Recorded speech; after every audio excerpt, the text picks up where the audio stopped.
I look after her children, but I know she stole mine. This is the baby she stole. Every day I watch Rosalind Eaton cradle the baby as if he belongs to her, as if she carried him, loved him, earned him. But he never settles in her arms. He cries and cries, tiny tears streaking his soft cheeks until I take him from her. Then he calms, like he knows me, like he remembers. His hair is light auburn, straight and fine. Nothing like the Eatons' dark curls, nothing like their perfect family portraits. I am their nanny, I am trusted, invisible, and I have been watching them for years. The Eatons look flawless from the outside, but I know what hides beneath the polished floors and locked doors. I know their past. I see the cracks widening every day. Rosalind doesn't sleep. She barely eats. Her hands shake when she holds the baby. At night, it is me who rocks him in the dark, whispering comfort, whispering promises I shouldn't make, because I know the truth. My baby was stolen. Rosalind Eaton is slipping. One mistake, one sleepless night away from giving herself away. And when she does, I will be ready. They think they can keep my child. They're wrong. Prologue. A baby is crying. No, two babies. Their fresh and soft wails tunnel through my bones and claw into my heart, threading the cobwebs behind my eyelids. I reach for the sound, ripping my way through the heaviness that presses down on my chest, pinning me to the bed no matter how much I try to move. When my eyes eventually open into slits, I know right away where I am. Prairie flower wallpaper, white table lamp, soft brown throw tossed over my body. I'm in the guest room in the ranch house, but why am I here? I try to move and pain tears through me like an electric wire lashed across my belly. I gasp, then bite back the cry, tasting iron on my tongue. The truth hits me with a soft, mean thud. A dripping sound comes from an IV pole beside me, from where a snake line leads into my arm. The spare bedroom has been converted into a makeshift birthing suite, but it's too soon. I'm not due for another 3 weeks. A nightgown sticks to my skin, and there's a bandage, stiff and square, over my lower abdomen, its edges held down by whitening adhesive strips. My fingers tremble as I press over it, feeling the heat and swelling below, a new geography that wasn't here before. I squeeze my eyes shut and try to remember how this all happened. Memories trickle in, the screams that rip through the house, the hand on my elbow leading me out of the room, the bulky doctor's bag left at the top of the stairs, the jerk as I trip over the handle, gravity yanking me down the stairs. Someone screams, "Me!" my voice hoarse with fear. "The baby, please!" And then nothing. My baby, where is he? Where is my little boy? The crying doesn't stop. It ricochets off papered walls and oak floorboards, growing, multiplying, until I can make out 2 distinct wails. Our babies, they're here. Both 3 weeks early. How did this happen? Where's my son? My voice is weak, barely heard even by me. I grip the edge of the top sheet, my fingers stiff and shaking, and pull it off. My body is mush, weighed down with a heaviness I can't explain. One at a time, I swing my legs off the mattress and plant my bare toes on the chilly wood. Pain flares, a red bloom spreading across my lower ribs. Someone has set a glass of water on the table beside me. I eye the barely closed door. The crying sharpens, one wail cutting off as the other crescendos, demanding attention. "Hello?" My voice cracks like a broken reed. No answer. Clutching the IV pole, I stand. My legs wobble like saplings in a storm, but the baby's cries draw me forward, one struggling step at a time. I hold on to the edge of the door and catch my breath when the cries stop. Pain radiates through me, filling every vein and heartbeat, until I can't tell the difference between it and me. Footsteps pass in front of my door, then the thump, Thump, thump of someone going down the steps, the sound of a door closing, and gentle murmurs from somewhere in the house. "Hello?" I call out. "Can someone help me?" When there's no answer, I open the door and grip the wall, my hand sliding along the railing as a guide. I'm exhausted. I'm in pain, but I hear my baby, and I want him, need him. At the end of the hall, a pale glow seeps from beneath a half-closed door. I continue on, one step at a time. My grip on the IV stand the only thing keeping me up, and that's when I see her through the crack of her bedroom door. She's propped up in her bed, shoulders hunched, as if she's trying to fold her body into nothing. In her arms she holds a baby swaddled in blue, a boy's blanket, the one I knitted a few months ago. The sight unspools me, a tremor that shoots up my spine and explodes behind my eyes. Her hair is plastered to her forehead, her face drained of colour. She's staring out the window, and the infant in her arms is quiet, fists beneath his chin, serene as a sleeping baby can be. Why is she holding my son? She was having a girl. We were prepared for her to have a girl. My chest tightens. There must have been a mistake. I'm happy she's with her baby, but where is mine?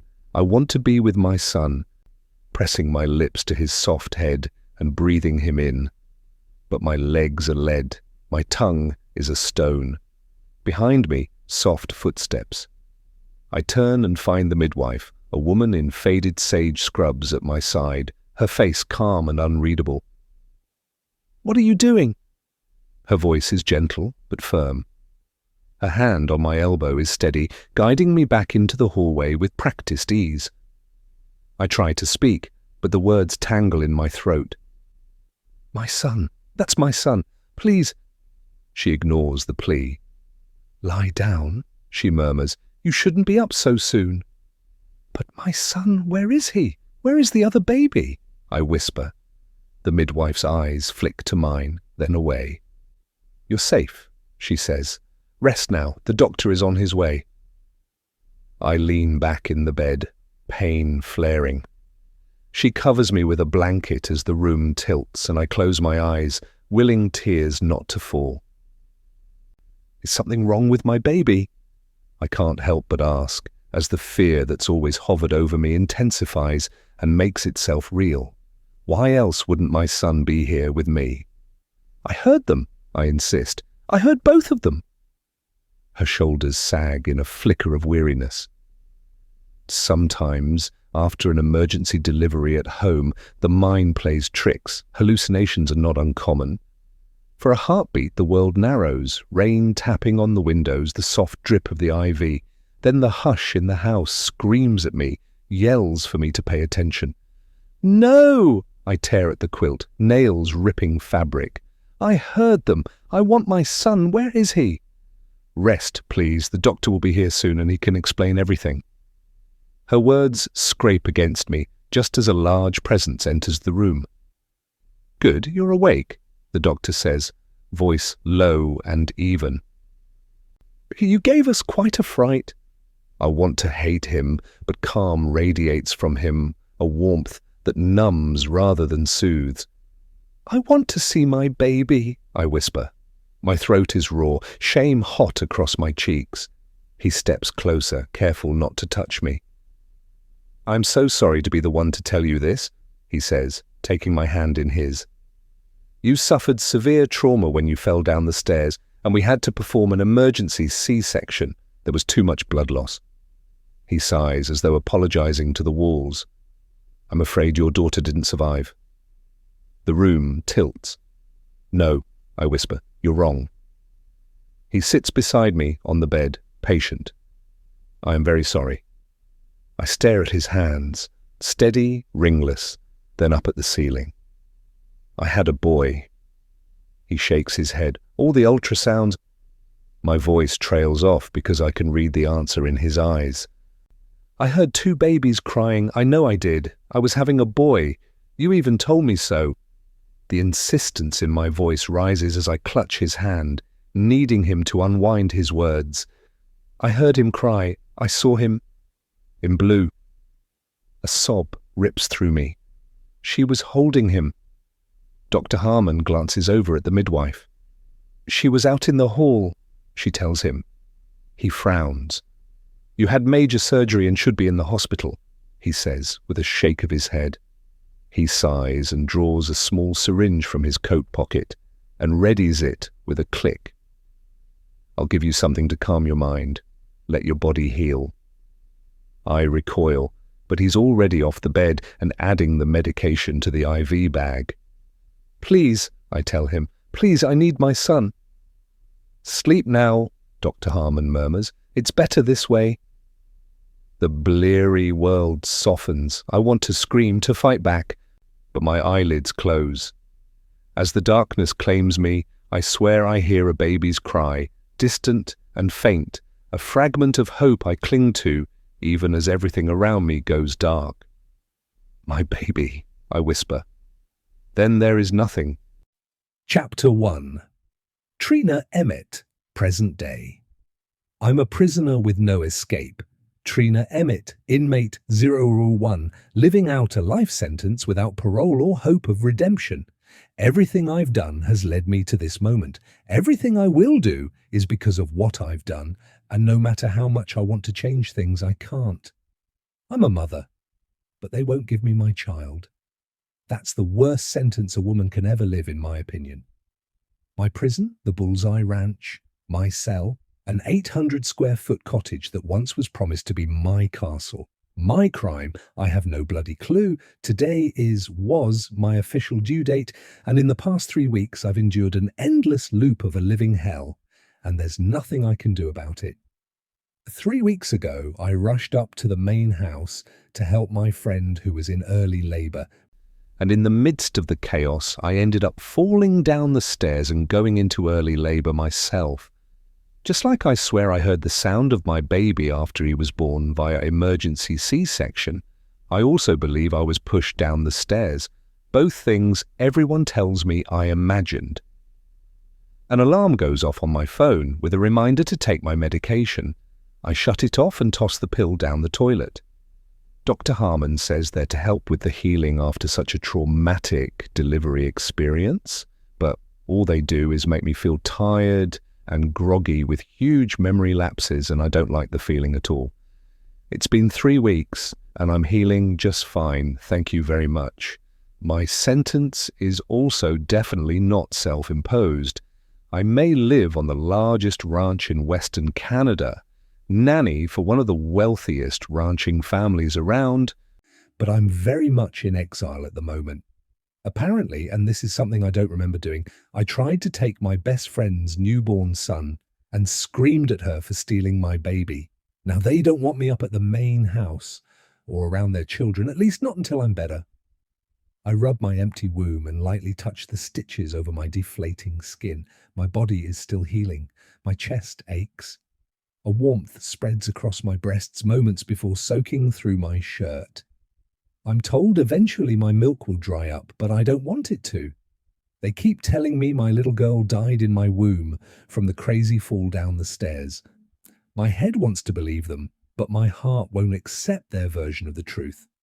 Thanks to the ultrasounds, I know I was having a boy, not a girl. If a child died, and that's a big if, it wasn't my son. I don't remember much from that night 3 weeks ago, but what I do remember is waking up and hearing the beautiful cries of 2 newborn babies. I know I heard my baby, but everyone, the doctor, my friends, they all tell me I imagined it. I look about my cottage, the comfy, cozy vibe I've created over the years, and I don't want to be here. But I haven't been cleared to drive, and no one will take me anywhere, no matter how often I beg.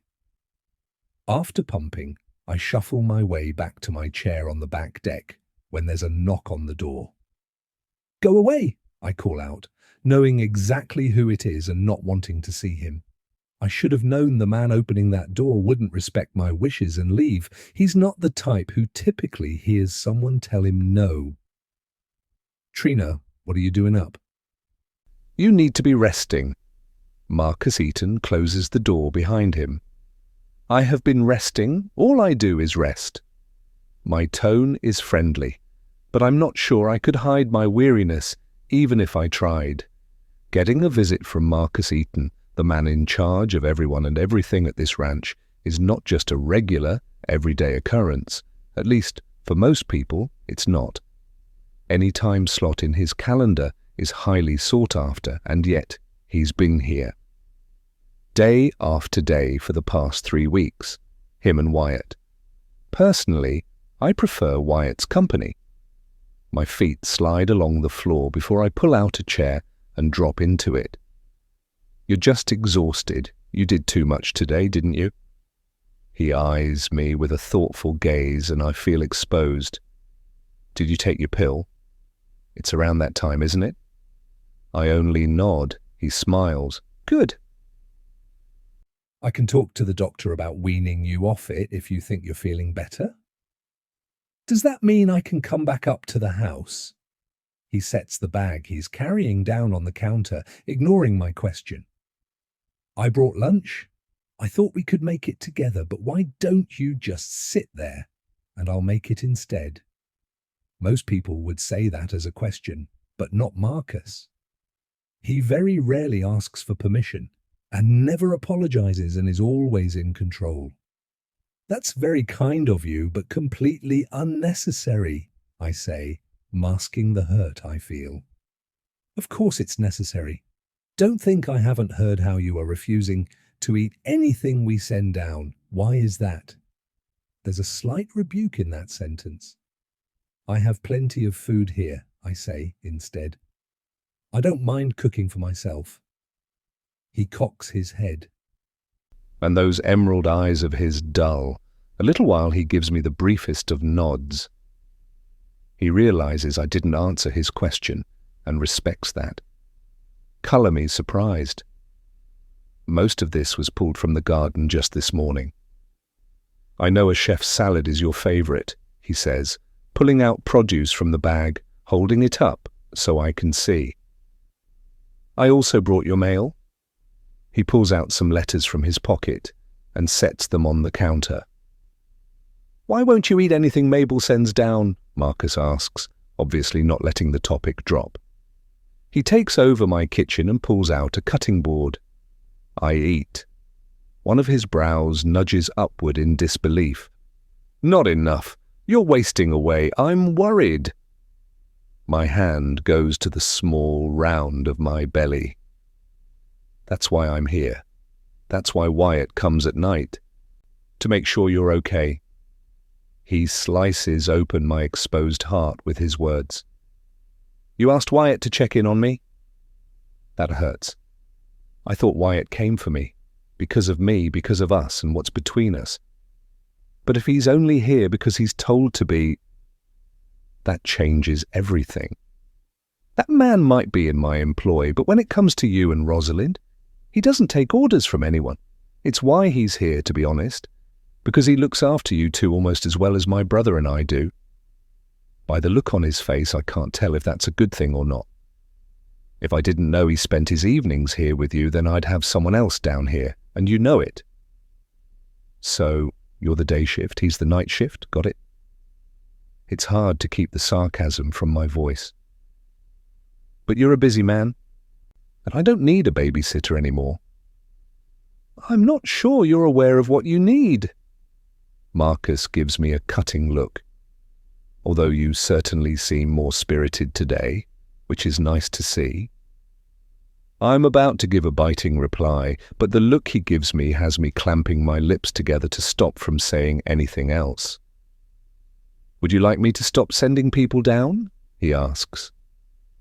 At least twice a day, he sends someone from the house down to make sure I'm okay, to clean, do laundry, and weed my small garden. I'm rarely alone. I nod. I'm okay, honestly. Is the lie for me or yourself? Ouch, that hurts. I'll stop hovering if that's what you would like. As a thank you, I pull myself to my feet and shuffle over to help make lunch. Go sit back down, he tells me. I've got this. Not once, while he's in my kitchen, Does he pull out his phone or look at his watch, even though I'm sure he's received a dozen or more calls, emails and texts while he's been here? He's attentive, chatting about everything and nothing, giving me time to relax, which I know is a dangerous position to be in. No one should ever be relaxed around Marcus. He's not known as a shark for nothing. It's not until we're sitting at the table that I bring up the one subject I know he doesn't want to discuss. How is Rosalind? How is... I pause, my tongue not wanting to utter his name yet. The baby? He sets his fork down and wipes the edges of his lips with his napkin. I press on despite his silence. You know, this is the longest we've been apart, right? She's a sister to me. Her family is my family, and we've been together for years. I came on as their nanny when the twin girls were born, and there was never any plan of me leaving. And you know the reason for that, he says, leaning in, elbows planted on the table. No, I don't. I only know what you've told me happened. He scowls. Trina. He lets out a long sigh and leans back in the chair. She needs some time. She's still afraid there will be a repeat of last time. I wish I could promise there will be no repeat, that I won't accuse my best friend of stealing my son, but I can't promise that. Not when I still believe I heard the cries of 2 babies, and I know someone has kept my baby from me. It's the why I can't figure out. Why would she do that to me? We grew up together. We survived foster homes together. We've been through more than most friends have. It doesn't make sense. While she gets to nurse her baby, count his fingers and toes, and rock him to sleep, my heart is shredded as I sit here with empty arms. I never got the opportunity to hold my baby, to count his fingers and toes, to kiss him, and tell him I love him. I'm sorry. He grabs hold of my hand, lifting it from my lap. His touch is gentle as his thumb strokes my skin. I know it's hard, I know it's unfair, but I have to respect her wishes. What about the girls? Can I at least see them? The way he pins his lips together, I already know the answer. On that, I'm the one who is saying no. It's too soon for you to go back to work as their nanny. It's only been 2 weeks. The echo of pain in his voice speaks to the pain in my soul, and tears trickle down my face as I stare into his eyes. It's been 3 weeks, actually, I correct him. And today was my official due date. He looks like he's going to say something, but doesn't. When do you go back to China? He was away on a business trip the night I gave birth. I'm going to stick around for a bit, he says. He points to my plate. You've barely eaten anything. I pick up my fork, then set it down again. I'm not hungry. You need to eat more, Trina. I wish you'd let us take care of you. I swallow hard. He wants me to give in and accept that help, but I can't. I believe someone poisoned me and then pushed me down the stairs the night I gave birth, and that's the real reason my baby isn't here. Marcus was the only one not there on that fateful night, and that's the only reason I trust him right now. I know too much about him, about the mask he wears, to trust him for anything else. In fact, one day, I plan on making sure everyone sees the real man behind the mask, if it's the last thing I do. Chapter 2. With Marcus gone, I tidy up the kitchen, wipe down the counters, and flick through the mail he brought down with him. Travel brochures, junk mail, bank statements, and a letter from the Nova Clinic, with a return address in Switzerland. However, it's not addressed to me, it's addressed to Marcus, with urgent stamped in red. It's probably related to the breeding program they run with their cattle.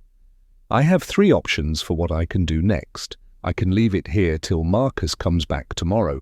I can call for someone to come down and get it, or I can take it up to the main house myself. I like the last option. The only problem is that technically I'm not welcome back there yet. Marcus made that crystal clear earlier. Not like it's going to stop me, though. This gives me the perfect excuse to see if I can find proof of my baby, because so far, the only proof I have that I gave birth is the scar around my abdomen. I don't even have a birth or death certificate yet. Stepping outside, I head toward the main house. Nothing has changed, and yet it looks different. The pathway feels longer, the wraparound porch less welcoming, and for some strange reason, it no longer feels like home. Not like before. My steps slow as I crest the small hill, and I find I'm not alone. I thought that was you. How are you, love? Mabel, the housekeeper, stands on the top step of the porch. Are you ready to be out and about already? Don't rush the healing, trust me on that. She hurries down and gives me a hug. Mabel is the grandmother of the ranch. You look too pale. She tisks as she climbs the stairs, pausing when she sees I'm not following. Come sit. I'll grab you a tall glass of fresh cold tea I just made this morning. We can have a little chat and catch up. The smile she gives me is motherly, and I find myself relaxing. Marcus left this by mistake, I say, holding out the letter. It's marked urgent, so I thought... He left with the girls for a run into town, and Mrs. R is resting, she says, as if noticing my hesitation to sit. It's just you and me for the next hour. She points to the chair. She takes the letter and heads inside while I sit down on one of the rustic rockers on the porch and lean my head back. I lightly rub the scar on my belly and wince at how sensitive it is right now. I close my eyes as I think back on the last time I sat out here. Rosalind and I had sat out here, our swollen feet resting on a stack of pillows, our hands resting on our enlarged bellies. We were both carrying differently. With her tall frame, she was all belly and barely looked like she'd gained any weight, whereas with my shorter body, the weight gain went everywhere, and I resembled a wine barrel. We were both quite exhausted. Rosalind's wheelchair sat off to the side. She was officially on bed rest, but couldn't stand being stuck in the house for another minute. It was my first day of official maternity leave, but it felt weird being up here on the porch instead of playing with the girls. Think she'll be able to handle them? Rosalind looked out to the front yard, where the temp nanny was waving around bubble wands with the girls. All I know is better her than me, I replied. I could shut my eyes and fall asleep right here, I said with a yawn. Don't you dare do that, Trina Emmett. You know how contagious those are, and there's no way I'm going back up to my bed, so you better cut it out. Rosalind shook her head at me. How are you feeling? I asked her. Like I've been hit by a boat. She rubbed her stomach while wincing. I don't remember being in this much pain with the girls, and I was double the size with them. But everything is still okay? What did the doctor say? As long as this little one cooperates, I should go to term, which in and of itself will be a miracle. Wouldn't it be something if our little ones were born on the same day? A dream, Rosalind said with a smile. We always do seem to do things together, don't we? I chuckled, because it was true. Most of our life, for as long as we'd been friends, we'd always done things hand in hand. And what about you? Did your checkup go okay? I can't believe how easy your pregnancy has been compared to mine. Easy? I had morning sickness for 6 months. You know what I mean. I can't wait for this little girl to be born. Have you decided on a name yet? Between the two of us, we kept a running list of possible names, but narrowing it down had been hard. Josephine Kathleen, after my mum. How about you? I couldn't even hide my grin if I wanted to. Jack Douglas, after my father. He died when I was young, but the memories I have, they're full of love. Can you imagine 4 kids running around this place? Trent and Marcus will need to create their own man cave just to escape. Rosalind smiled at the idea, and I wasn't sure if it was the idea of 4 kids running around, or the fact Trent, her husband, would even want to escape. He loves children. In fact, both the brothers do. Neither of us said much after that. Marcus had been an awkward topic between us recently. The screen door claps as it closes, jolting me from my memory.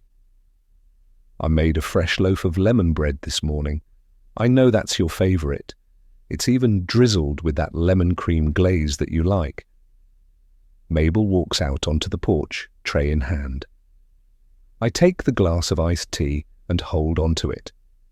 Mabel takes a sip before she sets her cup down. She's watching me, so I feel like I need to drink, except her phone dings and her attention is taken from me to her screen. The smallest of smiles plays on her lips. "Good news?" I ask. Her head jerks up and she blinks rapidly. "Your phone," I say. "You were smiling at whatever you were looking at, so I assumed—" She clears her throat and looks around. My oldest daughter just moved back home," she finally says. "That's great," I say, keeping my voice light. "I know how much you've missed her not being close by." Mabel has 2 daughters, one on the East Coast and one who lives up north. In all my years here, I've never met either, but I've heard a lot about them. She looks away. "They should arrive later tonight." "They?" There's a cry from the upstairs window that stops her. We both glance upward. "Oh, that poor little thing, all he does is cry. Breaks my heart to hear him." Mabel gets to her feet. "He's probably hungry. Grace is down at the barn again. I better give her a ring." She mutters this last part. Off to the side of the house, Mabel's name is called.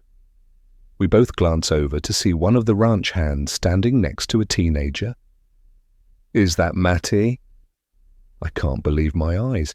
Mabel's grandson from her youngest daughter, whom she's raised since he was a newborn, has shot up like a weed in the past few months. "Mr. M says he's old enough to start being a proper cowboy." Mabel's voice comes out in a rush, and I notice she's clenching her apron tight between her fingers. She pauses, then looks at me. "Will you be okay for a moment? I hope nothing has happened." She leaves before I can utter a sound, rushing down the porch steps. The crying upstairs doesn't let up.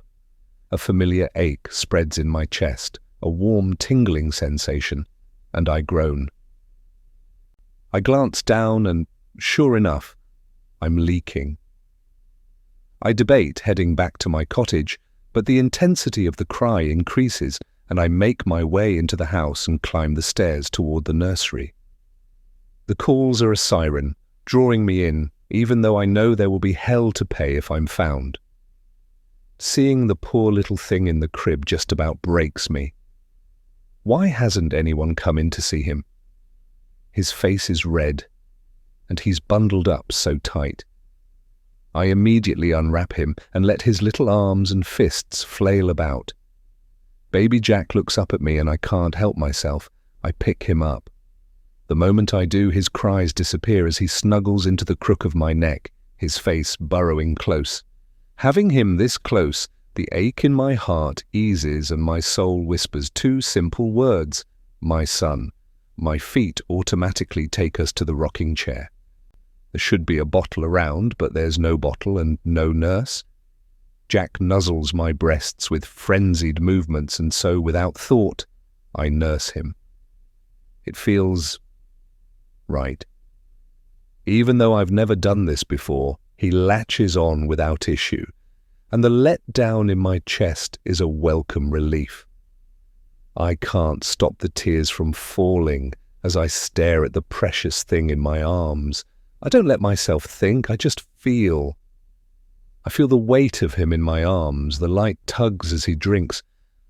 I feel a sense of peace I didn't know I'd have, and instead of dwelling on it, pondering it, wondering if my nursing him is the right thing to do or not, I just let it happen. The cracks in my heart fuse together, the broken pieces become one again, and every fibre in my body tells me one thing and one thing only. He is mine. My fingers trace down his tiny face. feeling the softness of his skin, and I realize something. He has light hair with reddish highlights like mine. Jack, my son. My body and heart have always known he's mine, and now I understand, I believe, that of course I tried to take him. He is mine. He belongs with me. I belong with him. How could I not remember this? Holding him like this, being with him. A sob rips through my chest, pushing out from my throat and filling the room as I struggle with the truth. This is my son, and she took him from me. Rosalind took my baby. I play with his fingers as he wraps his tiny digits around mine. I'm startled by the color of his eyes. They are cornflower blue, like mine. He stares up at me, and I swear he's smiling, even though I know he's too young for that. I memorize his features, his every perfection. I glance over at the door and, for a moment, just a brief moment, I'm filled with a hatred toward Rosalind for what she's done, for how she's stolen my baby from me and hasn't said a single word to me since then. Instead, she's blocked me from her house, from her children, from her life. My teeth grit as I push down that growing anger and focus instead on this moment with Jack. I don't know how many moments like this I can get with him, but I need to do everything in my power to make sure I get them. I glance up at the tall armoire in the corner and freeze. There's a camera there, pointed right at me. I blink a few times and slowly check the rest of the room, hoping to not make it obvious. There's another one on the dresser, pointed right toward the crib. They know I'm here, or they will know if they don't already. Why 2 cameras? We never had any for the girls when they were born. The realization of my life hits like a slap to the face. They stole my baby from me, and now they're doing everything to make sure I don't take him back. Except I will. But to do that, I'll need to find proof that he is my son before I can do anything. But who do I trust to help me? I lean my head close to his, taking in his smell. All the nights when my heart has broken into a million little pieces fade away as I rock him to sleep. Returning him to the crib is the hardest thing I've ever done. Walking away from him feels like I'm abandoning him, but I know the Eatons. I know what they're capable of. I know that to get my son back, I'll need to do things I never thought I could. When it comes to the Eatons, fair isn't a word in their vocabulary. Chapter 3. What are you doing here? I spin around, heart roaring in my ears, palms slick, and find Rosalind in the doorway. Hair pulled back into a loose ponytail, cardigan buttoned wrong, her summer dress creased like she fell asleep in it. She clutches her sweater like she expects it to hold her bones together. "You're not supposed to be in here," she says. "Why are you?" Her eyes are wide, mascara smeared, lips trembling. I step away from the crib. "Rosie, She cuts me off like she's snipping a thread. Are you here to take him again? Scream at me about what a terrible friend I am. Do you still hate me?" She flinches as if realizing the brutality of her accusation. I probably deserve it. I don't remember ever telling her I hate her. In fact, I don't remember doing anything like what she says. But the possibility hangs in the air like the aftershock of a gunshot. I close my eyes, try to bring up the memory, but there's nothing. My heart thuds as her words hit like arrows. But then I see Jack, how peaceful he looks, and I don't apologize. I may not remember saying the words, but I understand why I would have. "I'm not angry with you," she says, voice dropping, and she steps into the room with a kind of wavering resolve. "I want you to know that. I'm not angry with you."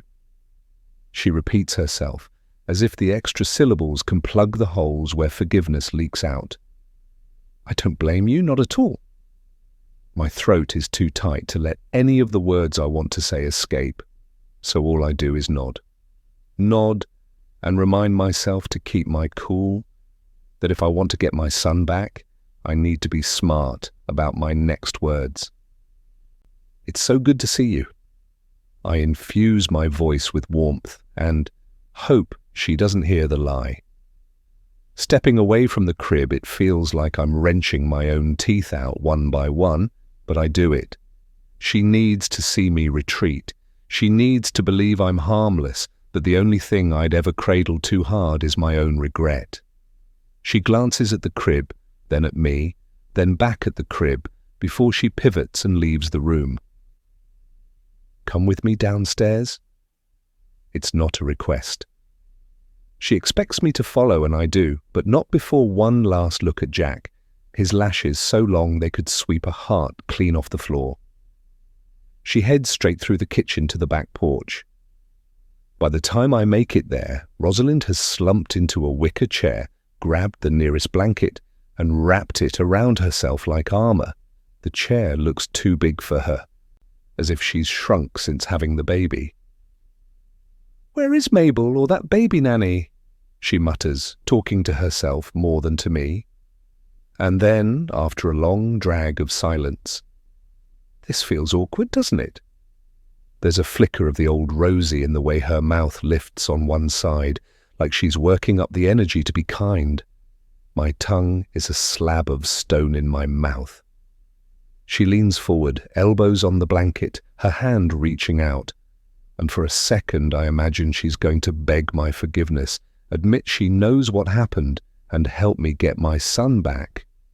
That together we'll find a way to rewind the last few weeks and give us all a different ending.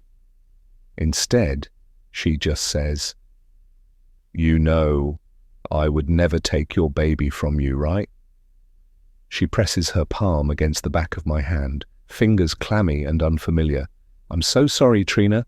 I know what it's like to lose a baby. I don't blame you for what happened. I want you to know that." My hand recoils before I even think about it. And yet somehow I'm banned from the house and I'm not even allowed to see the girls. She sighs, a sound that's become her signature. And yet, here you are. So it's not all that bad, right? I came to return some mail and I heard Jack crying. Here I am, explaining myself even when she hasn't asked me to. "It's okay. I won't tell Marcus," she says softly. We both need time to heal, to adjust." The words make my stomach twist. I picture all the times I've had to explain the concept to the twins. How healing means the scrape stops bleeding, but the pink skin never looks the same. Healing doesn't erase the wound. It just covers it, so you're not always aware of the pain anymore. And the girls, how are they? I miss them more than I thought possible. They must think I abandoned them. Her face brightens, but only slightly. They don't think that at all. Get that out of your head. They're good, honestly. And so in love with little Jack. You were right. They're amazing with him. They miss you too, to be honest. They keep asking if they can go down to visit. Please let them. She looks down at her hands, then up at the view beyond the porch, where the Alberta sky threatens rain in the next few hours. I'll miss them if they leave. The words catch me off guard. Miss them? I lean closer, pulse quickening. Why? Where are they going? She doesn't answer, just keeps staring at her own clenched knuckles. Eventually she tells me, They might visit their grandmother for the summer. Everything goes sharp at the edges, but that's not what we planned, I say. We had the whole summer mapped out, remember? The girls' summer camp, the two of us. I was going to come back in a month. Light duties, you said. My voice rises, and it's only when she flinches that I realize how tightly I'm gripping the armrest, her lips thin. This isn't about you, it's for them, for all of us. She's lying, I know it, but I can't figure out why. There's a hole in her logic, and it pulls at me like a riptide. This is because of me, isn't it? I don't hide the accusation.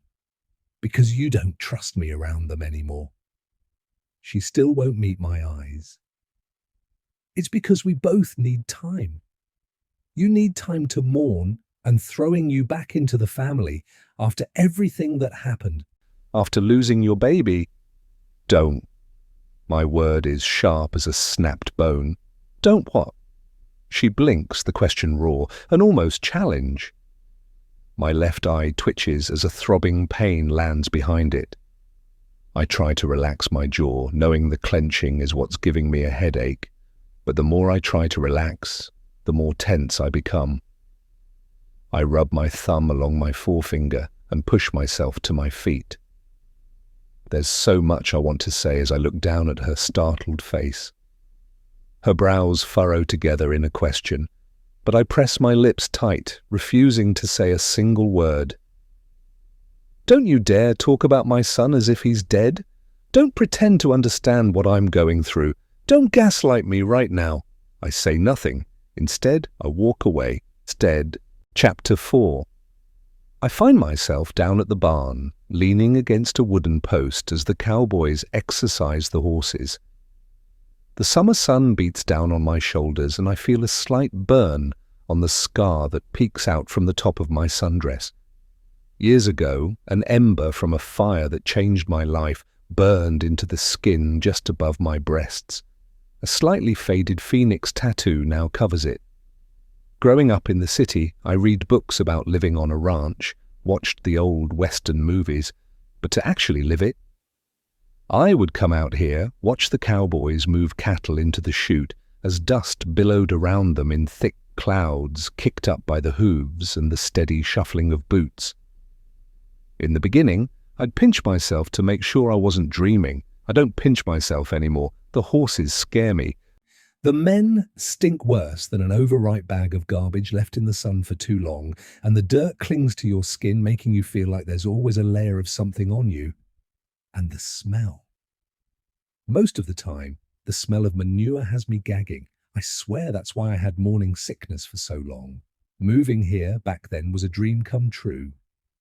Who knew girls like us, with our background, could live a life like this? When I first agreed to come to work for Rosalind and help raise her twin babies, my answer was immediate. I never told her I had ulterior motives for coming. When she first introduced me to the boy who swept her off her feet, there was something about him that seemed familiar. Familiar and off. Rosalind and I have been friends for a very long time. But she has no idea that I didn't just come here to be a nanny to her children. I came to prove just how evil the Eaton men really are. Well, if this isn't the best sight of the day, I turn around and find Wyatt coming toward me on his horse. I was wondering if you'd come. He gives me his boyish smile, complete with dimples, before jumping down. He ties his horse to the fence post, pulls off his hat, and kisses my cheek. And miss that stench? I wrinkle my nose and push him away. When did you last shower? He looks like he's put in a hard day. His hat head hair is starting to curl at the edges, which means he'll be bugging me for a quick trim soon. He sniffs his armpits and shrugs. Oh, honey, that's just the smell of a hard day's work, that's all. We cowboys wear this stench with pride. I do my best to smile, but it's hard. He rests his tanned forearms on the wood behind him, leaning back so his face stares up at the sun, and his quiet presence puts my soul at ease. What's going on in that pretty little head of yours, TT? His use of the girl's nickname is what I needed. Are you okay? You look a little peaked. Why don't you let me get one of the trucks and drive you back? His dark green eyes narrow as he looks me over. I saw Jack, I admit. Of all the people who are in my life, he's the only one left I know I can trust completely. Huh. Is that so? He doesn't sound too surprised. And how was that? It was good. There's a sigh in my voice that I know he hears. The corners of his lips twitch. He's perfect. He says nothing. And no, I didn't try to take him again. His head cocks to the side, and I feel bad for saying that. I'm going to call the doctor. My voice is so quiet that I'm not sure he hears me. But the quick dart of his head as he looks me directly in the eyes tells me he has. What's wrong? Are you feeling okay? The concern in his clipped tone is so very clear. No, nothing like that. I swallow hard. I never received a birth certificate. The way he cocks his head, he doesn't understand. Of course he doesn't. Why would he? Seeing Jack, I stop because I don't know how to word the feeling in my heart, giving voice to what I know deep down. It makes it real. Telling Wyatt, it places the burden on his shoulders as well. The last thing I want to do is put him in the middle. Say it. The quiet authority in Wyatt's voice is all the bolster I need. Maybe he's thought it as well. Maybe he knows what happened, but hasn't wanted to say anything without proof, too. Jack is my son. The wind carries my words far away from me, from my heart. Anyone other than him would tell me it's crazy talk, that it's just postpartum depression or something. Do you really believe Rosalind would steal your baby? I take a little too long to answer. Wyatt holds out his palm. Hand me your phone, he says. I unlock it and pass it over. I watch as he pulls up the number for the doctor's office and hits the dial button. He hands it back. What? I'm baffled as I hold the phone up to my ear and listen to it ringing. Ask them. You need closure. You need to know for sure, and you also need permission to say it out loud, so that you don't think it's all in your head. So ask them. It keeps ringing, and then I get the voicemail option.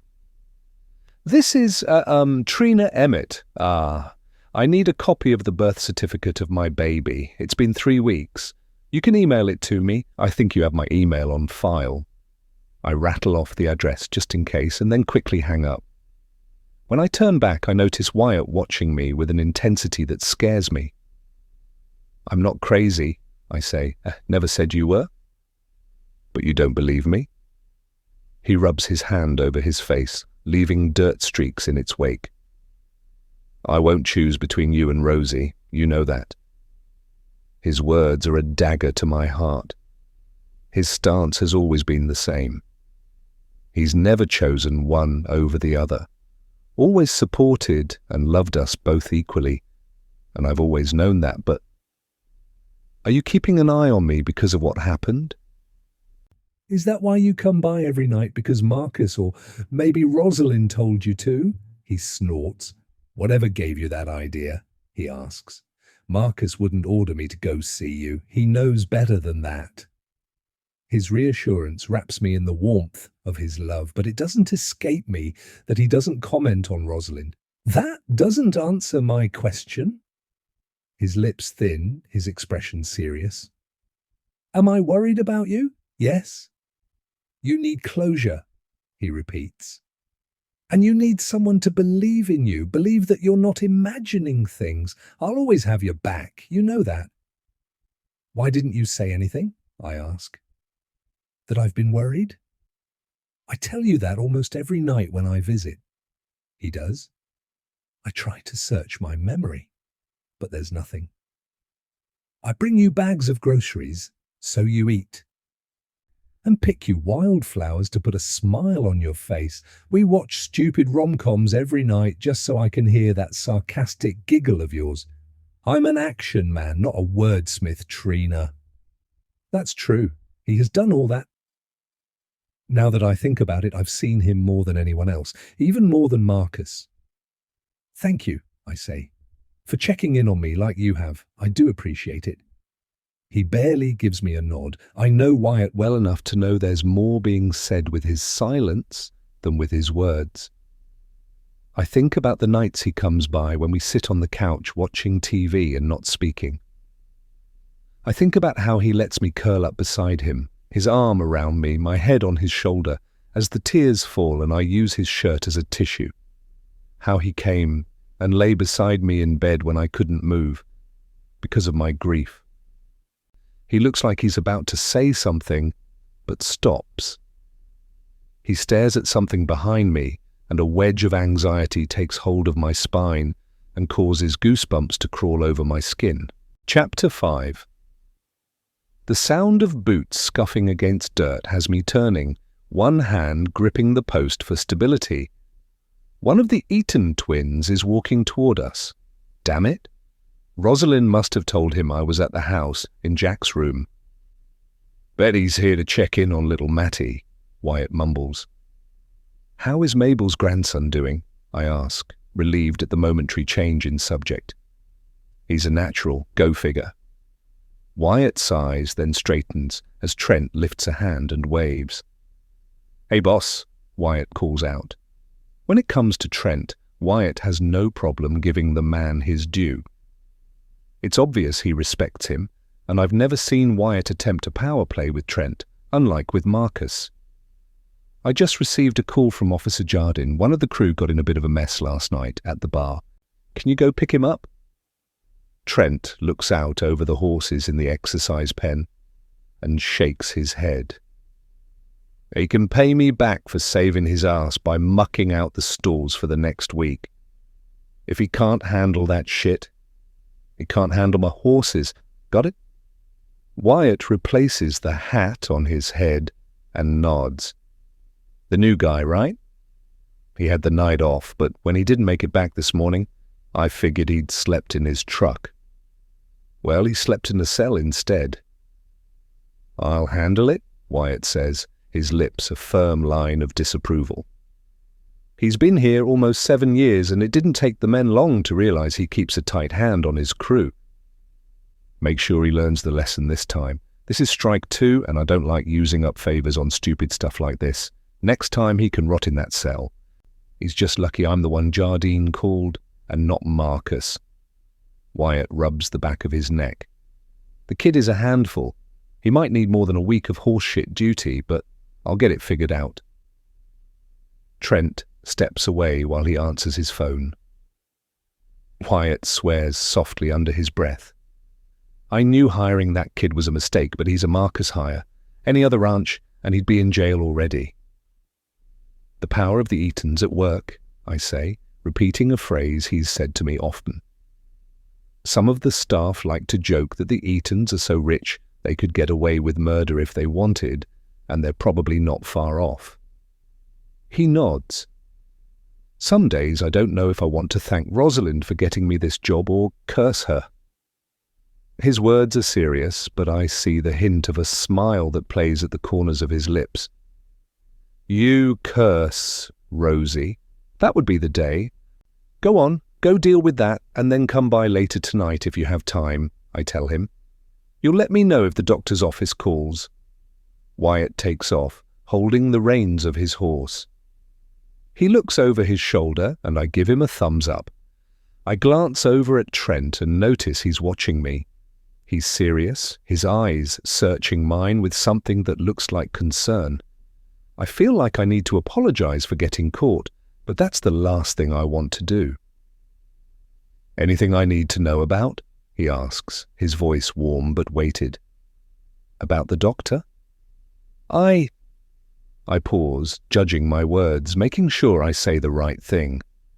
I never received a birth certificate for my baby. When his eyes narrow, I can't tell if this bothers him or if he's upset. Unless it was sent to you and just misplaced? He shakes his head. No. I haven't received anything yet. Why don't you let me follow up on that for you, okay? Isn't that odd? I mean, shouldn't we have something by now? He gives me a quick look before I hear the shuffling of stones beneath his feet. It was a complicated night. You going into labor like you did and, well, losing the baby. The documents are probably still being processed, that's all. That's all. That sounds like a weak excuse, and he knows it. I know you were up at the house, he says. I catch my breath and wait for the consequence. It's okay. The air rushes out from my lungs with a whoosh. I will never hurt Jack. It's a promise I will carry for the rest of my life. I know. Trent Eaton is a man I admire in more ways than I've ever let myself admit. For being from one of the wealthiest families in Western Canada, he's very down-to-earth, relatable, and even fun, if that's the right word to use. He knows how to relax and ease tense situations, yet still get to the truth of matters when needed, which is probably why he's the face of the company, while Marcus is the one who runs everything. Together, they are a powerful dynamic. How did Rosie seem? One simple question, and yet his whole countenance changes. It's like my answer carries the weight of his world. Tired, I say, feeling like I need to be careful. Why? I'm worried about her. He exhales, running a hand over his jaw. She's having a hard time and I don't know what to do. I've never seen her like this before, and honestly, it scares me. I swallow hard and don't know how to respond, so I just say, I heard about the girls going away for the summer. Yeah. It'll be quiet here this summer, different. My heart crumbles a little at that. Can I see them before they leave? I hate that I have to beg to see the girls I've practically raised. Are you sure? It's not too soon?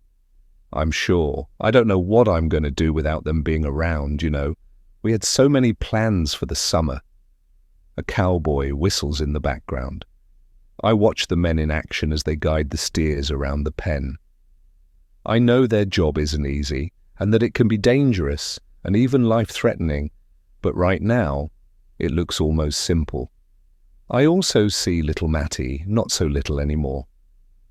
Nice to see Mabel's grandson out there, I say. There's a look on Trent's face I can't quite read. He'll be around for the summer. I thought Matty was well liked, but I'm not getting that from Trent's tone right now. It's crazy how much he looks like you and Marcus. Have you ever noticed that? He glances over toward where Matty is standing, almost mirroring Trent's stance right now. Trent must notice because he straightens and pushes his shoulders back. He looks like every other wannabe cowboy who comes here to learn, Trent fires back. Sorry, I didn't mean... I don't finish my sentence because Trent walks off, leaving me to stand alone. He pulls out his phone and starts talking, his back to me, so all I can hear is the rise and fall of his voice. When he returns, I bite my lip to stop myself from apologizing again for my obvious gaffe. Can I ask a favor? Trent asks, taking me by surprise. Sure, I reply, though I have no idea where this is going. It's about Rosalind. She needs help, but she won't ask for it. You know how she is, stubborn to the core, believing she can do all things, all at the same time.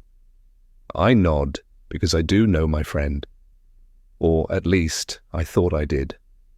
The friend I knew wouldn't have stolen a child. What does the doctor say? Trent sighs. Postpartum psychosis. I had to do some late-night Googling to understand that diagnosis. I figured she was depressed, you know, but it's more than that. Psychosis? That's serious? Is she a danger to herself, to the girls, to the baby? My insides twist with worry. Trent's face falls. He isn't just worried, he's burdened. He carries it in the way he holds himself, in the exhaustion behind his eyes.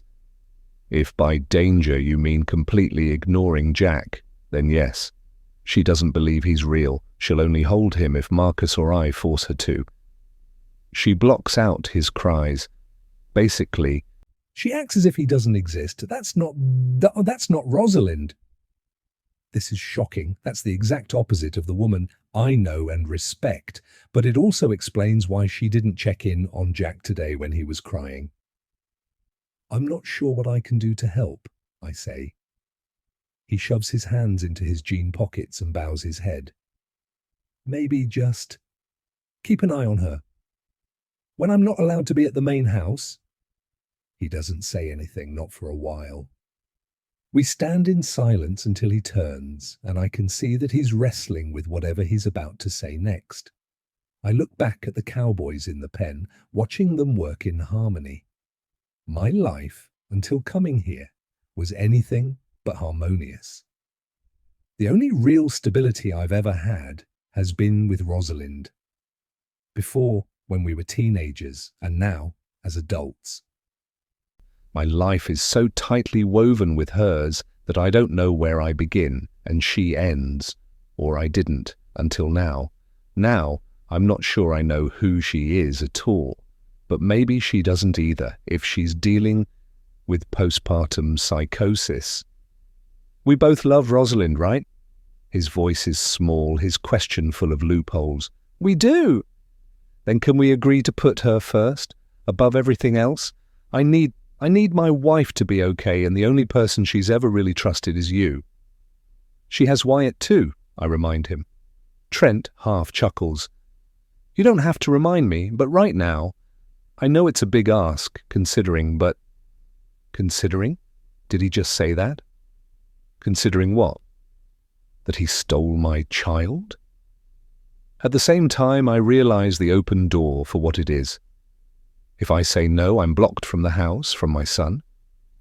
If I say yes, I'll have full access to him and to find the proof that I need, and to even find out why my best friend stole my son and thought I wouldn't notice, or that once I did, I'd be okay with it. Your family is my family. It's always been that way, and you know it, I remind him. Of course I'll be there for Rosie. And for Jack, too. Chapter 6. Rosalind Eaton. Jack's little fist is clenched tight around my finger as he stares up at me with eyes that remind me of Trina. He's perfect and beautiful, and he has an old soul vibe to him, something so different than when my girls were born. When he looks at me, it's like he's reading me, judging me, trusting me, and a spread of warmth wraps around my heart, just like it does whenever I'm with Trina. She is someone who has always loved me, always been on my side, through thick and thin, and I don't know what I'd ever do without her. These past few weeks have been hard. But we're going to get through it, aren't we, little one? I reach for a little black lamb and hold it out for him. He lets go of my finger and reaches for the sheep, and I know the smile on my face illuminates the room. How can it not? He's so perfect. There's a thud of the back screen door and then heavy steps on the old wood floors. I set the lamb down and quickly leave Jack's room, keeping tight to the wall and making it into my bedroom before the heavy tread starts up the stairs. I settle in the chair, drape a blanket around my legs and grab the journal, opening it to a blank page. I calm my breathing and I wait and listen, but there's no sound, no noise, just blissful silence. It takes me a few moments, but I let myself relax. I'm supposed to use this journal to acknowledge my feelings, to find a way to drag the emotions from my mind to my fingers. The first step in accepting how I'm feeling is to acknowledge it, or so Dr. Harmon says, but how am I feeling right now? I have no idea. There's nothing, just like there's been nothing for the past 3 weeks, ever since that night. It's the only way I know how to survive this. I'm told I died that night. My heart stopped for exactly 17 seconds. 17 seconds when I no longer existed. I struggled to wrap my head around that. I was dead. Now I'm not. Death changes a person. It's changed me, and not for the better. That fog within my brain refuses to lift, and there's no vibrancy with life anymore. I should be outside playing with our girls, but even thinking about being with them, seeing them, and spending time with them exhausts me. When did my own children start exhausting me? Never. Until now. There's a cry from the other room, but it doesn't last long. Someone is there with Jack. I pick up my pen and write. 17 seconds. That's how long it takes to lose yourself, to come back. Wrong.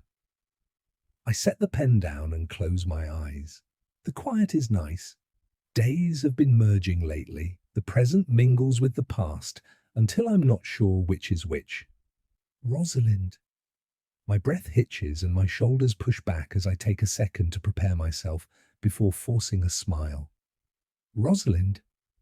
My name is called again, this time with a hint of expectation. I twist and see my brother-in-law Marcus standing there, holding something in his arms. I sigh. Why does he keep doing this? Why do I let him? Didn't you hear little Jack crying? His Prince Charming-like face frowns and he gives a little tisk-tisk. I thought we talked about this, Rosalind, he says, his disappointment with me very clear. Marcus, I'm tired, I say. Your son is crying. Marcus crosses the floor and sits on the edge of the bed, holding his arms out toward me. I take the object from his arms, just like he wants me to. There you go, Marcus says, adjusting the blanket around the baby. I think he's hungry. When did you feed him last? We have the baby nurse for that, I remind him. Grace is only here to help, but you need to be feeding him. It'll help with the bonding. Disappointment laces through Marcus's words. I thought we discussed this. I don't look down at the thing in my arms. I can't. It's like I'm physically unable to tilt my head. How is your journaling going? He takes the notebook from my lap, frowning as he looks at the words I wrote. He slowly closes the notebook and sets it on the table beside me. We're about to have a conversation I have no interest in having. Rosalind, you remember what the doctor said, don't you? His tone is calm, but the accusation is still there. Once upon a time, we had a good relationship. In the beginning, it was easy. How could it not be?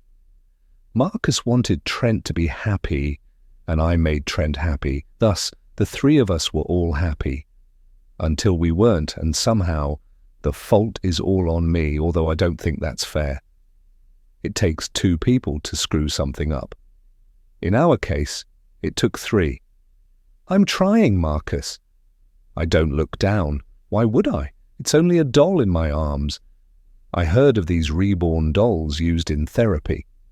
That's what's happening here, but no one will admit it. So I play along with their games, to a point. I don't think anyone understands how much this hurts me. Them pretending like what happened didn't. I died, and they took my child from me, even though everyone around me, the doctor, my husband, our cook, even the baby nurse, tells me otherwise. But I know the truth, and it's like a shadow-filled cavern inside me that is never-ending, completely engulfing. Rosalind? Startled, my eyes pop open. Didn't you hear anything I've said? I blink twice. I'm sorry, I say, as meekly as I can. He's displeased. We just want to help you get better. I know. My lips tremble as I unsuccessfully struggle to withhold my tears. I'm just so... I can't finish the sentence. Look at your son. Marcus kneels in front of me, one hand on my arm, the other on my knee. Look at little Jack. Can you do that for me, please? I shake my head a little. Don't, Marcus. Please, I'm begging. I know I am. I don't understand why they are all doing this, why they are all forcing me to act and be how they want me to be. I wish he'd leave me alone. I hate how he comes into my room as if he has every right to invade my privacy. I hate how he believes he can command me to do whatever he wants, to feel whatever he imagines I'm supposed to feel. I hate how he intimidates my husband, that it's always Marcus's decision that carries more weight.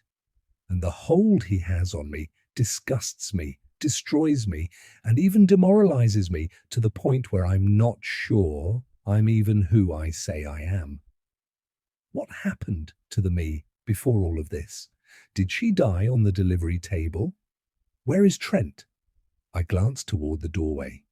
He was here this morning and promised he wouldn't be gone long.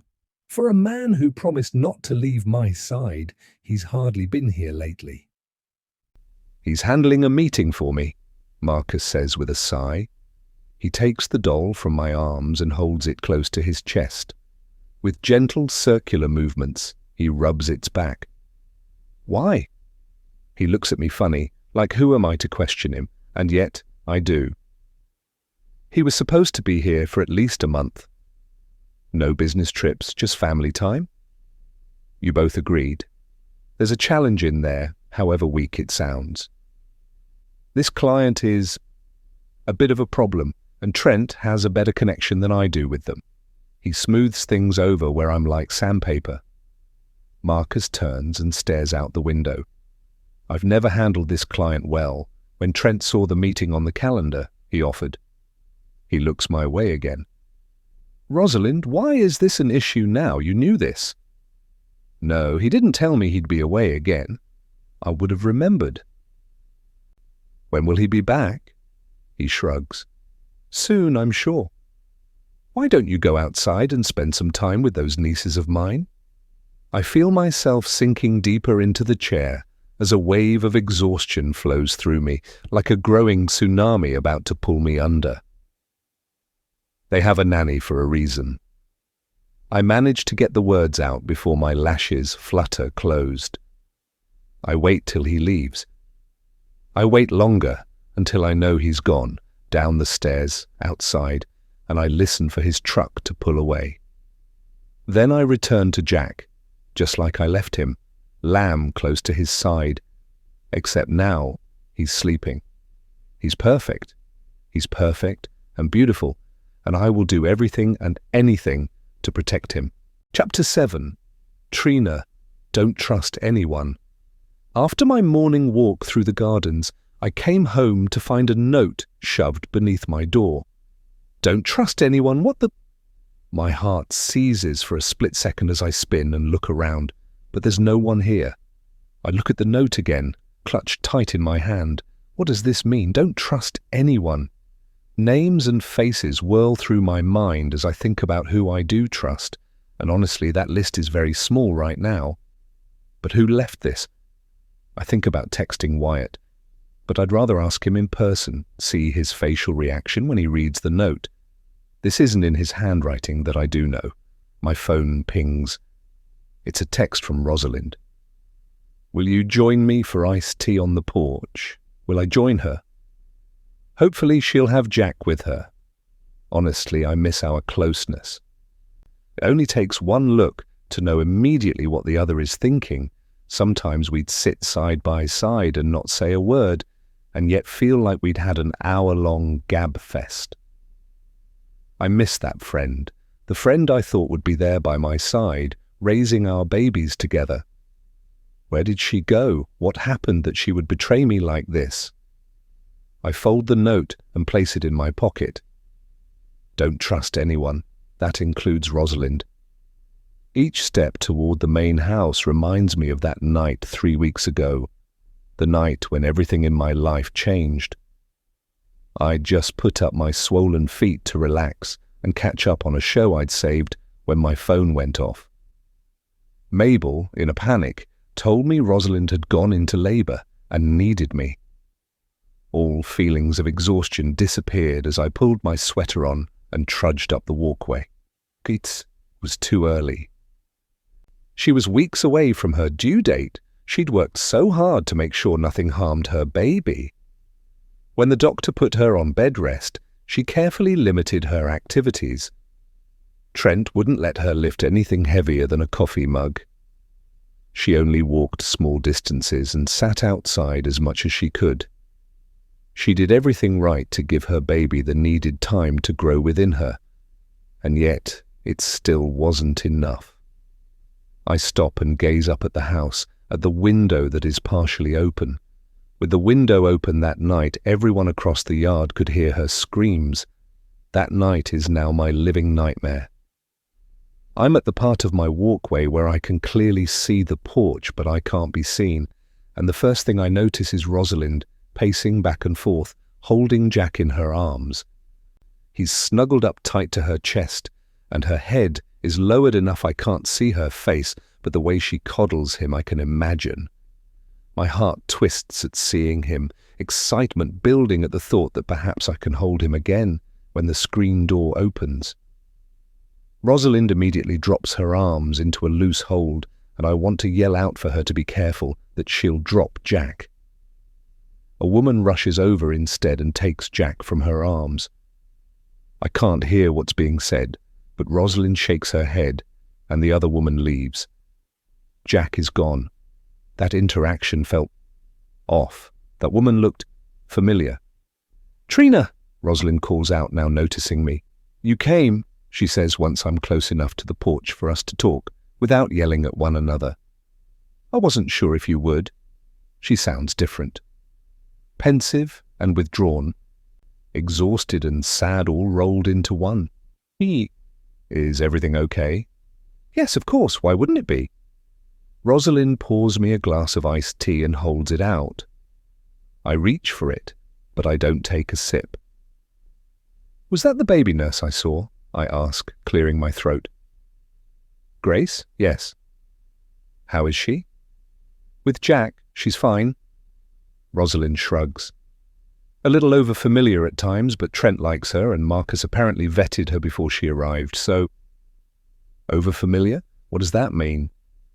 "Sometimes she says things, suggests things, which is fine, but it comes across as, I don't know, condescending, maybe?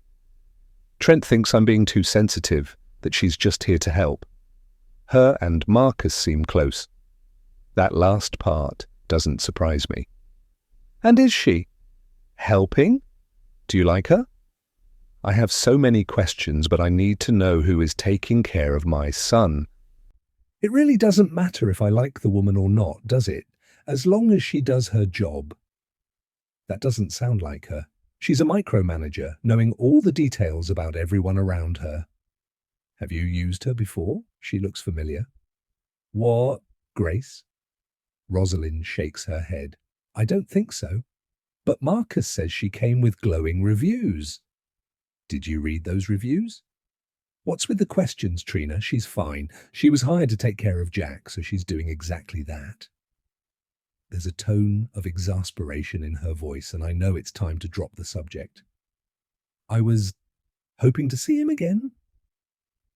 I'm hesitant to bring it up, but it would be weird if I completely avoided the topic too. "It's his nap time. How are you healing?" She points to my stomach, changing the subject. I lightly touch the area. "Pretty good." "I had a bit of an infection from the surgery, but that's gone now." She nods. "Same." She cradles her stomach. "Who would have figured we'd give birth the same night? In the same way, with the same outcome?" She says this last part quietly, as if not wanting me to hear her. But I do. "You had a C-section too? Why didn't I know this?" I try to recall everything that happened that night, but it's all a blur. "You didn't know?" She leans forward. "I thought for sure Marcus might have mentioned it." I shake my head. No one said anything." She shrugs like it doesn't matter. "Did they tell you I died?" This has me sitting forward, gasping. "Died? What do you mean died? Like dead? Or there were complications and you could have—" Dead? What the actual? How could no one have told me this? Crazy, I know. "The doctor says I can't have any more children now too." Her lips pin tight as she looks away. I'm still trying to wrap my head around this news, that I almost lost my best friend and no one told me. Not Marcus, not Trent, not even Wyatt. Then what she said hits me. I heard 2 babies crying that night. Every time I close my eyes, I still hear those cries. If she has my baby, what happened to hers? "Rosalind, what did you mean about the same outcome?" She starts. "Oh, of course, right." She sighs. "Of course, sorry, I shouldn't have said that." Her voice is devoid of any emotion, and a shiver runs up my spine. I lean forward. "Rosie, did something happen?" She blinks rapidly like she's trying to focus on my words and can't. She turns away and stares out into the yard. "Are you okay?" My voice is lowered, softer. hoping to penetrate whatever shield she has in place. Maybe if I can get through, I'll get the truth. Rosie, you know I'm here, right? That no matter what happened, we can face it together. Her eyes close and a tear trickles down her cheek. Except you weren't, were you? She barely whispers. I'm so sorry, love, I really am. I think about how scared she must have been to have found out she died while giving birth. I can't even imagine. They say dying changes you, but they never say how. She fills up her lungs with one long breath and opens her eyes. And please, don't apologize for anything that happened that night. Her dismissive tone almost hurts. What you went through, what we both went through. You never have to apologize to me. Sisters never apologize, remember? She swallows, and the tears fall faster now. I wish someone had told me sooner. I could have lost her forever, and I can't process that. Maybe they felt I couldn't handle it. Maybe they thought they were doing me a favor. Can I ask you a question? Consider this a little test. I've never known Rosalind to lie to me. Of course you can. What happened to your baby? It takes her a moment to respond. Nothing happened to my... Trina, what's going on? When I woke up, there were 2 babies. I see the skepticism on her face. I heard 2 distinct cries. I know I did. She looks like she wants to say something, but she bites her lips together instead. She stands and walks to the edge of the porch, leaning on the railing. Did you? I don't know, Trina, she says, not looking at me. I wish that were true, I really do. A shudder runs through her body. I can only tell you what I was told, but I think you already know that answer, don't you? That I was hearing things, that my baby died. But no, that didn't happen. She turns then, shaking her head. I wish I had a different answer for you. She lets out a long breath. Let's talk about something else, okay? She waves a hand in the air like she's dispelling whatever tension there is between us. Rosalind has never been one for tension. I squash everything I want to ask, like why she didn't answer my question, like why she says she won't lie, but then she won't tell me the truth either. The girls have missed you. This has been the longest you've been away from them since they were born, isn't it? It is. I'd love to see them. She nods. I'll make that happen. Where are they? By the way, I'm surprised neither one of them has come running out to see me. Marcus took them down to the barn to see all the baby animals. We sit in silence for a little bit. There's a distance between us and we've both put up boundaries, something that's never been there before. When will Dr. Harmon be back? I haven't seen him in a few days. Not that I'm complaining. She shrugs. Trent has him here almost every other day. It's ridiculous. But you're doing okay, right? And Jack is, too, no issues? Again, with all the questions, seriously, we're all fine. I'm fine, he's fine, the girls are fine, we're all completely fine, okay? I just want to make sure, that's all. Jack is fine, Trina. There's something in her tone that feels off. She might as well be talking about one of the foals in the field for the amount of emotion in her voice. Do you trust me? She asks. I hesitate a little too long. Seriously? I've always had your back, Trina, like you've had mine. I can't believe you right now. I need... She stops, biting her lip until there's blood. I can't do this, any of this, if you don't have my back. There's something in her gaze, a shadow of the woman I know, screaming at me to take notice. Rosie, if you won't trust me right now, then we have nothing. As I sit there, trying to understand where she's going with this, she leaves me, stomping into the house with a flash of anger I'm not used to seeing on her. I hear the sound of footsteps on the wood, drawers opening and closing, and then the screen door slamming open. She reels her arm back and throws something my way. It hits my chest before sliding down to my lap. A keychain with one key attached. The whole world goes silent for 1 beat, 2, and in that lull I realize she's trembling so violently she looks like she might vibrate right off the porch. Her eyes bore into me, wild and wet and unblinking. "If you don't trust me, then go." She's shrieking now. Not a sound I've ever heard from her before, not even in the worst moments in the group home, not when she broke her wrist twice in one summer, not when she realized her firstborn son was gone. "Take Jack!" she yells, voice cracking on his name. "If you honestly believe I stole him, then take him and go!" Her voice shreds itself, fracturing into a rattle of air. "And don't ever come back!" The last syllables collapse into a whisper. All the oxygen gone from her lungs, everything deflated, devastated, as though she's just confessed to the thing she's most afraid of. She stands there, hunched and gasping, a wild animal driven into a corner. Her tears, huge and hot, streak her cheeks and soak into the thin gold chain around her neck. I want to cross the porch, wrap her in my arms, hold her together the way I used to when she would wake up from nightmares. But I'm paralyzed, pinned by guilt, by my own confusion, by the sudden, inescapable certainty that I've made everything worse, not better. I look at the key, then up at her. For the briefest moment I see her as she used to be, brave, loyal, terrifyingly clever, before the layers of perfection and power and domesticity settled over her like coats of paint. The screen door slams open and Trent is there, all 6'4" of him, hair sticking up where he's run his hands through it, shirt half tucked and boots leaking dirt onto the mat. "Rosie, what the hell?"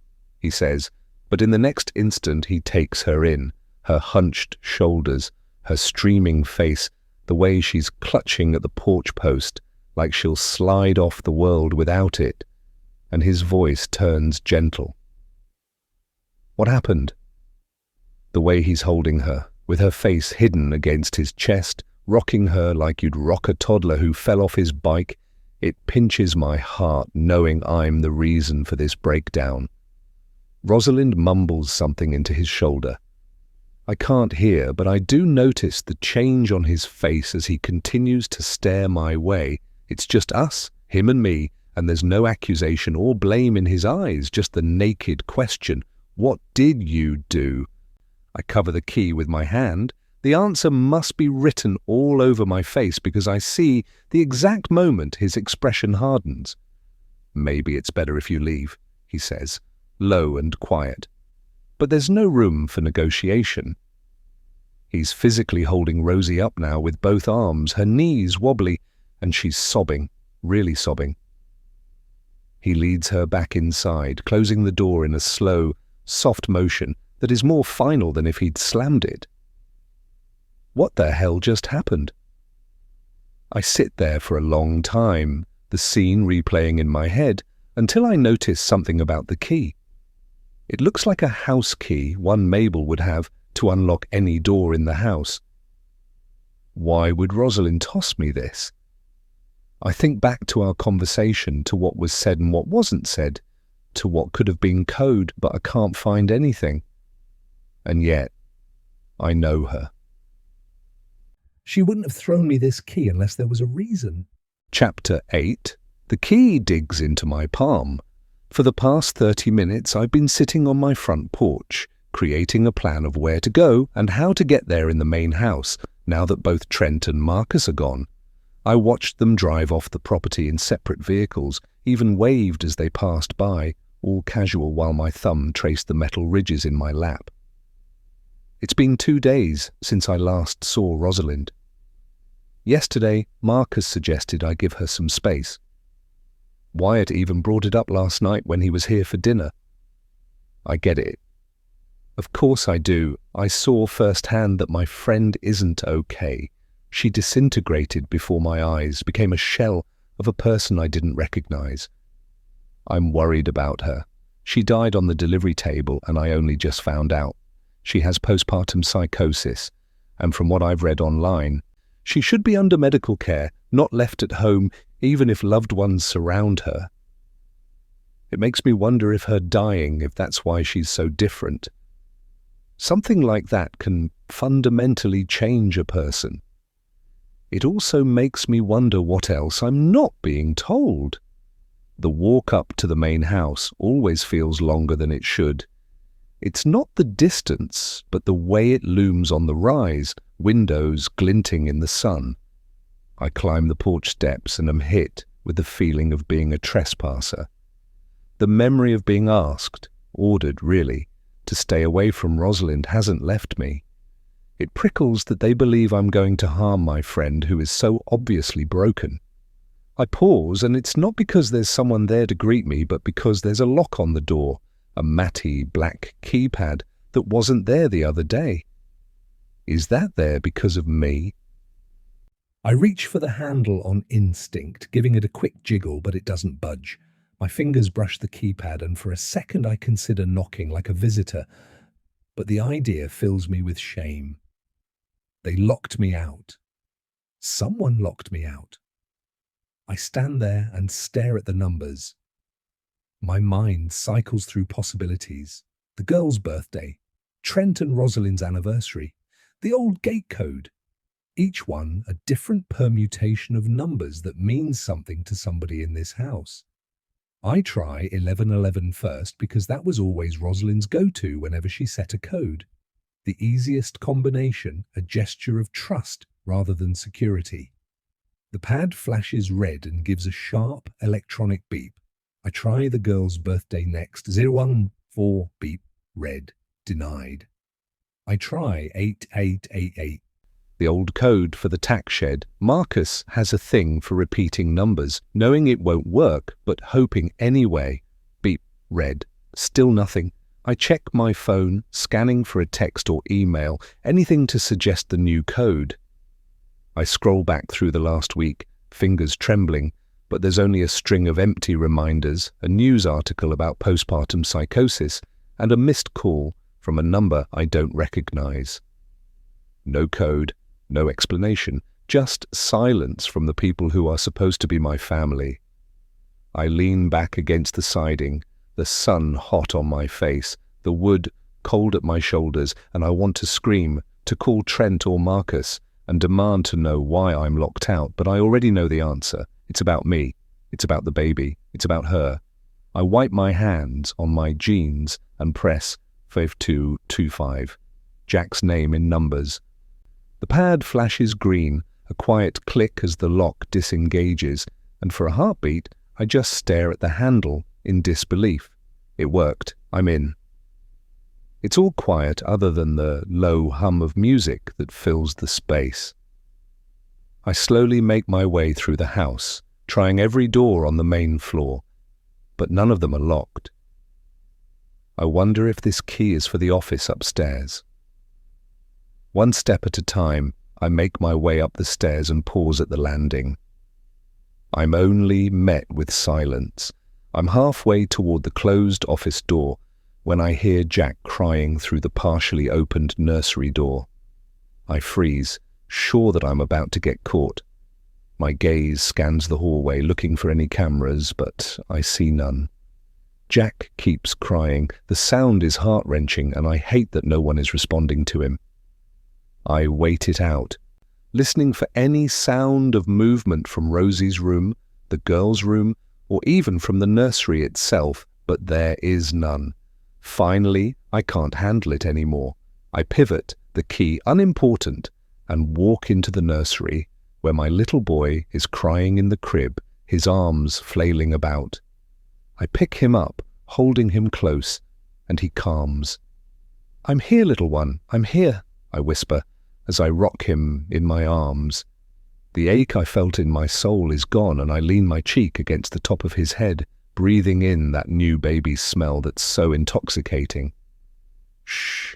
I hush over and over as I rub his back in small circles. I make my way to the rocking chair and sit, holding his small body tight to mine. I hear a noise, Rosalind stands in the doorway, arms across her chest. I can't quite read her. "What are you doing?" she asks, her eyes wide. I glance down at Jack and smile. "I'm holding. Put it down. Put it down now." She rushes forward, hands outstretched like she's going to take the baby from me. I tighten my hold and lean back as far as I can in the chair. "Stop," I say with more force than I intended, and she does. Her knees touch mine. She's that close, but her hands drop, and she stares at me with such a look that I feel shamed and bewildered at the same time. "How can you?" She barely whispers the words before her hand covers her mouth and she backs away, one step at a time. "I thought you, of all people, that you wouldn't go along with this. With him, especially after everything. I thought I knew who you were." A sob rips through her. She turns, rushing away. I don't move, not until I hear her bedroom door slamming shut. Jack stirs in my arms. And I continue to rub his back, but I'm not sure if I'm doing it to soothe him or myself. What is she accusing me of? I've never seen that look in her eyes before, like I've broken her heart, betrayed her trust. Climbing to my feet, I go to put Jack back down in the crib, but he instantly fusses, so I bring him back to my chest and hold him close.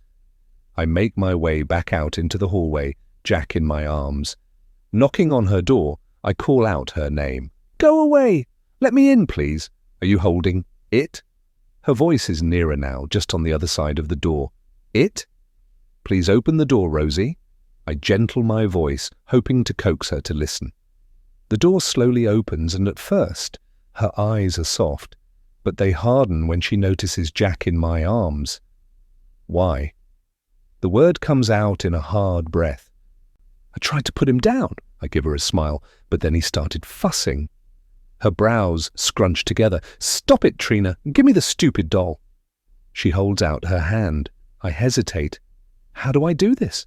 What do I say? How do I handle this? Adjusting Jack so he's lying in my arms, his face visible, I swallow hard. "He's not a doll, honey," I say with as much gentleness as possible. "Look, you see how his lips move?" I touch his hand with the tip of my finger. See how he grabs onto me? Her gaze flickers down, then up to mine. "How did you do that?" "I didn't." "He did. He's not a doll, Rosie." My voice breaks and eyes well as I watch her tear her gaze from me back down to Jack.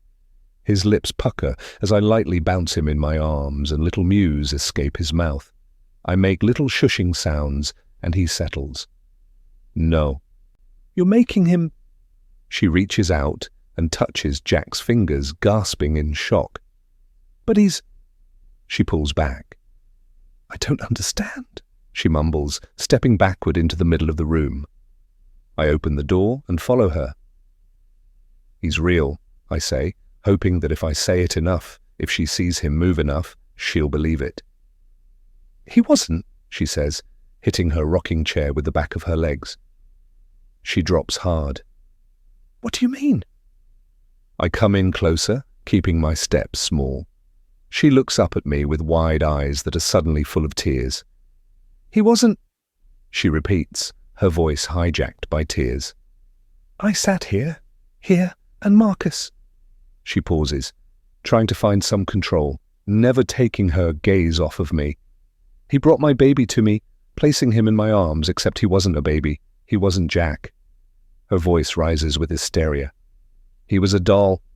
Trina, a doll." I glance down at Jack. This is not a doll. This is a precious little peanut who rests peacefully in my arms. "That doesn't make sense, Rosie." Shaking her head back and forth, she wipes her face and swallows hard.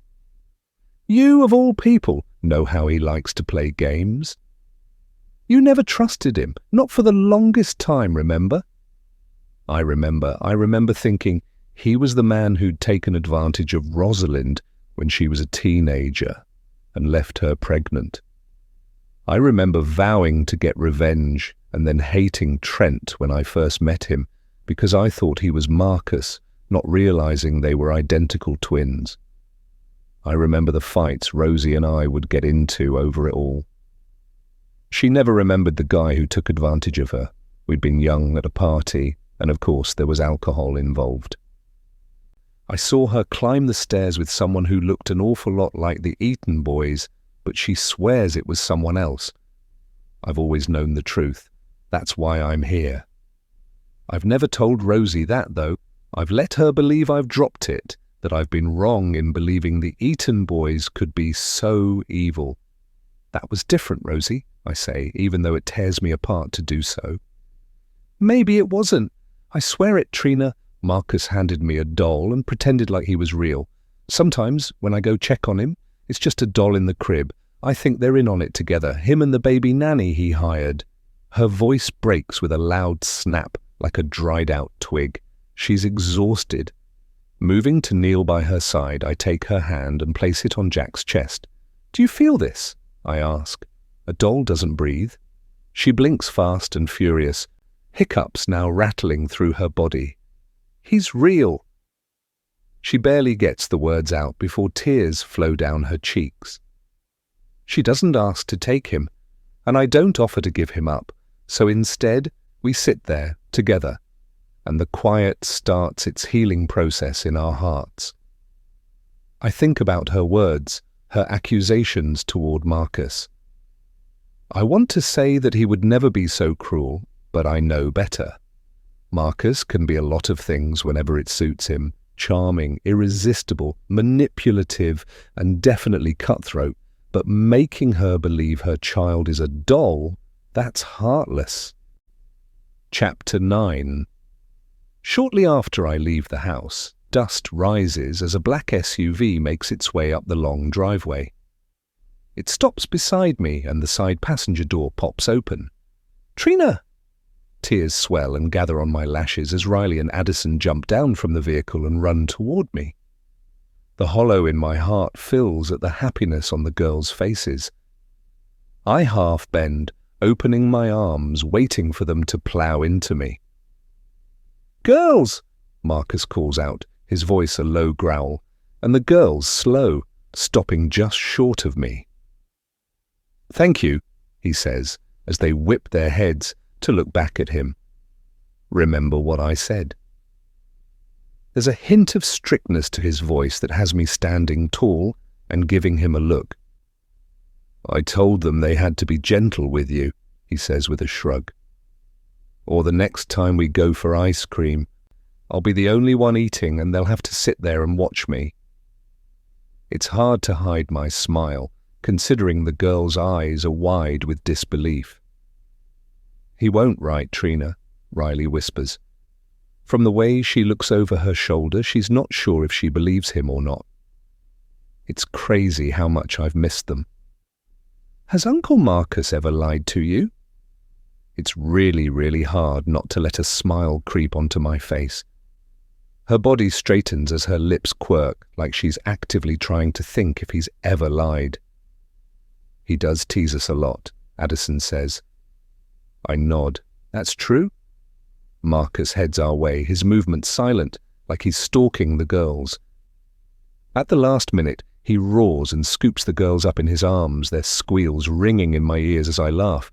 This man is multifaceted.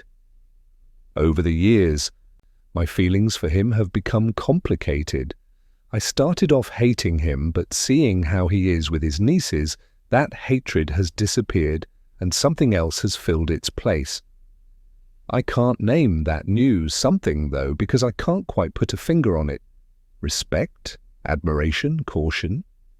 There are multiple versions of him depending on the situation, and I guess I like some versions more than others.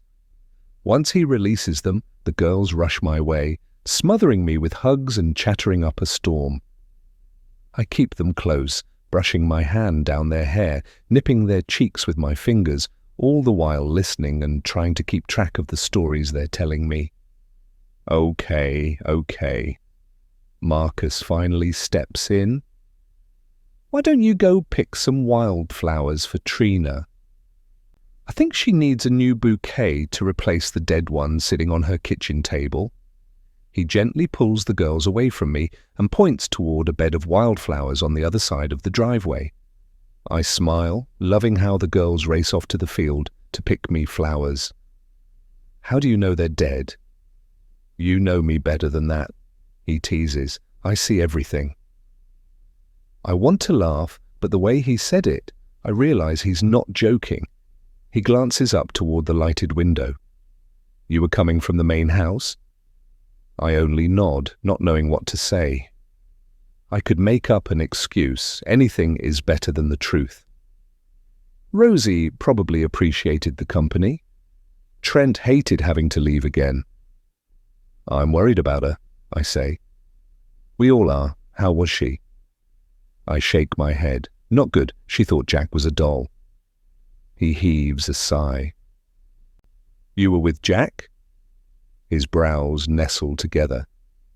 He was crying, and no one was there to take care of him. I'm not going to apologize for this. Where was the baby nurse?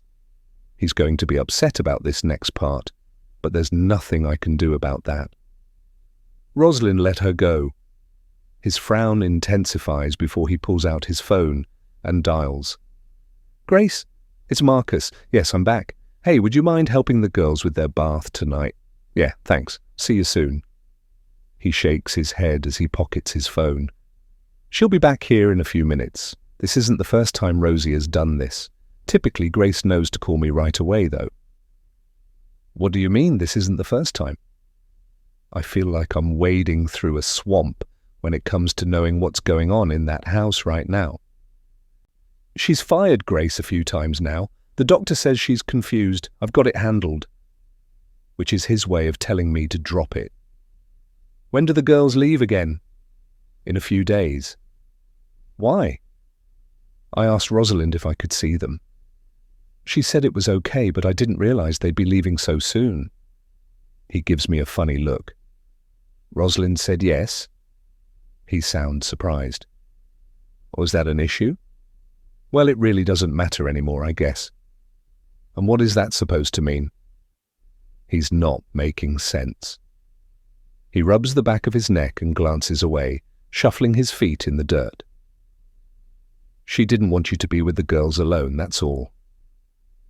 I blink several times, digesting his words, not believing them. Does she not trust me with them? Are you serious, Marcus? I've only watched them since the first day they were born. My heart hurts find out this. He has to be making this up, but when Marcus gives me a slight nod, tears fill my eyes. It's not you, Trina. Trust me. I reel back like he hit me. It's not me. What else is it then? The psychosis. We just have to be patient, that's all. Anyway, it's a moot point now, isn't it? He says, changing the subject. You look different. Really? He looks at me like he's seeing me for the first time. You were smiling. Don't I always? He leans back on his heels. Not lately. Inhaling, I take a few minutes to think about this and realize there's only one cause for that smile. Jack. But I won't say that. The girls rush toward us. Daddy's coming, they say, pointing toward a vehicle driving up. Marcus pulls out his phone, takes a quick look, and shakes his head. That's Grace. She's going to help with bath time, he tells them. The girls pout, their cute little faces puckered up with disappointment. He hands Riley the bag he'd set beside him. When you're ready, we'll start reading this new book. Oh, what book did you get? I lean forward so I can see inside the bag. I can't see the cover, but it's a thick novel. It's a story about dragons and princesses and fairies, Riley says, her eyes wide with excitement. It was my turn to pick, and I've been waiting forever to read this one. She draws out the word while glaring at her sister. This book is even longer than the last one. Addison has her arms crossed over her chest, but she doesn't say a word. She doesn't need to, though. The girls might be identical in most things, but when it comes to story time, they have very different reading preferences. Riley loves anything associated with fairy tales, mythical creatures and princesses. Addison prefers stories and characters she can relate to, set in modern times. Grace steps out of the car, waves at the driver, and heads our way. "Sorry, Mr. Eaton," she says, holding out her hands for the girls. "I meant to call you, but I got sidetracked." She turns to me. "Hi, I'm Grace. You must be Trina." Her smile is warm, but her eyes are ice cold. "The girls are ready for their bath," Marcus says. "I appreciate you helping us out like this." "Not a problem. The girls are darlings. So is Jack, the easiest baby I've ever taken care of." She reaches out and lightly touches Marcus's arm. "Anyway, nice to meet you, Trina." The way he smiles at her. It reminds me of a night when he smiled at me like that too. A night when we sat shoulder to shoulder watching the sun set in Santorini.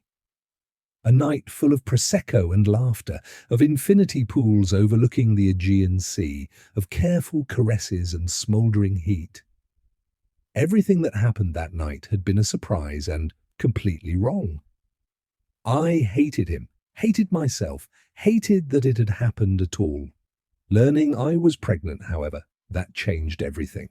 I didn't stop hating him, but I couldn't regret what happened between us because it meant I was going to be a mum. Grace turns to take the girls into the house, but I notice the way she glances toward me. Her eyes are daggers, and if we were alone, I'm sure I'd be dead. Chapter 10. I take the final sip of my coffee just as there's a knock on my door. I know exactly who it is, having watched them skip down the walkway from my kitchen window. The smile that grows on my face is full and light as I turn the knob. "Surprise!" the girls shout as they jump on the spot from excitement. "Oh my goodness, you grew at least an inch," I say, kneeling so I'm on their level and opening my arms. They almost bowl me over as they rush forward and wrap me in love, and I adore every painful second of it. My stomach muscles don't, but I do.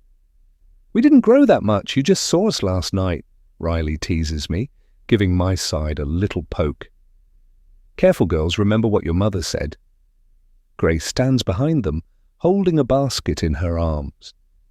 The animosity from last night is gone, but there's no genuine smile. I look around to see if she's brought Jack, but it's just her and the girls. "It's all good, Grace," I tell her as I rise to my feet. "What did Mrs. Eaton say? They need to be gentle, and if you look peakish in any way, the girls are to leave you alone."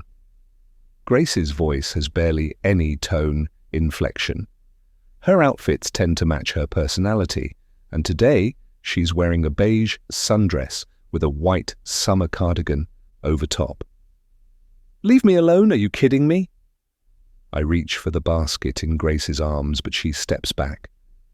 "I'm also not to let you carry this as it's quite heavy." She pushes past me. "Where should I set this up?" "Did you bring bubbles?" I ask Riley, knowing full well she did. Blowing bubbles is her favorite thing to do. She pulls a small container from her pocket and holds it up high. "Then I think it's obvious we should go outside. What do you say?" I follow the girls, who rush ahead. Riley opens the French door and waits until we've all walked past before she closes it. I smile in thanks and pat her head gently. She's only 4, but she tries so hard to be older. Grace sets the basket down and stands there awkwardly. "I think we'll be okay for a bit," I tell her. "I'm sure you need to get back to Jack." She shakes her head. "I'm to stay and help and make sure you don't overdo it." "Says who?" "Mrs. Eaton." "Well then, Mrs. Eaton can go suck on a sour candy," I mumble as I glance toward the main house. "I don't need a babysitter, for Pete's sake." "What's that?" Grace asks, her brows arched high. "You don't need to stay," I say in the kindest way possible, but she hears the hint of steel in my voice. "The girls and I have a lot to catch up on." "Sorry, but I can't do that." She was very specific. She lifts her chin a smidgen and I can see the hunger in her eyes for me to argue. Why does she hate me so much? Addison, can you spread the blanket? Riley, how about you take out the food and get it ready? I'll be right back. I head into the house and wait for Grace to join me before I close the door. Do we have a problem? I ask. Her eyes widen, but I see beyond the pretend surprise. I don't know you, and you certainly don't know me enough to dislike me, so I'll ask again, do we have a problem?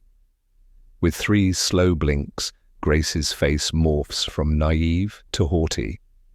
She looks around my living room and shrugs, one that says, meh, it's fine. You seem to have done well for yourself, she says. As for a problem, I can't imagine why you'd ask that. I'm doing as I've been told. You of all people should understand that. Me of all people? What is she talking about? Who are you? A simple baby nurse, here to look after Jack and keep him safe. The smile she gives me is like a hot knife to the soul, and I do everything not to flinch. Now we really shouldn't be leaving the girls outside on their own, don't you think? She walks around me and opens the door, planting the biggest, fakest smile I've ever seen on her face. We don't have much time before we need to get back, so if I were you, I'd enjoy this time with the girls while you can. That feels too much like a threat, but for the life of me, I have no idea why. Mama says you need to eat, Addison says as she holds a plate of food out for me. There are crackers and cheese, cut fruit, and small cucumber sandwiches all laid out. She says if we can get you to eat all of the food on your plate, then we get to make a cake with Mabel after. The way her eyes widen, the excitement that twinkles, how can I disappoint her? What kind of cake? I sit down beside her, my legs tucked beneath me, and notice how Grace takes a seat in the far corner of my back porch. I hold the plate in my lap but don't eat, hoping to distract the girls from noticing. While I know there's no way anyone would have tampered with the girls' food, I still feel cautious. Cherry chip with raspberry frosting, Riley mumbles around a bite of her sandwich. We can bring you some. I lean forward and lightly touch Riley's nose. My favorite kind of cake. Mine too. Addison gets up on her knees and adds more cheese to her plate. I've been excited all morning to see the girls, and even though the babysitter has tagged along, I'm not going to let her spoil this visit. They are as much a part of me as I can imagine. It's like they share my DNA, even though that's impossible. I've been with them since they were born, and while I may not be their mother, in my heart, they're my family. Are you still sad about your baby? Riley leans in close, resting her head against my shoulder. Mommy is sad? I run my hand down her long hair and untangle the ends with my fingers. I'm still sad, I say, pulling an elastic band from my pocket. Here, let's fix that crazy hair of yours. Once I've fixed her hair, I pull her close and plant a kiss on the top of her head. Why is your mommy so sad? The news isn't surprising, but I'm curious about the girls' reasoning. Despite their age, the pair are very intuitive and observant. Riley shrugs as I finish braiding her hair. I give it a quick little tug. Shrugging isn't an answer, I say, making sure there's a smile in my voice since she's not facing me. She cries a lot and doesn't play with us anymore? Riley whispers. Oh, honey. I wrap my arms around her and hold her close. I don't know what to say. Should I apologize for Rosalind? Or maybe offer an excuse? I do neither. Does it make you sad when she's sad? Riley nods. Mommy should be happy, but little Jack cries a lot and Mommy stays in her room all the time. He's sad too. That's what Mommy says. Riley grabs a stick and draws random lines on the ground. Everyone is just sad. She looks up at me with doe eyes as if begging me to fix everything.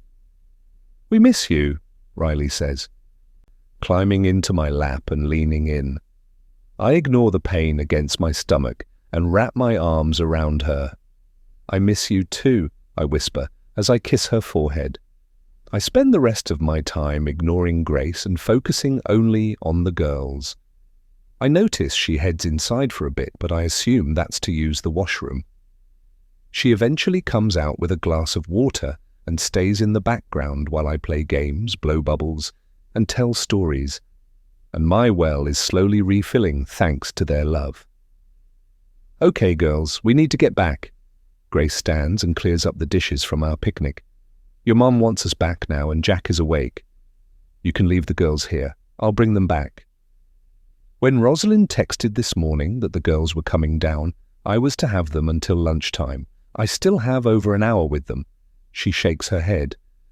No, actually I can't. I was given very specific instructions and will be in trouble if I don't bring the girls back now. That doesn't make sense to me at all. Rosie knows how much I love these girls. Mrs. Eaton will not be upset that you left the girls with me, I can promise you that. I'll walk them back when it's time. There's a level of authority in my voice that I know she hears. Her lips purse and her brows inch together as I see her wanting to argue with me.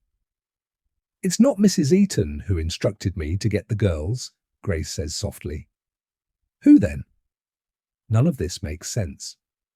Trent? Marcus? After a very brief pause, she nods. Mr. Eaton was passing along the message, but he made it clear Mrs. Eaton wants the girls home. Do we have to? Riley looks up at me, imploring me to let them stay. I will walk them up, I repeat to Grace. This time, there is no room for arguments in my voice, and even though she didn't specify which brother she was talking about, I already know who. I think I'm more than capable of taking care of the girls. But Mrs. Eaton... Tell her it was my idea if you need to, or tell Marcus. I don't care. If either one of them gets upset about that, they can talk to me personally. All right? I glance at the girls. Addison has a sneaky smile, which makes me a little worried, but Riley looks up at me like I'm her hero. Grace's phone buzzes. She glances down at it. This is on you, then. This is getting ridiculous. Just go. Why would Rosalind have told Marcus she didn't want me to be with the girls all morning, especially after saying I could have them till lunch? What is going on with her? Chapter 11. Rosalind. Walking into the bright kitchen where the mid-morning sun casts the room in a glow, I find Trent standing at the counter, coffee mug in hand, staring down at his phone. When did you get in? I ask, startling him. He quickly puts his phone screen down on the counter. A few hours ago, he says. You were sleeping so soundly I didn't want to wake you. Where are the girls? Down visiting Trina, I tell him. Trent slowly lowers his cup.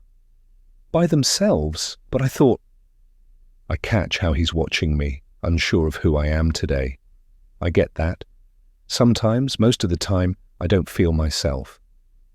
Grace is with them. They should be back soon, actually.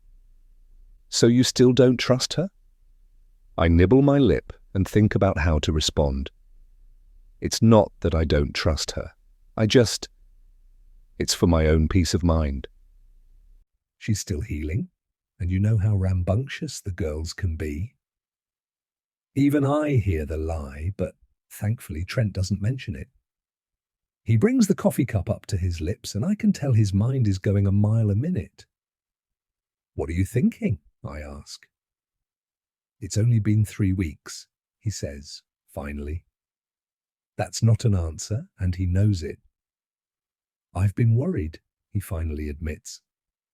I've been doing a lot of research online in the middle of the night when I can't sleep. What kind of research? About postpartum psychosis, and I stop him. Wait, what? Psychosis? Who said that? My heart quickens at the thought.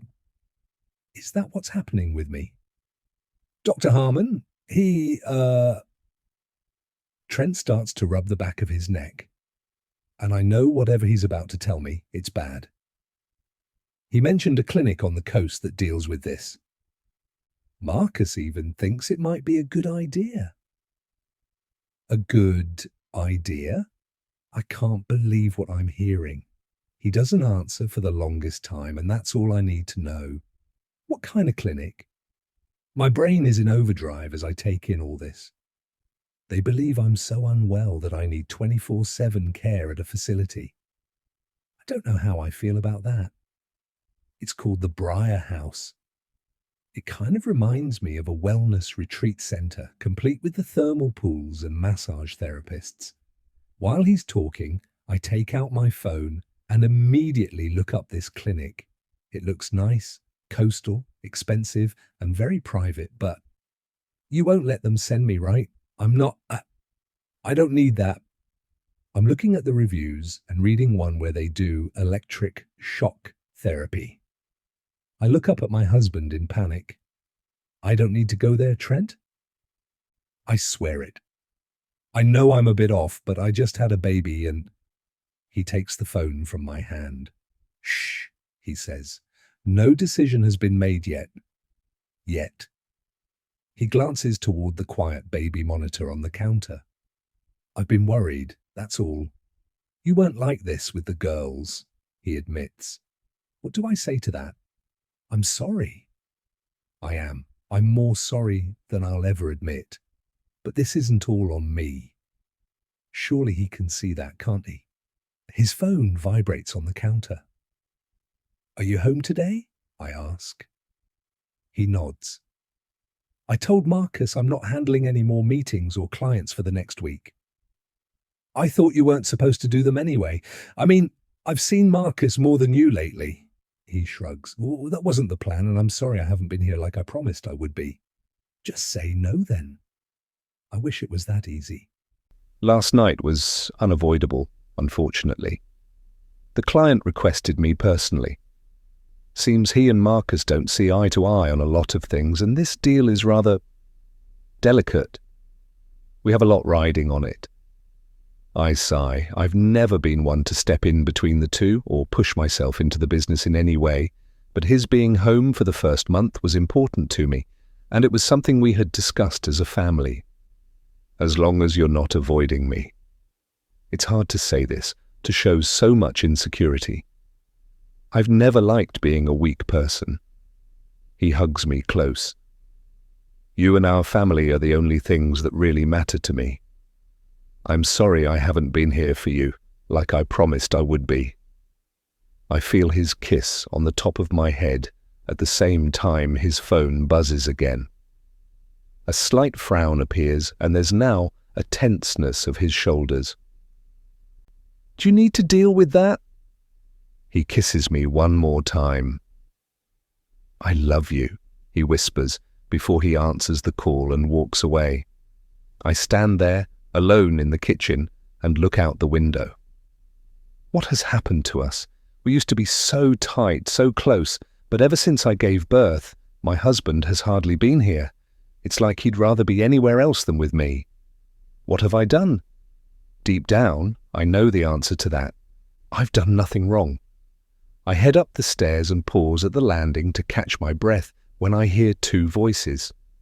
When did Marcus arrive? I head toward Trent's office and pause just outside the door. Their voices rise and fall, and there's a level of tension between the two I'm not used to. When there's a break in their conversation, I poke my head in to find Marcus sitting on the edge of Trent's office desk, Jack in his arm. Sometimes their similarities are overwhelming. As identical twins, only the slight differences make them stand out as individuals. When they are tired, Marcus will limp from an old soccer injury, whereas Trent likes to tilt his head to the right.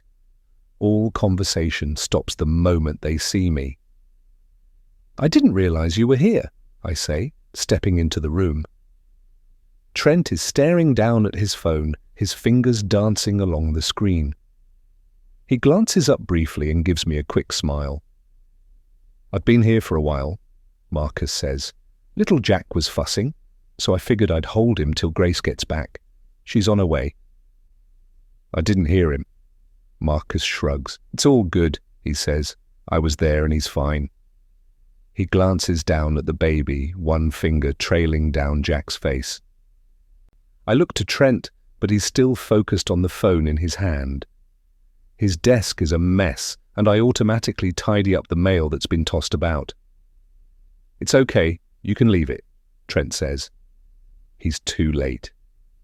I stack it all in a pile and set it to the side, and that's when I notice an envelope with the Nova Clinic logo on it. The same clinic the three of us visited last year during our family vacation. "Everything okay?" I wave the letter toward Trent, who snatches it from my hand and tosses the letter in a drawer. Trent: "It's nothing, just—" He pauses as if searching for the right words.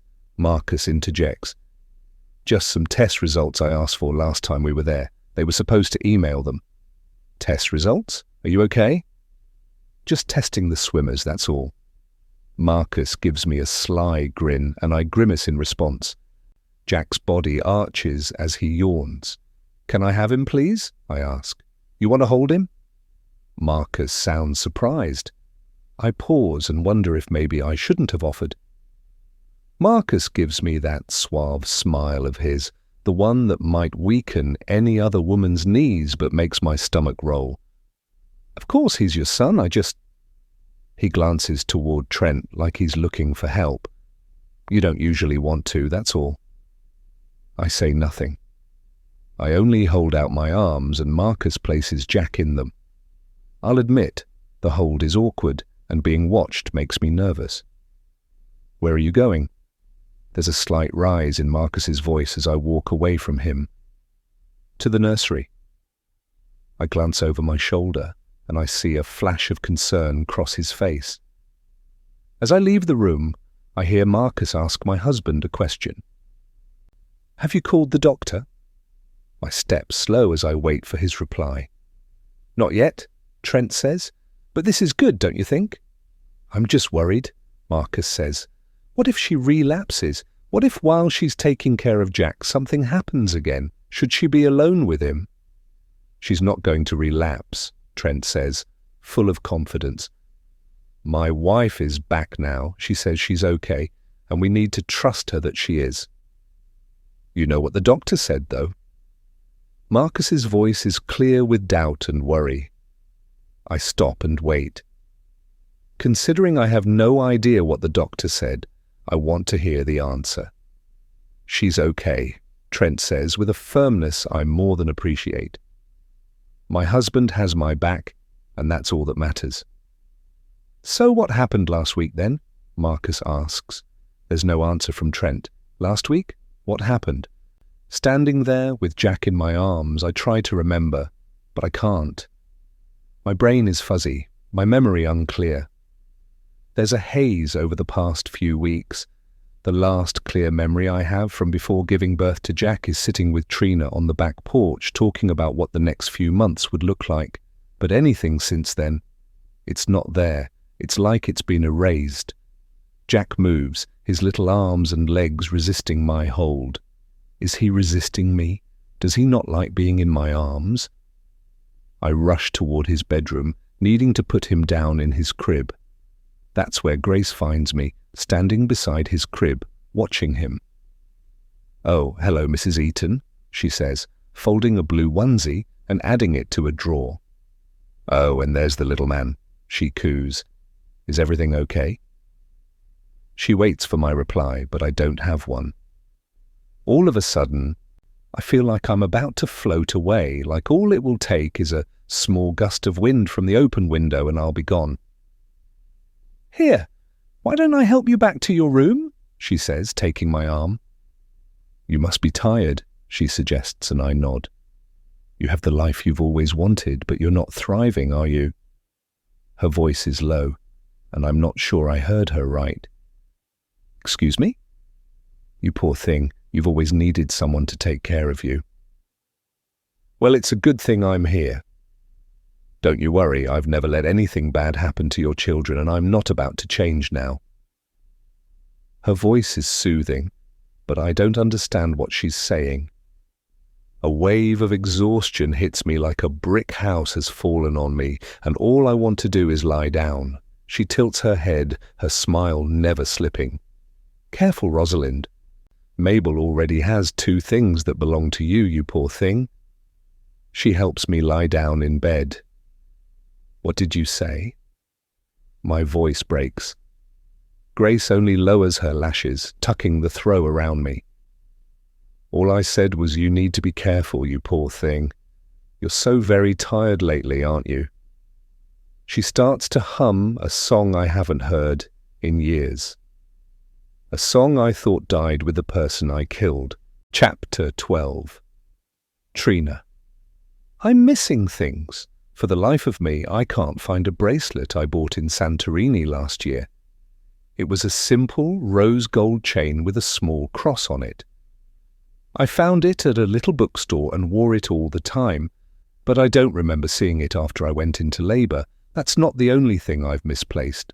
I'm finding books on the wrong shelves, my wool basket set in different places around the house, even though I always keep it by my chair. And lately, I can never seem to find either my charging cord or my portable charger for my phone. I'm also missing a set of keys from the key hook. They're for the main house, an extra set. Those I must have misplaced because I don't remember seeing them for a long time now. It's like my mind is playing tricks on me, my memory a sieve. I know this is normal, that eventually I won't have to go through every single drawer in my kitchen to find the measuring spoons, but it's getting a little frustrating. My phone dings with a message, and I give up the search. The message is from an unknown number, and it's an audio recording. I hit play. A voice sings an old children's rhyme that I haven't heard in years. First they hum a verse, then they sing it. My mommy told me if I was goody that she would buy me a rubber dolly. I drop the phone, and it lands on the floor with a thud. That's a song from my nightmares. In one of the foster homes I grew up in, Marilyn, the foster parent, would hum it under her breath constantly. And when she drank, she'd sing the lyrics, creating her own weird ones about the kids who lived with her at the time. I still remember the one she made up about me. My Trina is sneaky. She skipped the curfew, she stole the Mickey, and got in trouble. It was all true. She was there, waiting for me, sitting at the kitchen table when I attempted to sneak in through the back door 90 minutes after curfew.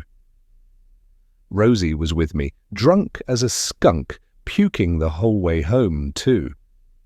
Marilyn was fond of dishing out punishments. Her favourite was locking you in the spare bedroom, which was really a crawl space under the stairs.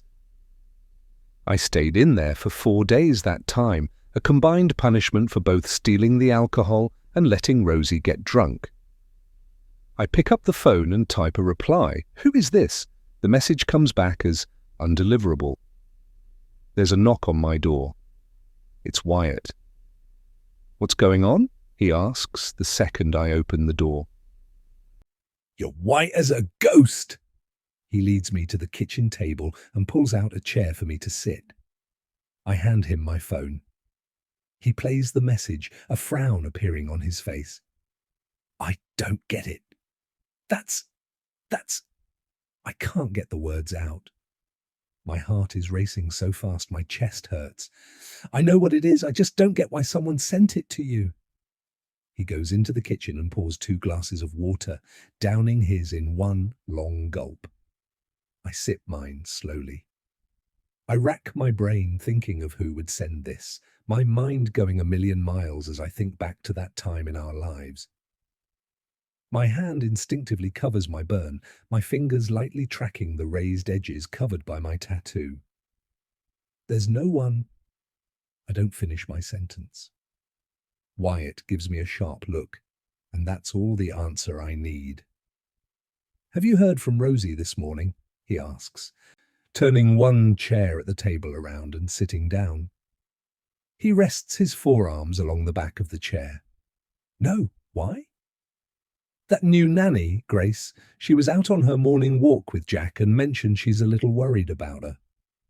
I want to say something, but I stop myself. I might not like the woman, but I also don't know her enough to judge. There's something about her, Wyatt continues. I think she's after Marcus. I nod.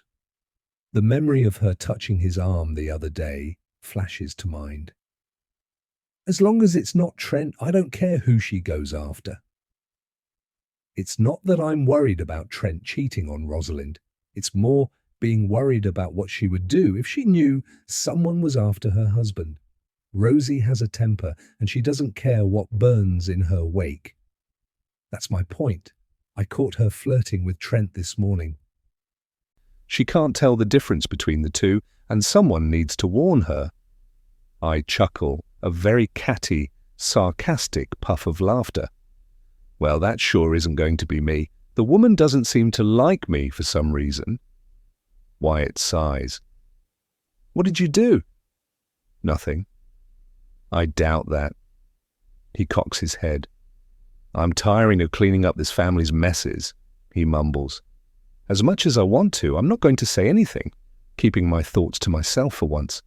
Wyatt is considered a fixer for the ranch, often being sent off to clean up messes the Eaton family view as dirty laundry. I've never liked it, but I've said my bit to him, and he's told me to mind my own business. Not in so many words, but even so, I know when my opinion is unwanted. Did you know Rosie doesn't want me alone with her girls? The ache in my heart is wrapped tight around my words. That's not true, Wyatt says. I nod. It is. I wasn't even allowed to be alone with them yesterday. Grace was there to babysit. I grit my teeth, remembering her hovering. What did I do? Nothing. He sounds so sure, so concrete, but I can't trust that. Then why punish me like this? I would never hurt her family, she knows that. Those girls, I love them like they're my own blood. Maybe it's just a leftover feeling from when you took Jack. I pinch my lips together and he shrugs. From when I took Jack. My son? I'm being punished for something they did to me, not the other way around. I'm seething with anger and I'm surprised Wyatt doesn't notice. He's more focused on Rosalind. I think about the note that was left and the key Rosalind threw at me. And as much as I want to say something about that, I don't. Don't trust anyone. Does that include Wyatt? He's always said never to make him choose between Rosalind and me. Is that because he'll always choose her? Deep inside, I know the answer. What have they told you about Rosie? I ask him. They're worried she has postpartum psychosis, I say, when he doesn't answer me. She'd be in the hospital if that were the case, right? With this family? And air out their dirty business for everyone to read about. I think they're trying to keep it contained. Wyatt slowly nods. Explains why the doctor is out here so much. His phone rings. He pulls it out and groans before answering it. Yeah? He frowns as he listens. Do what you need to do. I'll be right there. He hangs up. Need to head down to the barn. The kid got kicked by a horse. He shakes his head. It's a freaking rite of passage, it seems. Why can't anyone listen? Kid? Matty, Mabel's grandson, he'll be fine. Got it in the shoulder and knocked it out of joint. He leans down and plants a kiss on my head. I'll see you later. Will you do me a favor? Go up and check in on Rosie. Don't let that message bother you. Had to be a prank call, you know? Don't let it bother me. How can I not? It's not a very popular children's rhyme, at least not now. So why would it be sent, intentional or not? And whoever sent it, was it just to me, or did they send it to Rosalind as well? I head up to the main house to check in on Rosalind, like Wyatt asked. That childish song plays over and over in my head, mocking me. And I really hope Rosalind didn't get it as well. This is probably the last thing she needs to deal with right now. I'm lost in my own thoughts as I push open the back door and step into the kitchen, but I immediately stop short when I hear laughter. Not Rosalind's laughter, Mabel's. A sound as bright and as girlish as I've ever heard. She's at the table, sitting across from Grace, cheeks flushed, both leaning in like old friends, teacups tight in their hands. "You've always had such a way with the little ones," Mabel says, "even when—" She falters at a nod from Grace. Mabel half turns in her chair, and the silence that follows is quick and sharp. Grace recovers first, smiling sweetly. "Mabel was teasing me for spoiling Jack. I can't help it. Babies need love and comfort. It's not something you ration." I force my feet to move, shutting the door behind me. "I'm looking for Rosalind," I say, my words a little slow as I struggle to comprehend what I just walked into. "She's upstairs resting," Mabel says, her voice a shade too brisk. "She busies herself with the sugar bowl." Grace was just keeping me company. My gaze flicks between them. Company? That's one word for it. They look quite comfortable together, like this isn't their first tea break, like Grace isn't new at all. It took Mabel quite some time to warm up to me when I first arrived. I think my first tea break was probably not for a good 6 weeks. Grace tilts her head, still smiling. "You look pale, Trina. Are you all right?" I swallow hard, the message on my phone burning like a brand in my pocket. "I'm fine." I turn to Mabel. "Has anyone called you yet?" A flare of alarm flashes in Mabel's eyes. "No, what's going on?" "Wyatt was at my place when he received a call. Your grandson got kicked by one of the horses and his shoulder got knocked out of the socket." Mabel springs into action. "No one has called. That boy—" "We'll go down together," Grace says, getting up from the table and setting her cup in the sink. "The baby is sleeping, but I have his monitor with me. Come on," she says, placing her arm around Mabel. "I'm sure he's okay," she whispers as they leave the kitchen together. I'm left standing there, perplexed at the level of familiarity between the two women. My phone buzzes, and to be honest, I'm a little nervous about checking it. Will it be another message? I swallow hard and pull it out of my pocket, and my heart drops when I read what's on the screen. Chapter 13. Please come help me. It's from Rosalind. I race up the stairs, calling Rosalind's name. "I'm in here," she says. I nudge open her bedroom door and see her sitting in her rocking chair with Jack, holding him at arm's length. The poor thing looks uncomfortable. His face is all scrunched up, and I'm not sure if he's about to belt out a cry or if he's about to fill his diaper. "Hey," I say, entering the room. "I thought Jack was supposed to be sleeping." The look on her face is one of full relief. "Oh God, thank you. Please, please take him." She awkwardly stands and holds him out to me. I don't hesitate. "Hey there, little man," I say, bringing him in close and kissing his forehead. I pat his bottom, but it feels like a regular, unfilled diaper. I watch him as he rests in my arms. Wow, and his face relaxes as he snuggles in toward my chest, letting out a little sigh. He is the most adorable thing ever, not being with him, not seeing him, holding him. I haven't wanted to admit it, but it's been killing me. "I just saw Grace downstairs," I say. "She seems to think he's sleeping in his crib." She shrugs. I turned his monitor off. It's not my fault she hasn't checked to see if the video is on or not. He was crying and she wasn't around, so I brought him in here. "Well, she's not here now. She and Mabel are down at the main barn. I guess Matty got hurt." She whirls toward me. "Is he okay?" Her eyes widen slightly. I give a half nod. "Wyatt said he got kicked in the shoulder by a horse. Didn't sound too worried." What's with everyone all of a sudden being concerned about the kid? She paces in the room. Back and forth, finally stopping at the window. It's times like this I wish I still smoked. I snort. Liar.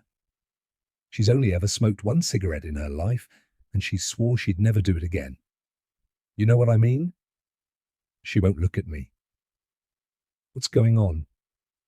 I go to stand beside her, one hand on her arm, and I look at her, really look at her. She's been crying. I thought... She shakes her head, and I can see her trying to find the words. I thought I was better, that a switch flipped in me and I was fine, you know?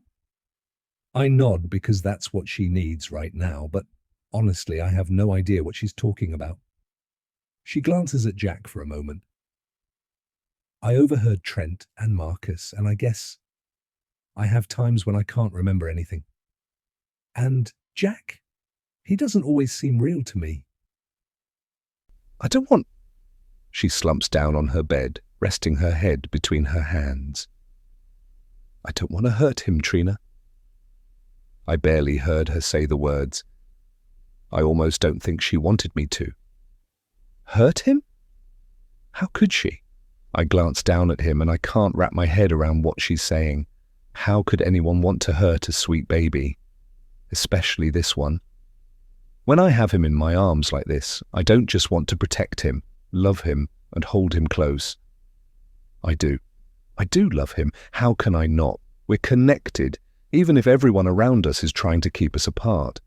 I will find the answers I need, and I will get my son back.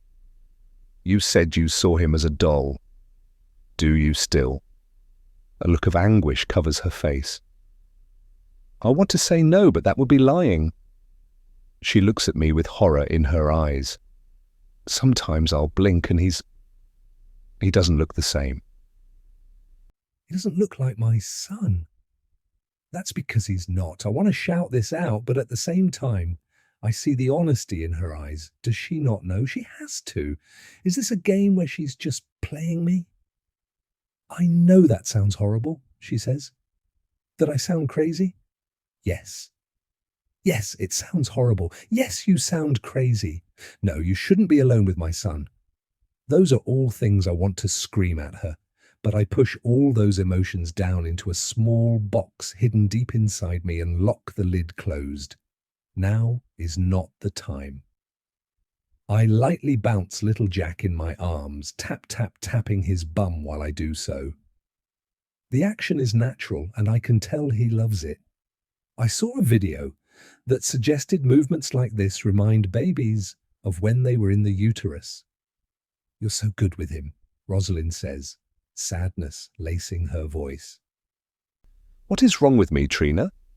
She leaves the bed and goes to stand by the window again, staring out. Where is the woman I used to be? She's gone. I can't even feel her anymore. This never happened with the twins. I glance down at Jack, and his eyes are closed. I should return him to his crib, encourage Rosalind to have a nap, and then search through the upstairs for the proof I need. Instead, I carefully arrange some pillows on Rosalind's huge, king-size bed and nestle Jack in between them. There are tears pooling on Rosalind's eyelashes. I'm so torn. My heart breaks for her brokenness. At the same time, there's a hatred inside of me that continues to grow any time I'm around her. I've never hated her before. Never. I've always looked at her like a little sister, needing protection from the evil world. She's always been fragile, especially after what happened to her as a teenager, and I've always sworn to be there for her.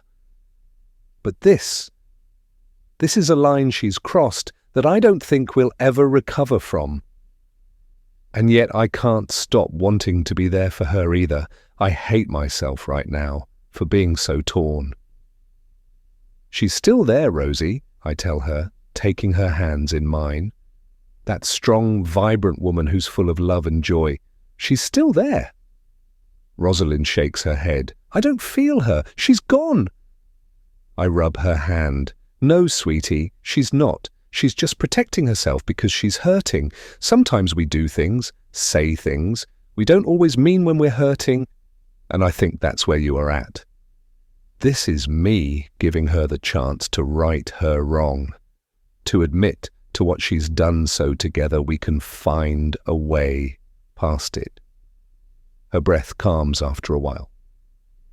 And when she lifts her head, she's able to give me a wobbly smile. Self-preservation and all that? She says, trying to sound like everything is fine. I nod. Exactly. I wait for her to say the words I'm so desperate to hear, to tell me Jack is my son. Did you know Dr. Harmon wants to send me to some retreat center on the coast? A psychiatric treatment center for postpartum psychosis? Rosalind says instead, her voice fragile and small. During the pregnancy, I read up on all the things that could go wrong, just as much as I read up on all the ways to be prepared for labor, delivery, and life with a baby. Everything I read on psychosis scared me, to be honest. Sure, they have a lot of up-to-date methods for treatment, but it's still scary. Do you feel you should go? I ask. Unsure if she needs my support of her decision or my honest reaction. She shakes her head. No. She takes my hand in hers and holds it tight. This is where I need to be. Everything else will fall into place. She rubs her face, swallows hard, and stands taller. I'm just emotional, that's all. The things we women go through from our periods to prenatal and post, then eventually perimenopause and then menopause. I swear it's too much at times. She's trying to make light, I get that. But what she's going through is very real. You need to tell the doctor then. Tell him the truth, okay? He can't help if he doesn't know everything, I remind her. Sometimes she trails off, not finishing, as she grabs a light sweater and bunches it in her hands. Sometimes what? I'm not letting her off that easily. She shrugs. Nothing. Just a feeling I have, but it's nothing. Just me being broken me, I guess. I have to be honest, her not admitting things to me, it's frustrating. She's holding back, not sharing everything, and I don't understand why. Mrs. Eaton, Grace is at her door. Oh, you're not alone. How about I take Jack and settle him in his crib? She walks in and heads toward the bed.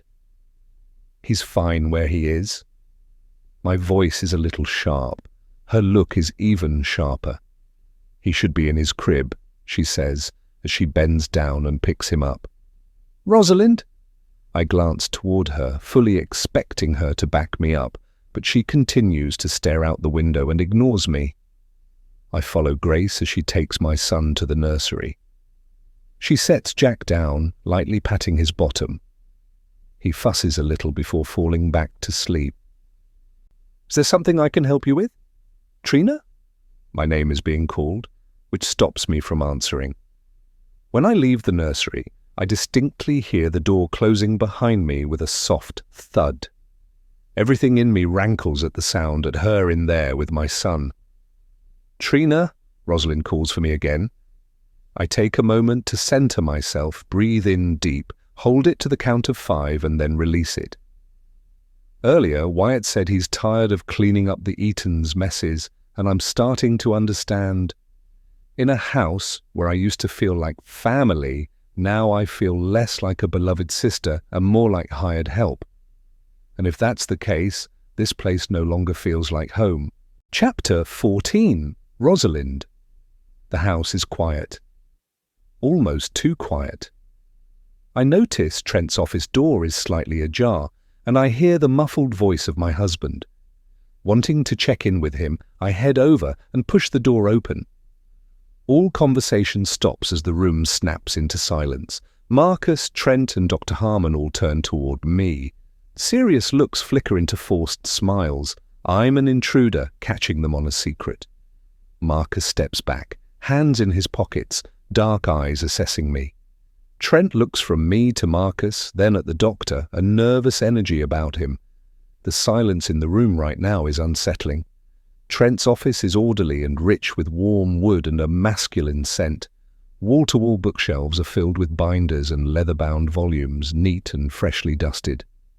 Photos in elegant frames dot the shelves, me with the girls. The girls with Trent and Marcus, the men with their parents, but none with Jack. I'll have to change that. Normally, I love coming into this room. It's nothing like me, everything like Trent.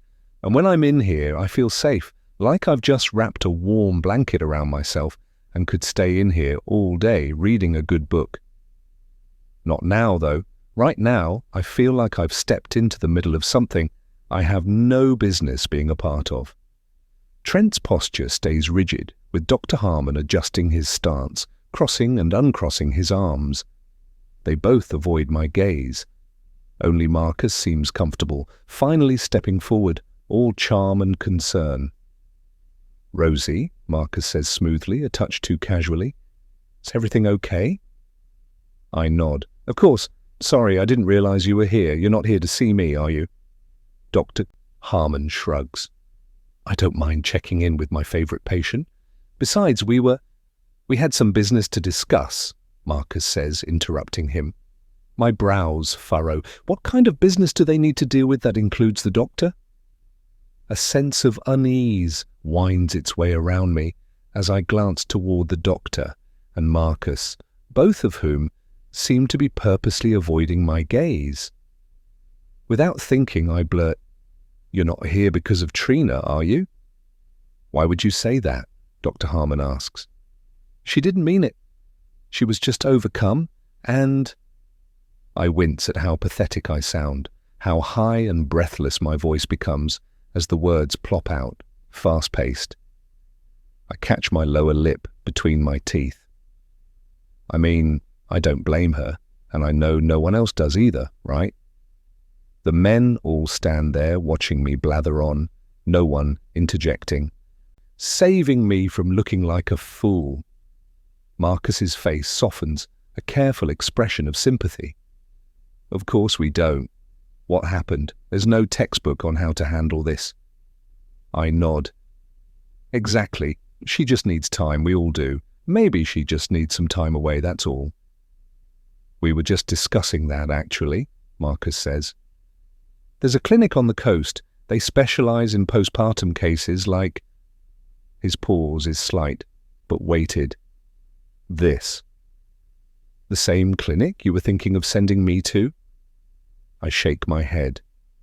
The coast might be nice. She's not experiencing postpartum psychosis, though. It's grief. I glance toward the doctor, expecting him to agree, but his head tilts while studying me with a clinical intensity. His eyes flick to Marcus and Trent again, and I see a hint of something there. Apprehension? Hesitation? What am I missing? The doctor clears his throat, pulling my attention back to him. "I'm more focused on you right now, though, Mrs. Eaton. How are things going with Jack? Have you bonded with him yet? Stopped believing he's a doll?" The questions hit me like a cold wind. The shift in focus is sharp and unexpected, throwing me off balance. I need to be careful. "Has his birth certificate come in yet?" I ask. "I want to get started on his baby book, and I'd like to add a copy to it." I don't answer his questions directly. Do I believe he's a doll? No. Do I believe they want me to believe he's a doll? Yes. Marcus's eyes are on mine, unwavering, measuring. The room spins slightly, my thoughts scrambling to catch up. My cheeks burn under their watchful stares. "Not yet," Marcus finally says. "But soon? The girls didn't take this long, right?" Dr. Harmon interjects. "Shouldn't be too much longer. You know how the government is. They can be slow as honey when they want to be. Now, about my question. I know Jack isn't a doll," I finally utter, swallowing hard and hoping they believe me. Trent plants a light kiss on the top of my head while Marcus and Dr. Harmon exchange another look, a silent conversation that leaves me on the outside. The clinic. I don't say it like a question because it suddenly hits me. They are planning to send me. The thought grips me, cold and certain, unraveling the fragile hope I cling to. Marcus gives a one-shoulder shrug, slow and deliberate. All we're doing is discussing options. I steal a glance at my husband and see the frown. Options? What's going on? I don't need to be sent away. A curtain falls over his eyes. Marcus and Dr. Harmon were just discussing other possible ways to help, he says, glancing toward Marcus. Me or Trina? He doesn't answer, but that's all the answer I need. I'm getting better, I whisper, knowing they don't believe it, believe me. I'm not even sure I do. There are moments, hours, and even full days when I don't recognize myself. I'm trying not to stress over it, though. Postpartum is a beast, and an ugly one at that. I step back, the edge of the door digging into my spine. They've already decided, I realize. I wrap my arms around myself, a frail barrier against the swell of panic. I just need time, I whisper. Please, just a little more time. Marcus approaches me, reaching out but not quite touching. Rosie, he says, soft and persuasive. This is only temporary. I look to Trent, to my husband, who should be standing up for me, fighting for me, and being my victor in this amphitheater of carnage. All he does is nod. I'm getting better, I tell him, begging him to believe me. We just want what's best for you, Dr. Harmon says. Best for me, to send me to a place where... What? I'm poked and prodded, placed on medication and subjected to electric shock therapy? No, thank you.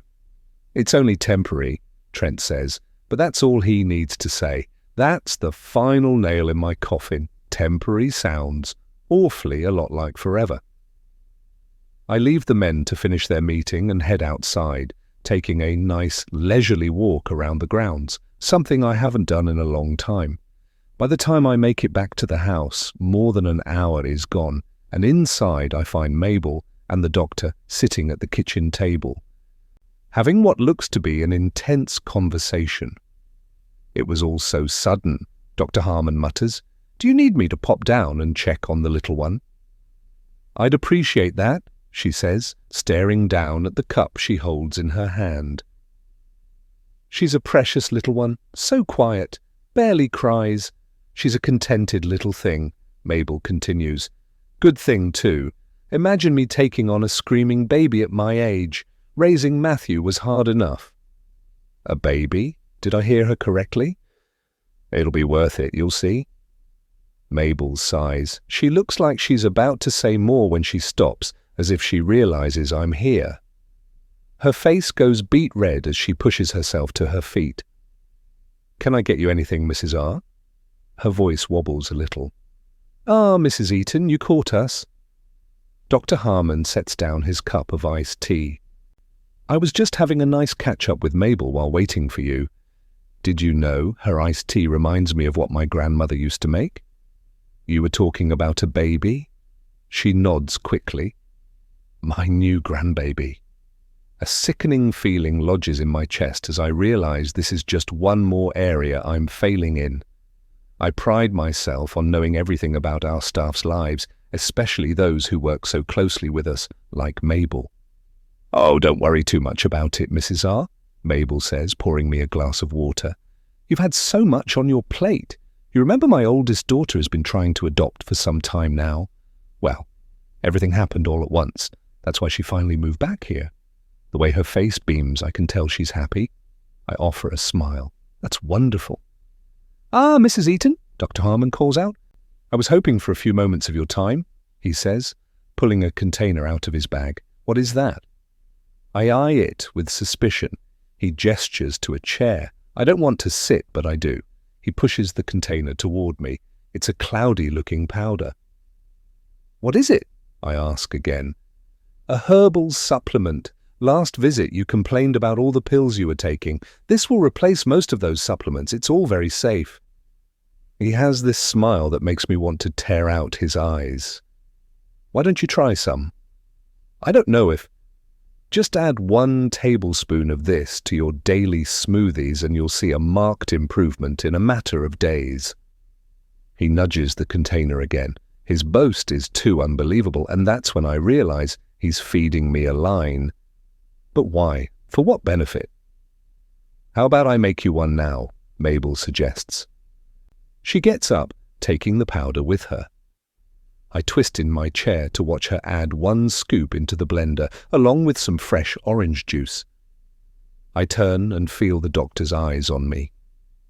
I can see the doubt swirl through his eyes as he watches me, feel his lack of confidence in me. Mabel passes me the glass. Dr. Harmon watches me closely. My hand shakes, making small ripples on the surface. I bring the glass to my lips and drink. The powder doesn't just taste bitter, it leaves a chalky trail along my tongue, my throat, the back of my teeth. I almost gag on the first swallow. I put the glass down, but he nudges it back toward me. Another few sips. It's worth it, don't you think? For you to feel better, to want to be there for your children? I raise it to my lips again, cringing against the sharp, almost metallic flavor. That's a girl. His patronizing tone has me biting my tongue. He doesn't mean to be, I know that. Your husband and brother-in-law want what's best for you. We all do. I know how important your family is. This will help you be yourself again. He leans back, assessing my expression, my reaction to everything he's saying. It's only temporary. Temporary. There's that word again. I force myself to take another sip. I need to head down to see Trina, but I'll return in a few days and we'll reevaluate your progress. How does that sound? I nod, not trusting myself to say what I'm really thinking. Like, that sounds like you think I'm a risk to myself, to Jack, to my entire family. Like, there's so much you don't know, so much that's going on beneath the surface. But I don't say that, I don't say anything. Chapter 15. Trina. Doom scrolling through videos and curated photographs. My attention isn't on the screen, but rather the key in my lap. I need to find out what it unlocks. The only way to do that is to get time alone in the main house, when neither Eton boy is there, and Rosalind is off on a walk or napping. I stop scrolling when I come to a photo of people I went to school with. I scan the names and see that Sarah Clemens is tagged. I remember her. We were in the same classes and she was at that party Rosalind and I were at. I click on her profile and go through her photos one at a time to see if she's ever posted any sized throwback images. I stop when I come to one that looks oddly familiar. It's a bunch of people I recognize, standing in a kitchen corner, the same kitchen corner from that party we all went to. Bingo. My heart skips a beat as I write her a message. My fingers shake a little, clicking on the wrong keys, but that's only from excitement. It's taken me a long time to find everyone who was at that party when we were only 17. People are married or divorced. Some are online, others aren't. Not many remember that party, but a few do. All I need is one. I introduce myself, mentioning how we all went to the same party once upon a time, and I was wondering if she remembers seeing either of the Eton boys there. I click send, and then I wait. I close my phone, knowing it could take forever for her to reply, if she even does. Of all the messages I've sent over the years, I've only received a few responses. I'm probably going to be stuck in her junk folder, and she'll never see my message. 30 minutes later, I get a reply. I stare at Sarah's message, reading it over and over, not believing that finally someone has responded with a yes. Funny you should ask. I was just going through some old photos, saving them to the cloud, and came across ones from that year. I even have a photo of one of the twins. Not sure which one, though. I think it's the shy one, but I could be wrong. I even have one of you and your friend. I hear she married him. Who knew, right? I'll attach them here. Hope you're doing well. When the images download, the first one I see is of me and Rosie standing in a corner, both holding red tumblers in our hands. We were so young-looking then, having no idea what the road ahead was going to look like. The next image is like a wrench being churned in my stomach. An Eton twin, standing with a group of guys, beer bottle in hand, and he's staring right into the camera. I know right away it's Marcus. He likes his beer, whereas Trent prefers the hard stuff. Trent once told a story about the first time he'd ever had beer. It was in a contest with Marcus to see who could drink the bottle the fastest. Marcus won, of course, and Trent threw up so much he never drank another. If memory serves, they were 13 at the time. The first thing I do is save the photos. The next is send the one of us to Rosie with a short caption. We were so cute. I knew it. I knew he was there. I've always known it deep down, but now I have the actual proof. Not that it does me any good anymore. When I started this quest to prove to Rosalind just how evil the Eaton brothers are, I never expected it to take this long. Nor did I think we'd be in this place, her married to one, with 3 babies, and me. Well, me having a one-night stand with the other and getting pregnant. This won't change Rosalind's mind, but I can use it as leverage. Knock, knock, knock. I set my phone down and head to the door to find Dr. Harmon. A cool breeze sweeps around my ankles, and from the way the clouds are rolling, with their dark centers, a prairie storm is on its way. "How's my favorite patient doing this afternoon?" Dr. Harmon asks, by way of greeting. "I was just visiting with Mrs. Eaton and thought I'd stop in before leaving. Mind if we have a little chat?" That's when I realize I've just been standing in front of the half-open door. "Of course," I say, stepping out of the way. He settles in at the kitchen table, takes a look at my phone, but if he has a comment about the photo still on the screen, he doesn't say it. "How are your stitches coming along?" he asks instead. I turn my phone off and turn it over, face down on the table. "Fine, other than being slightly itchy, which I assume means it's healing." He nods. Good, good. We don't want that infection coming back." "No, I definitely don't want that." "And you're—" He looks casually toward my chest. "Breast milk. Is it still decreasing?" I clear my throat and fidget in my seat. Well, it was, but then I stop and glance toward the house. "I met Jack," I admit. He pauses, and it takes a moment for what I'm not saying to sink in. "Ah, yes, so you fed him then?" I nod. "Well, I don't advise it, but that is between you and the Eatons, I imagine. If you continue, your production will likely increase." "I'd wondered," I murmur. Yes, hormones, and just how a woman's body responds to a baby. It really is quite spectacular." His head tilts, and I wonder what he's trying to see in my eyes. The happiness I felt holding Jack? How complete my little baby made me while I nursed him. "I'd advise that you continue pumping," the doctor says. "The baby needs to bond with Rosalind, and if you nurse him, then, well..." He then sighs. "It's the way things are, I suppose. Grieving new mothers have nursed the children of others since, well, I imagine since time began. Have you been to see that therapist I mentioned?" I shake my head. "Please do, even if it's just over the computer. It will help you avoid getting, well, confused. You don't want to transfer your emotions onto that baby. It's not fair to you or him. Grieving is a monstrous creature and will surprise you at the worst times. Talking to someone will help." He pulls out his notepad and writes down the therapist's name again, along with the website address. Transfer my emotions. I've wondered if the doctor knows about the Eatons taking Jack from me, but it doesn't sound like it. "I'll look into it," I say, without making any promises, because talking to a therapist about losing a child that was in fact stolen is not something I plan on doing. About the birth certificate? I'm hoping that's why he stopped by. "Ah, yes," Dr. Harmon says. "Unfortunately, receiving those documents takes time and they haven't come in yet." "How long does it take for a birth certificate to be issued?" "With the way our government is, I've seen it take anywhere from 8 to 12 weeks. So nothing has been issued for the death certificate sheet Either? The death certificate meant for Rosalind's baby, not mine.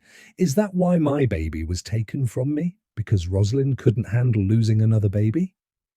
I feel for her, I do, but that doesn't excuse her actions. Dr. Harmon fiddles with his bag, and it feels like he's purposely not looking my way.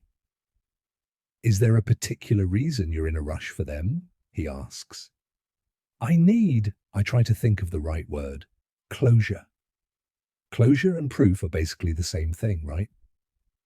I don't remember much from that night. One minute I was pregnant and excited to see my baby, and the next I'm told he's gone, and it doesn't feel real. He nods and rubs his chin. She, he corrects me. I can see how there would be a disconnect for you. Disconnect, that's what he's calling it. How would you feel if you were told your child was gone? The words leap from my tongue, my burst of anger a surprise to both of us. His eyes widen, then he blinks rapidly, over and over, like he's stuck in processing mode. I'm sorry, I say with a sigh. With a quick shake of his head, he stands and fiddles with his watch. It's all right. I am very sorry for your loss. I would really like it if you spoke with that therapist, he says. In fact, I'll set it up and make sure that Mr. Eaton knows. I slowly rise. I'll take care of it, I assure him. There's no need to involve the Eatons. No, he insists. I'll take care of it. But I stop because he's already at my door with it open. He casts me one long look, and there's so much in his gaze, but I can't read any of it. When the door closes behind him, my heart sinks. I need to be more careful. The goal is to get back my son, first and foremost. I take a look at the photo again, confident that it's Marcus on the screen. I need to be careful how I bring this up. The last time I asked Marcus about that party, he told me he was tired of the silent accusations. This time they won't be so silent. Chapter 16. Rosalind. The door to my husband's study is open and I hear my name. It's not until I'm at the door that I realize I wasn't being called. I am being spoken about once again. My wife. You can't be serious about this, Trent says. I edge closer, more curious than ever now. You heard what the doctor said, Marcus says, obviously trying to convince Trent of something. You have to think of the girls. The girls are fine. Are they? You can't seriously believe what's happening with Rosie isn't affecting them. Affecting Riley and Addison. My stomach plummets at the idea, at the possibility that I've somehow hurt them. I said my girls are fine. I hear the emphasis on my. What about last week? Were they fine then? Was Jack? I can't answer that. There is a softness to Trent's voice, a surrender. We agreed not to talk about that. But it happened. It happened. And it could happen again. You saw how she was. What are they talking about? I try to breathe, to control the pace of my heart. We need to think long-term here, Marcus says, his tone authoritative and controlling. What if she goes back to the way she was last week? She can't be trusted to be alone with Jack, and you know it. She just needs time and support, Trent says, but there's no strength to his voice. There rarely is when it comes to standing up to Marcus. Time?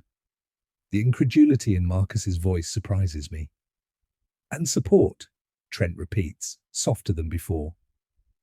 From who? You? You're running from one business meeting to another. Meetings that don't need to be face-to-face, no matter how much you insist they do. He's what? I thought that was all because of Marcus. You're forgetting which one of us is her husband, Trent says, a warning in his voice. Marcus scoffs. No, I think you are. You leave, assuming I'll handle things like I handle everything else. When it comes to your family, it's not my place, though, is it? So now you decide it's not your place? It's because of you we're even in this situation to begin with, aren't we? There's a tinge of bitterness in Trent's voice. For the longest time, nothing is said. Marcus eventually responds with, "None of this is my fault and you know it. All I've done is put our family first, if it wasn't for that damn clause in the will. Unless you're willing to lose it all? If that's what you want, say the word and we can come clean. Here and now." "Don't be an arsehole," Trent mutters. "We agreed to take this path and we knew the consequences. We didn't agree on this path. You did. This is all on you." I hear a smash. I imagine Trent's coffee cup being thrown across the room, coffee spilling in anger. "I will not send her to the clinic, Marcus, I won't." My breathing is shallow. My world is unsteady, crumbling. "She is a risk to herself." "You don't know that." "I was there, Trent, or do you think I'm lying to you?" Marcus's words fill me with anxiety. I saw it with my own eyes as she started to shake Jack, screaming he was just a doll. My God, she would have thrown him across the room if I hadn't grabbed him from her. My stomach coils at his words. And I'm going to be sick. What is he talking about? That never happened. Why is he lying? What if it happens again? Marcus continues. Are you willing to take that chance? Trent's silence fills me with despair. She's my wife? So how about you start acting like those children are yours too? You promised you wouldn't go there. I agree with Trent. That was a low blow. Years ago, when we'd been trying to have a child and couldn't after a lot of testing, we discovered Trent was sterile. Over drinks one night, the idea of Marcus being a donor came up. At first, I said no, putting my foot down. Then I found out about the clause in the will, how only the first male child from the firstborn son would inherit the company. And if there is no male to inherit, then the company's assets and income would be broken up to several different charities. It's a stupid clause, one that's been passed down for generations, and it's never been an issue until now. Trent is the firstborn son, so if he's sterile, then there is no one to inherit the family dynasty.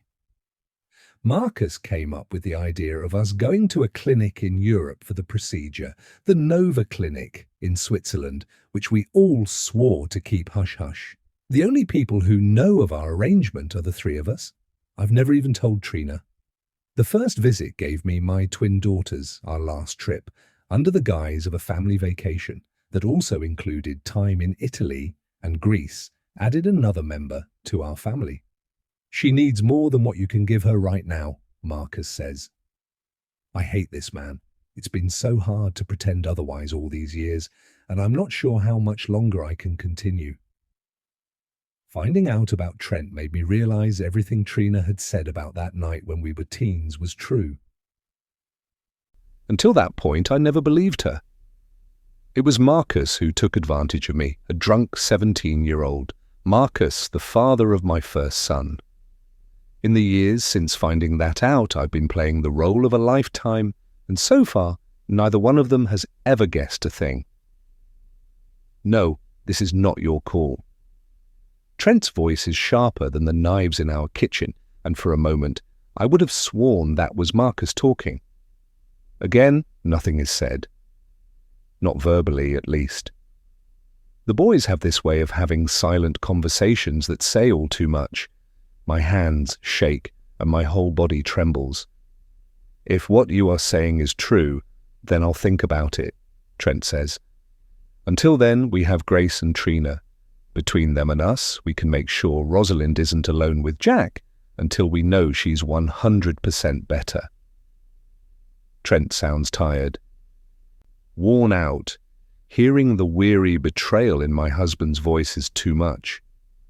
My knees buckle and I plant my hands on the wall for support, but everything tilts, spins, and nothing feels right.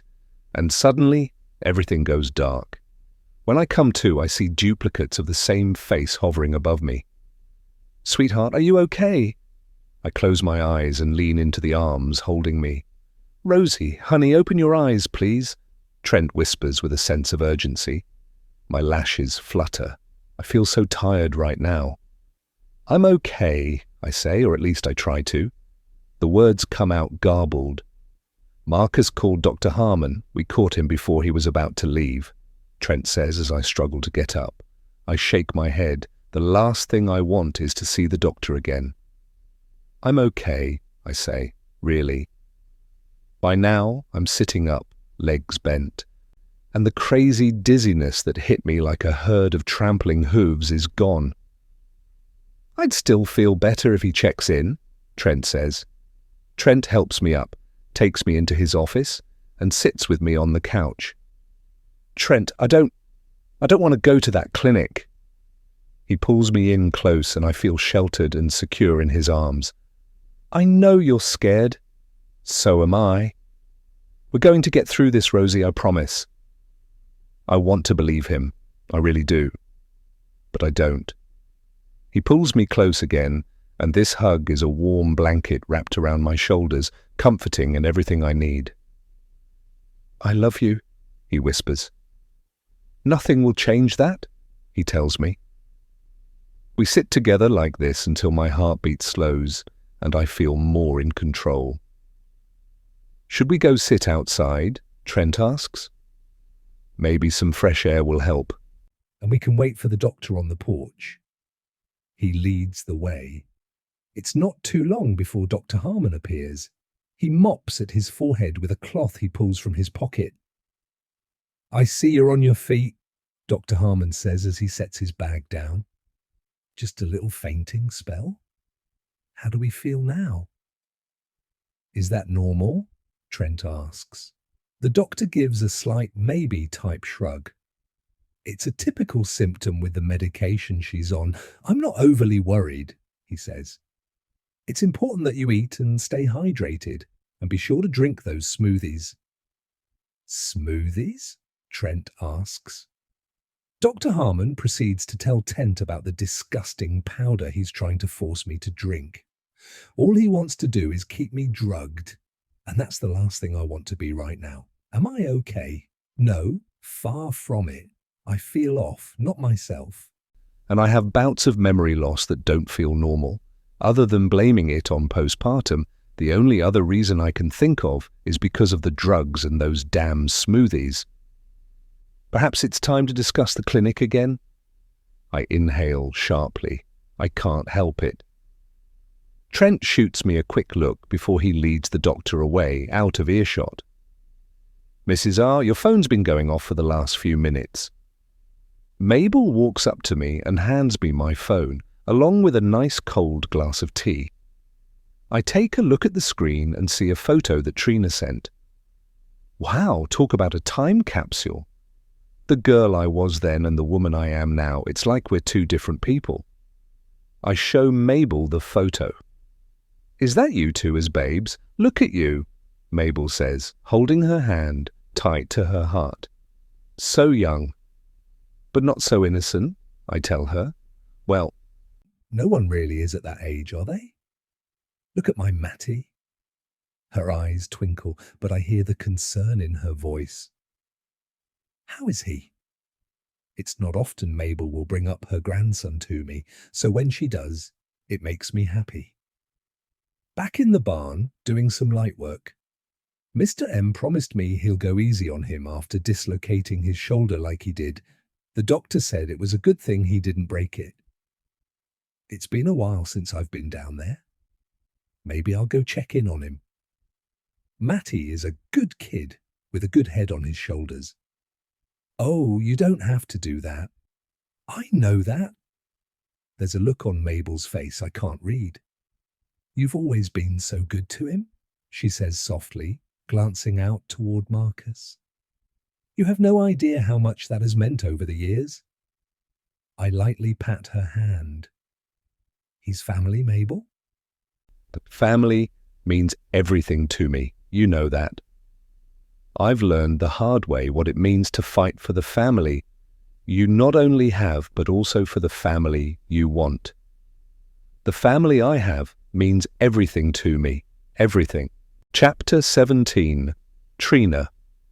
My body feels like a million ants are running under my skin, and there's this foreboding feeling growing inside me that something is wrong. I just don't know what. There's not much action outside. The cowboys are off in one of the far fields with the cattle, which means things are quiet and calm here.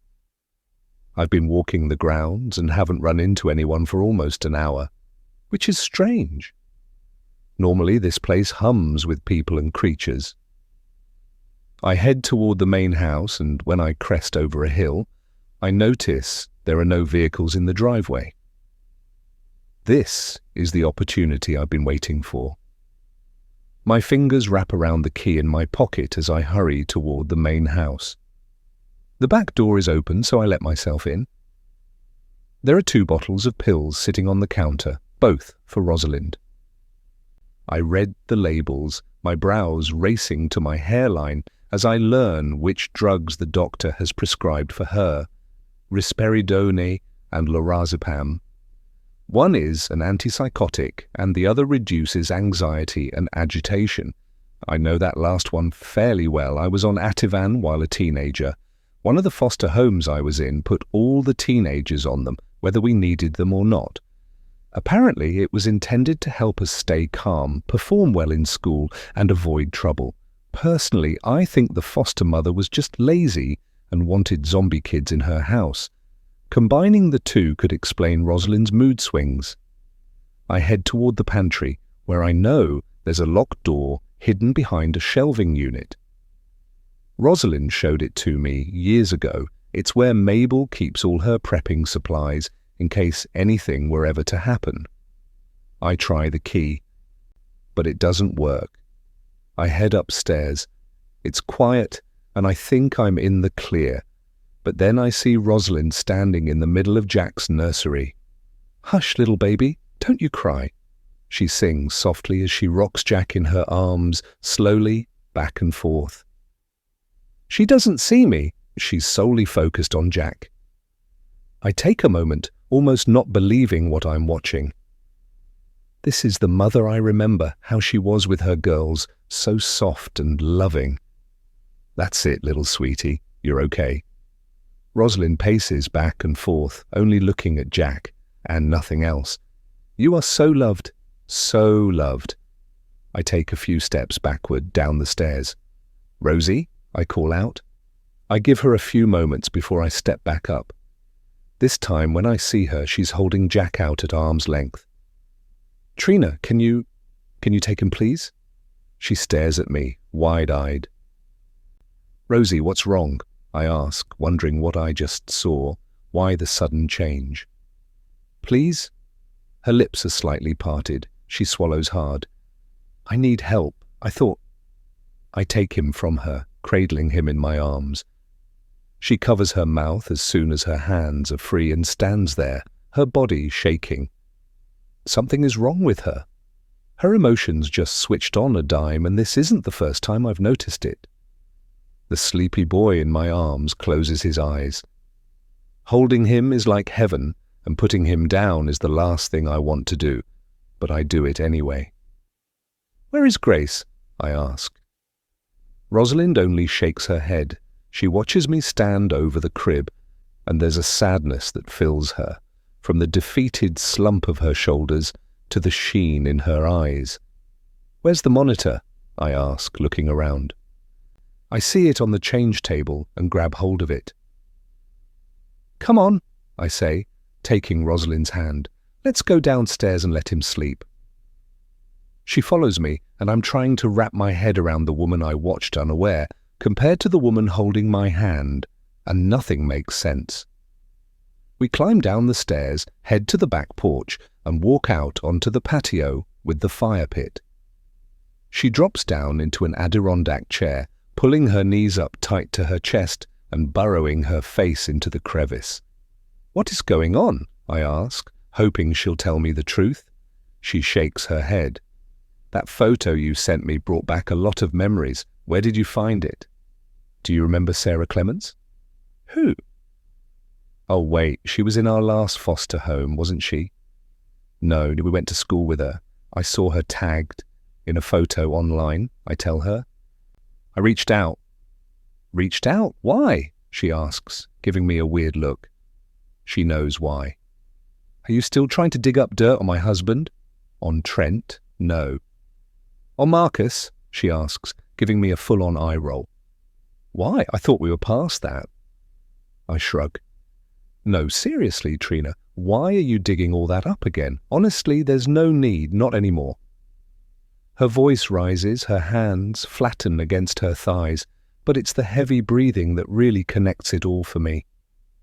You're upset with me.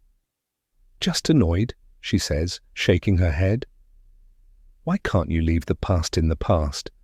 I was the one who went through it. I was the one who lived with it. Me that... Her voice breaks. I love you, Bas. But you have no idea what I've had to go through. The woman who ran the foster home when Rosalind got pregnant after that party was a mean SOB and wouldn't take Rosalind to the hospital, leaving her to give birth in a bathtub. Her son was stillborn, or so the foster mother said later. Rosalind doesn't remember because she'd fallen unconscious, and when she woke up, her baby was gone, taken from her, and she went crazy, believing someone had stolen him. For all she knows, the woman sold her baby for profit, which I wouldn't put past her. It wasn't just you, I softly remind her. I was there for her through all of it. Holding her hand, stealing the prenatal vitamins from the drugstore, and helping her hide her pregnancy for as long as possible. It was me, though. She closes her eyes for a moment. But it's long enough for me to see how much this is eating at her. Me, who had my body violated. I was the one pregnant. I was the one who gave birth alone in a bathtub. Yes, you were there for me. You've always been there for me. But I'm still the one who had to live with it, who still has to live with it. If I can leave it behind me, why can't you? I thought I could. I honestly did. She finally reaches out and takes hold of my hand. I get it. I do. You need something to focus on right now. I, of all people, understand what it's like to give birth and not have a baby to hold after. Her words pierce my soul in ways she probably doesn't understand. But this isn't something to get fixated on, not again, okay? Do you understand what I'm going through? I drop her hand and half turn toward her. Because you don't act like it? I was willing to scorch the earth with you, Rosie. Do you remember that? Eyes wide, shock reigns in her gaze. We made the person who took your baby pay the ultimate price, and we never looked back. Remember? I tap my phoenix tattoo. Someone is dead because of what we did. Why isn't that happening now? I look out at the gardens, the view swimming in the pools gathering on my lashes. The anger that's been swirling inside me, constant, ever-present, boils over, and I want to lash out. I want to burn Rosie. I want to destroy the Eaton brothers. I want to torch this whole place and everyone in it, just to get my son back. Rosalind sits up and takes my hands in her. I've got you, she whispers. She gets out of her seat and wraps her arms around me as tears scald down my cheeks and sobs rip through me, shredding me to pieces, one tear at a time. You've got me? I laugh, the sound ripping from my throat. No, you've got Jack. That's what you have, and I have nothing. Nothing. Of all people, I thought you would understand, that you would have my back. But you're just as bad as them, aren't you? A true Eaton! I spit the words out while pushing her away. I hope you're proud of yourself. I push myself to my feet and stop myself from saying anything more. What I need to do is leave, run as fast as I can before I truly destroy all chances I have at getting my son back. Chapter 18. What the hell is going on with you two? Wyatt stands behind us, arms crossed over his chest, and the entire air compresses in deference to the weight he carries. He measures us back and forth, his stare a silent referee's whistle. Anyone care to explain? Wyatt's voice is a low rumble, not raised, but more powerful, for its restraint. The words hang, demanding honesty from both of us, a kind of justice.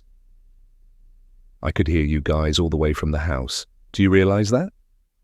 The censorship in his voice is enough to make me realize I went too far. I don't know, Rosie says, looking from Wyatt to me and back again. What have I done? She asks me.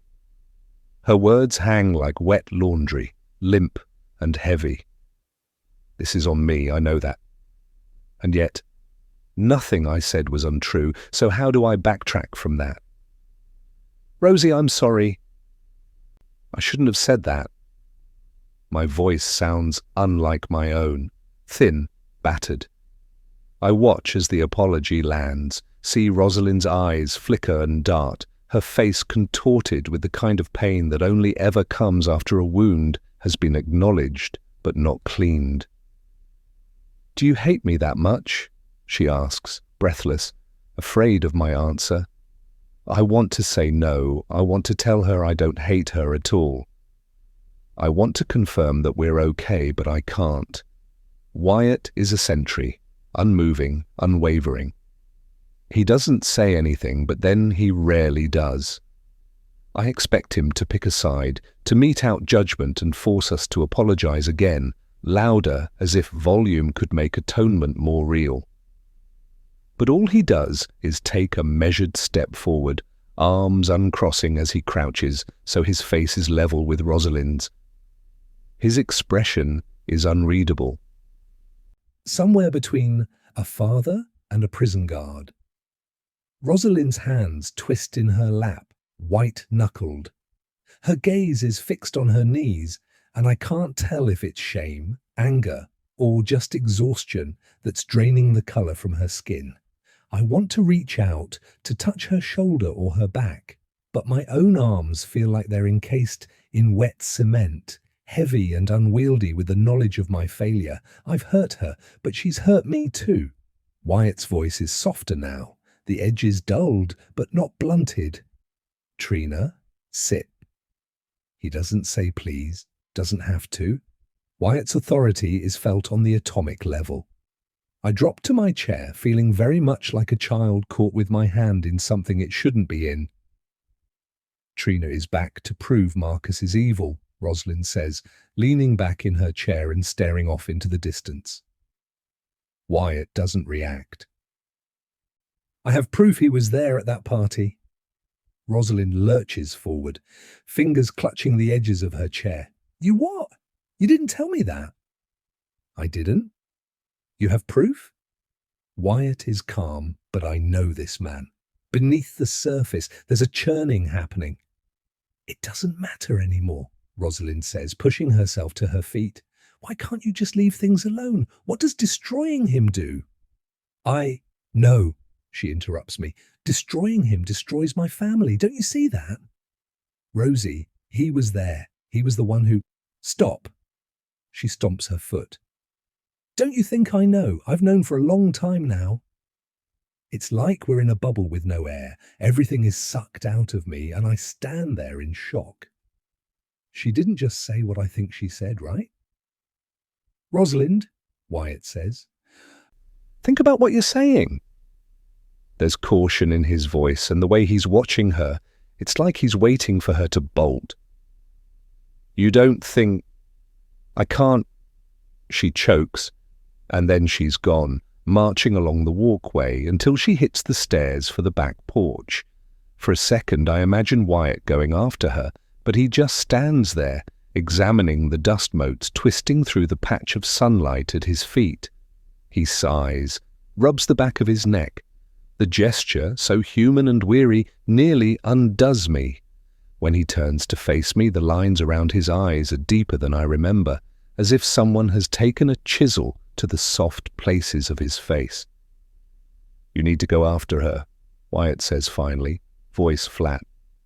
Make sure she's all right. You heard what she just said, right? I'm still trying to process it. Wyatt stands in front of me and takes my hands in his. For a moment, I smell horse sweat and cedar and the faintest metallic tang of blood.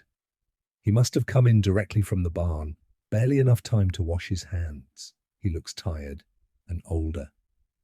Look, Trina, I don't know everything that's going on, but you need to remember who we are, what we've all been through, what it took to get us to here, right now. The words are soft, but there's an iron bar of command under them.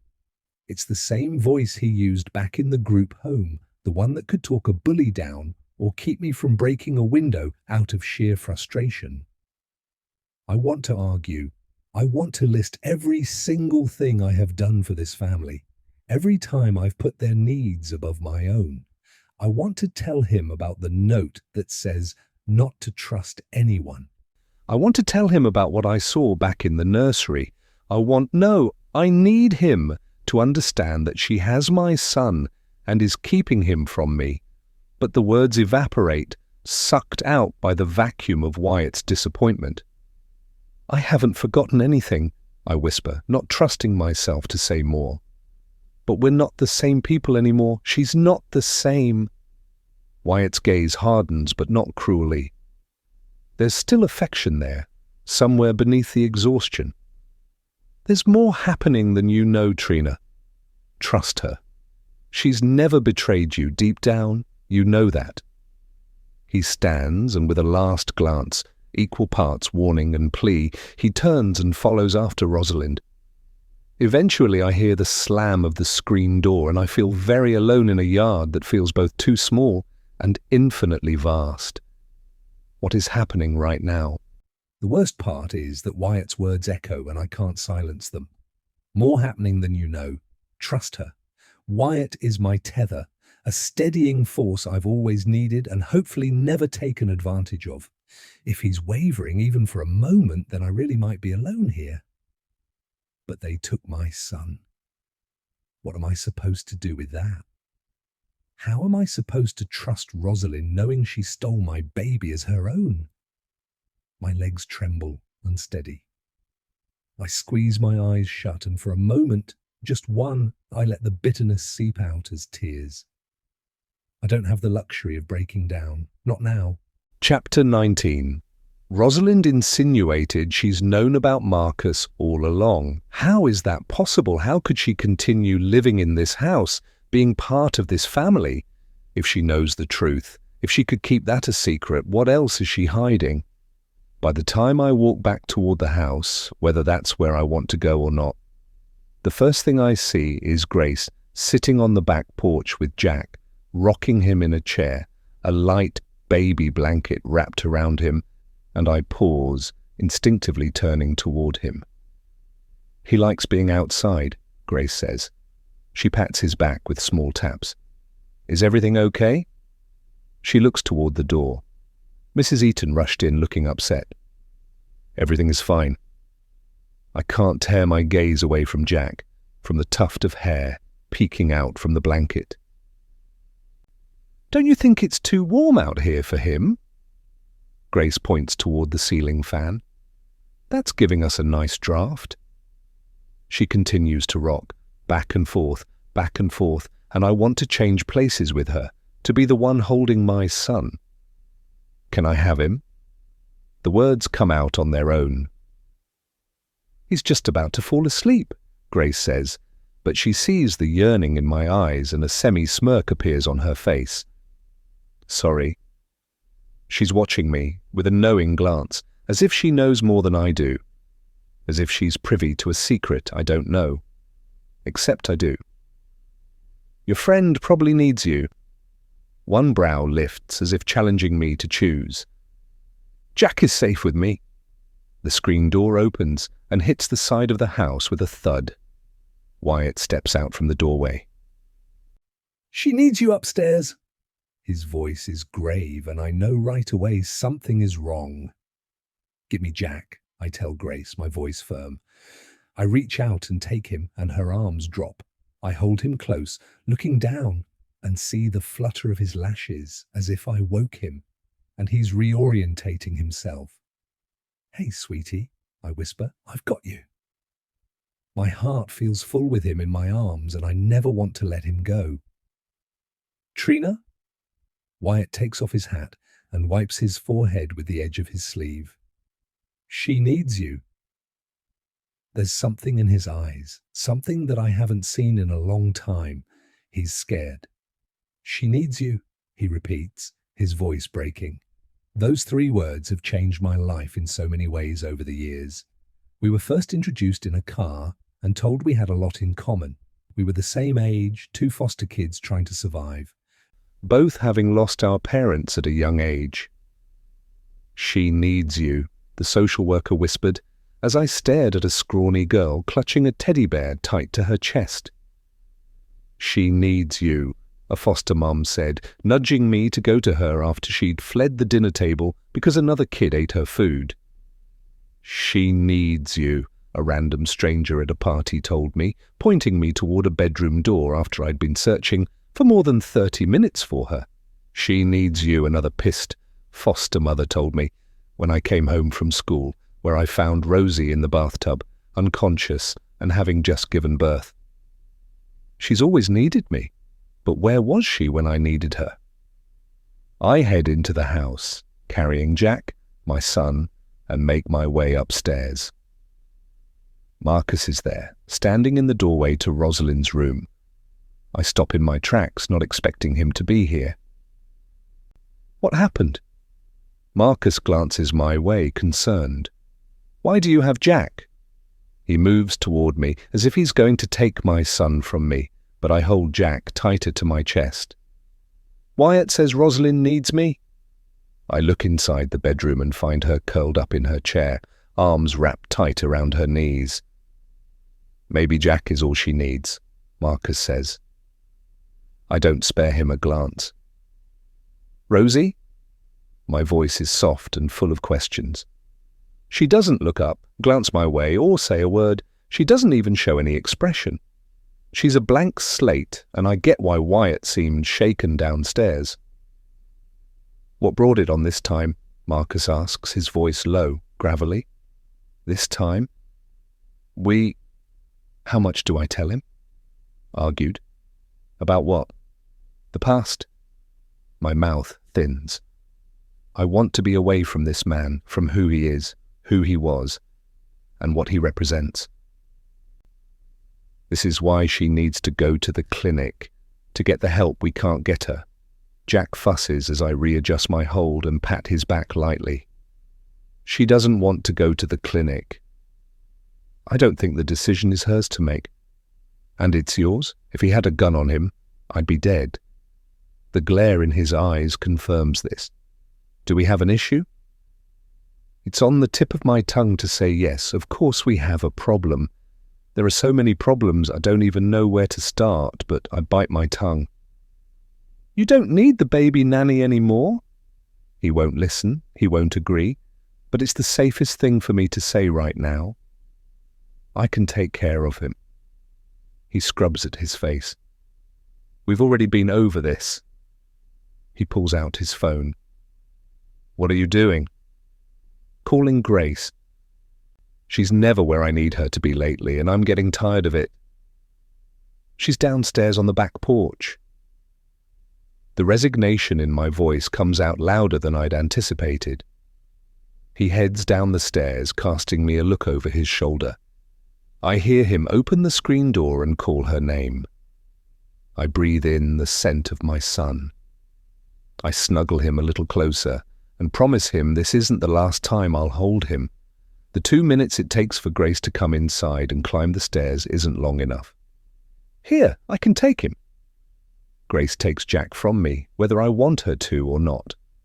Left alone, I do the only thing I can, and I head into Rosalind's room, closing the door behind me. I look around the room, on the shelves, bedside tables, even by the window. There are no cameras in here, she whispers. She unfolds her legs but doesn't look at me. I mean, if that's what you're looking for. That's exactly what I was looking for. What's going on with you? I sit on the edge of the bed, my voice calm. She leans forward and rests her elbows on her knees. I don't feel right. Does that make sense? Is that why you left like you did? She shrugs. I didn't feel like there was much left to say, you know? I pull out my phone, bring up the photo of Marcus at the party, and show her. She looks, then glances away. You knew? I don't feel like I need to clarify my question. She knows exactly what I'm talking about. Rosalind, did you know? It doesn't matter anymore, does it? She reaches for a throw and wraps it around her. I'm freezing. How is that possible?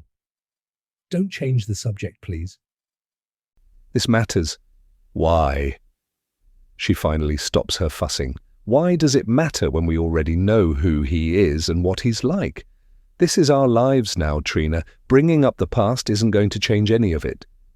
It changes everything. How? Trina, I have a beautiful family now. Destroying him destroys that, don't you understand? Yes, I understand that. But if she was willing to destroy everything because she lost her son all those years ago, why does she think I'm any different? When do I matter? What? Of course you matter. What are you talking about? Knock, knock. I answer the door and find Grace there. Is everything okay? She asks. Everything is fine. I don't bother to hide my annoyance. It's just that I could hear everything, she says. Not just now, but also outside. And I don't care if she heard everything. Nothing she heard can be construed to mean anything to someone who wasn't there and doesn't know us. Just be careful, that's all. She looks toward the office door that is partially open and shrugs. If you want everyone knowing your secrets, have at it. Just thought I'd be nice. I watch her as she walks away, and a shiver spreads over my skin. Something tells me I need to be careful around her, but I still don't know why. The need to walk to find some peace or sense of understanding of what just happened is strong, so rather than head back to my cottage, I take the long path around the property. I plug in my earbuds and listen to an audiobook, letting my feet take me wherever they want to go. I need some distance from the house, from the people, from everything that is going on. I take a long circular path and am back close to the garden when I see her. Grace, pushing the stroller along the pathway, head bent. I take out my earbuds and I can hear her softly singing. She's good with him. She's done this before. I stop at a bench and sit, not ready to announce myself or make conversation, when I hear a voice carry across the lawn. Grace, it's Matty. He walks toward her, all legs, arm in a sling. His grin splits wide when she looks up. Matty, she says like she's been waiting for him. My skin prickles. He leans over the stroller, grinning at Jack. You always said babies do better when they're outside. Guess you were right. His voice carries on the wind, and my breath catches. Always said? Grace laughs. And you never believed me, but look at you now. My heart hammers helplessly in my chest. They know each other, more than know each other. This isn't a chance meeting between the new nanny and Mabel's grandson. This is history.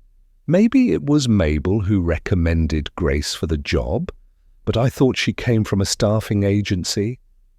I should say something, make my presence known, but I don't.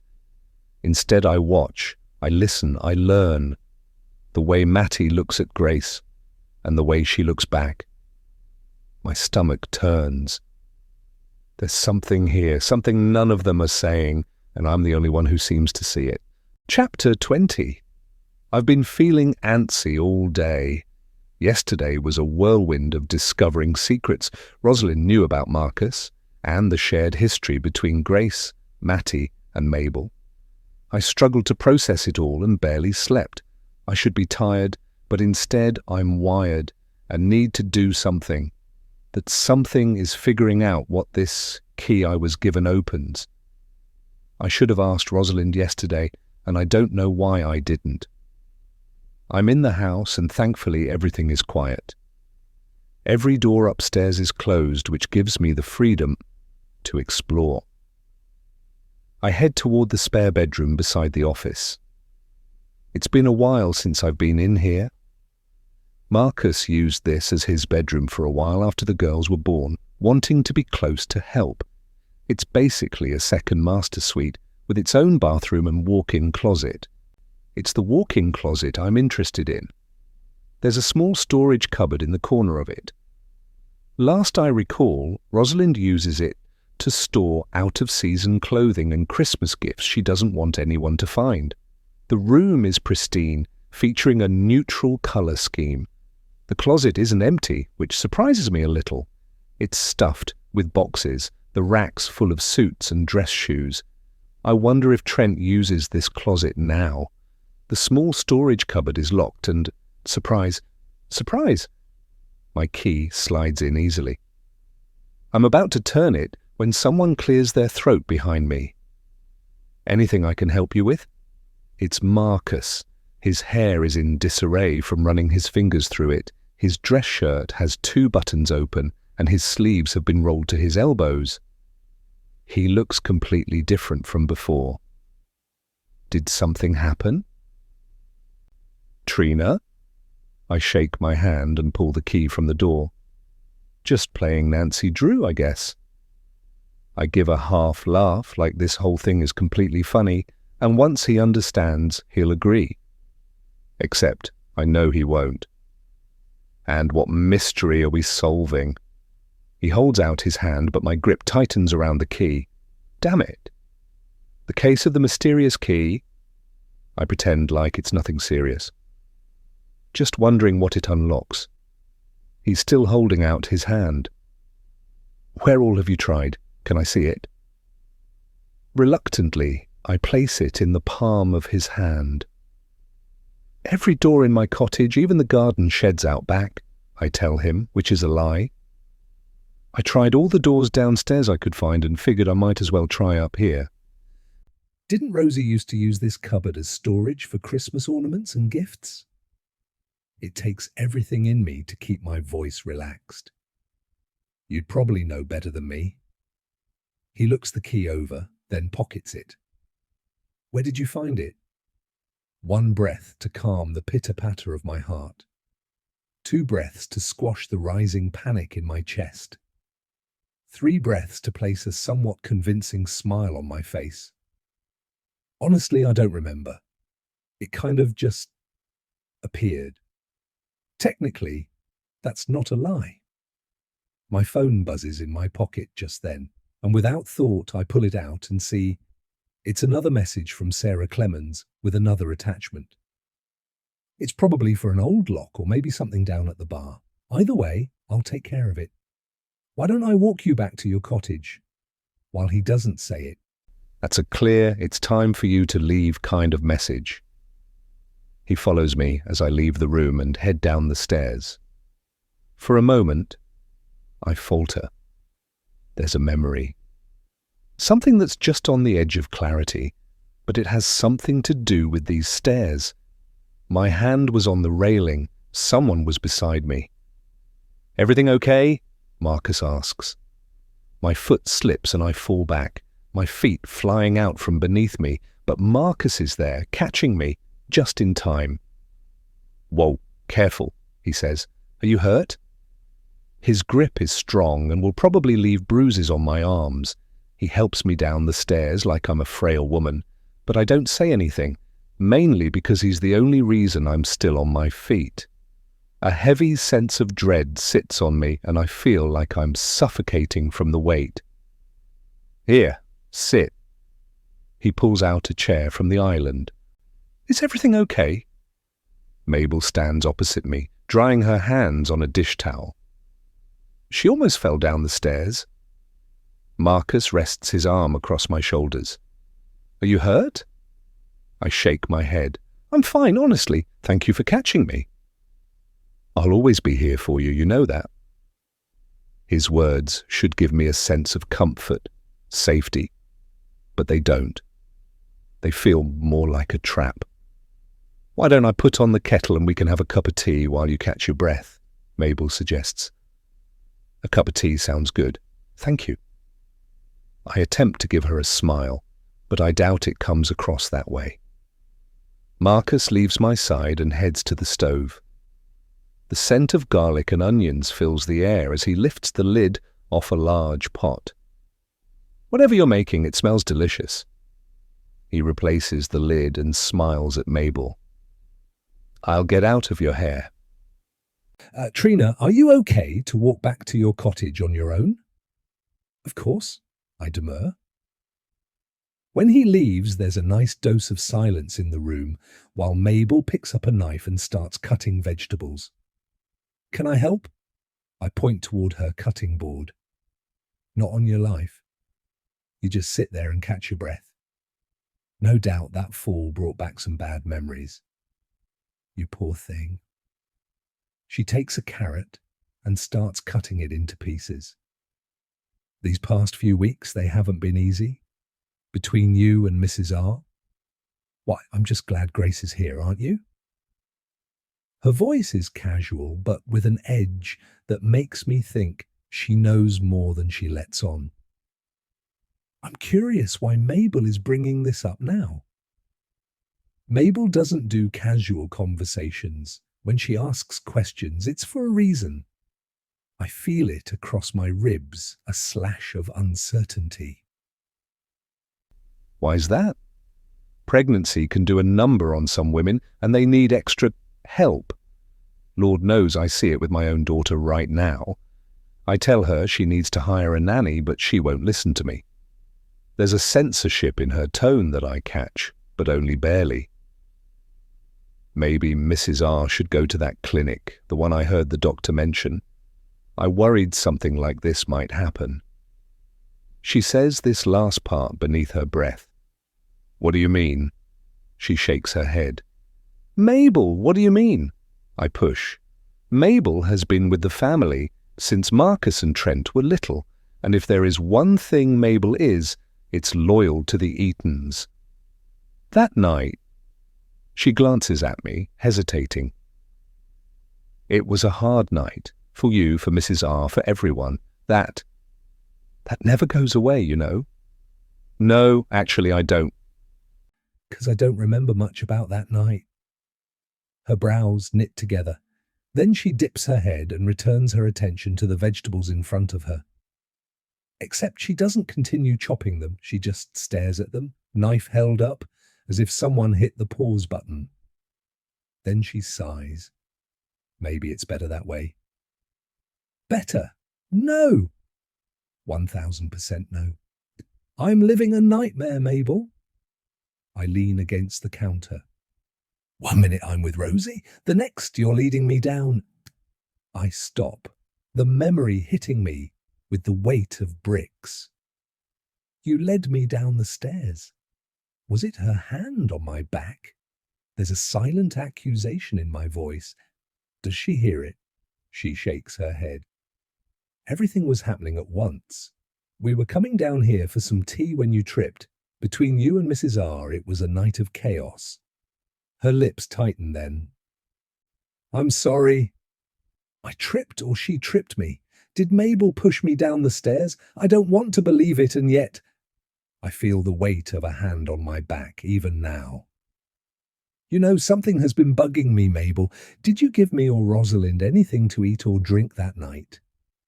The words tumble out of their own accord, and from the widening of her eyes, I can't help but wonder if I struck a chord. All this time, I've believed someone poisoned me. That's why I fell down the stairs. But maybe I'm wrong.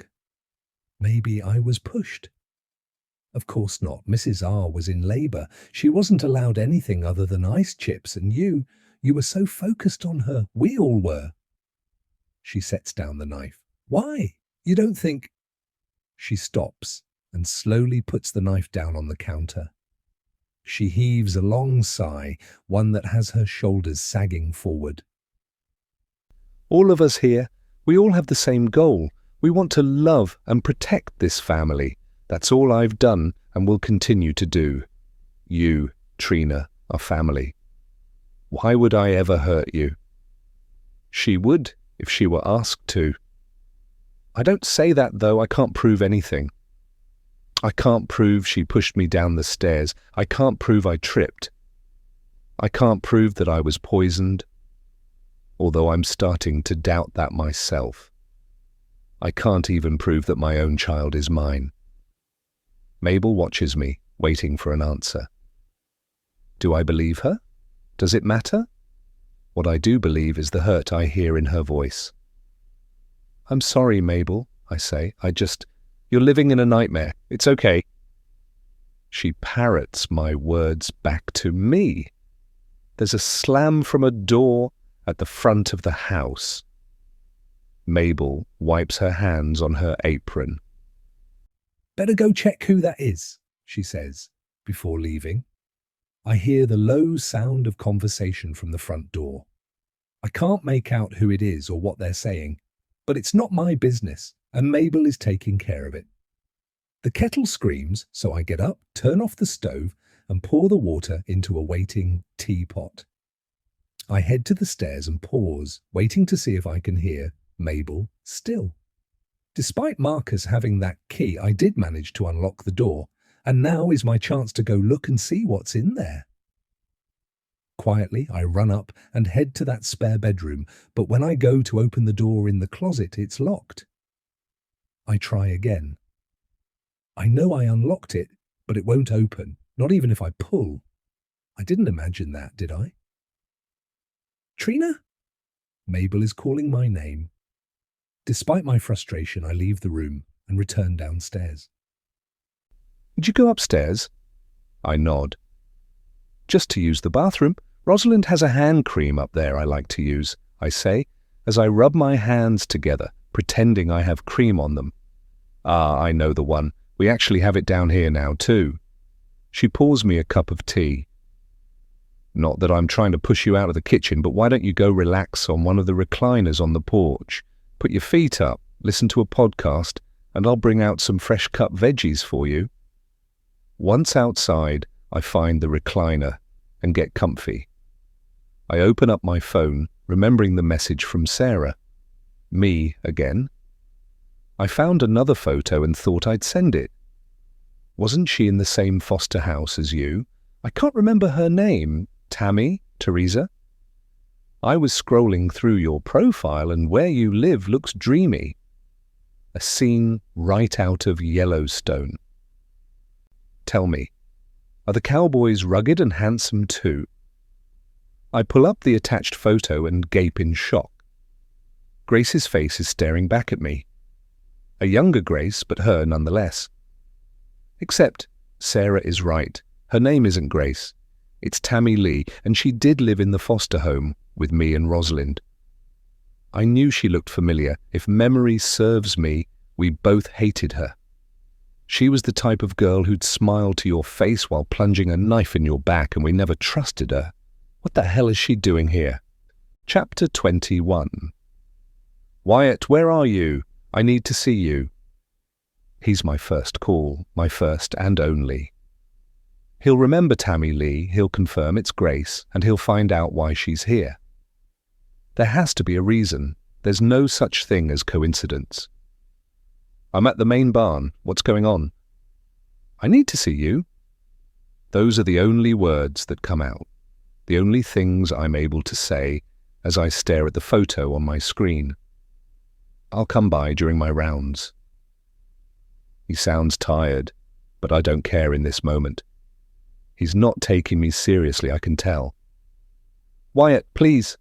I add urgency to my voice and pray he can hear it. Where are you? He hears it, thank God. Back porch of the main house. Rosie is sleeping and I can't leave her. I can't leave Jack. Not with Tammy Lee in the house with them. I'll be right there. I can't sit still. I pace the porch, holding the mug of tea in one hand and my phone in the other, and wait for him to arrive. He's driving a pickup and parks off to the side. I leave the porch and head his way.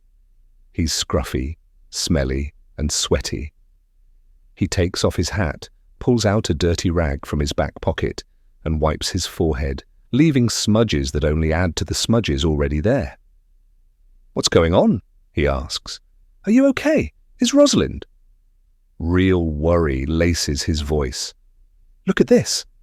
I shove the phone in his face and hold it. My hand shakes and he reaches out, fingers wrapped around my wrist to steady me. Who is that? Tammy Lee. There's nothing. No recognition. Tammy Lee, I repeat, from that last foster home. I don't see it. His uncertainty is a poison. It seeps through my skin, into my bloodstream, into my mind. Look again. This time I'm begging. Okay. Don't you get it? Don't you see who that is? I push the screen closer to his face, but he moves it out of the way. It's Grace. Grace? What the hell are you talking about? I grit my teeth in frustration. How does he not see it? That is her. I know it. He takes the phone from my hand and stares at it. I give him the time, the space, to make the connection. And finally I see it.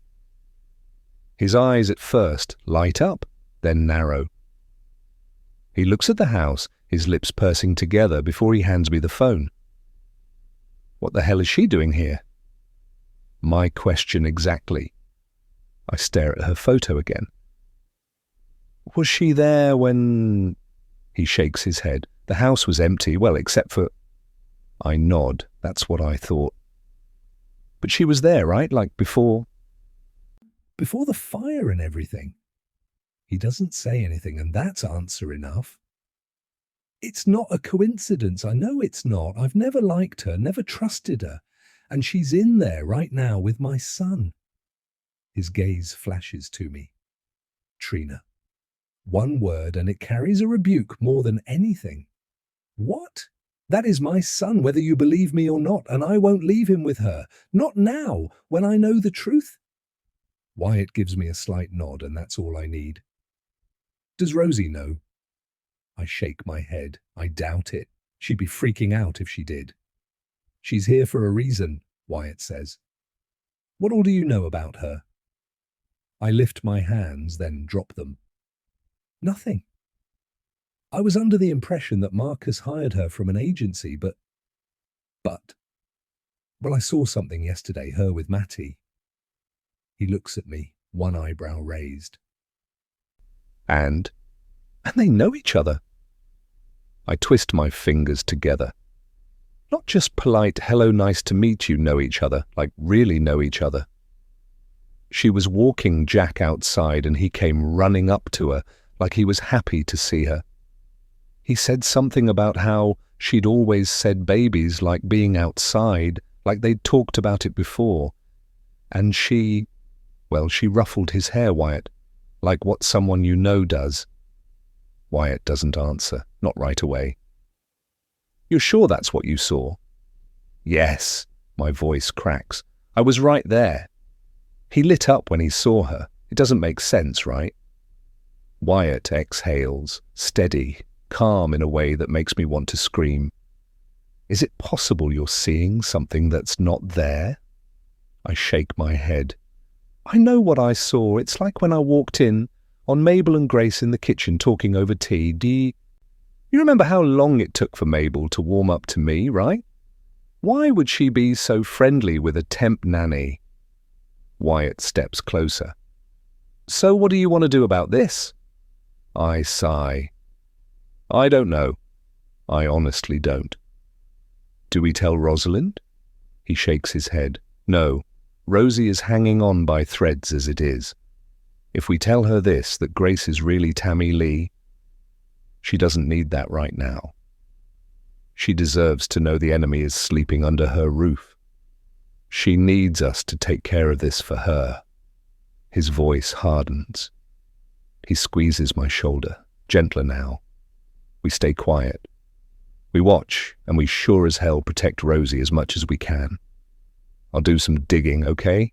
Let me handle this. I nod, but my chest aches. Silence feels like betrayal, but shouting the truth feels like suicide. Her file, if there is one, is probably in the upstairs office, I suggest. I'll see if I can sneak in and find it. Wyatt pulls out his phone and looks at something. They're both away tonight. he tells me. I need to drive them into the city for a meeting. Then I'll look when the house is quiet. Which is perfect, because I'll look for proof about Jack at the same time. If I can get Tammy Lee out of her room for a bit, I'll go through and see if I can find anything. There's got to be something in there to prove who she is. Wyatt stares out toward the barn. She asked if she could do some riding today, he says, rubbing the back of his neck. I can keep her occupied for an hour or so if that's enough time. That's perfect. The screen door slaps against the frame and we both turn. I had a feeling that was your voice I heard, Mabel says, wiping her hands on a towel. I need some help getting a container down, if you have a moment. For you, I have all the time in the world, Ms. Mabel. Wyatt gives me a look before following Mabel inside. Happen to know if Grace is around? She was asking for some more riding lessons. The screen door closes behind him, and I retake my seat. I'm not heading back to my cottage now, that's for sure. I can't stop staring at the photo. Tammy Lee. We never got along, always butted heads, and she always came across as if she was better than anyone else, even as a foster kid. She'd always be in our room stealing our things, specifically Rosalind's things. Hair ties, makeup, perfume, clothes. I once caught her burning an essay Rosie had stayed up all night working on. Why is she here? What's her endgame? Her being here. That's not a coincidence. That much I know for sure. It doesn't take long before I hear voices coming from the kitchen. A few minutes later, Wyatt and Grace join me on the porch. Gonna take Grace here out on a riding lesson, Wyatt says, as if I didn't already know. Grace smiles. Being a city kid, I never thought I'd ever get to ride a horse. Jack is down for his nap, but Mabel will listen in for him. She's busy making dinner, I say, keeping my voice light and friendly. I'll go grab the monitor and keep it out here with me. Oh, don't you worry about that. Jack will be fine. His belly is full, he has a fresh diaper on, and he'll sleep right through, I'm sure. Besides, I won't be long. She lifts a hand in a wave and I catch a shining glint from a bracelet. My bracelet. The one I'm missing. My mind whirls and I remember her being in my house the one time, when she'd brought the girls down for that visit. She must have taken it then, my lips thin with anger, and I'm about to say something, when Wyatt gives me a hard look. I know what he's thinking. Take advantage of this time, and I fully plan on it. I wait about 15 minutes before I head into the house with my empty cup. I don't see Mabel anywhere, so I leave it on the counter and head up the stairs as quietly as I can. The first thing I do is sneak a peek at my baby. He looks so peaceful right now, content and safe. I stand there staring at him for the longest time, unable to pull myself away from his side, but then I hear a noise downstairs, a door closing, and that's all it takes to make me move. I half expect the door to her bedroom to be locked breaks, so I'm surprised when it opens after twisting the knob. I glance over my shoulder, looking directly at the camera, and then walk into her room. Not much has changed. The room still has the girly vibe Rosalind was going for when I slept in this room. The same white bedspread covers the queen bed, the same soft green and pink hand-braided round rug, an item Rosalind and I picked up from a store in Calgary during one of our shopping trips, is beneath the bed. On the dresser is a 2-tier tray made from recycled china plates, which Rosalind and I found at a shop in Brooklyn called the Brooklyn Teacup during a girls' trip. In the basement of a cute brownstone was a slew of china settings, from cups to plates to soup bowls and even teacup candle holders. We both fell in love with the idea. I have a few similar pieces in my cottage, and there are several around the main house as well. All of my pieces have a blue and white china look, while Rosalind used various colour schemes to fit each of the rooms in the main house. This one has soft pink roses on the pieces. The room itself is spotless. There's nothing on the floor, no clothes tossed on the corner chair, and other than a few toiletries on a small table, the room looks like no one is staying here. There is one item on that table that stands out, though, a bottle of perfume that looks just like the one Rosalind brought home from Paris. I notice some gold etching on the back, and without thinking about it, I pick up the bottle. My love, my heart, my life. That's the same wording Trent used on Rosalind's bottle when they bought it. This is Rosalind's. Why would Grace have it? I highly doubt Rosalind freely gave it to her. In fact, I know she wouldn't have. I start to open a drawer when I hear someone behind me. Is there something you're looking for? The voice is gentle, calm. Grace stands in the doorway, head tilted, honey blonde hair falling from her bun. Marcus stands behind her. I hate her. Hate that honey blonde hair. Hate that sweet, innocent smile. Hate the way she looks at Marcus like he's her dessert she's about to devour. Trina, why are you in Grace's room, going through her things? Marcus asks. His lips are stretched tight, his eyes narrowed, his shoulders slumped. He's upset. I slowly withdraw my hand and stand to my feet. Grace smiles, soft and serene, and I'm sure it's meant to mock. It digs deep inside me. Do you need something for Jack? Her eyes are wide. Sympathetic, but now that I know who she is, I see the mockery behind the shield. Trina? Marcus's voice is firmer now, more insistent. I need an answer. You're right, I was looking for something. There's a boldness in my tone that surprises me. I saw Rosalind's perfume on the table and started wondering what else Grace might have taken. Taken? Marcus cocks his head, looking at the perfume I'm pointing to. She's wearing my bracelet. I've been missing it for a while now. Grace gives me a strange look as she lifts her arm. This one? I nod. I bought it in Santorini. There should be a little S on the back of the cross. Marcus eyes Grace. Maybe he believes me now. Grace twists the bracelet to show the S, but she shakes her head, despite my triumphant smile. This is from the last family I was with.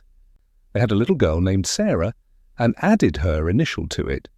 No, it's the one I bought while in Santorini. I'm sorry, Trina, I really am, Grace says. What about the perfume? Grace steps past me. Mrs. Eaton gave this to me to spray on a sweater. Jack seems to like it, and we thought it might help comfort him when I hold him. I totally got sidetracked this morning, otherwise I would have returned it right away, she says, her voice soft, her eyes gentle, but I catch the glare in them. I would never keep something like this, she says. Mrs. Eaton told me it was a gift from her husband. Sorry, Grace, Marcus says. Obviously there has been a mistake. This won't happen again, will it, Trina?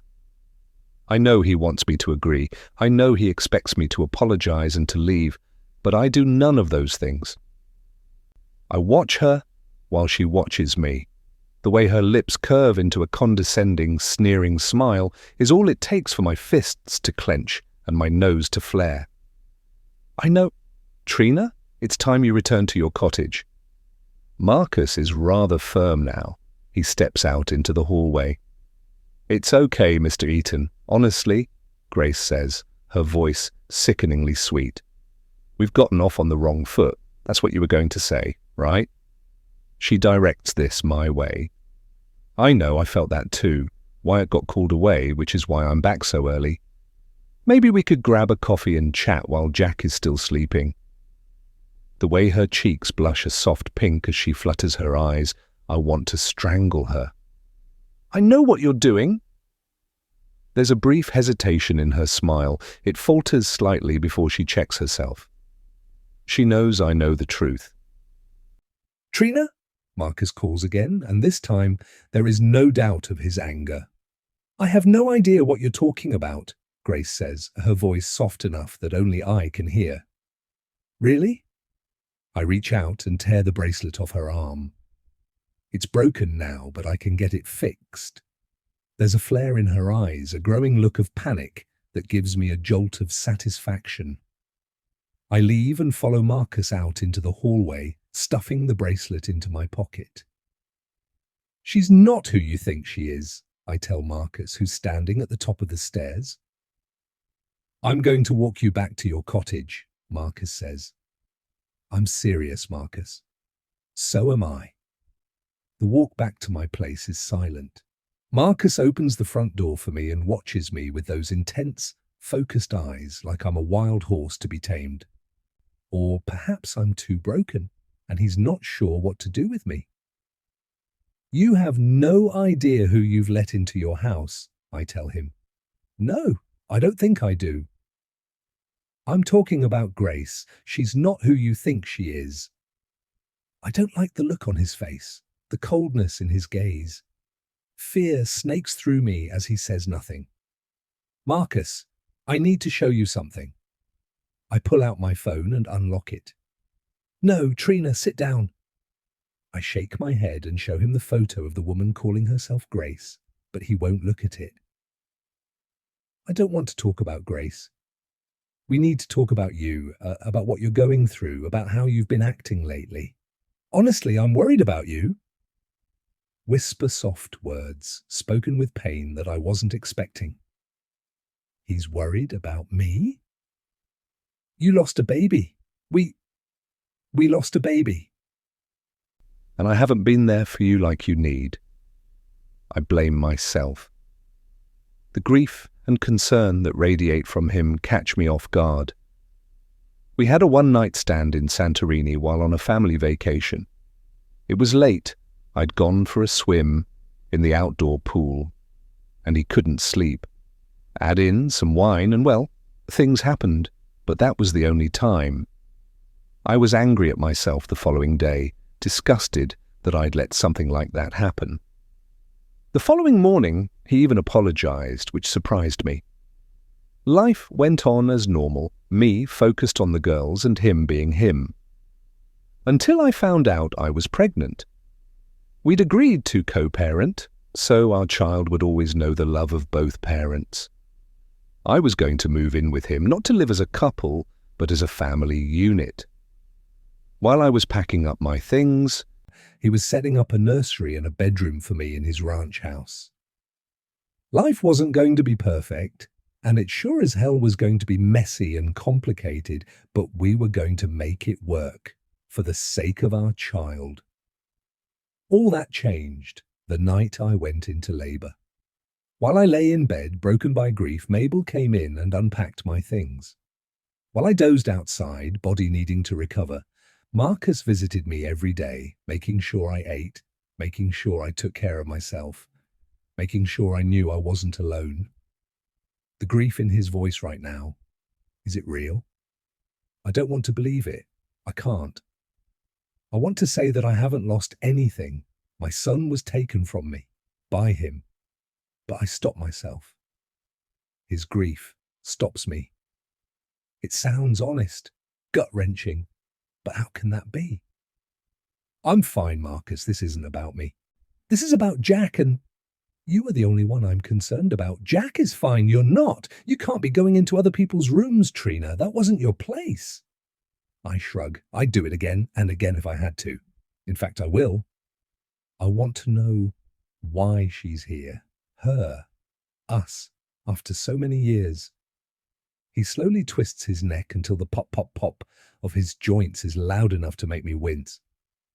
I need to make time to see the chiropractor, but Dr. Ron is away on holiday. He makes an obvious change in the conversation, and my jaw hurts from gritting my teeth. "He's in South America or something," he says. "Paris," I correct. "It's Ursula's birthday gift." I have to look away. The fury building in me is so fresh, I know he'd be able to see it in my eyes. "It's been a while since you've had an appointment with him, hasn't it?" I'll have one scheduled for you. In fact, I should schedule you a full spa day. I also think Dr. Harmon should see you next time he's here. I don't need to see him. Yes, I believe you do. You need to take care of yourself, Trina, Marcus says. And if you don't, I will. His voice is smooth and low, wrapping me in concern I do not want. I mean that. The one you should be concerned about is your baby nanny. Did you do a background search on her? Her real name is Tammy Lee. I don't remember her last name, but both Rosalind and I know her from our foster home days. You've talked to Rosalind about this? I shake my head. Not yet, but I will. No, you won't. You'll leave this with me. Do you understand? I don't answer because there's no point. Instead, I grip my teeth hard enough a headache forms. I mean it, Trina. You won't like the consequences if you keep going like this. This isn't like you, and I'm worried. He's worried about me? He should be more worried about the snake he's let into his home. And if he won't do something about it, I will. In fact, I'll do it tonight when Marcus and Trent are gone and Rosalind is asleep. Chapter 22. Dear Rosalind. The phone in my hand shakes as I fumble to find Trina's phone number. It's midnight and Jack has been screaming now for a solid 30 minutes. He's only 4 weeks old. A little baby like him shouldn't be crying with so much pain. Nothing I do seems to help him either. Why don't I know what he needs? The volume of his cries ebbs and flows as I stand in my bedroom, the monitor turned down low, so that I can call Trina and beg her for help. I swipe at the tears on my face, sniffling hard, and as soon as I find her number, I hit call. Her voice crackles on the other end, a lifeline I'm desperate to grab onto. I need help. I shouldn't, but I do, and for some reason, I'm all alone in this house. Hello, Rosie. What's wrong? I don't say anything. I can't. Jack's screams surround me. I'm coming! There's a soft click when the call ends. Back in the nursery, little Jack's fists flail about as his legs scrunch up so that he looks like a potato bug. I pick him up, but it has no effect. He just looks at me with tears on his cheeks, mouth open wide as he screams. Is he in pain? Is there something wrong with him? Why won't he stop? I need him to stop. I'm doing everything I can, using up all the reserves I have within me to help him. But all he does is take, when I have absolutely nothing left to give. As horrible as it sounds, I could walk away from it all, from him, from this house, from this life. The only things stopping me are the girls. At least to them I mean something. I hate that I feel this way. I hate that when I look at him, at this baby in my arms, I feel nothing. I'm an empty vase, full of spider cracks, sure that one day it will be too much and I'll buckle and break. I'm almost there. I can feel it. I can see it. I know this isn't normal, that this is an extreme case of postpartum depression, but knowing it and having that make a difference in how I'm feeling right now are two very different things. The medication I'm on should be helping, or maybe it is, and if I weren't on it, I'd be much worse. I would never harm Jack. My chest tightens, my heart spasms and shudders run down my skin at the thought. No matter what Marcus says, I know I wouldn't do that. Why does this always happen when I'm alone? Trent lately seems to leave when I need him the most, flying off to meetings, enjoying life while I drown in Jack's relentless cries. It's like it happens on purpose, like he doesn't want to be here. Not even Grace is here. I bet she's down at the ranch house hooking up with one of the cowboys. She better keep her hands off of Wyatt. I grip the wooden railing of the crib. My skin crawls, my hair itches, my bones ache. Jack's cries stab through me. I watch him as he squirms, tiny hands balled into angry fists. How can someone so small make so much noise? I pull in a ragged breath. Maybe he's hungry, or maybe he needs changing. Maybe he's sick, or maybe he just hates me like I hate myself. I squeeze my eyes shut. Can't he feel how much I want to love him? I really do. My legs wobble as exhaustion drags me down until all I want to do is curl up in a ball and sleep. The thick carpet softens my steps as I walk in circles with Jack in my arms. Jack, who won't stop crying, who never stops crying, who should be comforted by the simple fact that I'm here, holding him. I stop and stare at him, shushing sounds leaving my lips with each breath. I'm so tired, so freaking tired. Jack's face is red, scrunched, wet with tears and snot. The words I whispered over and over again when I first held him echo in my mind. I'm sorry, I'm sorry, I'm sorry. Sorry for what? The reason doesn't matter, not really. His pale blue eyes search my face, seeking something I'm obviously not giving him.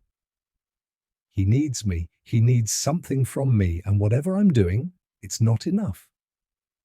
It shouldn't be like this. It wasn't like this with the girls. They were so easy, even with them being twins. They loved being held. They loved being with me, unlike Jack, who never seems to feel safe or happy in my arms. When Trina arrives, she appears like a ghost, and it takes me a moment to realize she's calling my name. "Rosalind," she says softly, her arms reaching out for Jack, who's twisting in my arms, his tiny body a bundle of screams and flailing limbs. "Rosie, give him to me. It's okay, I'm here." My fingers uncurl around Jack's body, and then drop away the moment he's safe in Trina's arms. His screams soften.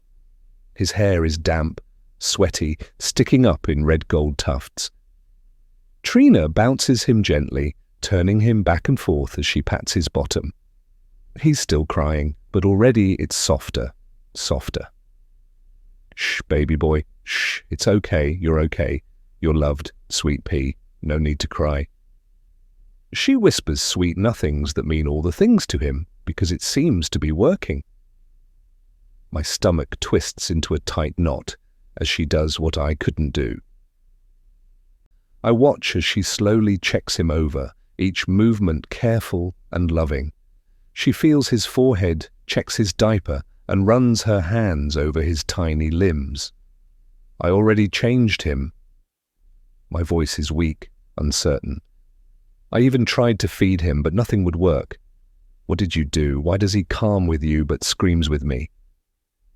I see the pity in Trina's eyes as she gives me a soft smile. "He's okay," she says. "Really, Rosalind? He's okay."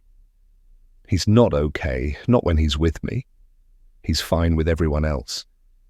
He seems to hate being held by only one person, me. I sit on the edge of the rocker, elbows on knees, fingers pressed against my eyes, desperate to erase the look of utter love and peace on Trina's face as she sways from side to side, her gentle motion easing Jack's cries. He hiccups as Trina fills the quiet with soothing words. "I'm here now. I told you I would be, didn't I?" Is she saying this to me or to Jack? "Thank you for coming," I say, my voice hoarse, so hoarse. "I don't know what I'd do without you." I mean that, I truly do. I'm not going anywhere. She holds Jack closer, humming softly as he slips towards sleep, giving one last little hiccup before settling into Trina's arms, his eyelids fluttering closed. She tucks him in tight against her shoulder, kisses his tiny head, her rocking motion smooth and easy. "There we go," she murmurs. "See, he's fine. He just needed—" She stops herself, but I know what she was about to say. Just needed a little love, just needed a little attention, just needed her. He just needed a little extra tonight. "Trent should be here," I say, accusation filling my voice as I wrap my arms tight around my body. "Where is he?" I shrug. Some emergency came up that requires both him and Marcus to be somewhere early. Marcus couldn't handle it. He could, for sure. That's supposed to be the plan, isn't it? Whatever crisis is happening, they both need to be there. I'm so tired. My voice crumbles as my eyes struggle to remain open. "I tried. I really did," I tell her, pointing toward Jack. "I fed him, changed him, bounced him, walked with him, even gave him a warm bath. He's been crying for hours, Trina. Hours. Nothing I did worked." "She's not even here either," I say, nodding my head toward the door at the back of the room. Trina frowns, and I swear she's about to say something, but whatever it is, she keeps it to herself. I can't do this. I'm never one to be a defeatist, but here I am, admitting it. Can't do what? Her voice is low but full of worry. Him, like this, I just can't. It's a simple statement, simple words, but admitting it out loud crushes me in ways I didn't expect, leaving me breathless and aching. I try to hide the shudder, but it rips through me. My heart and mind battle for the right words to say. I'm holding on by the tiniest thread. I can't. I'm sorry. My voice is hollow. When I stand, I notice Trina is holding Jack tight to her chest. She's all he has right now. He quiets in her arms, soothes in her arms, loves her arms more than mine. I'm not even going to pretend that doesn't hurt. Trina settles into the rocker I just left. Her heart is so full while mine is so broken. It's okay, she says softly. He has me. Chapter 23, Trina. My heart hurts for the pain Rosalind is feeling, but sitting here, holding little Jack, I don't let myself get lost in her need. I can't. My son needs me. Why don't you go rest? I take in the circles under her eyes, the paleness of her skin. She glances at Jack. If you don't mind. When he falls asleep, be sure to put him back in his crib, okay? Like she needs to tell me how to take care of my child. The sound of quick footsteps and the nudging of the door stops me from saying anything in response. The girls stand there, crazy bedhead and all. Mama, says Addison, is Jack okay? Rosalind wraps her arms around the girls. What are you doing out of bed? She asks, bending down so she's at their eye level. The way she is with them compared to how she is with Jack is so different. It's mind-boggling. Did Jack wake you up too? She asks softly, brushing her lips against both their foreheads, one at a time. Addison nods. Riley peeks over toward me and Jack. I don't like when he's so sad. Her eyes are brimming with worry. I don't either, but you know what? It seems like Trina has the magic touch because, look, he's falling asleep. Rosalind says, her voice hushed. And you should be too. Will you read to us, Mommy? Riley whispers, placing her hand within Rosalind's and leading her down the hallway back to their room. Addison lingers in the doorway before she makes her way over and places a soft kiss on Jack's head. I love you so much, she says, before skipping out of the room to follow her mum and sister. I adjust Jack's blanket and look back to where Rosalind and the girls disappeared. They didn't even say goodnight. Jack sighs in his sleep, his warm breath on my neck. They don't get it, do they? I murmur. They don't know how lucky they are. When I was younger, I was alone. No one to fight for me. No one to stand up for me. No one to comfort me in the still of the night when I was scared of every noise. I would have given anything to have a sister back then. I squeeze him closer, pressing my cheek against his head. It's me and Jack. It's just Jack and me. I'm not so alone when I'm here with him, but back at the cottage, I'm more alone than I've ever felt. That's when all of this sucks me under like it's a tidal wave and I'm its helpless victim. But here, in this room, with my baby in my arms, I don't feel so alone anymore. Why did they take you from me? Jack snuggles closer, like he knows my voice, my heartbeat. Of course he does. It's home to him. His little legs kick and his eyes are barely open, but they are just enough to see me seeing him. I give him the sweetest smile I can, one that makes my heart feel full. So full that tears gather on my lashes. You get some rest, sweet baby, I say, rubbing his back. I tenderly lift him to my shoulder, careful not to jostle him more than necessary. Shh. My lips touch his ear, and he turns his head into my shoulder. I wrap a soft blanket around him, and my eyes sting as I breathe him in. Shh, Jack, I've got you. I've got you. The weight of his small body is almost too much to bear. He's so warm, so soft. Burying my face into the crook of Jack's neck, it's hard not to let all the feels overwhelm me. I will always be there for you, I promise him. Life may try to keep us apart, but we know the truth, don't we?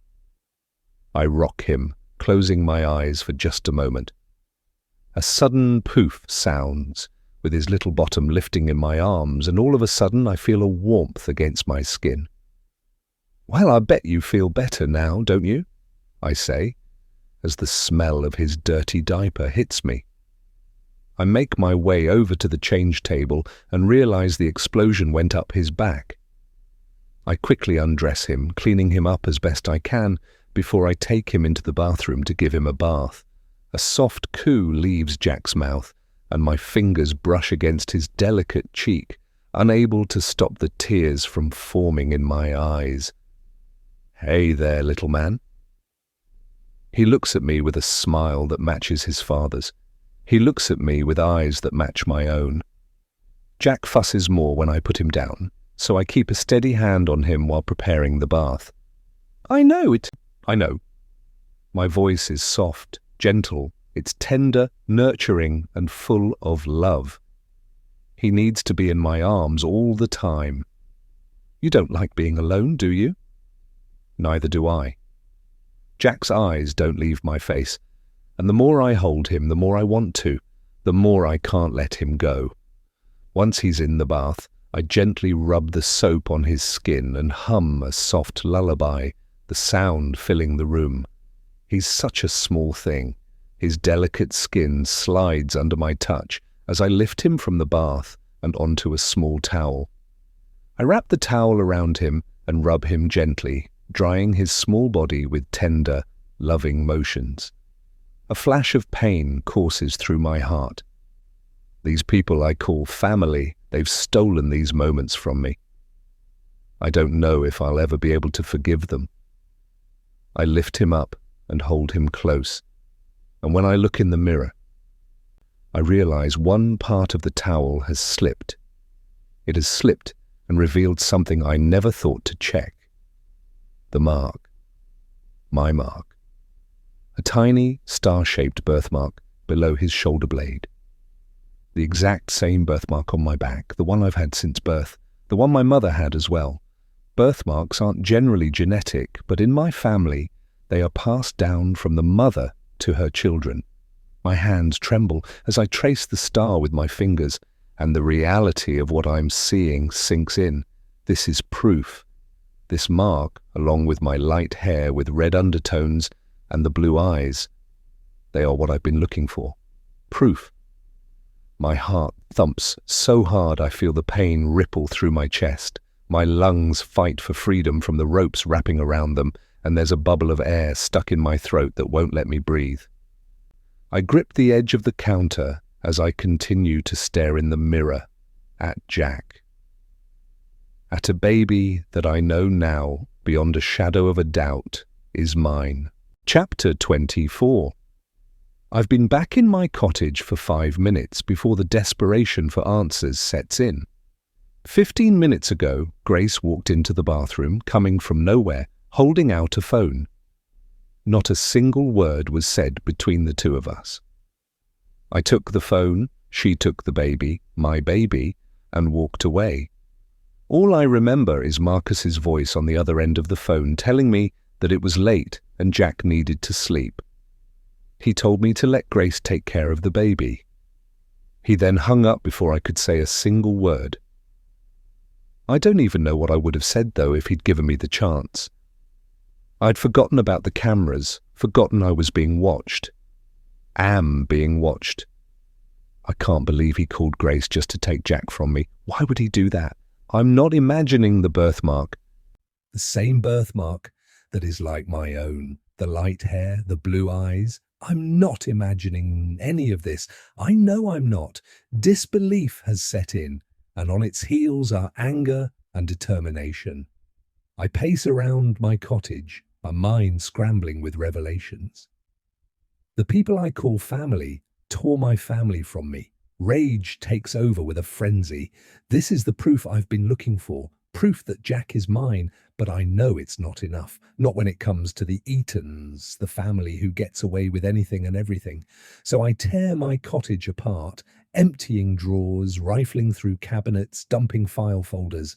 There's no order to the madness, no sense either. Any proof I need won't be here. It's going to be there, in the main house in Trent's office. My hands shake as I fight for breath, remembering the outline of that tiny birthmark on Jack's shoulder. I bury my tears with gritted teeth. Jack is mine. Jack is mine. I hate them. Rosalind's betrayal hurts most. I haven't wanted to believe, not deep down, that she would do this, but she's seen his birthmark. She knows it's identical to mine.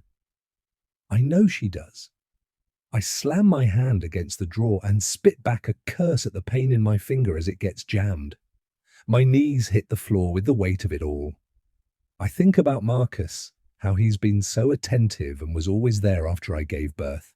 Marcus, who has played me time and time again. Does he know? He has to. If he didn't put Rosalind up to it, then she convinced him to do it. Just like she's always been able to convince both me and Wyatt to take care of things for her. It all makes sense. The one person I've trusted with everything is the one person who has destroyed me. Anger swells up inside me, digging deep and taking root. I've always known my baby was alive, that I heard 2 cries. This is why Rosalind can't bond with Jack, from guilt. This is why they don't want me taking care of Jack, because I'll find out the truth. This is why Trent is always gone, because he can't bear the guilt of being around a child that isn't his. Are they all in on this? I don't want to believe it. I can't. And where does Grace, or rather Tammy Lee, fit into all this? Why is she here? I can't breathe. There is no more air in the room. I turn in circles, hopeless, knowing there must be proof somewhere. My eyes fall on my phone, and my heart beats wildly at the thought. It's late. Too late for anyone to answer, but I can leave a message. I can beg for someone to call me first thing. I find the clinic's number and hit the call button. You've reached Dr. Harmon's office during after-hours service, and it is a non-emergency line. If this is an emergency, please hang up and dial 911, otherwise please leave a message. The line beeps, and for a split second I freeze. I have to do this right. I can't sound paranoid or hysterical. This is Trina Emmett, I say in a voice that doesn't sound familiar.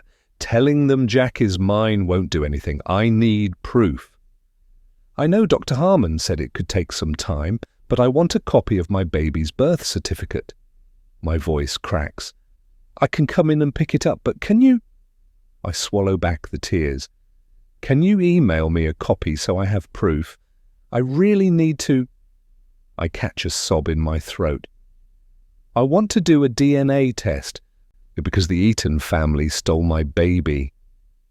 The phone slips from my hands and hits the ground with a crack. I hadn't meant to say that part, but it's too late now. I bend to grab the phone when I hear a faint click, so soft I almost miss it. I freeze. Did I imagine that? Then I hear it again. A subtle crackle, the sound of air being swallowed by something hidden. I stay where I am and slowly move my head, looking at everything around me. I'm eye level with a bookshelf. I slowly look over the titles, check to make sure everything is in its place, the framed photos, the little figurines I picked up with the girls in Greece last year, and then I see it. It's a small, circular device resting beside a frame, partially hidden by a lone piece of paper, something one of the girls had drawn me, half bent. Without making a sound, I pick up my phone, take a photograph of the device, and do a reverse image search. It's a listening device. Someone has bugged my home, listening in to my conversations. Someone just heard me admit that I believe the Eatons stole my baby. I can't take it. I head outside, my footfalls crunching against gravel, each step more like a death march, every thought a noose around my heart as I walk in circles out in my front yard. It was too claustrophobic in my cottage. Anger still fuels me, but the rage and desperation are gone. Now all I feel is numb. My best friend took my baby from me. Someone has bugged my home. I can't process either idea right now. I almost don't see the shadow in the darkness that blocks my path as I find myself heading toward the main house. All I'm thinking about is proof. I need proof, and the only place to get it is in that house. Wyatt stops me. He's as tall and serious as ever. There's comfort in the way he moves, in the way he stands, firm, unwavering, quiet. I've always appreciated that about him. What are you doing out so late? We both speak at once, two sides of the same desperate coin. He shrugs and shoves his hands in his pockets. I was asked to do some rounds, he says. He doesn't look surprised to see me. What's got you walking the grounds at this time of night? I chew my lip, unsure if I should tell him. What's going round that pretty little head of yours, sweetheart? He asks, in a drawl normally reserved for the twins. I decide on honesty. I'm about to do something really stupid or really life-changing. He lifts a brow. How about none of the above? Why, and you head back home to climb into bed instead. Nothing good happens at this hour, and you know it. You don't understand, Wyatt. I reach out and grab hold of him, needing him to understand me, to understand how serious this is and just how much I need his help. They bug my home and have been listening to my conversations. What do you mean? I found a listening device. I just called the doctor's office saying I need that birth certificate and I want to do a DNA test. You what? They stole my baby. Jack has my birthmark. I saw it. He runs his hands around the nape of his neck. I can't. This family is crazy, he mutters. Leave the device there so they, whoever it was who planted it, have no idea you know about it, but just watch what you say from now on. Okay? I nod. Fine, whatever. But what about what I found out? The birthmark. I want my son back, Wyatt. I need proof. Real physical proof that they stole him before it's too late. Trina, that's... His voice trails off, and I wait for him to tell me I'm crazy. Wyatt's voice is measured when he finally does speak. That's a big accusation. You think I don't know that? I think of all the signs I've convinced myself are true. Think about it, Wyatt.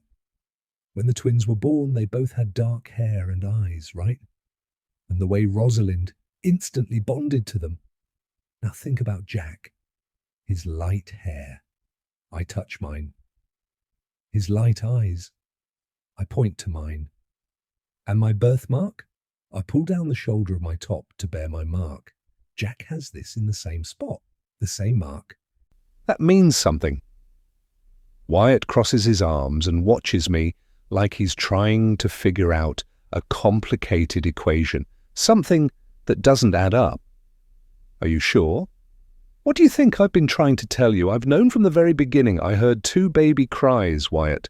They're gaslighting me, saying I had a daughter, but I know the truth. They stole my baby. The truth spews forth, pulled straight from my heart. He shakes his head, not in disagreement, but something else. Disbelief. Do you really think Rosalind would do that to you? Rosalind. A barbed hook stuck deep in my heart pulls, ripping me apart. Trina? I hesitate, and I don't need to answer. He sees it all over my face. Someone did, I finally say, because I know if I outright accuse her, he'll turn on me. She has to know in her heart that something is wrong. She must. She would never do that, and you know it. Then it's him, Marcus. Maybe he is the monster we've always believed him to be. He's probably the one who bugged my house. I hold Wyatt's gaze. I need him to believe me. It's something he would do, you know that. You know how he is. I wait for him to agree with me, to tell me I'm not insane. But this, I don't see it, he says instead. It doesn't make sense, Trina. None of it. He sounds like Marcus. He sounds like Rosalind. He sounds like everyone who keeps trying to tell me my baby is dead and that I'm grieving. I press my hand to my forehead. It's burning. Everything is. I know, but that doesn't change anything. His voice is too loud. Trina, think about it, I say. It makes me sick to my stomach to think, to believe even for 1 second that she could do this. I don't want to. I want to believe she's innocent. But what if? Wyatt, what if all the issues she's having are because she knows? His jaw clenches. Don't. Wyatt, don't go there. He paces in front of me, hands out of his pockets now, clenched into tight fists. I see anger on his face, the same kind of anger he used to have whenever something bad was said about Rosalind. That anger was always directed to someone else, though, never to me. I was stupid to think he'd see my side in this. She wouldn't, he says, with a firm belief in his voice. You know her better than that. Think of all she's done for you. How could you accuse her of something like this? You're grieving. And seeing Jack, holding him, taking care of him, you've hit your breaking point. I reel back, the punch of his words leaving their mark. Were you there that night? I heard them, Wyatt. I heard my son. I heard Rosalind's baby. They were both alive. The words are barely audible, but they're there, out in the open, and I know he heard me. He shakes his head. Then what happened to Rosalind's baby? You don't honestly believe they would steal yours and give him to her? A baby died, Trina? I'm so sorry it was yours, but that's the truth. My knees wobble at his words, and he reaches out to steady me. I'm wrecked beyond what I thought I could handle. I thought he would be on my side, that he would believe me if I could prove it. That's all I can do now, prove that Jack is mine. Someone's baby died, I say, agreeing with him. But it wasn't mine, and I'm going to prove it. For the longest time, Wyatt just stares at me. His hands finally drop. Why do I feel like I've lost him? Be careful. I don't know if he's giving me permission to find out, or if I should take it as a warning. He looks at me with hard eyes and says nothing else. There was a time he'd follow me anywhere, a time he'd never question me. That time is gone now. Chapter 25. I sneak up to the main house, footsteps swallowed by the thick, heavy night air. Wyatt left me, and I almost turned back, but the need to know is stronger than the need for self-preservation, and I'm desperate for the truth. There's no alarm on the door, which means someone forgot to turn it on, which is strange, since Wyatt is doing his rounds.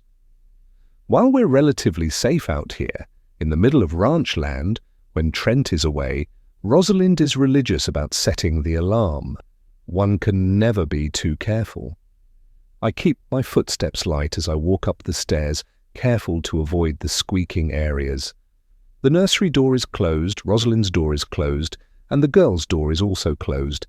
It's just me, alone in the hallway, where every noise I make is louder than when the girls were young and loved to bang on pots and pans for fun. The office is just ahead, and that door has been left cracked open. I stop. What am I doing? This is crazy. I know it in my head, but it's what's in my heart that propels me forward. The first thing I do is reach up and move the camera lens so it's pointing toward the wall. I'm tired of being watched. Then I begin with the desk. Every time I open a drawer, I cringe, the squeak sounding loud in my ears. I search for minutes that feel like hours. I go through the desk, the closet. I pull open drawers and rifle through post-it stamps, pens, and the odd disregarded paper. I find receipts and everything but what I'm looking for. My nerves are on edge. I'm convinced even the smallest noise will alert Rosalind. I know I'm being recorded, sure that they can hear me even if they can't see me, but it's late. Unless Marcus has his notifications on. I listen for the sound of a door opening and footsteps on the carpet outside this room, sure that once again Grace will stand at the door and hand me her phone with Marcus on the other end. A part of me doesn't care. Let him see me, let him call. I will scream at him until he gives me the proof I need, the proof that my baby is alive. The filing cabinet is locked, but that doesn't stop me. I know where the key is hidden, in a best dad in the world mug that sits on the bookshelf beside it. I open each drawer, one at a time, and look through the files. Most of it doesn't mean anything to me, having to do with the ranch and their company. A few do, and they have my fingers pausing as they dance from one file to another. Staff files, mine, Grace's, Mabel's, Wyatt's, and everyone else employed on this property. I grab mine and pull it out, thinking that maybe what I'm looking for will be in there, but it's not. All it contains is my employment record, the letters from HR confirming any bonuses and raises, a list of keys that I have in my possession, a copy of my driver's license, and a photograph of me and Rosalind. That is all. Glancing at the door again, I then pull out Grace's file. It's very thin, with only a few references, her resume and her employment letter. Basically, nothing. There's almost nothing on her resume too, which would have been an instant red flag for me. There are no files for the children, not in here. And I end up closing the drawer in frustration. I know the birth certificates have to be here somewhere. The question is where? The safe, of course. I go to yank open a drawer on the bottom of the bookshelf, but it's locked. I think about the times I've seen Trent open the closet door and reach up, and I head there. In the top left corner, as soon as you open the closet door, is a box. Inside the box is a hunting knife and a key.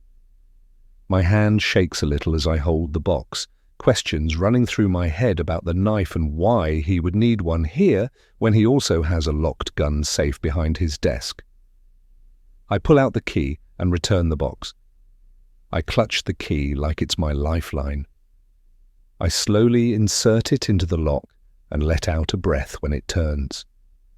There's a loud click, almost as loud as my sigh of relief as I open the drawer. There are two things inside. The first is the key Trina had thrown at me and Marcus took from me. The other is a single envelope with the word private stamped on the front.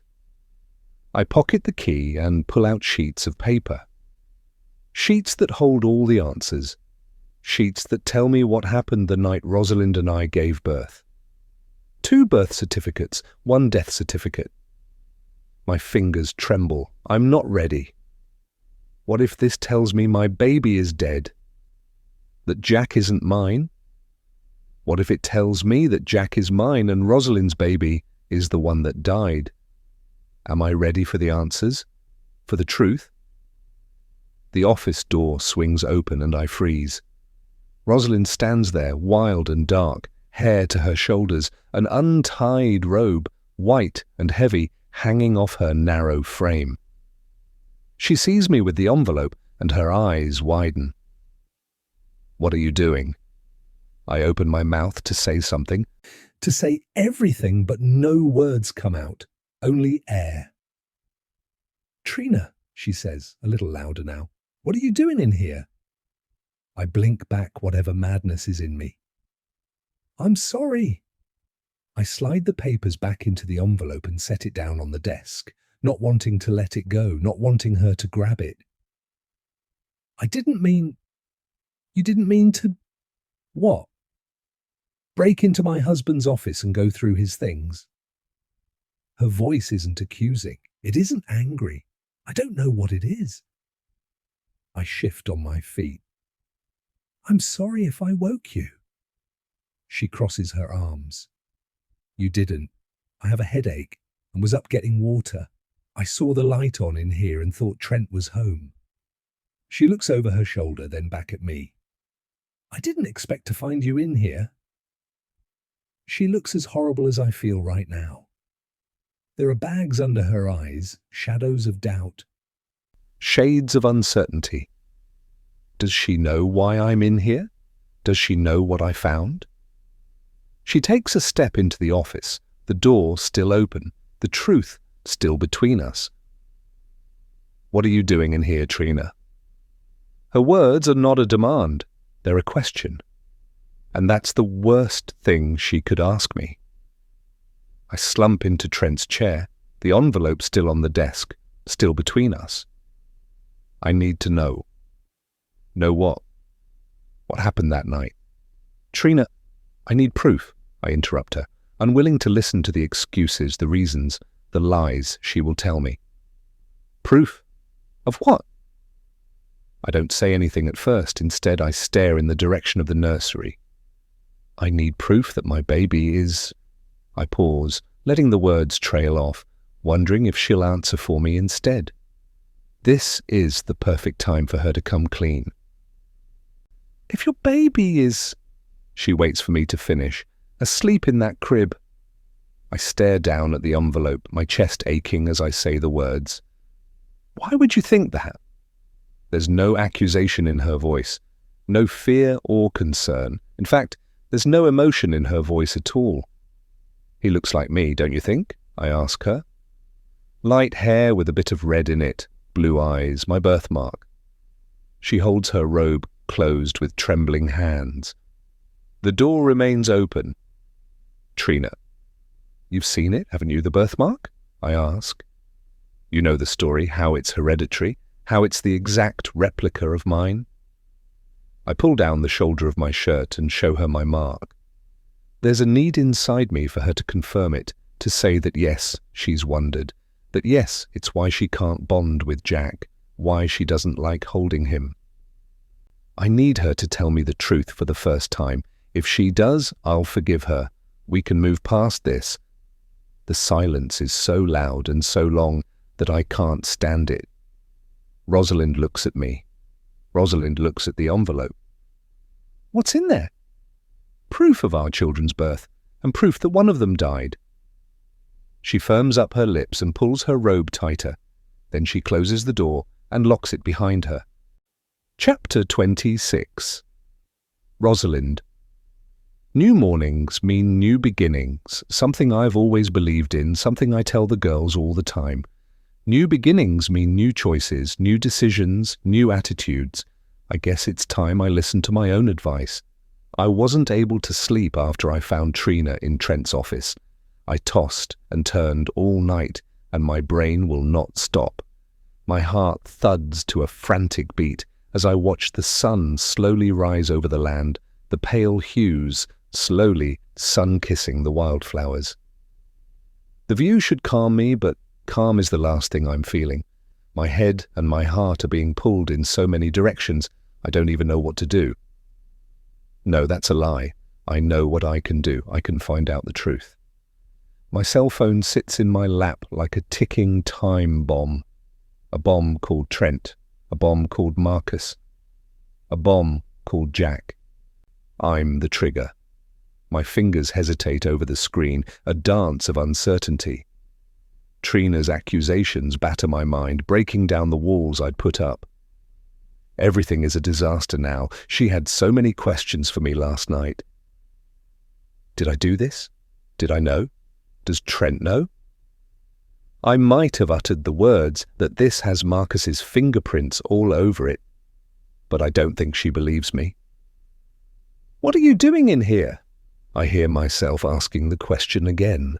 The pain in Trina's eyes, in her voice, in her hands, as they trembled around the envelope. It's all I see. It plays over and over in my head, me asking the question, her looking up at me with so much pain. Are you sure? Why did I ask her that? Why would I doubt her? I know why. It doesn't make sense, Trina. Trina is so sure Marcus is responsible. She's been on a witch hunt for years regarding him, and she's been right. She's always been right. Unfortunately, I didn't realize the truth of it until it was too late. I wish I'd known sooner, then I wouldn't have fallen in love with Trent, and I wouldn't have married into the family of the man who raped me, an underage, wasted teenager. The light of the sun rises and rises, spilling into every dark corner, refusing to let anything stay hidden, refusing to let me stay blind.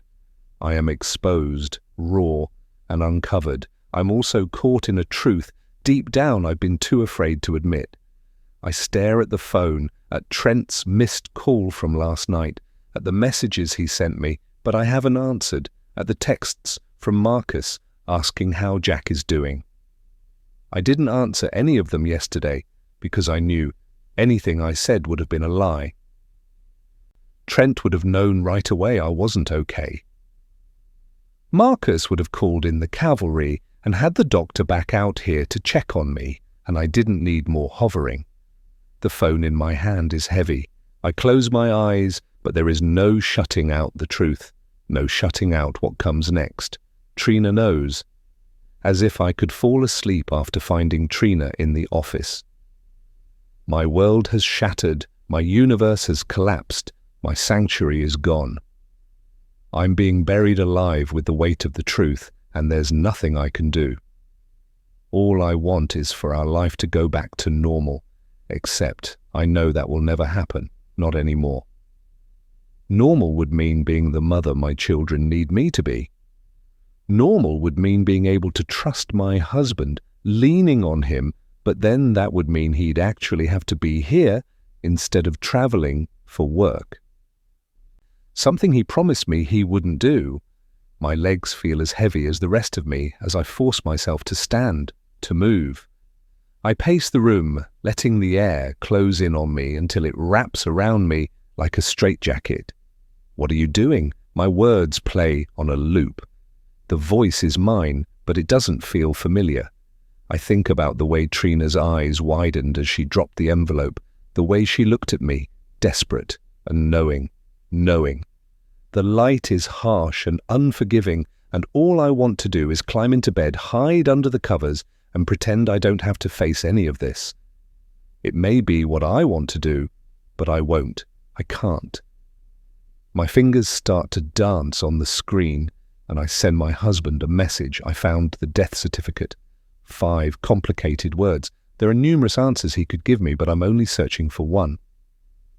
The truth. 3 dots appear, I can explain. The phone rings moments later. When I answer, my voice is shaky, my resolve weak. Please do, I say to Trent.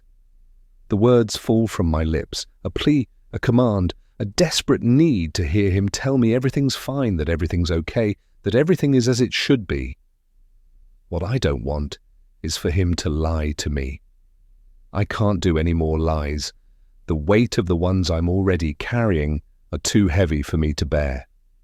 They're burying me to the point I'm not sure I'll survive. The doctor filled out the wrong forms. Trent's voice is strong, unworried. It is as confident as it is apologetic, both firm and soft. He mixed up the names, along with who the parents are, but now it's a process, and it's taking a long time for our lawyers to fix. He sounds so incredibly sure of himself. I want to throw up. I expected him to question why I was in his office in the first place. I expected defensiveness, even him lashing out in anger. I expected more, but instead I got this. Lies. And the death certificate for Josie? I need him to answer this one. Nothing. No stuttering over words he wants to say. Just simple silence. That was a mistake too, I snort. To clarify, the doctor wrote the wrong baby names on each certificate as well as forgot to list you as the father of our child, correct? All mistakes that we're in the middle of fixing, I swear. I know he wants me to believe him. I know he wants me to accept his answer, but I know he's lying. Our whole marriage, all he's done is lie to me. Rosie, please tell me you believe me. Which part? What was the mistake, Trent? The names? The death certificate that lists our little girl as deceased? Our baby girl according to the ultrasound, right? Another colossal mistake on Harmon's part. The technician was new and should have waited to share those results.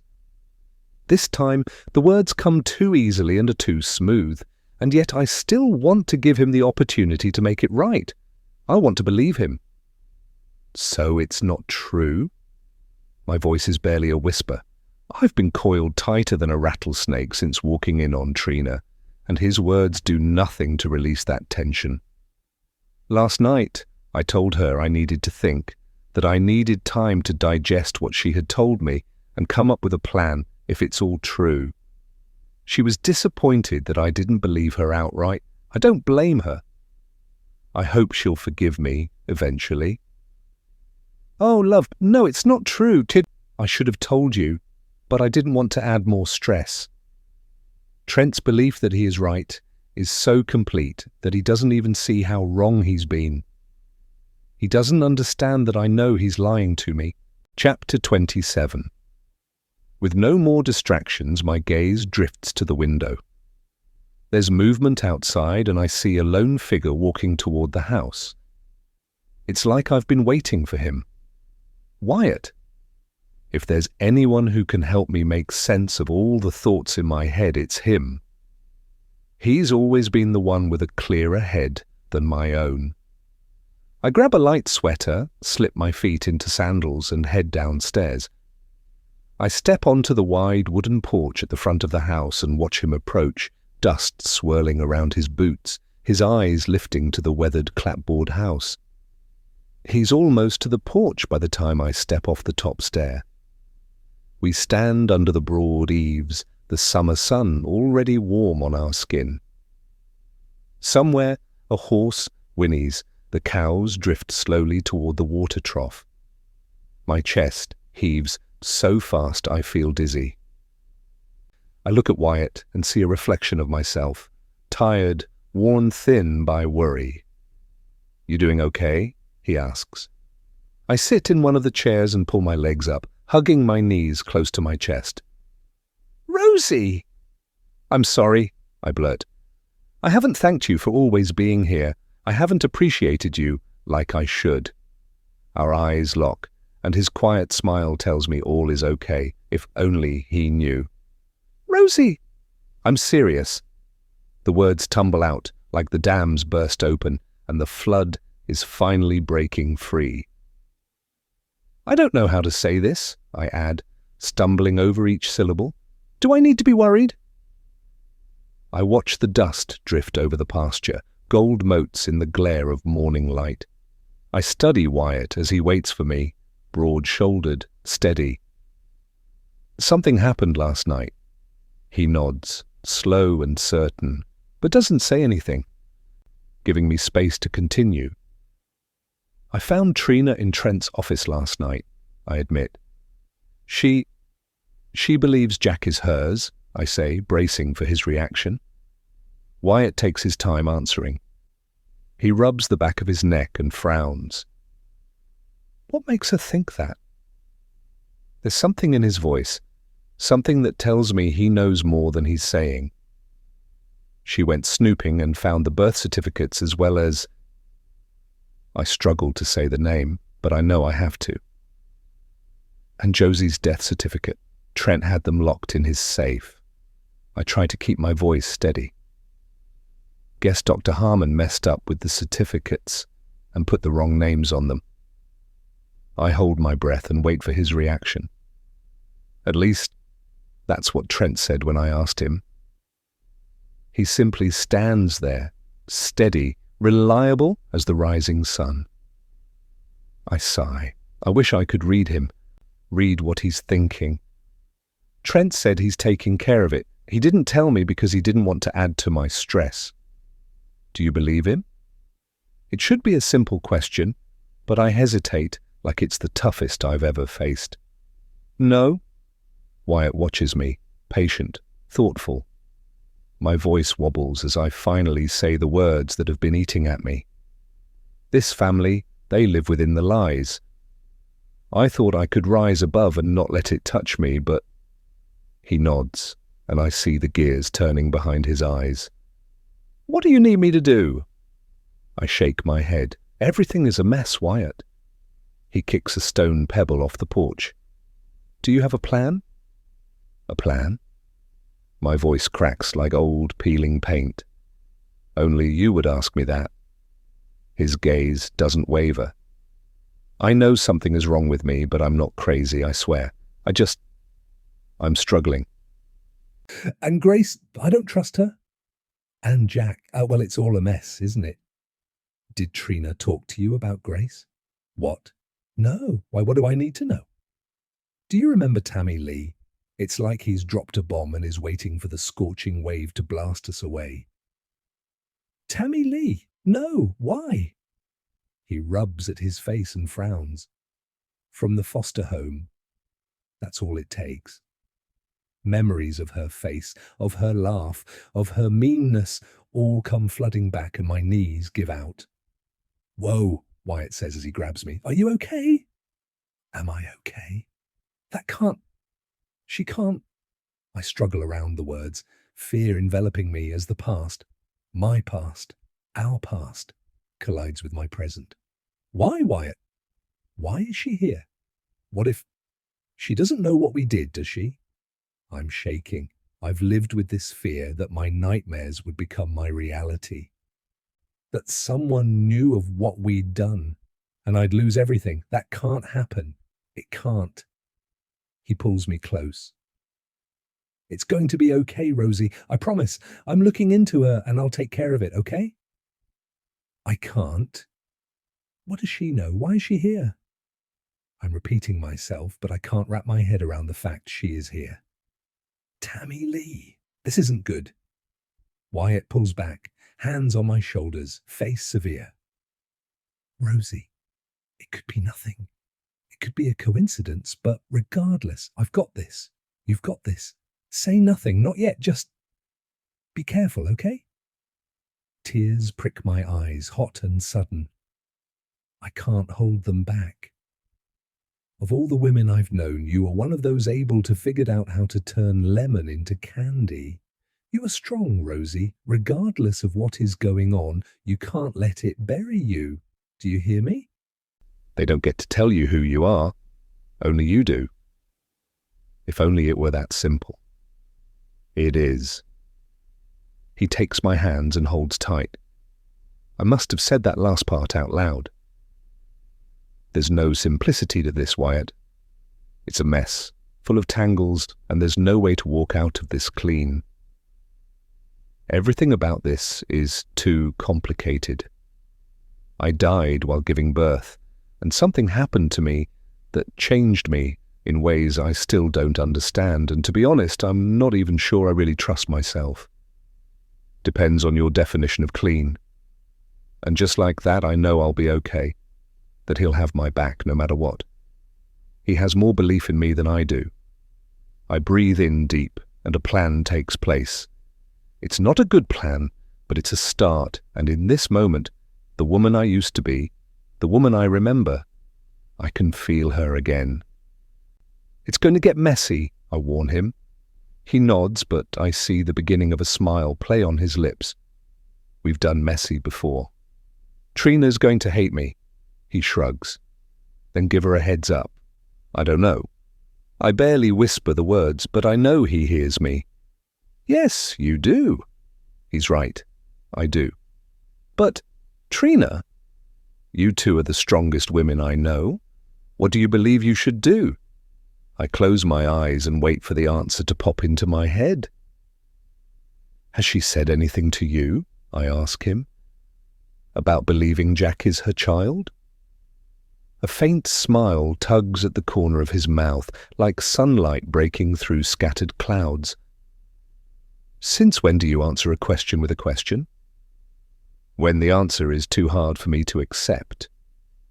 He gives a slow nod, and I know he understands. Life doesn't play fair. And the Eaton brothers, well, all they do is play games they know they can win. If this is a road you're going down, you'll need proof. He's right, proof.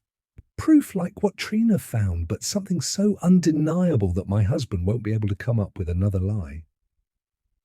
Will you help me? Whatever you need. What I need is for him to get a DNA test done without my husband or Marcus finding out. I tell him as much. You get the cheek swab. I'll take care of the rest, he tells me. He flicks at my chin. There she is, he says, pressing a hand to my shoulder, giving it a gentle squeeze. Strong, fierce, loyal. The woman who will do anything for her family. Family. I think of the twins, of my husband, of all the certainties slipping through my fingers. I think of the child I lost, the child I wasn't given the ability to grieve. I think of the ones I made into my family, the ones I survived life with, the ones I'd do anything for, the ones I will always make sure are okay. What if I'm wrong? What if you're right? He says, answering my question with a question. I bite my lip as I think about all the things I can do, should do, will do. Whatever decision I make, it will affect all of those around me, everyone I love. There is no right or wrong, no clear path. There's only the right path, but right for whom? For me, for my children, for my husband, for Trina. Whatever I do, someone I love will consider me a monster. Am I prepared for that? Will you take care of Matty? Make sure he's okay if I'm not here? His face is a stone. He knows the truth about Matty, about who he is. He's the only one who knows that I know. I figured it out years ago after overhearing Marcus call Matthew his son during a call with his mother.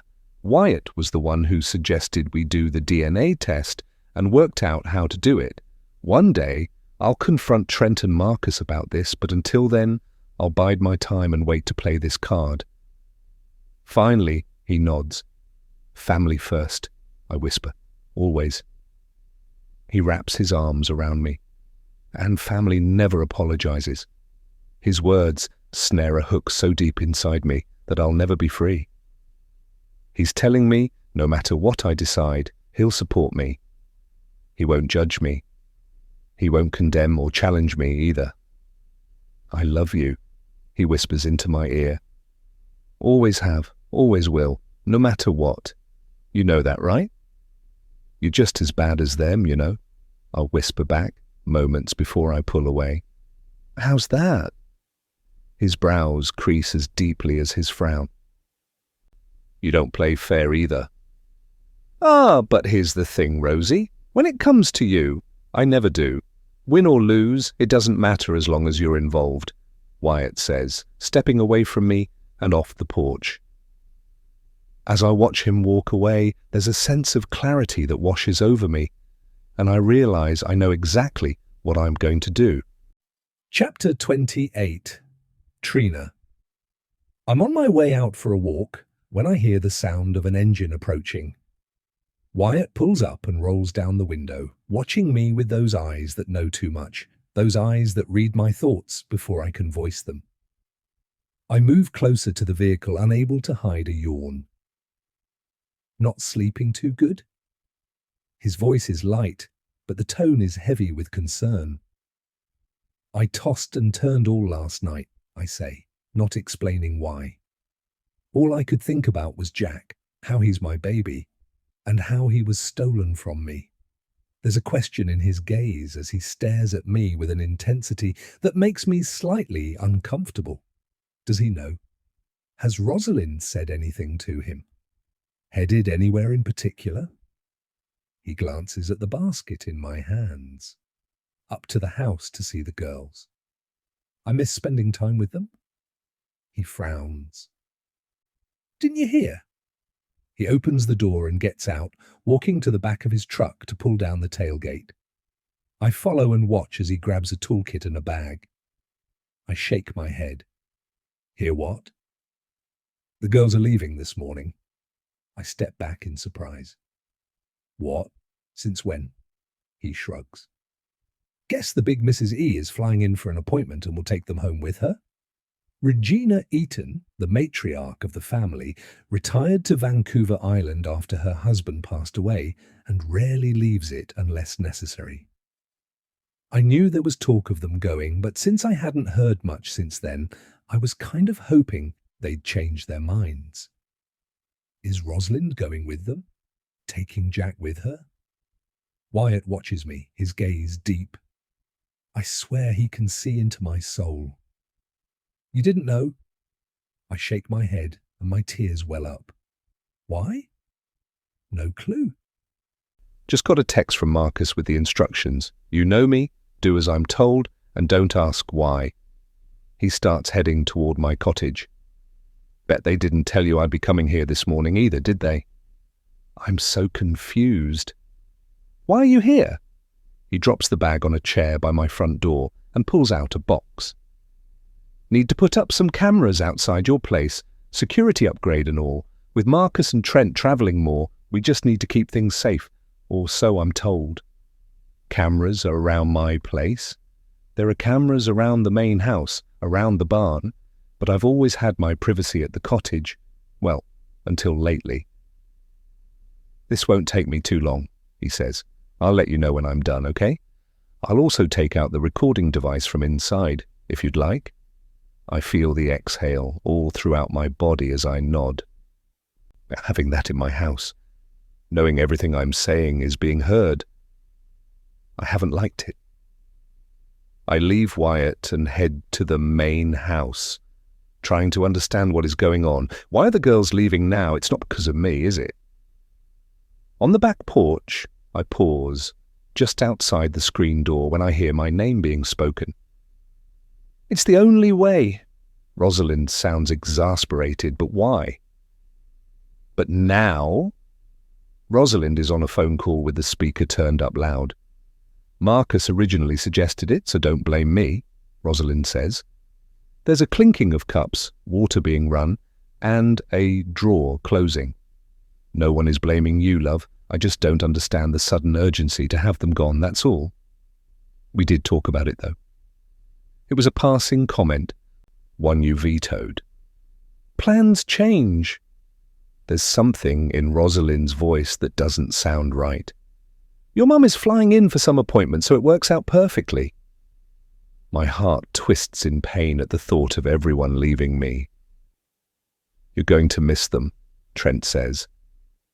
I take that to mean she's not going, which loosens the pit of fear that was growing in my chest at not being close to Jack. I know, and it kills me to have them leave. But this is the right thing to do. Their safety is all that matters. Their safety? What is going on? Wait, so this is because of me? I just can't believe it, that's all. Marcus said she's been acting weird, but do you honestly think she would hurt our family like that? Trent says. What is he talking about? What has she told him? I don't want to argue about this, okay? Please? Mabel is running late, and I need to get the girls ready before Wyatt is ready to go. He'll pick you and Marcus up first, so you can see the girls off. You're not coming? I would, but... Rosalind sighs heavily. That's too long a drive for Jack, and... So leave him behind. Grace is there. Rosalind snorts. About that. I want her fired, Trent, and I'm serious. We don't need her anymore. I'll talk to Marcus. No, this isn't his call. It's ours, and I'm telling you I want her gone. Please don't fight me on this. I won't fight you, but we'll talk about this more when I'm home. I can't just fire her. Love you. There's a tightness in my neck that crawls its way up and lodges in my head. A tension headache is the last thing I need to deal with. I hear Rosalind say goodbye, but... Then I clear my throat loud enough to be heard and open the screen door, forcing a smile on my face. Good morning, I say. Do I tell her I overheard the conversation, or wait to see if she'll drop the truth bomb on me? Hey! This feels awkward. I thought I'd surprise the girls and have breakfast with them, if that's okay. I miss them. Rosalind blinks and casually glances at the table. Didn't you get my message? I sent it earlier this morning. Rosalind frowns as she pulls out her phone. She sent me a message. I too take out my phone. But there's no message. Not from her, not from anyone. Well, crap, I didn't. This will be fun, she says with a forced brightness. The girls are headed to their grandma's this morning. I try desperately to mask any thought I have. All summer? She nods. All summer long. I'm going to miss them. Her voice is a little off, like she's been crying. Are you going with them? The girls are only 4 years old, too young to be away from their parents all summer, in my opinion. Not at first, maybe later, she says with a shrug. Would you like me to go with them? Help keep them occupied? A big part of me hopes she'll say no because I don't want to be away from Jack for that long. That's kind of you to offer, Rosalind says, but not necessary. She won't look at me. I know it's sudden, but the girls will love it, even if I hate every moment they're away from me. Rosalind, is everything okay? Is this because of me, because of what I found last night? I step close to her and keep my voice low. She looks away and tidies up an already tidy counter. I need you to trust me, okay? I know it's sudden. But it's for the best. We'll talk later. Right now, I need to get the girls ready and Mabel... She stops as Mabel rushes into the kitchen. I'm sorry, Mrs. R., Mabel says, one hand on her chest as she tries to catch her breath. My daughter's little one isn't feeling well and... What's wrong with her? Do you need the doctor? Rosalind asks, cutting her off. Mabel shakes her head. He was just there. Mr. T took care of it. Trent? Why on earth did you call him? Rosalind shakes her head. Never mind that now. Listen, the girls are going to their grandmother's for the summer, and I haven't had time to grab them breakfast. Can you make them some waffles real quick? They leave in an hour. Trina, come help me pack, will you? She then leaves the kitchen, coffee mug in hand, but I just stand there, still in shock. This has to be because of what I found in Trent's office last night. That's the only reason any of this makes sense. Rosalind said it was Marcus's idea. He must have seen me in the office. Why else would he have the girls leave? I suddenly feel afraid, and I'm not sure why. Chapter 29. The three of us stand here, Rosalind, Grace and myself, silent sentries as a plume of summer heat follows the vehicle down the dusty lane, taking the girls' laughter with it as they wave goodbye. My arm remains lifted, knowing Riley is probably twisted in her seat to watch us until the very last possible moment. I let one single tear drop as I think about how much I'm going to miss those girls while they're gone. Despite Wyatt turning down my offer to join him on the drive, I suggested it to Marcus as well. Unfortunately, Marcus was very on point with his rather strict request that I not leave Rosalind alone. The minute we can no longer see the vehicle, Rosalind turns and heads into the main house, announcing she will have a bath and then climb into bed for a nice, long nap. She asks me to join her after so that we can talk. I nod silently, mystified at how she's acting. I get it, she's sad to see the girls go, but what about last night? What about the information I showed her proving Jack is my child? She's acting like none of that happened. Why don't we chat now? I suggest, stopping her as she climbs the porch steps. Grace stands off to the side, tucking Jack into his stroller before heading on their daily walk around the ranch, not saying a word to either of us. I'm tired, Trina. I need some time, please. She's tired? She needs some time? After finding that birth certificate which listed myself and Marcus as Jack's parents, there's nothing I want more than to be with my son, and I said as much to Marcus via text earlier, but not in those exact words. Last night, Rosalind asked for patience, to give her time to find out what was going on, and I promised her I would. But giving her time and staying away from my son are two different things. In my text to Marcus, I told him that with the girls gone, there was no need for Grace, and that I was more than capable of taking care of Jack. He didn't agree. He sent me a simple 5-word reply in his condescending, abrupt, and heartless way he gets, that is forever burned into my retinas. "You are not ready, sorry." At least he had the decency to apologize, or that's how I'm taking that sorry part. As I close the door to my empty cottage, everything drops away, and I'm wrapped in the isolation within these 4 walls like a weighted blanket. But instead of feeling comfort, I feel claustrophobic. My cheeks feel raw from the forced smile I held while saying goodbye to the girls. The tears that I've held back fall, one by one, trickling down my face, leaving scalding marks in their path. I don't want to be alone.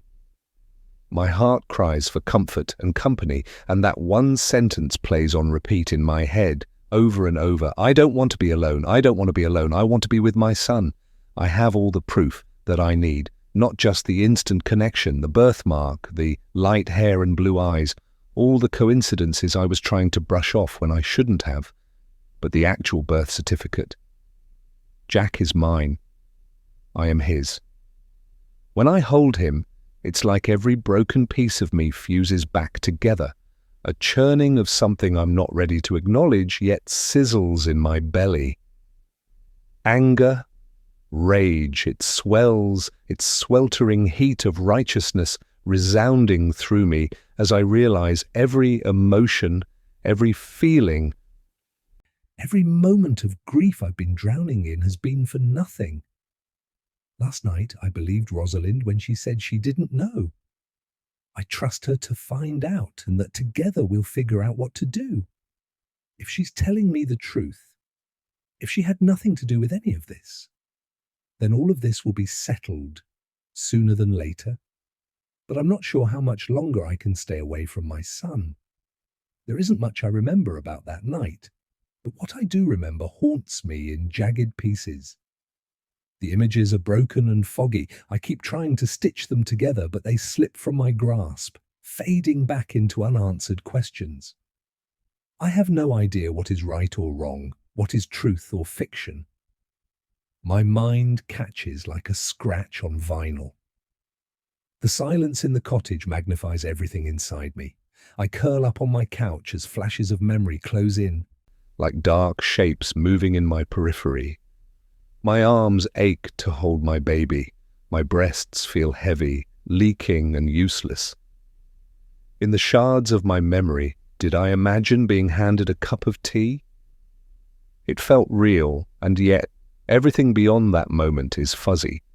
Pain and shouting, a woman's voice, angry and frightened, screams, mine or Rosalind's?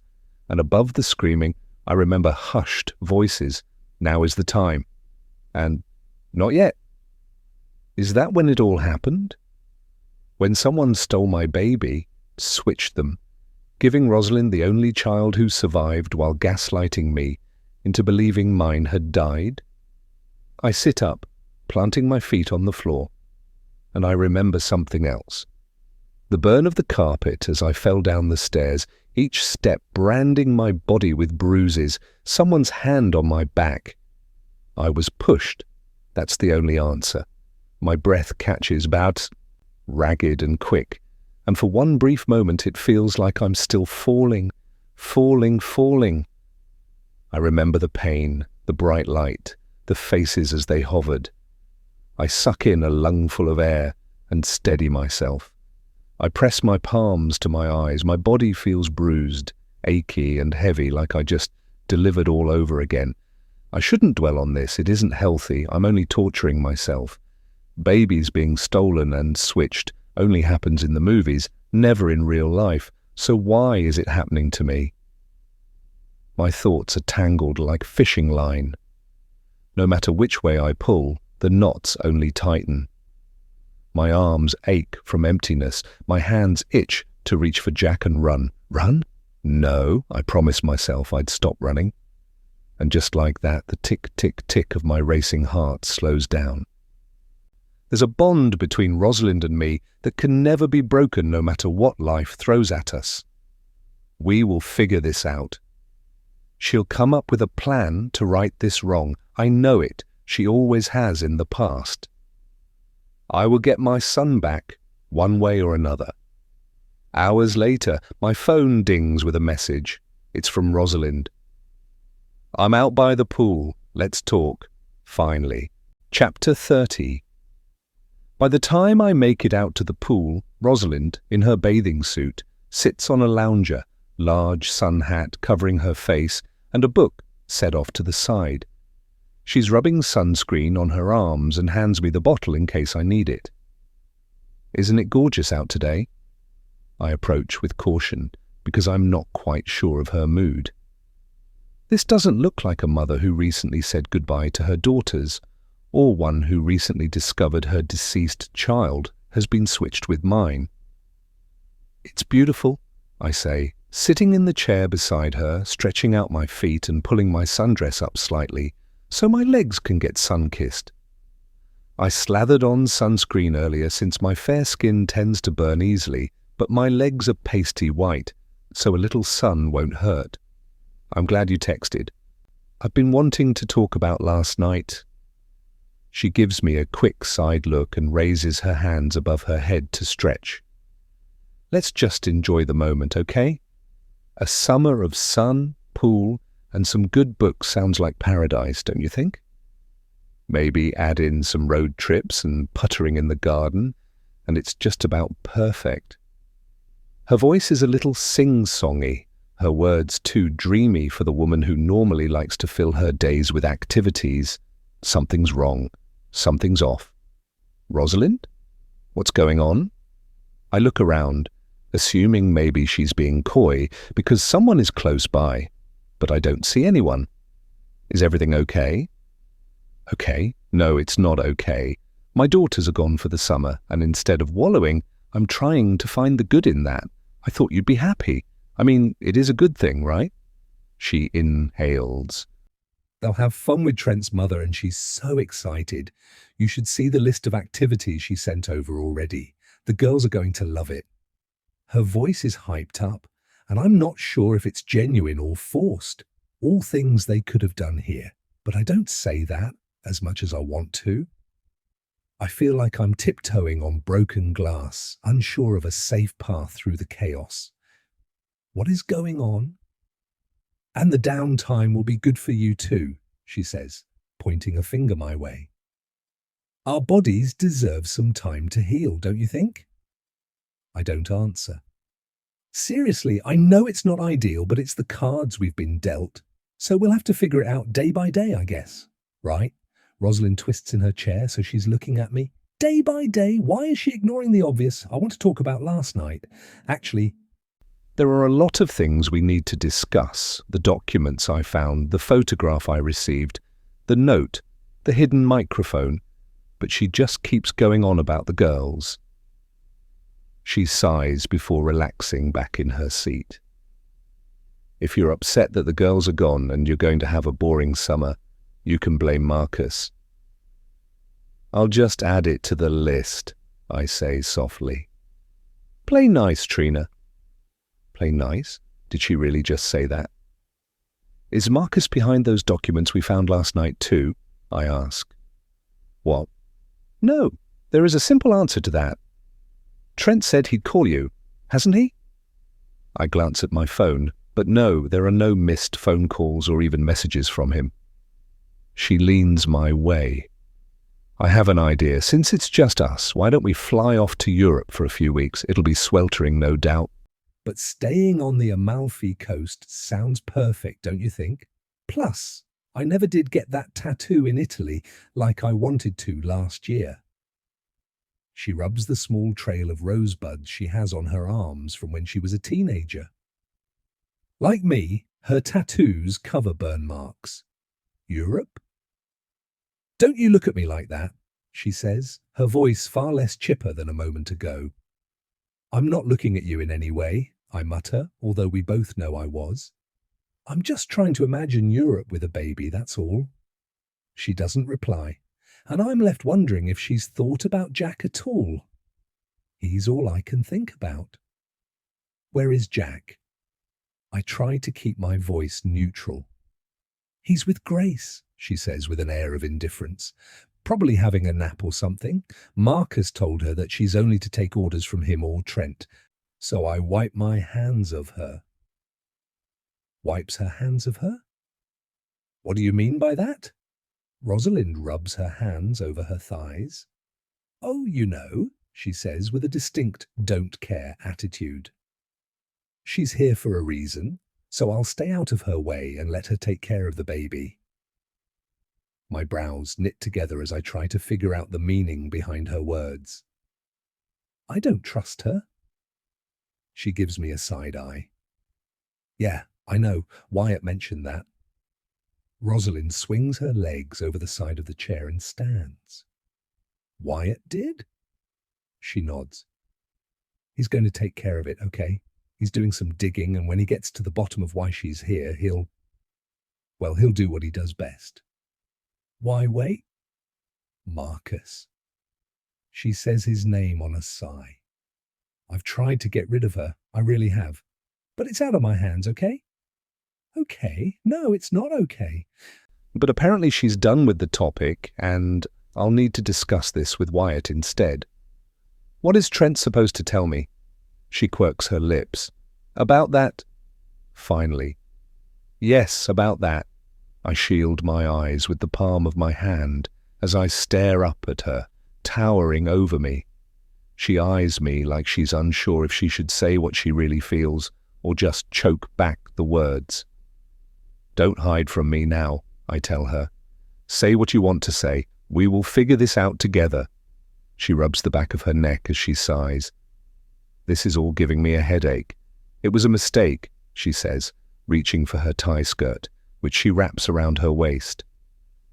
Dr. Harmon wrote the wrong names down on the certificates and filed them before noticing. Trent has his team of lawyers trying to fix it, but it's a mess, I guess. He never said anything to us because he didn't want to cause any undue stress, which is also why they haven't given you the birth or the death certificate yet. Why is she lying to me? My heart splinters into little pieces as I stare at her, as I realize that whatever we had, it's broken. "I'm sorry, Trina," she says, bending down to my level and taking my hands. "I know this isn't what you were wanting to hear, but I believe Trent." She thinks I'm devastated because of the lie. I don't. The words drop from my mouth instinctively. "I need you to trust me," Rosalind says. "I've always had your back, haven't I? Just like you've always had mine. If you can't trust Trent, then trust me, please." The pounding in my heart is so hard and fast that it's going to burst its way right out of my chest. She wants me to trust her? Like hell I will. "I know you believe Jack is your son, because he is," I interrupt. "He has my birthmark, my hair." She shakes her head. "I'm so sorry." She stares at me with remorse in her eyes. I'm going to head inside and make a smoothie. I sent Mabel home so she can help her daughter take care of her new baby. She barely pauses for breath as she slides her feet into her sandals. "Are you coming?" "I came here today thinking we'd come up with a plan for me to get my son back, to make the Eton men pay for what they did, and instead, I'm leaving with a broken heart because the woman I once called a sister has betrayed me for the last time. And I can't do anything about it. When she's close to the house, I hear her calling down to me, "Trina?" She sounds annoyed that I haven't followed her. I follow. Not because I'm being told to, but because if I want any chance at getting my son, I have to play nice and hide my true feelings. There's a very fine line between love and hate, and in this moment, I have to pretend like I don't hate Rosalind, like I don't want to kill them all for what they've done to me. Chapter 31. I'm living in the twilight zone. I'm back in my prison cell, the shackles around my feet and wrists tighter than before. The only difference from 4 weeks ago to now is that I 100% know the truth, and back then I'd only guessed at it. I have only one option and I don't like it. If I were to do what I want to do, what everything inside me screams for me to do, it would be to take Jack and run as fast as I can from here. But I know they'd find me. They'd find me and take Jack from me forever. I have no other options. I have to pretend like nothing has changed, like I love Rosalind as a sister and trust her like she's asking me to. I have to play a game I have no chance of winning and pretend like it's the only thing I want to do. I hate myself right now. My whole life has been about protecting Rosalind. She's always been the one who needs protection, needs someone to lean on, and I've always had to be strong for her. She had a hard life until she met Trent when we were in college. He is her knight in shining armor, the prince in love with the pauper, sweeping her off her feet and offering her a life of luxury. I only wonder if she views that luxury as a life sentence now. Does she have any idea of everything she's lost? I doubt it. I push myself to my feet, gathering all the dishes left behind outside. In the house, I hear the sound of running water. Rosalind must be having a bath, which will probably help with her headache. I clean up our dishes and wipe the counters, trying to show respect to Mabel's area, when I hear a noise from upstairs. It sounds like a muffled scream. I rush up to her room. She's not in there. The bathroom door is closed. I listen for the sound again, but I don't hear anything. What was that noise? I knock on the door. Rosalind, do you need anything? The water stops. Trina? What are you... Yeah, I'm okay. From the tone of her voice, questioning and annoyed, I feel rather silly standing outside the door now. I thought I heard you scream. Just me getting in the water. All good. Thanks for checking in, though. And like that, I'm dismissed. A small noise sounds from the room down the hall, a soft cry that catches my attention, and my heart leads the way to Jack, who's lying in his crib, fussy and restless. The way he looks up at me, his small features wrinkling into something like recognition, brings a warmth that wraps around the jagged edges of my heart. I lift him from his crib and press him close to my chest. A full bottle sits waiting on the side table, abandoned. Where is Grace? The door to her room is closed and I don't hear any sounds when I go to stand in front of it. That just makes what I'm about to do that much easier. I settle into the rocking chair with Jack, and everything fades except the softness of his skin, the way his small body curls against me as he feeds. There are no doubts, just pure contentment. Just him and me, and for the moment, nothing else matters. I study his hair, a light reddish tuft and the birthmark on his tiny shoulder, and trace its outline, so familiar to me. The door swings open, and I clutch Jack tighter. Grace stands there with her soft-soled shoes and pastel sundress. Her steps are quick, panicky. I continue rocking, holding the bottle at the right angle to eliminate air bubbles. Trina? Just my name. And yet there's so much warning in those two syllables that it takes everything in me not to sigh with frustration. Let me guess, Marcus? I don't look at her, focusing instead on this little bundle in my arms. The way he looks at me with wide eyes, nothing could make me look away. I'm sorry, but he gave me specific instructions. Of course he did. I should have realized he'd see me in here. I keep rocking, defiant. Jack keeps feeding, hungry. My chest burns, the need to pump strong. It feels ridiculous to be using a bottle when my body is producing what he needs, and I could feed him myself. He's almost done, I say, my voice as calm as I can manage. But my arms tighten around him, protective, unwilling to let go. Grace stands firm, her posture stiff. Don't take it personally. Her voice is soothing, almost too gentle. The gentle, is a dagger in disguise. My only job is to keep Jack safe. Jack answers for me. He lets out a long, determined wail, and I know just how he feels. I'm sorry, keep him safe. She did not just insinuate that I'm a danger to my own child, did she? Care to elaborate on that? I don't see Jack in any danger right now, do you?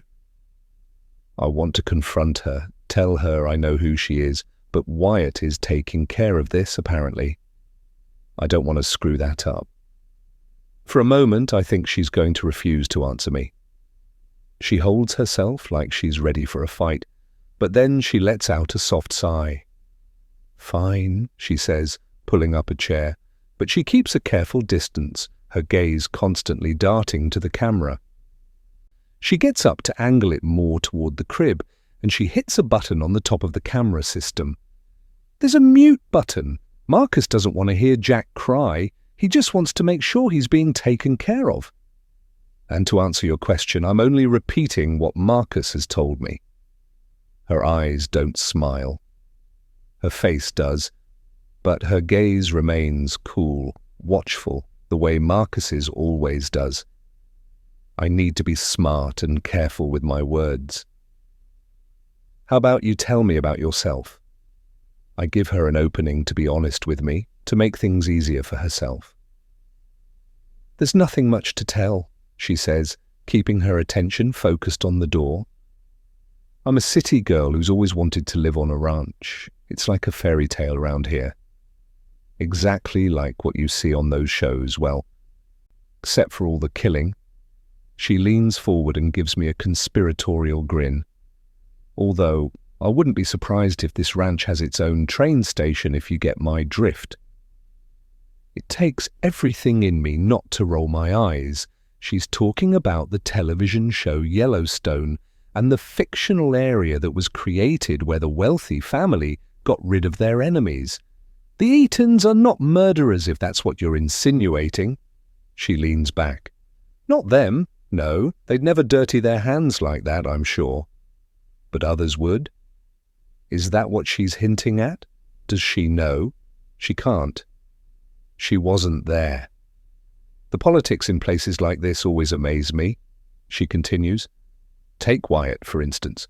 No formal education behind him, and yet he's like the second in command out here, after the Eaton brothers.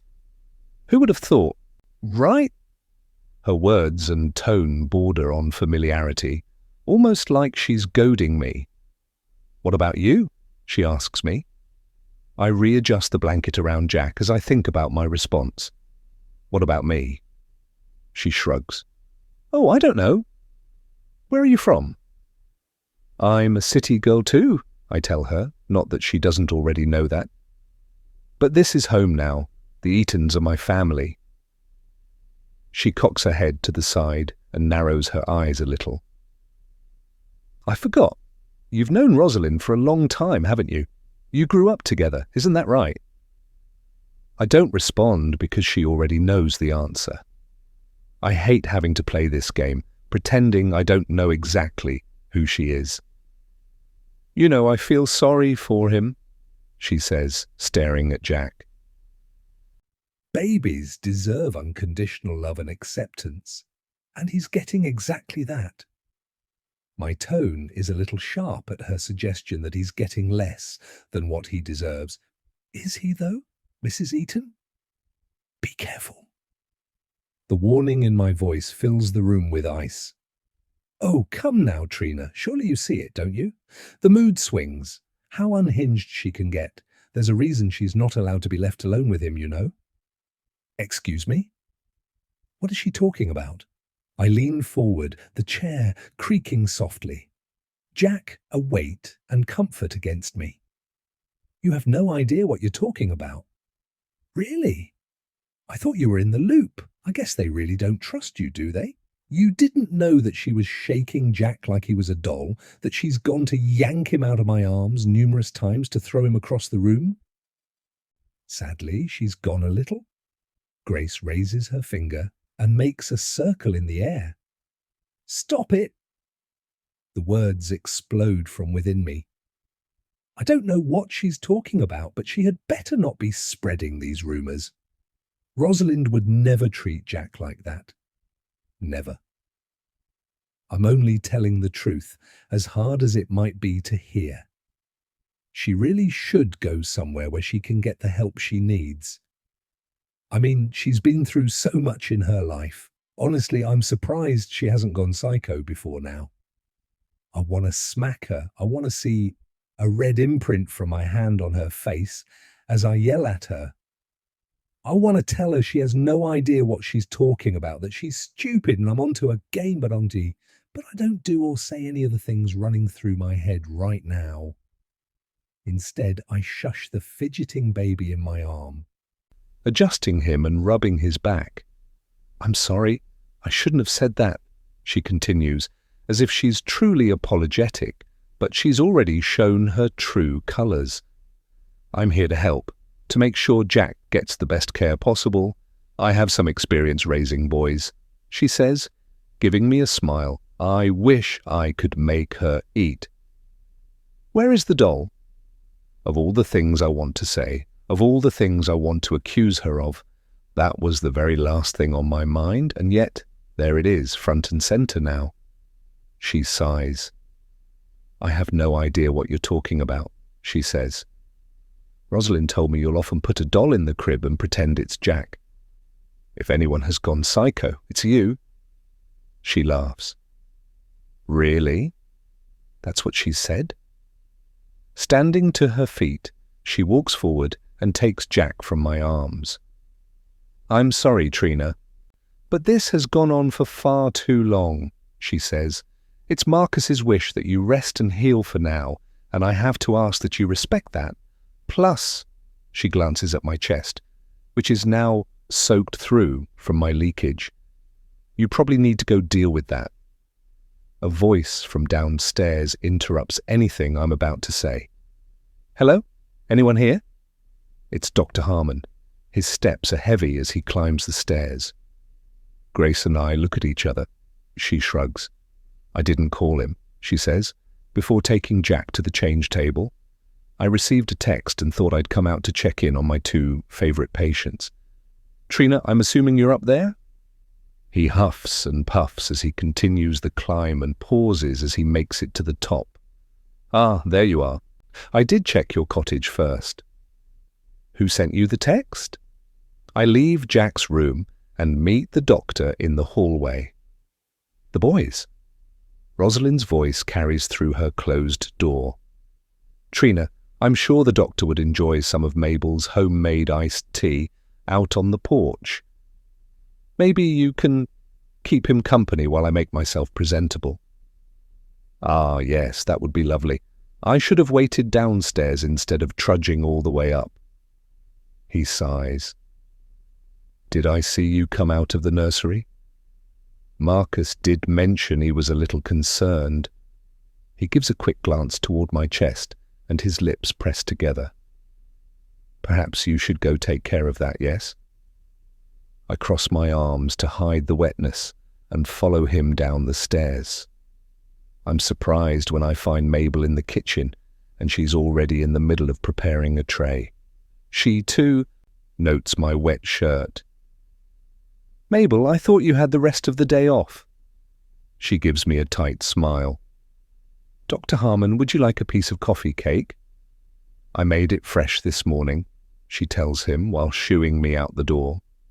"Mr. M asked me to be here," she tells me. "Don't worry about the doctor. I'll keep him occupied till Mrs. R comes down. Don't you worry." She offers a sympathetic smile before closing the screen door behind me. "I can't tell you how thankful I was that you came out to look at the baby this morning," I hear her saying as she walks away. "And I know how much you love my coffee cake." It doesn't surprise me that the boys are micromanaging things. This is probably all Marcus. Dr. Harmon's words play in my head. Marcus did mention he was a little concerned. He didn't say that about Rosalind. He was referring to me. Why would Marcus send him out to check in on me? Chapter 32, Rosalind. The sun is high, the warm air from the breeze brushing against my skin as I sit on the porch and let Mabel finish setting large glasses of homemade iced tea on the table between us. Dr. Harmon is polishing off another slice of her cinnamon coffee cake while sweating through his woven shirt, and I'm waiting, not so patiently, for him to finish. My heart hurts that I had to send the girls away the way I did, so sudden, but it's the only way I know to make this work.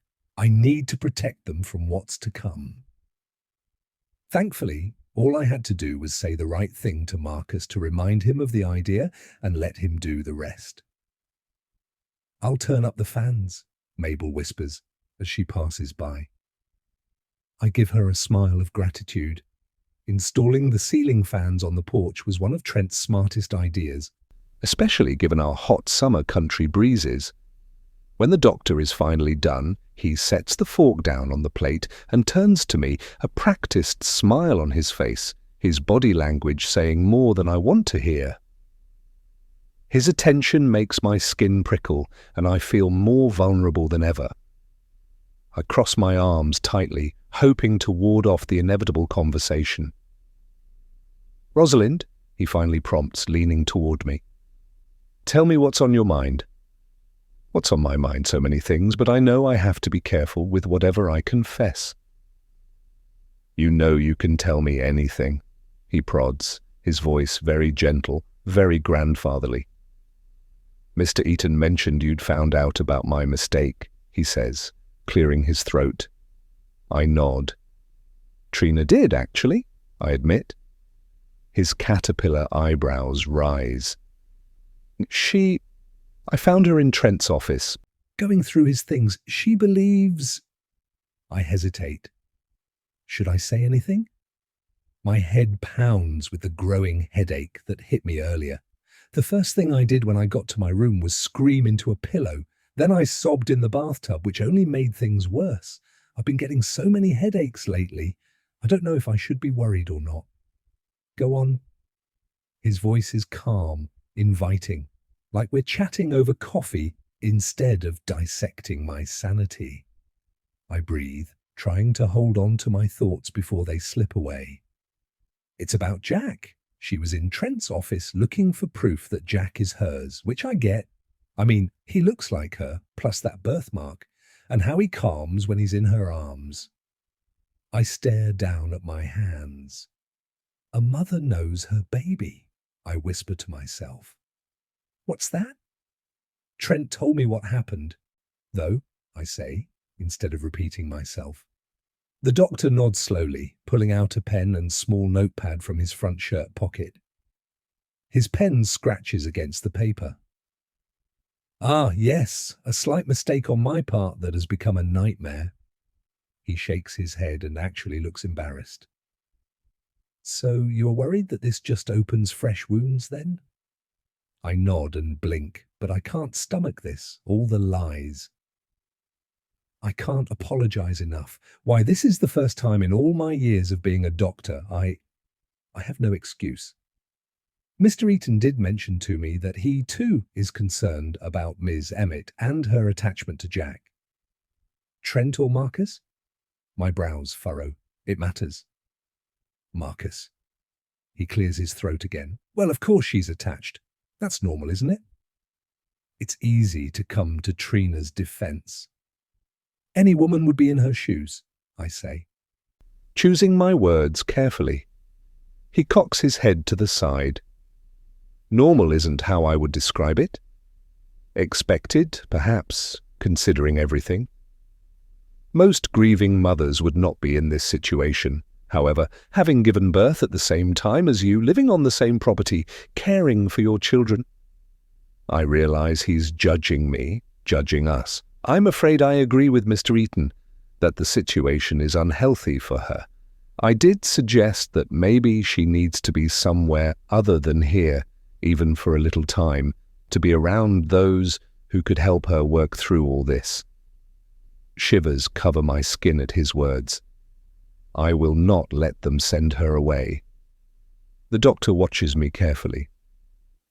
How are you, Mrs. Eaton? How did you feel when she found those documents, and before your husband could explain things? I felt like it explained so much, I admit. the rawness in my voice exposing me more than I want it to. "Ah, yes, I imagine you would feel relieved at that perhaps it explains the bonding issues you've been having with your son." I nod. The truth of the matter is that I was more than relieved, but now waves of sadness drown me with the realization that it's my baby that has died, my little girl, and I don't know how to process that. But now that you know the truth, does that change anything? Do you think that perhaps your history has anything to do with it? A simple question, but it hits me like a punch to the stomach. My hand goes to cover the tattoos on my arm, which cover the burn marks from the aftermath of that awful day. Should I be honest? Something in his voice warns me to be careful. Whatever I admit to next could change everything. I falter, glancing at the doorway for an escape. Instead, I see Grace passing by, her honey blonde hair catching the sun. "Grace!" My voice is sharp, too loud. "Can you bring Jack down?" She stops, turns, and smiles with that gentle, unreadable expression. "Of course," she says, and the sound of her soft-soled shoes fades down the hall. I twist my wedding ring, the metal cool against my clammy skin.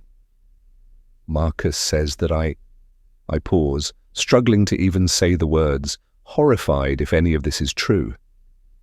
"That I shook my baby like he was a doll," I whisper when Grace is out of earshot. I stare at the floorboards, at the sky, anywhere but at him.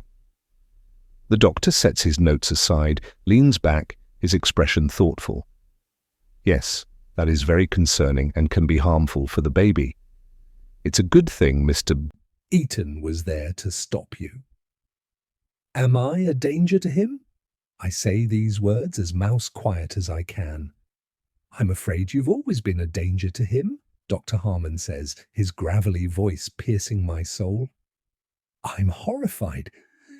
"This is why I've been insisting you go to that clinic. It's best, you understand."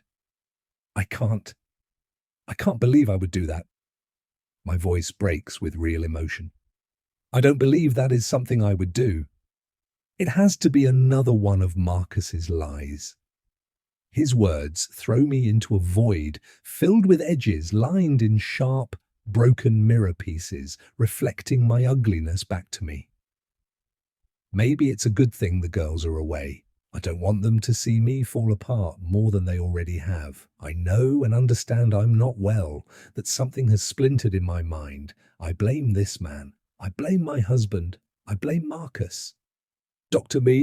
Harmon studies me in silence, taking in my hunched shoulders and how my hands shake in my lap. He doesn't need to say anything. I already know what he's thinking. He's going to demand that I be sent away. I can see the resolution in his eyes. I hear Grace's footsteps before I see her, and relief floods through me. She steps into the light, holding baby Jack like a prize she's not sure I deserve. I don't, but neither does she. He's swaddled in blue, tiny and peaceful, everything I'm not. The doctor doesn't speak. He just watches me, his beady little brown eyes behind his glasses taking in every move, every facial adjustment I make, and every word I say, cataloguing it all. My hands move toward Jack, the gesture mechanical, and at the doctor's nod, Grace hands him over. The doctor's silence needles me more than any words, his eyes measuring every inch of failure I can't hide. "And how does that feel? Holding your son?" the doctor finally asks, cutting through the silence. "Good," I say too quickly. "Like it should." "He's an absolute angel," I say. My words are empty and rehearsed, like lines from a script I now say by rote. I try to meet Dr. Harmon's gaze, to make him believe me, but he has this distinct skill of piercing through the facade, seeing the hollow truth beneath. Am I doing enough to sell this? I look down at Jack, at his tiny, trusting face. I will make this up to him, right or wrong, that is everyone else's fault, but mine. The large outdoor clock's slow and relentless tick is louder than my own heartbeat. Jack makes a small sound, a soft cry. My arms tense, holding him at an awkward angle. I'm supposed to feel maternal. Supposed to feel love. And I do. Now that I know the truth, I can fall in love with this little boy that I'll consider family. But for now, I need to sell the image that I'm still struggling. I turn my attention toward the doctor, pleading for rescue. He stands and takes Jack from me. He does it gently, naturally, like he's done it 1,000 times before. He's a healthy, growing baby, the doctor says, cradling Jack effortlessly. Holding babies is probably my favorite part of this job. He cocks his head as he watches me. I'll check in on Trina before I leave. I nod, thankful. Thanks for the smoothie recipe, I say. I actually got Trina to drink one today, if you can believe it. Maybe you can convince her I'm not trying to drug her every time I offer her one. Drug her? Why on earth would she believe that? I wish I knew. He smiles, the practiced one again, and I wonder what he's thinking. Grace holds out her arms and the doctor hands Jack back over like he's passing a file. My stomach twists with a mixture of relief and shame as I sit here, the air still hot against my skin, wishing I could shed my doubts as easily as I shed my discomfort. This whole conversation will get back to Marcus. I wonder what will happen then. Grace lingers a moment, and I can't read her intentions. I don't know if she's here to help or if she's just another one of Marcus's spies, or maybe something else. They leave together. Grace with Jack in her arms and the doctor with his judgments. I'm alone with my thoughts, and the weight of everything presses down harder than the heat. I sit on the porch, the air warm and suffocating, wrapping around me like the silence I can't escape. I need this to work. Chapter 33. Trina. The knock on the door is expected, yet I still run my clammy hands down my dress. Even before I can yell, "Come in!" Dr. Harmon's face peeks around the corner as he lets himself in. "Oh, there you are!" He looks almost shocked to see me. "Sorry for walking right in," he says, as he does just that. "I figured you would be outside." His cotton shirt is slightly crumpled, and a hint of sweat is visible on his brow. "I would have been here sooner, but I wanted to check in with Mrs. Eaton and the baby." He glances at the bags of pumped milk I left sitting on the counter, and I notice the slight bob of his head. "My milk has actually increased this past week," I say, my mouth a little dry. If you've been spending more time with the Eaton baby, that might be why." He sets his worn leather medical bag on the table and clears his throat. "Rosalind mentioned you haven't been drinking the smoothie mixture I provided." I hear the question in his statement. "I didn't realize until today that you expected me to drink them." He pulls at his shirt. "Not expect per se, but it was a suggestion. Not one I was told." There's a curtness to my tone that I don't bother to hide. He cocks his head to the side. "Perhaps you just don't remember." He glances around my kitchen area. "I left you some when I came to see you." "Oh, probably during that first week." He did? I head to my small kitchen area and think about where the jar of his smoothie mixture would be. Did I put it away somewhere? Maybe Marcus set it in a cupboard on a day he came by? I start opening doors one by one.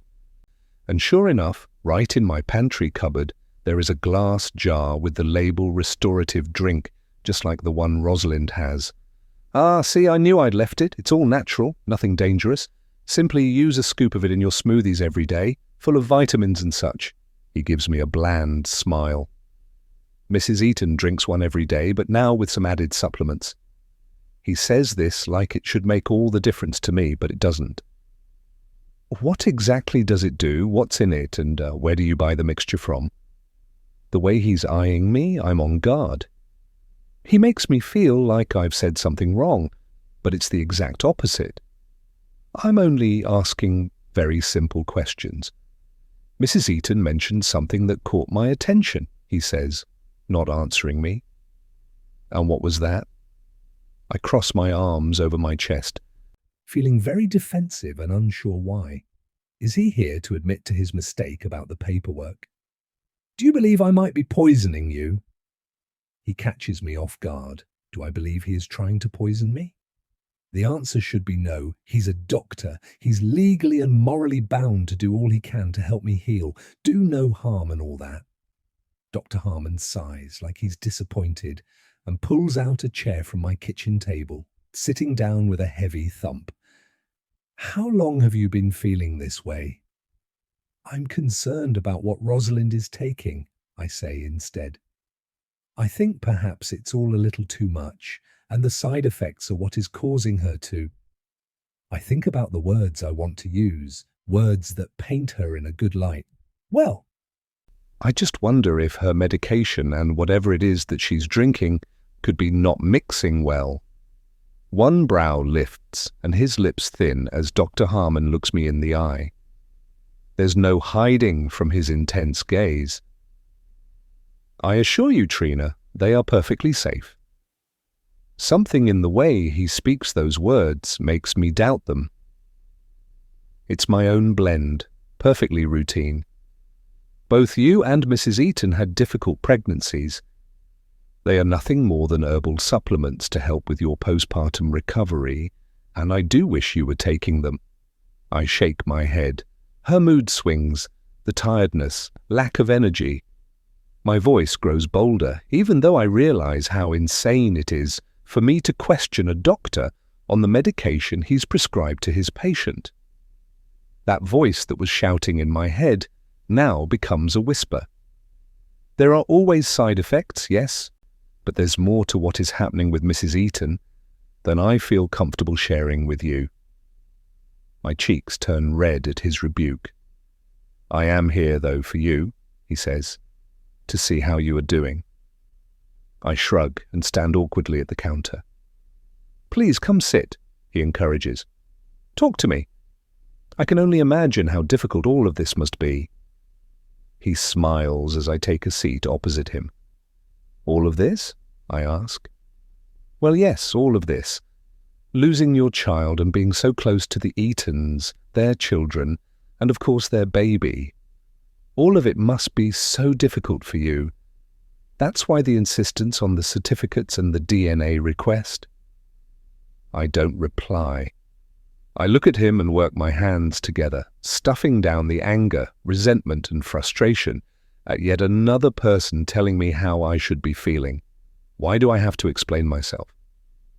Why do I have to defend my emotions when I'm the one feeling them, when I'm the one living every single second without my child in my arms?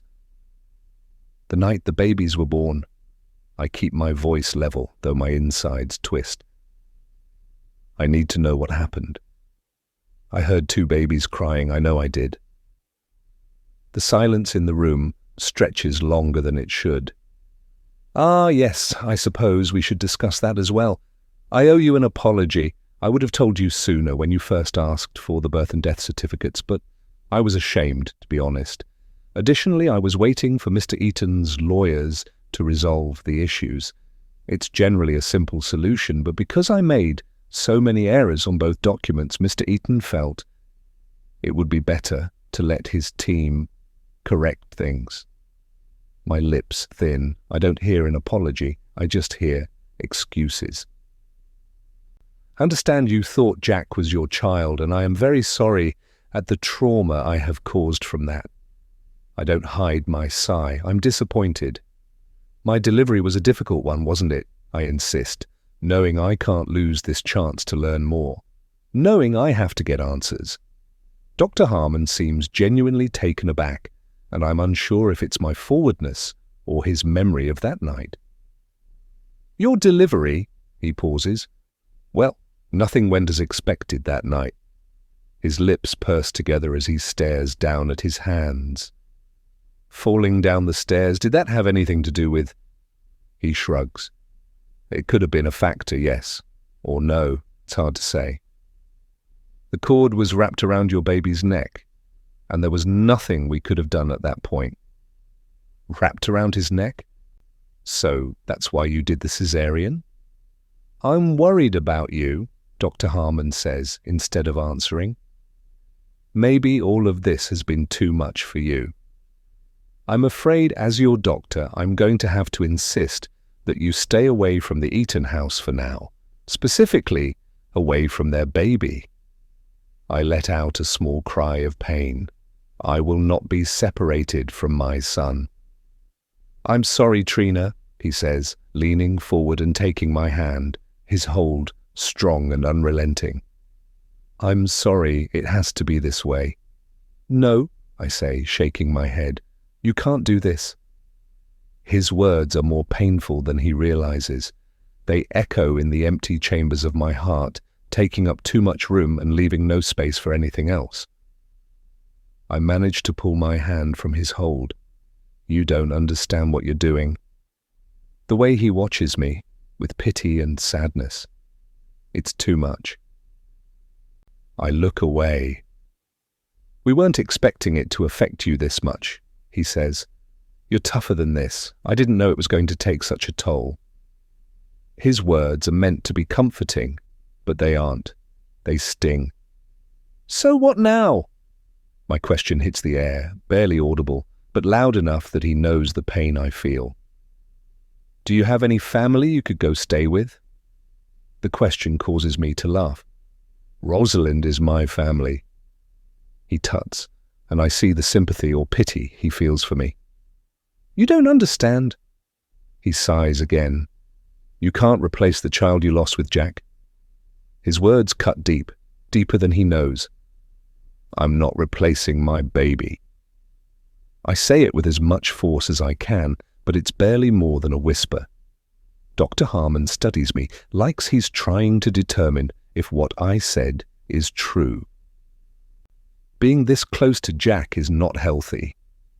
I'm fine. I push the words from my mouth, knowing they're a lie. It's fine. My voice betrays me. He's my baby. Those are the words I want to say, but instead I cover my mouth with my hand, stuffing them back in before I say anything that will cause him more concern. I remember the fear in Rosalind's eyes when she begged me to help her, that she didn't want to go away. And now I get it. I don't think you understand what's happening in that house. Then explain it to me. So I do. Without telling him the whole truth about Grace, I instead say that I don't trust her, and explain about the doll, about the way both Rosalind and I are being gaslighted, but he only shakes his head, pursing his lips together tightly. I'm afraid it's already too late, isn't it? He says softly. I have to insist, Trina, that you go somewhere for at least a month and give yourself time to heal. If there's no family you can visit, I'll talk with Mr. Eaton and see if they will cover the cost and send you to a retreat center I highly recommend. I shake my head. No, please, I beg, hating myself for the weakness in my voice. I don't want to leave, I say. His crow's feet appear as he frowns. I have to ask you to respect my request and stay away from the main house. As he talks, he pulls out his phone and begins typing. He looks up and waits for me to answer. I'm helpless, left with no options, and so I do the one thing I don't want to do. I nod. He places his phone back in his pocket. I just sent Mr. Eaton my recommendation, and I'm sure he'll be in touch. I won't confine you to your home. You can walk around the property and visit the horses, but please stay away from the main house. I want you to start drinking the smoothies once a day, and I'm going to send a new prescription over that I'd like you to start taking as well. He pauses and eyes me carefully. Can I trust you to take this medication and drink the smoothie, or do you need to be supervised? His question leaves me reeling. What is happening right now? Can he really do this? In the meantime, I'd like you to take this. He rummages in his bag and pulls out a small bottle. 1 every 6 hours. He glances at his watch. Do you need to program this into your phone, or will you remember to take them? What is this? I eye the package with suspicion. Of course I'm not going to take it. Why would I? I'll flush it down the toilet like all the others. Actually, let's have you take one now, Dr. Harmon says, as if reading my thoughts. And I'll have Mabel come down to ensure you take the next one before bed and then at breakfast. I'll come by tomorrow and discuss things with the Eatons on what our next steps should be. Everything he says it without an air of concern for me. He's clinical, with an expectation for his orders to be followed. When I don't move, he heads into the kitchen and fills me a glass of water. Returning to the table, he places the cup in one of my hands and the pill in my other, and waits for me to take it. We have a staring contest and I lose. I place it in my mouth, hiding the pill beneath my tongue as I take a sip of water. Show me, he says. I open my mouth, feeling like a child. Lift up that tongue for me.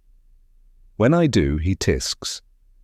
He doesn't say anything more, just waits for me to take another drink, swallow, and then prove I didn't hide it again. Good girl. I don't think he hears the condescending tone, or perhaps it's intentional. Now you'll feel drowsy, and that's okay. This will help you relax and get the rest your body needs to heal properly. Don't fight it. I'll have Mabel prepare you a light dinner, one that I expect you to eat. You hear me? He returns to his seat and leans back in his chair, a move very unexpected because I thought he would be leaving now that I've taken his stupid pill, one that I intend to throw up as soon as he leaves. I don't know what he gave me, but I know I don't want it. I know the past few weeks have been hard for you, and I apologize that I haven't given you as much attention as I have to Mrs. Eaton. But I promise you this. You're not alone, Trina. You have all the support you'll need to get through this, and get through this we will. He leans forward. I'll take good care of you. His statement feels more like a threat, and from the smile on his face, I know there is nothing I can do about it. Chapter 34. My head is heavy, my eyes are sore, and my body doesn't want to move. How long have I been drifting? The memory of the doctor being here, of telling me I can't see Jack, is fading, like it belongs to another time, another place.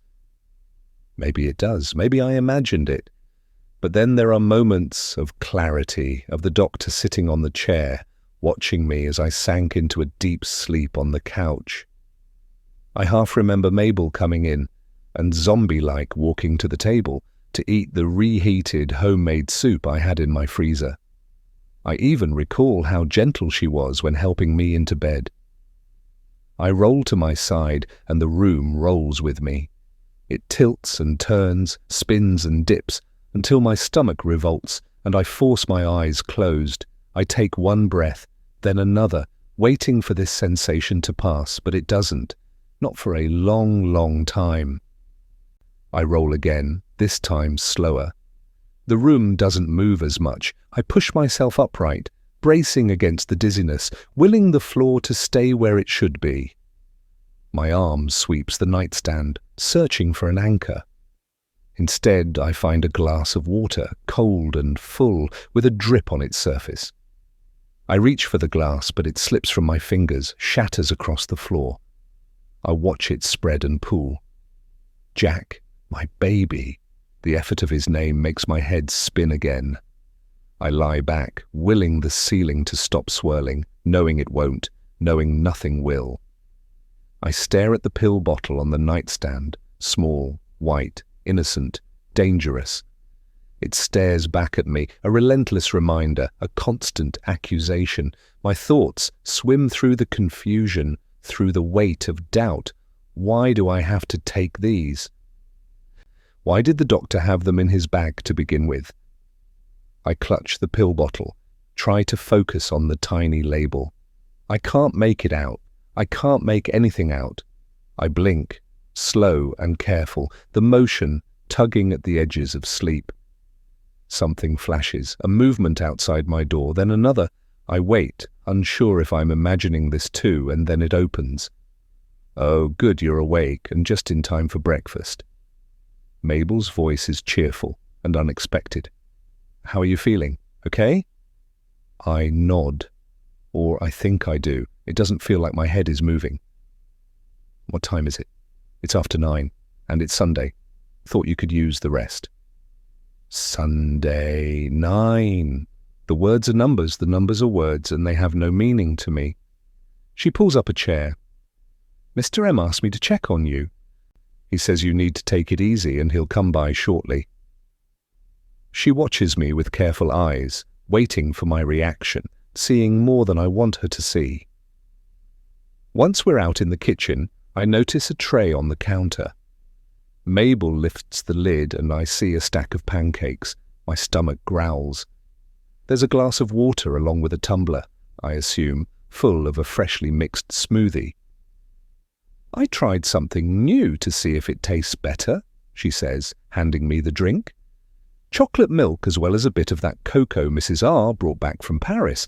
There's also a handful of fresh raspberries mixed in as well. Mabel's eyes are on me, patient and kind, waiting, watching. I take a sip and my nose wrinkles at the funny aftertaste. Oh dear, I was hoping you'd like this one. I didn't like the others? I ask.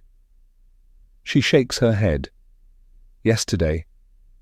I did a pineapple-strawberry mixture, but you wouldn't drink it. You said it tasted funny. What else is in it? I know I should know this, but the brain fog hasn't lifted. Just the usual. The usual? I echo. Then why am I so tired and foggy? She puts her hand on my knee. Her fingers are warm. No, dear, that's the pills.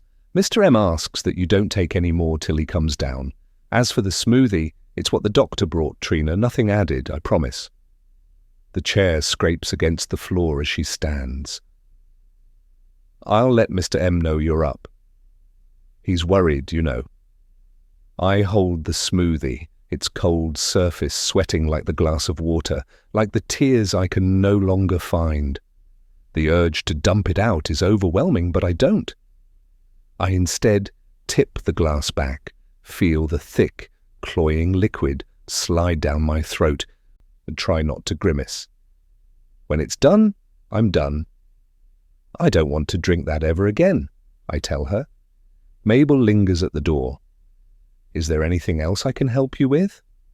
I want to say yes. I want to say no. Is Jack? The words slip and tangle, slurring together. What was in that smoothie? He's fine. Don't worry. Rosalind is too. Did you? But Mabel is gone, closing the door behind her.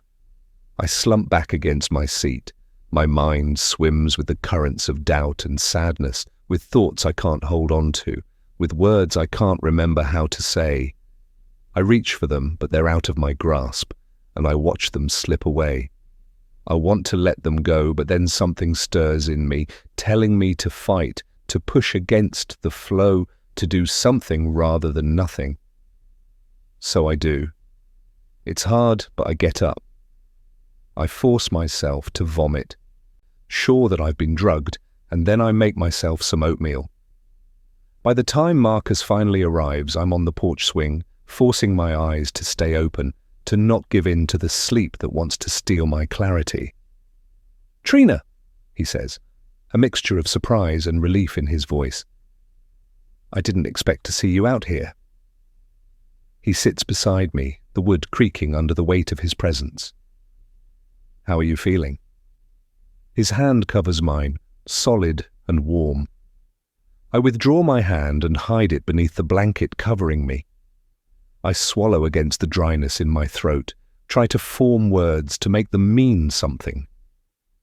Something's wrong, I manage, but the sound is fragile, like it's breaking apart before it reaches him. His eyes narrow with concern, with focus. What's wrong? He presses. I think I've been drugged. Drugged? How? The smoothie, the pills, Mabel, the doctor.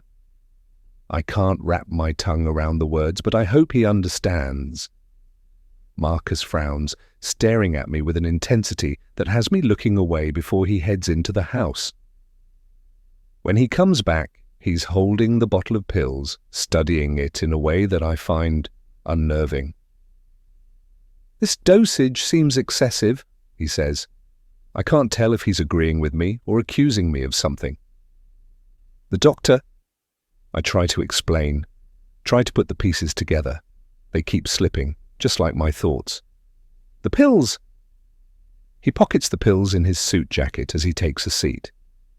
"He went too far," he growls beneath his breath. I notice his hands clenching before he rubs them on his jeans. "We'll get this sorted out." His voice is smooth, commanding. He takes charge the way he always does, and I let him. "You don't have to worry. Trina, I'll fix everything." I want to believe him. I focus on his face, try to anchor myself in his certainty. It's hard to do. His features blur, shift, come in and out of focus. I can't. I stop. What can't I do? Can't think, can't breathe, can't take it anymore. "You're going to be okay," he says, a promise wrapped in authority, in control. Trust me. Trust. It's such a simple word, so small and full of everything I'm not. I do know this. I will never trust this man, no matter what he says or does. "Jack," I say, and the desperation in my voice surprises me. I clutch the arm of the swing, try to steady the world, try to steady myself. "He needs..." Marcus stands, and his shadow stretches over me, larger than life, larger than everything. He looks down, his eyes filled with intent. "You and Jack will be taken care of," he insists. I watch him as he leaves, his back straight, his stride purposeful. He's already on the phone, already talking to someone, already fixing things the way he says he will. I lean back against the swing, the creak of wood fading into the distance as I close my eyes and stop fighting. Chapter 35. It's been 2 days. 2 days since Marcus took the pills and told Mabel to throw out the powder the doctor gave us. 2 days of slowly feeling like myself again. 2 very lonely days, too. Banned from the house and hating every second of it, I feel the walls of my cottage bearing down on me. I need to be outside. I walk anywhere and everywhere, taking familiar paths, my mind wandering toward Jack, his cries, the tiny, beautiful life everyone is telling me isn't mine. I toss and turn between believing them too. My heart and my brain are at war. My heart screams that he belongs to me and I belong to him. My head says that it's just grief talking. I find myself headed toward the main barn, toward Wyatt, wanting to talk this over with him. He's out in the pen with the others. The horses move in circles, wide and graceful, and as scared as I am to ride a horse, just watching them calms me. My hand finds its way to my stomach, and I find myself rubbing the wound that's there. A sleek company car pulls up, and a woman in a tailored suit steps out, her expression as precise as her clothing. I tense, unsure why Jessica, the Eaton family lawyer, is here, until her formality melts into something warmer. "Trina," she says, and it's like a balm. "Just the person I needed to see." "You look good," I say, waving my hand at her suit. She's all dressed up in a pencil skirt, fitted jacket, and pale blue blouse. "Everything okay? Staying busy?" The boys are in a bit of a mess, and it's been meeting after meeting. A grimace covers her face. "But enough about that. I'm actually here to see you. Mind if we head to your cottage?" Her voice is inviting. Her tone more an assumption than a question. "Me?" She points toward the passenger door. "Hop in." This time, the expectation is very clear. I get in the car and there's an awkwardness between us that is strange. While Jessica is the Eaton's lawyer, she and I have developed a bit of a friendship, and we tend to go out for drinks every few months or so. So, how are things? Jessica's question is soft and gentle, and it means more than it asks. Oh, you know, I keep my words and tone vague. A little curious about the visit, to be honest. Is something going on? Just need to go over a bit of paperwork. She gives me a smile before focusing back on the short drive to my place. We pull up beside a work truck parked in front of the cottage. One of the ranch hands stands at my front door, his back to us. Can I help you? I call out. He turns and I recognize him but can't place his name. He looks up, his expression curious. Oh, hey, Ms. Emmett. Just updating the locks is all. Why? No one told me this was happening, not even Wyatt. What's going on? First, it was the lock on the back door of the main house, the cameras, and now I'm getting new locks? I don't like this. Got this new system that gives out personal codes. It's been on backorder for a while, but finally arrived. I vaguely remember being told about this. Do you know what my code is? I ask. I notice he's setting a few codes into the lock. Once he's done, he opens his notebook, writes down a 5-digit code, and tears the page, handing it to me. Here you go, he says. What were those other codes you put in? Codes for others to have access. This new system will register each person who uses the codes so we can monitor who goes in and out.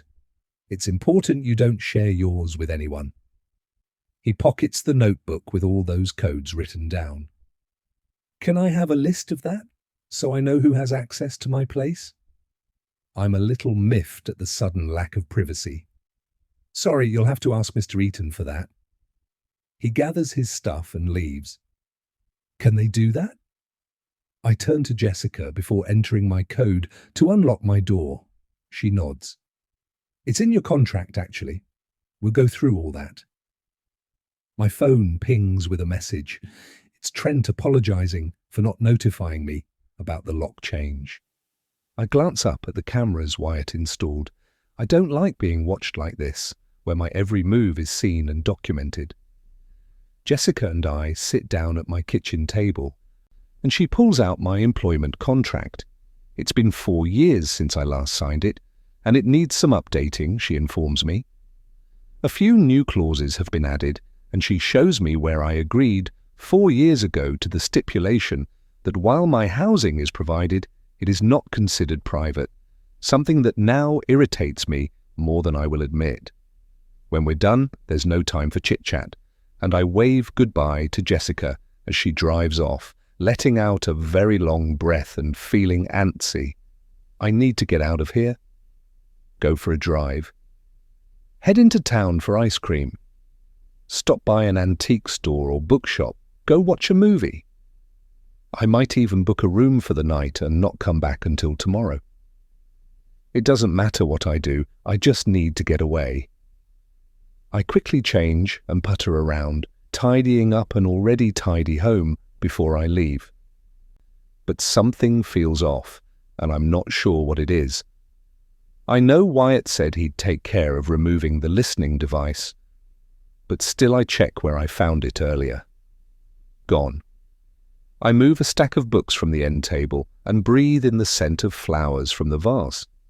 One of the cleaners must have brought it. Earlier this year, Rosalind decided to have fresh flowers delivered to the house and always made sure to include a bouquet for my place. As I look at it more closely, my stomach drops as I notice something that doesn't belong. A camera.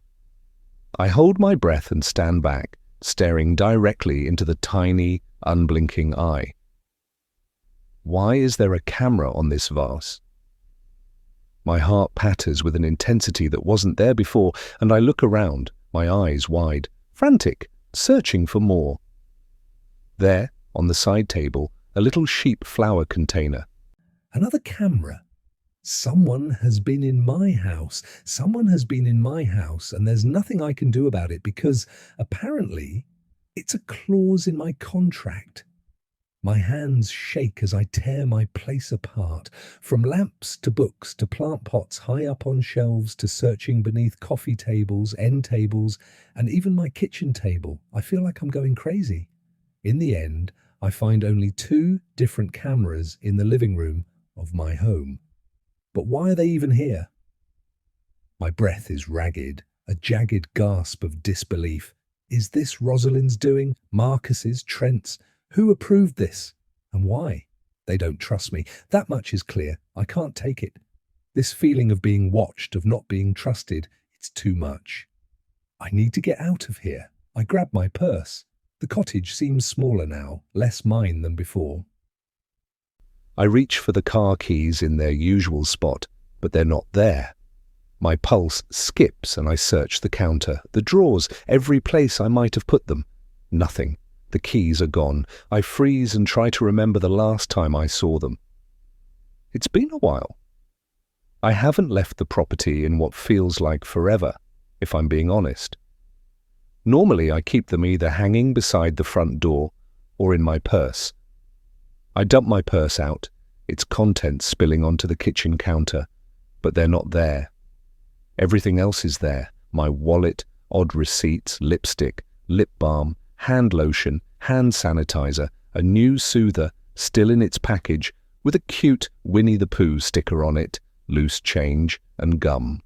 But no keys, but there is a folded note with my name written on the front. You are being watched. A little too late for the warning. Who placed this in here? I haven't used my purse in forever since I haven't had reason to. How long has this been here? It doesn't make sense, but the need to get away is even stronger now. I send Wire to quick text, lost my car keys and need to run into town. Any available vehicle I can borrow for a few hours? Borrowing a truck in the past, if I ever needed one, has never been an issue before. I'm fully expecting him to say sure, to tell me to come down to the barn. Nothing available. You'll need to talk to the brothers. Sorry. This gives me a little pause, but I try not to think too much on it. I take my purse and head to the main house, even though I'm not supposed to, and see one of the brothers up ahead. Trina, Trent says, his head tilting in the way it does when he's got something on his mind. Everything okay? I inhale, filling my lungs and forcing myself to appear relaxed and calm. I seem to have misplaced my keys and I need to run into town. Is there any way I can borrow a ranch truck? Why do I feel so uncomfortable asking this? Trent frowns as he looks back toward the house. It feels like he's taking forever to answer. We consider you part of the family, Trina, he says. And as family, you get your own driver. My own what? What? No, I don't need someone to drive me into town. I just need a truck for a few. Of course you do. Don't worry about it, he interrupts, his voice warm, like a blanket. I'll get one of the drivers. Hang tight. He pulls out his phone and starts to type something, but I stop him with a touch. No, honestly. Trent, I can drive myself. I know you can, but you don't need to. I just misplaced my keys. He shrugs like that's a moot point. I can't even begin to describe the unease I feel at the thought of having someone drive me places. It's not an issue. Actually, it would make me feel better. With everything going on, at least I wouldn't have to worry about where you are and if you're okay. Why would you worry about me? More like Rosalind would. That's all he has to say. It deflates all the anxiety building inside me. Okay, if it helps so that Rosalind doesn't stress, I say, then thank you. One more thing if you don't mind. Go for it, he says. Why is my contract being changed? I keep my voice light, casual, like it's not the end of everything, like it's the most common thing to be discussing. Trent looks confused. I didn't know anything about that, he says. and I can't tell if he's lying or not. Jessica was just here going over it with me, I say, watching him, searching for a crack, for a slip, for anything. His expression is believable. I had no idea, honestly. Do you have a copy of the changes?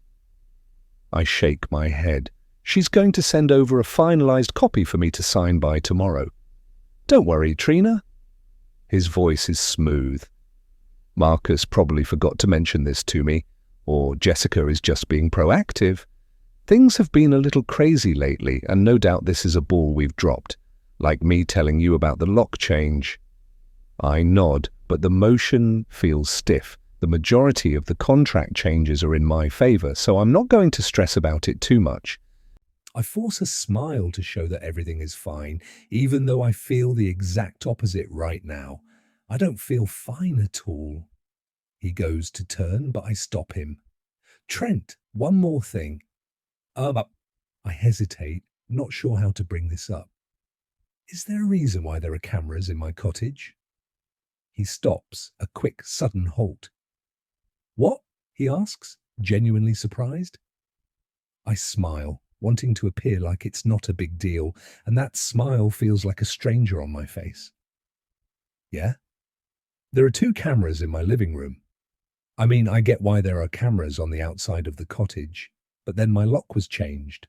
The new code to the main house. Have I done something wrong? Trent frowns, a deep, thoughtful crease.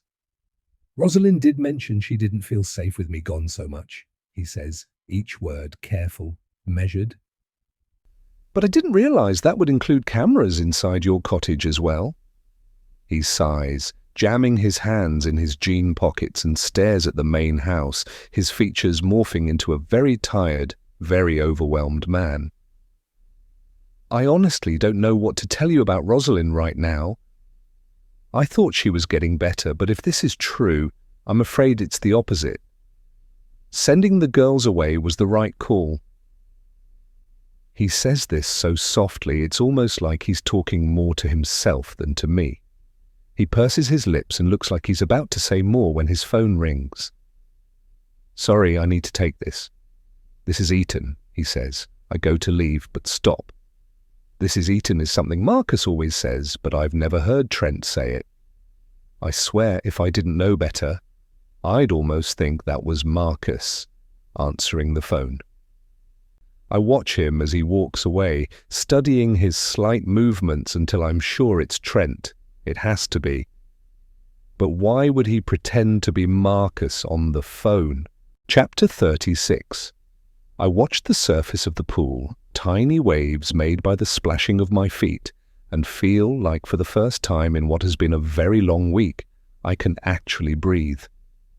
Rosalind texted with a simple message, jailbreak at the pool. No way was I saying no to that, no matter what the doctor ordered, especially if there's a chance she'll bring Jack. It's a beautiful day, so I relax on a lounger, soaking in the warmth of the sun and wait. Trina? When I twist to look behind me, she waves. She looks different, her posture, the way she's walking toward me, the smile on her face. She looks happy, or happier at least, than the last time I saw her, which feels like a lifetime ago.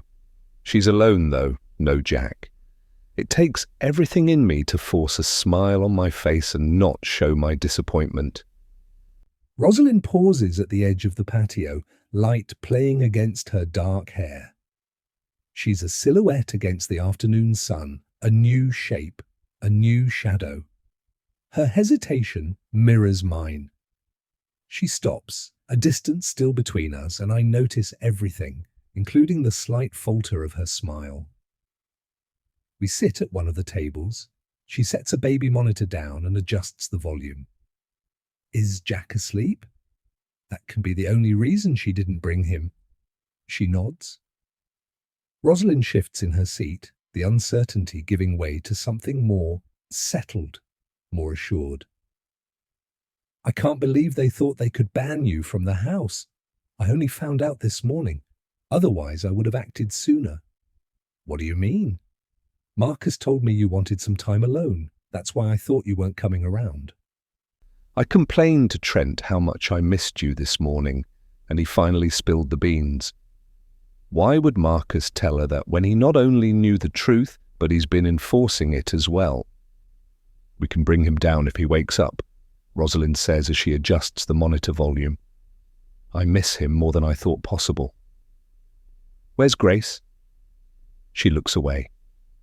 In the kitchen with Mabel, she tells me. She's like a cockroach. No matter what I do, she's always around, she mumbles. How are you? The question catches me off guard. I take a moment, not sure how to answer. Better. I pause, take a breath. Where are the boys? Another business meeting. They'll be back in a few hours, she says. I've missed you. Rosalind glances down, studies her hands, and I watch for the slightest change in her expression. I've missed you too, I tell her, the honesty in my voice surprising me. The tightness in my chest eases a little, and the space between us fills with words, with relief. Don't you find the closeness between Mabel and Grace weird?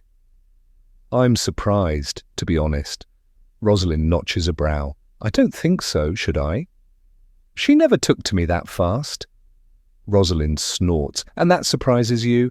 Come on, Trina. Your spirit animal for the longest time was a porcupine.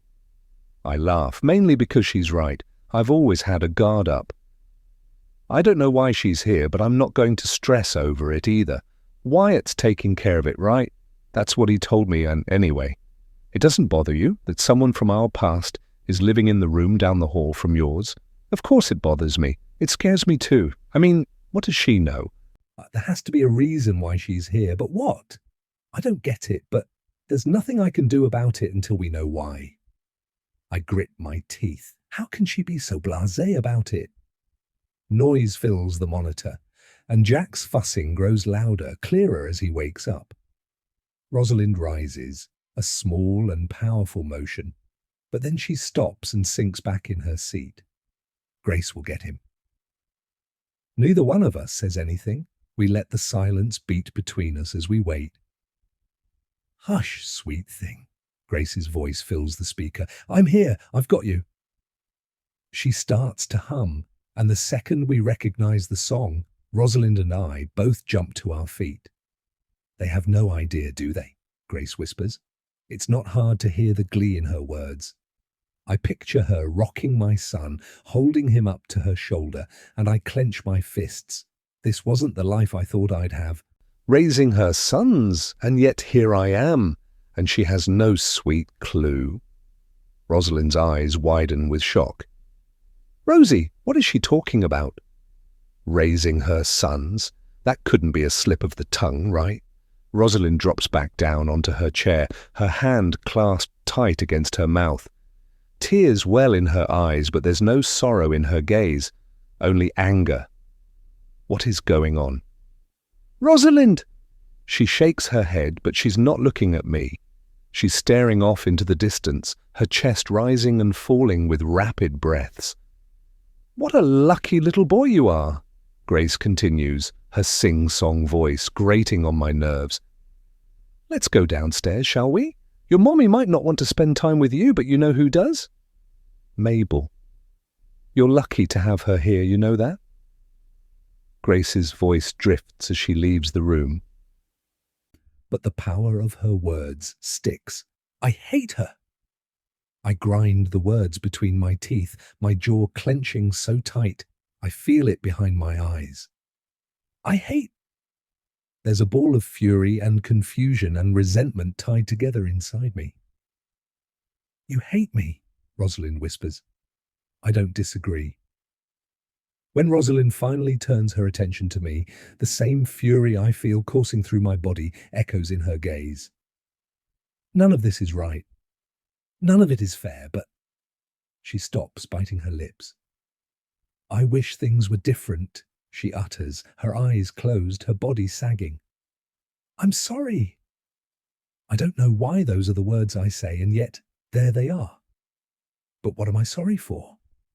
Sorry for what that horrific woman said. Sorry that we're in this situation. Sorry that I'm so angry at her family, at what they've done.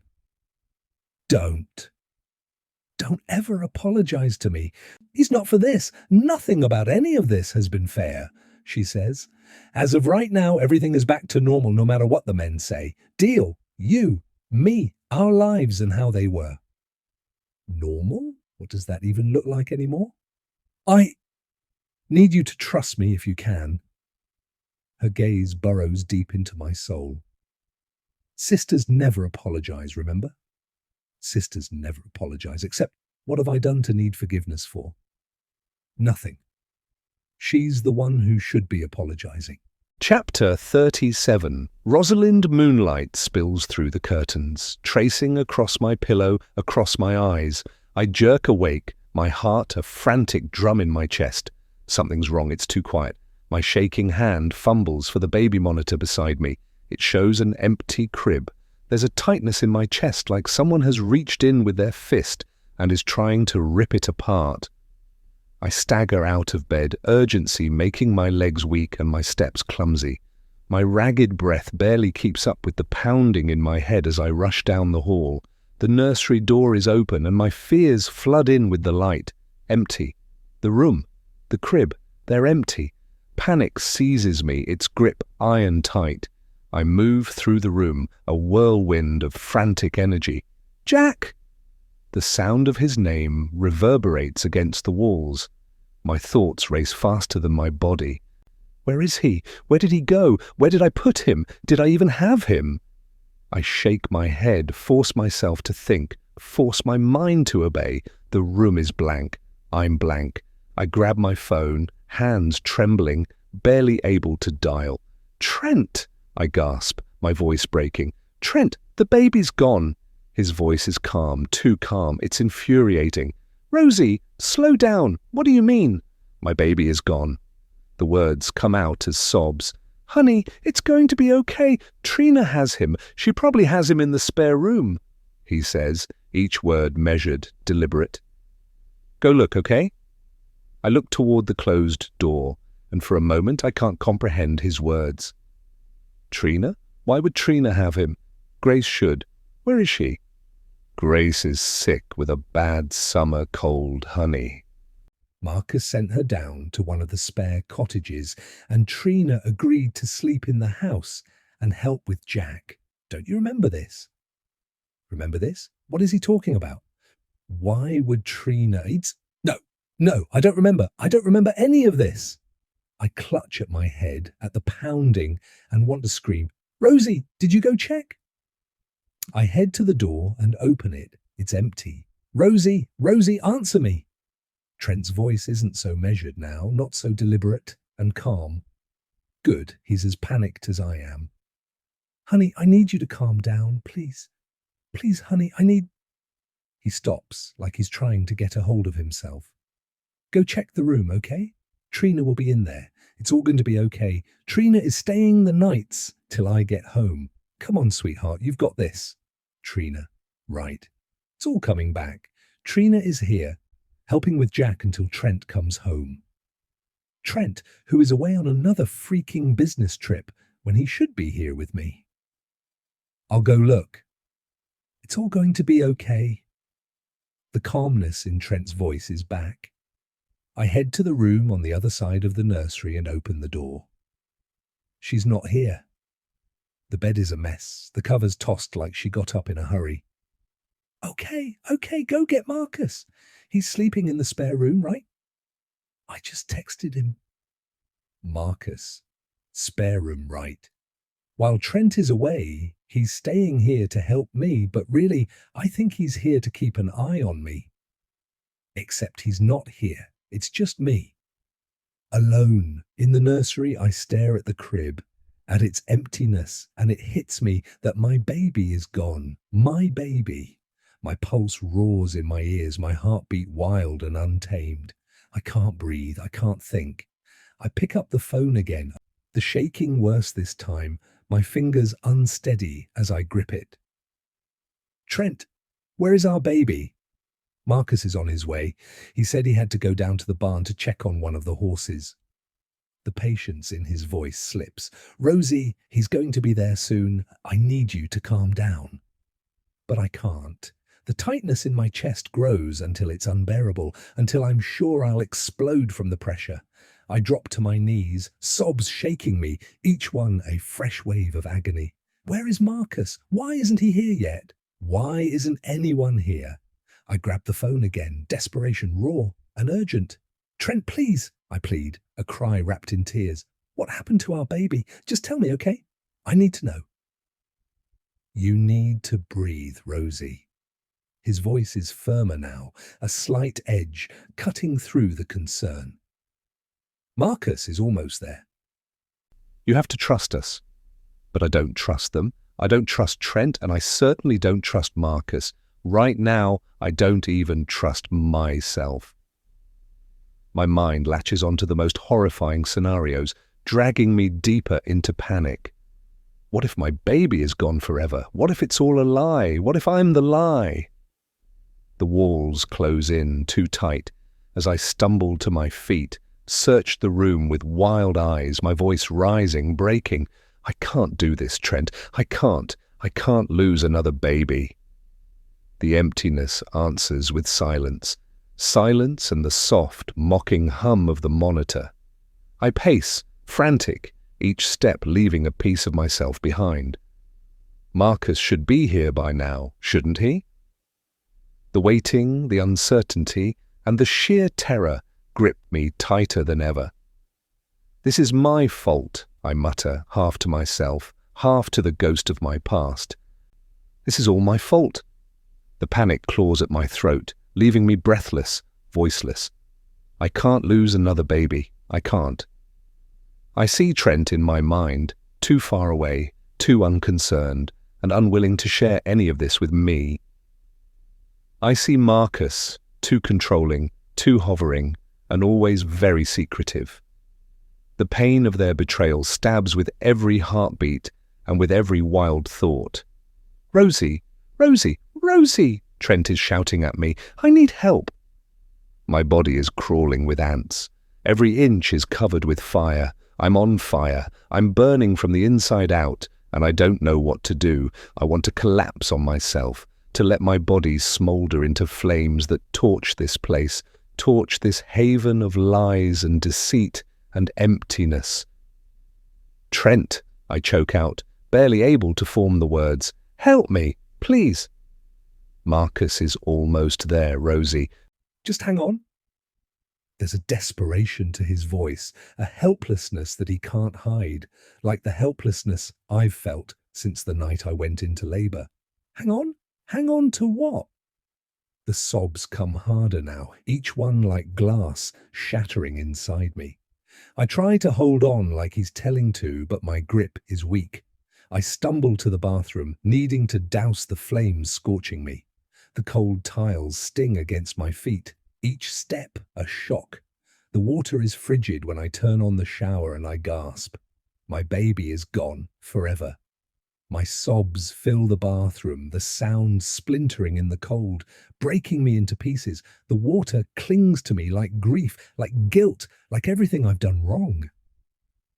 I think of my baby, my other babies. I think of the cries I never heard. My fault, all my fault. The water pours down my face, mixes with my tears. With my memories, with my fear. I try to block it all out, squeezing my eyes as hard as I can, but the images won't go away, the sounds pound against my ears, the thoughts keep coming, relentless, merciless. Where is Marcus? Why isn't he here? Why aren't any of them here? The panic rises like a tide, swallowing me, drowning me. I rock back and forth, clutching my knees. The water beats against my skin, 1,000 tiny fists. I shiver, my nightgown like a second skin, and I don't know how long I've been here. I try to think, but the thoughts scatter, slip away. I try to feel, but the numbness is too strong, too fierce, too much.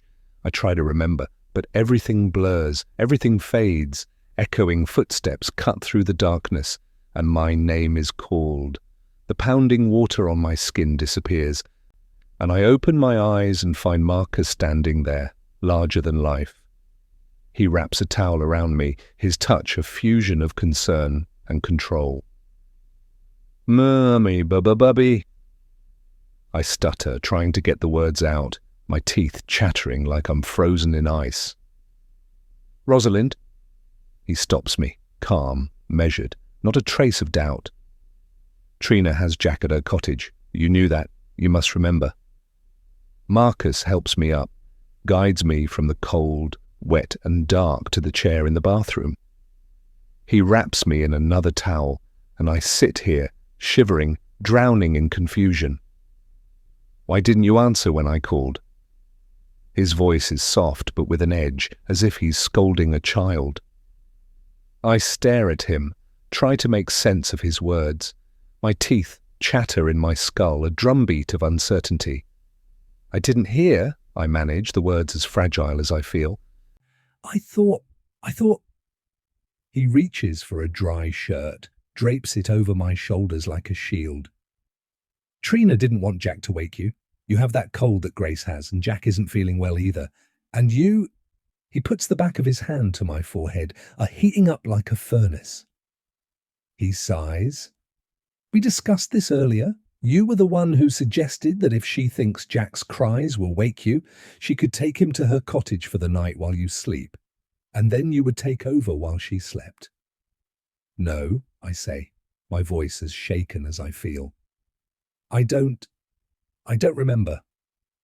The concern on his face deepens, shadows cutting across his features. "These memory lapses," he says, each word careful, precise, like a scalpel cutting into my sanity. "This isn't the first time." But I thought, maybe it's just the fever. I clutch the towel tighter. All I want to do is lie down, sleep, and maybe never wake up again. "I'm sorry," I whisper, but the words sound hollow even to me. He watches me with those dark, all-seeing eyes, his focus unsettling, unnerving. "I am too," he says with a finality I don't like. His presence is both a comfort and a challenge, both a lifeline and a chain. I can't look at him. I can't look away. "My body was on fire," I say, the words cracking, explaining why I was in the shower. "I know," he says. His voice pierces me, opening wounds I thought were healing, old scars, new doubts. I shiver, not from the cold, not from the wet, but from the fear that he's right, the fear that I'm not. Marcus leans forward, and I brace for his words, brace for his control. "It's okay," he says. "We'll figure this out. Right now, you need to get out of that wet nightgown and climb into bed. I'll go make you a hot cup of honey and lemon while you get changed, okay? Can you do that for me?" I wrap the towel tighter, until it's the only thing holding me together. "Okay," I whisper. Marcus stands, looks down at me, a giant casting a long, dark shadow. "You're going to be fine," he says, a promise wrapped in certainty, in the control I wish I had. "We'll take care of everything. We'll take care of you." The words sting, the truth stings more. He heads into my bedroom and returns with a dry nightgown, handing it to me. "Get changed, climb into bed, and I'll be right back," he says. Marcus pauses at the door. "I'll be right back, okay? I want to see Jack." There's a strength to my voice that surprises us both. "I mean it, Marcus. I need to see him." He pauses like he's going to disagree, but then he just nods. "Join me when you're ready and we'll walk over together." I nod, and then he's gone, but not before I saw the look on his face, the questioning glance in his eyes. He may be a hard man to read, but in that moment he was an open book. And he's wondering if this is what crazy looks like. Chapter 38. Trina. I stare down at the small bundle in my arms, whimpering as he fights against sleep while I walk with him around and around, trying to soothe him. Seeing him in distress and hearing his cries hurts my heart. I remember when the girls had their first cold around this age and how helpless everyone felt at the time, including me. Rosalind and I would swap shifts, taking care of the girls. I'd take the night shift, giving her space to sleep, and she'd take over after breakfast so that I could fall into a dreamless coma. These past few days have been amazing. One minute I'm banned from the house by the doctor, and the next I'm not only welcomed back with open arms, but being asked to take care of Jack too. Being with him, holding him, rocking him to sleep, I feel complete but exhausted. Summer colds on babies are no joke. I don't ever remember feeling this exhausted though. My feet barely shuffle on the floor, my body wants to collapse in on itself, and if I stop moving, I'll do just that. Jack's tiny face scrunches, his voice as fragile as I feel and as frantic as my heartbeat. We keep moving while I whisper to him, doing my best to push away the creeping sense of panic that I know I only feel because it's the middle of the night and I'm tired. Summer colds are the worst, especially for little ones. For the longest time, the girls would get croup and I'd walk outside with them, wrapped up against the cold, dark night, just to help them breathe a little easier. Shh, sweetheart, you're okay. Just close those eyes of yours, that's it. Your mommy has you, I croon in a whisper-soft voice. He doesn't feel as warm as before, which is good. A series of loud and sharp raps at the door snatches my attention. Jack, startled, screams, "Shh!" I barely make it to the door before it opens, revealing Marcus with Rosalind at his back. She has a wild look in her eyes. "Trina?" Marcus shakes his head, stopping me from saying anything else. Rosalind lunges forward, hands reaching, then stops. Her arms fall to her sides. Her eyes burn with panic and disbelief. "You took my baby." My grip on Jack tightens. I'm not letting go of my son. I look to Marcus for clarification. "Rosalind woke up in a panic," he says with a little shrug. I hold Jack tighter. "I didn't want to wake you," I tell her. "You said you were okay with me bringing him here. If I couldn't get him to settle..." I don't remember saying anything remotely like that. I wouldn't. I want him close, where I can see him, hear him. He's my son. Rosalind's denial is weak, like her voice. She also looks horrible, like a wet mop. "He's my son, like hell he is. He's mine, not hers." Rosalind bites her lip and casts a glance toward Marcus before leaning forward. Sisters never apologize, remember? She barely speaks loud enough for me to hear. Is he okay? She lightly touches his brow. "Oh, he's warm. Poor thing. Should we call the doctor?" What is going on with her? "I already called for help," I tell her, watching her carefully. "They said to monitor his fever and keep him hydrated." She lets out a small sigh of relief. "Of course you've got this. I wasn't doubting you. I guess I just..." She looks to Marcus as if searching for his help. Marcus stands behind Rosalind, his presence calm and quiet, a strange contrast to Rosalind's vibe. He wraps his hands around her arms. "Now that you've seen Jack, are you ready to go back to bed?" "I want my baby." I feel like I've been gut-punched by her words. Every time she calls Jack hers, I want to scream. Marcus doesn't budge. "He's okay here with Trina. You can trust her." "I know I can trust her," Rosalind says, glancing my way. "It's not that," she says, as if to reassure me. I woke up and thought, I can't do that again, feel that again." "Of course," I say, feeling a little off-kilter now. Something obviously happened, something bad enough to bring her down here to make sure Jack is okay. She wraps her arms around us. "You were right. I've kept it safe for your birthday," she whispers softly into my ear. I place a hand on her back. The heat radiating from her body scalds my palm. Something is wrong with her. She's burning up, I say. Has she taken anything to help bring it down? I found her in a cold shower. Do you need to call the doctor? Already done. Marcus is beside her, hand on her arm. Come on, Rosalind, let's get you back to bed, okay? He leads her away toward the door. I'll be right back, he tells me. They leave while I'm still holding Jack, and I don't know what to do. Marcus is coming back. Why didn't he just take Jack with him? And then Rosie's words hit me. I was right. What does she mean? And she kept it safe for my birthday? That's months away. It must be the fever because she didn't make any sense. I glance down at the baby in my arms, and I hope she means I was right about Jack being mine. But something is off. Actually, everything about tonight is off, and it's because of the fevers. That's the only explanation. When Marcus returns, I don't even wait for him to open the door. I meet him out on my front porch.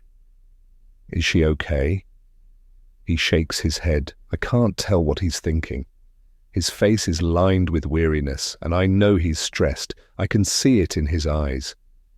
I don't think so, he says. He seems as surprised at his words as I am. I have someone sitting with her now, and the doctor is almost here. Did she really think I stole Jack? He nods. But I only brought him here because... I know, he interrupts, taking Jack from me, his motions sure, steady. Jack immediately calms. You didn't do anything wrong, he continues while I stand there taking in the sight. Father and son. Of course I didn't do anything wrong. If anyone is in the wrong, it's him. She just had a nightmare, Marcus says, oblivious to my thoughts. It has to be the fever. The night presses in, a weight, a shadow, a constant companion. We stand side by side, together, and I shudder as a chill wraps around my ankles. Marcus, we need to talk, I say, and the desperation in my voice is thick, tangled, wrapped around each syllable. There's a hint of curiosity behind Marcus's gaze. Can we talk in the morning? There will never be a time, not unless I force it. You know I found those certificates in Trent's office. You can't keep pushing this off, I say. I've been needing us to talk as parents about our child, but it's like he's forgotten about our connection to each other. Marcus pauses. You don't look well, he says. The words are cool, careful, meant to cut. I'm going to take Jack up to the house. You need some sleep. What? No, I'm okay. He shakes his head, his finger lightly stroking my cheek. I'm going to need you tomorrow. Why don't you stay here and sleep? I've got Jack tonight. It's the least I can do for my... He stops, a frown appearing on his face. For your... My words carry in the night breeze, and I'm not sure if he heard me, but I definitely heard him. He steps away, and if I don't say anything now, the moment will be gone. We need to talk about our baby, I call out. The one you're holding.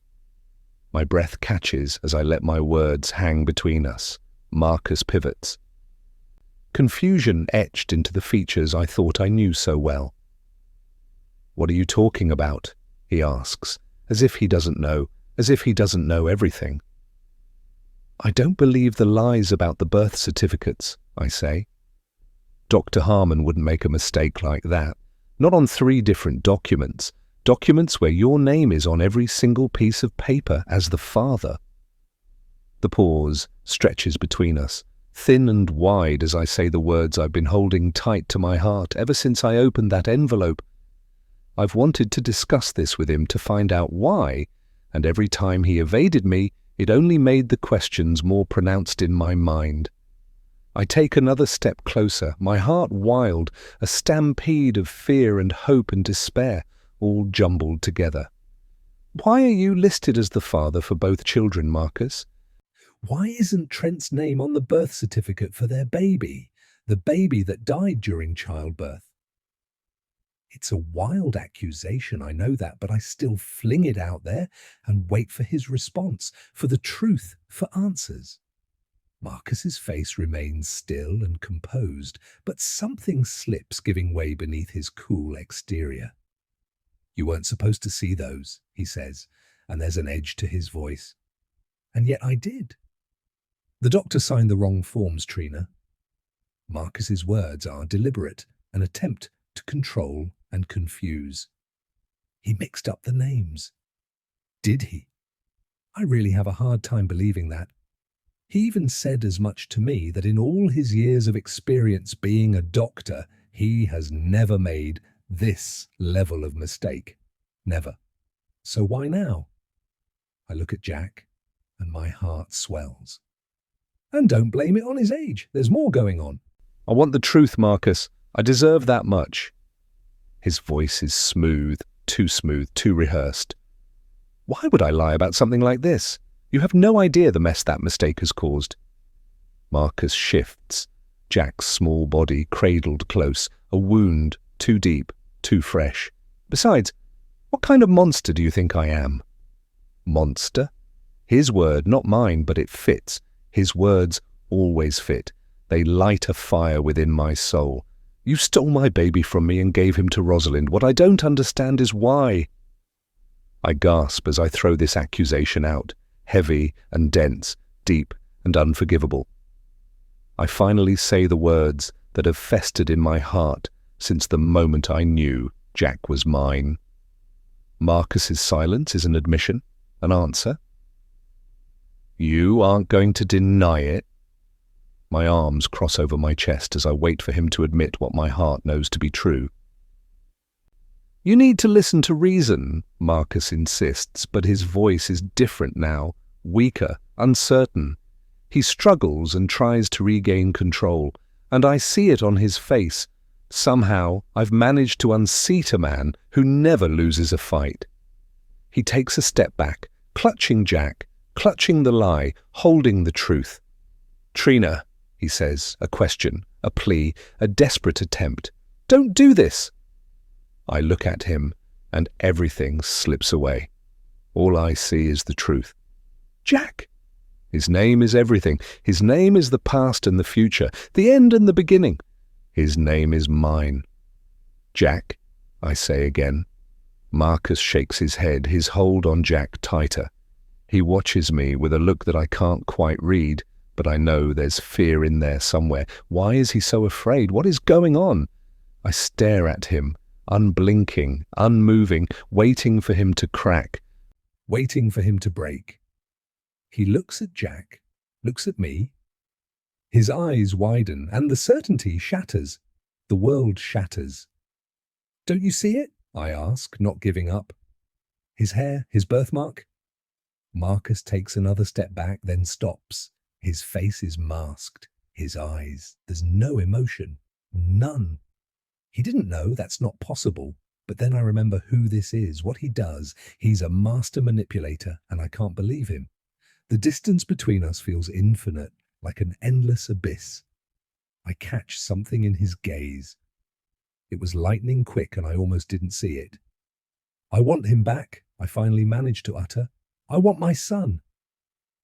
Marcus's face softens, and I see pity, fear, and a small flicker of something else I can't quite name. He doesn't respond. He only turns and walks away, and I let him. My world tilts and spins as I watch the father of my child take him away from me. Chapter 39. Rosalind. I'm waiting for Marcus in the downstairs living room. I took some pain medication and now I'm warming myself in front of the gas fireplace I've just turned on. Did I do enough? Say enough? Did Trina understand my message to her? I don't know how much more of this I can handle. I feel splintered, and not in a good way. Why aren't you up in bed? Marcus's voice fills the room, and suddenly I'm claustrophobic. The large expanse of the room is now closet-sized. Rosalind, you have a fever. You're not well. I wrap my arms around myself, like my strength is all I need to hold myself together, when in reality, I have no strength and I'm falling apart. I know it. Marcus knows it. Trina suspects it. I turn and see my brother-in-law standing in the doorway with Jack in his arms. "I'll go put this guy to bed and be right back, okay? We need to talk about what just happened." He doesn't wait for my reply, doesn't even give me time to nod before he climbs the stairs, holding Jack close to his chest. The silence presses in tightly as I wait. I hear Marcus's heavy steps as he heads into the nursery. I listen for the thump on the stairs as he comes back down, but he only walks from Jack's room to the office. There's nothing for a bit, and then finally he heads back down to me. He pauses at the base of the stairs, phone to his ear. He's not speaking, just listening. I haven't moved. I'm in the same spot, trying to warm my frozen soul. He sees me and lowers the phone, holding it tight in his hand. "Rosalind," he says, his smooth voice calm, careful. He's treating me like a frenzied horse who needs soothing.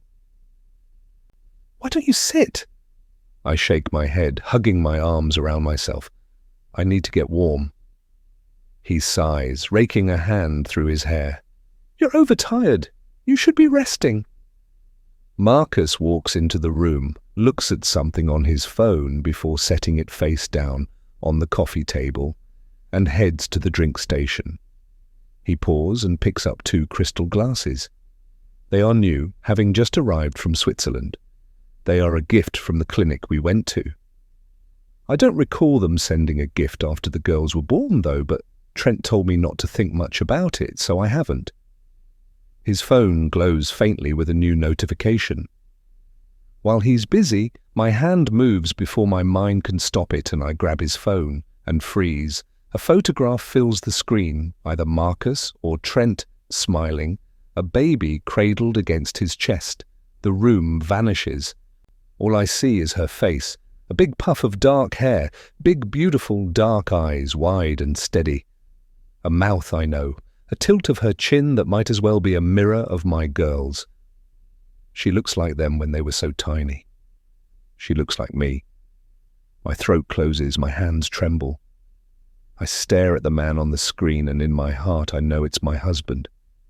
My husband holding this beautiful baby girl.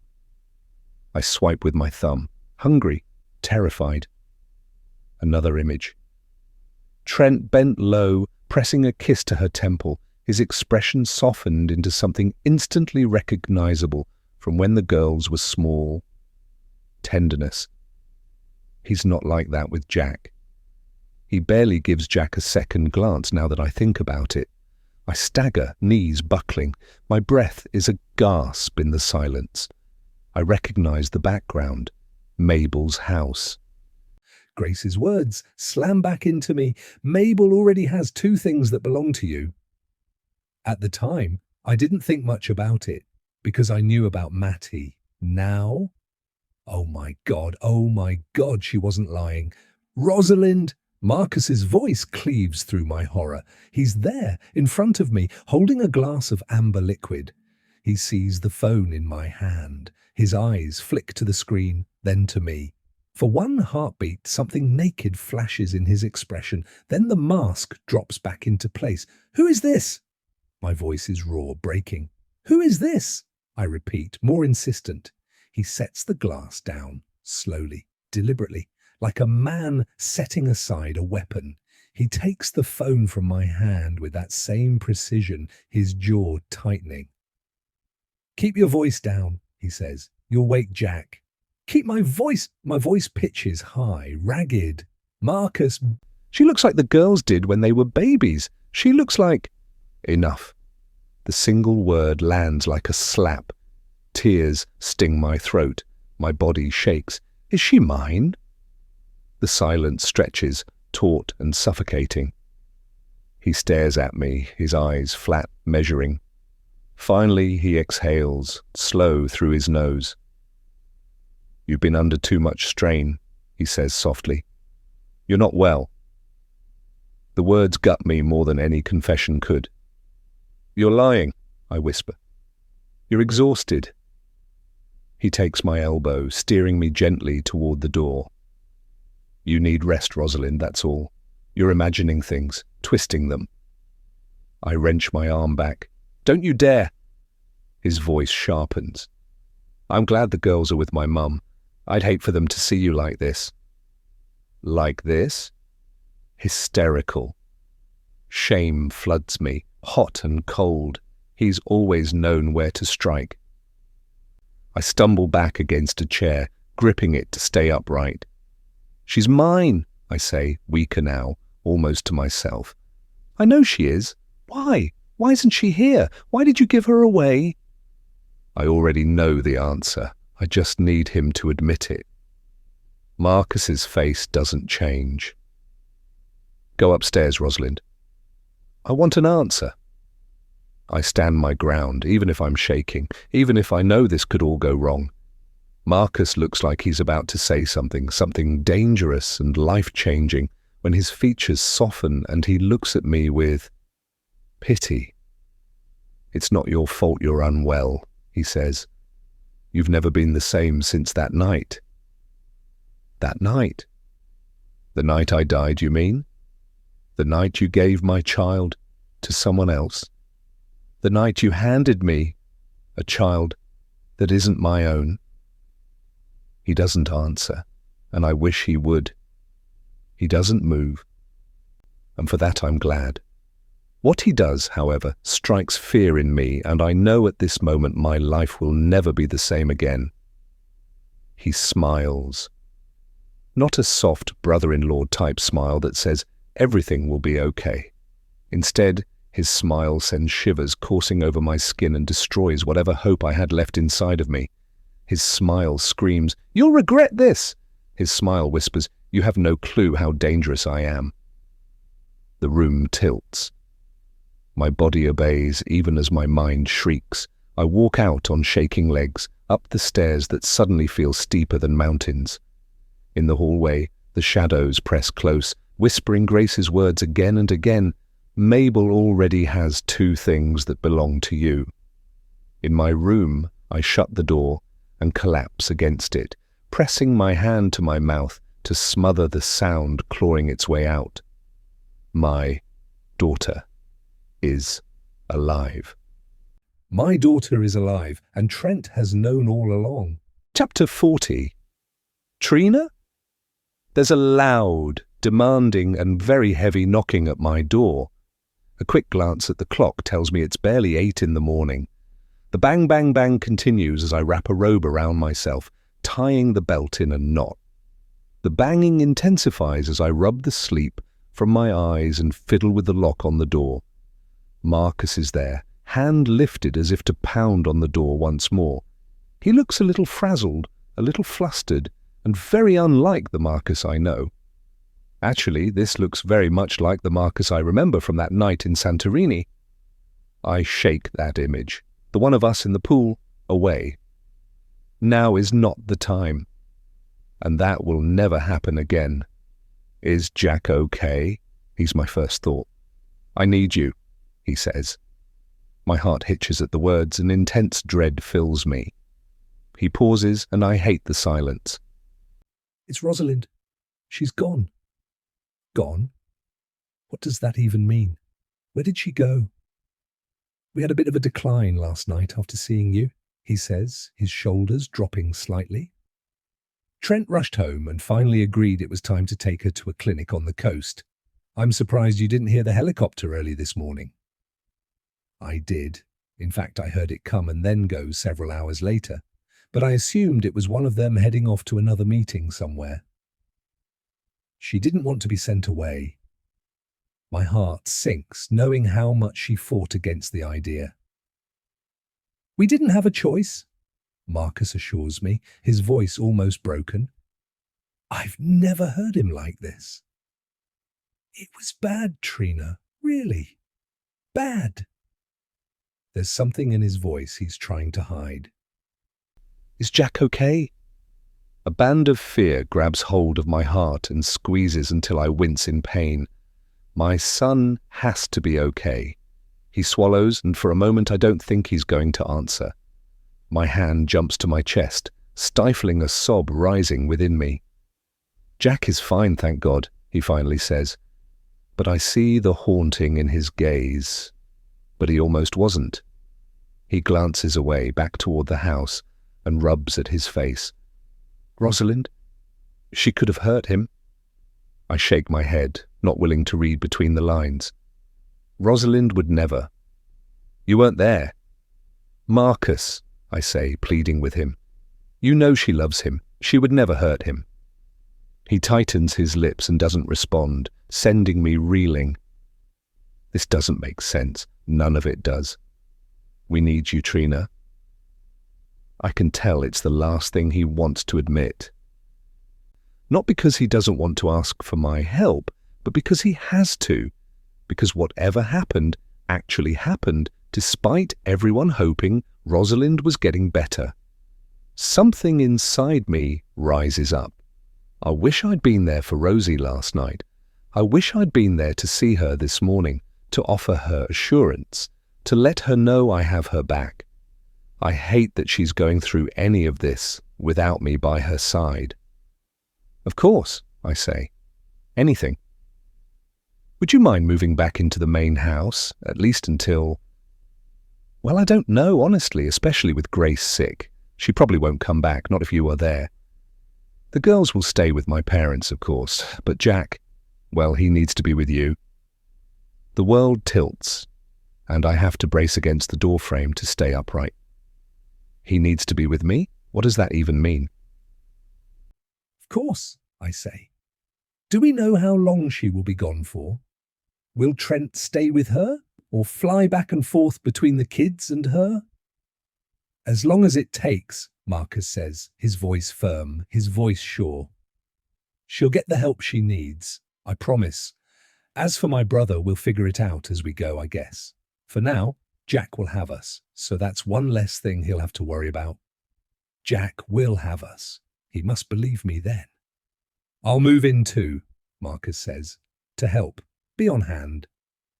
I nod, not sure what to say, still trying to process everything. What did Rosalind do? I swallow hard, unsure if I really want to know the answer. She thought he was a doll again. It was really early, and I'd just gotten Jack to finally sleep and went to lie down. I guess I left the door to the spare bedroom open and she thought Grace was back. She was going to throw Jack at her. He blinks and something shudders across his face. That's not the first time she almost did that. A few weeks ago, back before, she was shaking him, screaming that someone stole her baby and gave her a doll. My hand goes to my mouth as I bite back a cry of shock. Oh no, I say with barely a whisper. I can't believe she did that she was that far down in the whirlpool of her psychosis. My heart aches for her, for the fear she had to be living with. How did I not see this? So you'll come? You won't be alone, he reminds me. My mind spins with the suddenness of everything. Who is Jack with now? I ask. He's sleeping. Mabel is there to watch over him, but he'll probably wake up soon wanting to eat. I nod. Of course Mabel is there, ever constant, always taking care of the family. Rosalind was fine, I find myself saying, trying to make sense of it, trying to wrap my head around all of this. She wanted to be, but I don't think she has been. He rubs the back of his neck. I wish Trent had listened to me in the beginning, but thankfully everyone is okay. He needs to be with you. My thoughts spin round and round, trying to make sense of his words, to read behind them, to hear what he didn't say. Did he mean something else, or was it a slip of the tongue? Can you come now? I'll have someone pack your things so you don't need to be running back and forth. And there he is. The Marcus I know, with his overwhelming presence, a force of nature, a man with a plan. He stands there, unmoving. He's so patient, waiting for me to wrap my head around things, to be the mother Jack needs right now. Despite the swirling thoughts that collide and merge with the past, the present, and the unknown future, I know only one thing. Jack needs me. My son needs me. No matter what anyone else says, in my heart, I know he's mine. I just have to prove it. Let me pack a bag really quick, okay? And then I'll make a list of things that someone can pack up for me. I go to move, but Marcus reaches out and pulls me to him. And for a moment, I freeze, uncertain of what is happening. His grip around me tightens, his head drops to the top of mine, but I stand there frozen. I do not want him touching me. I don't want him anywhere near me ever again, but I can't say that. I have to pretend that it's okay, that I'm okay. His arms finally drop and he waits as I pack a quick bag of things. When I'm done, he's on his phone and doesn't realize that I'm standing beside him, waiting. It's all taken care of. Now is not a good time. Just do your part and everything will be fine. He turns and blinks hard, pocketing his phone. My presence caught him off guard. Ready? Everything okay? I only heard the last part of that conversation, but I find myself wary. What's been taken care of? Rosalind? Me? Did he find out what happened with our baby and why the switch? Everything's fine. That was just work-related. He places his hand on the small of my back and leads me to the door. Marcus, the locks and codes being changed, was that because of Rosalind or for her? He sighs. A bit of both, to be honest. Paranoia is one of the symptoms of her psychosis, he says. She thought someone would take Jack. Me? He shrugs. You? Me, the doctor. The gardener. Grace.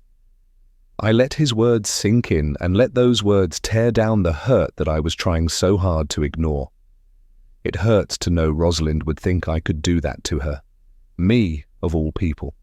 Her words last night, that I was right. Was that from her psychosis too? She wasn't thinking clearly, Marcus says, and his voice is soft, almost tender, like he knows what I was thinking. She thought everyone was trying to take him.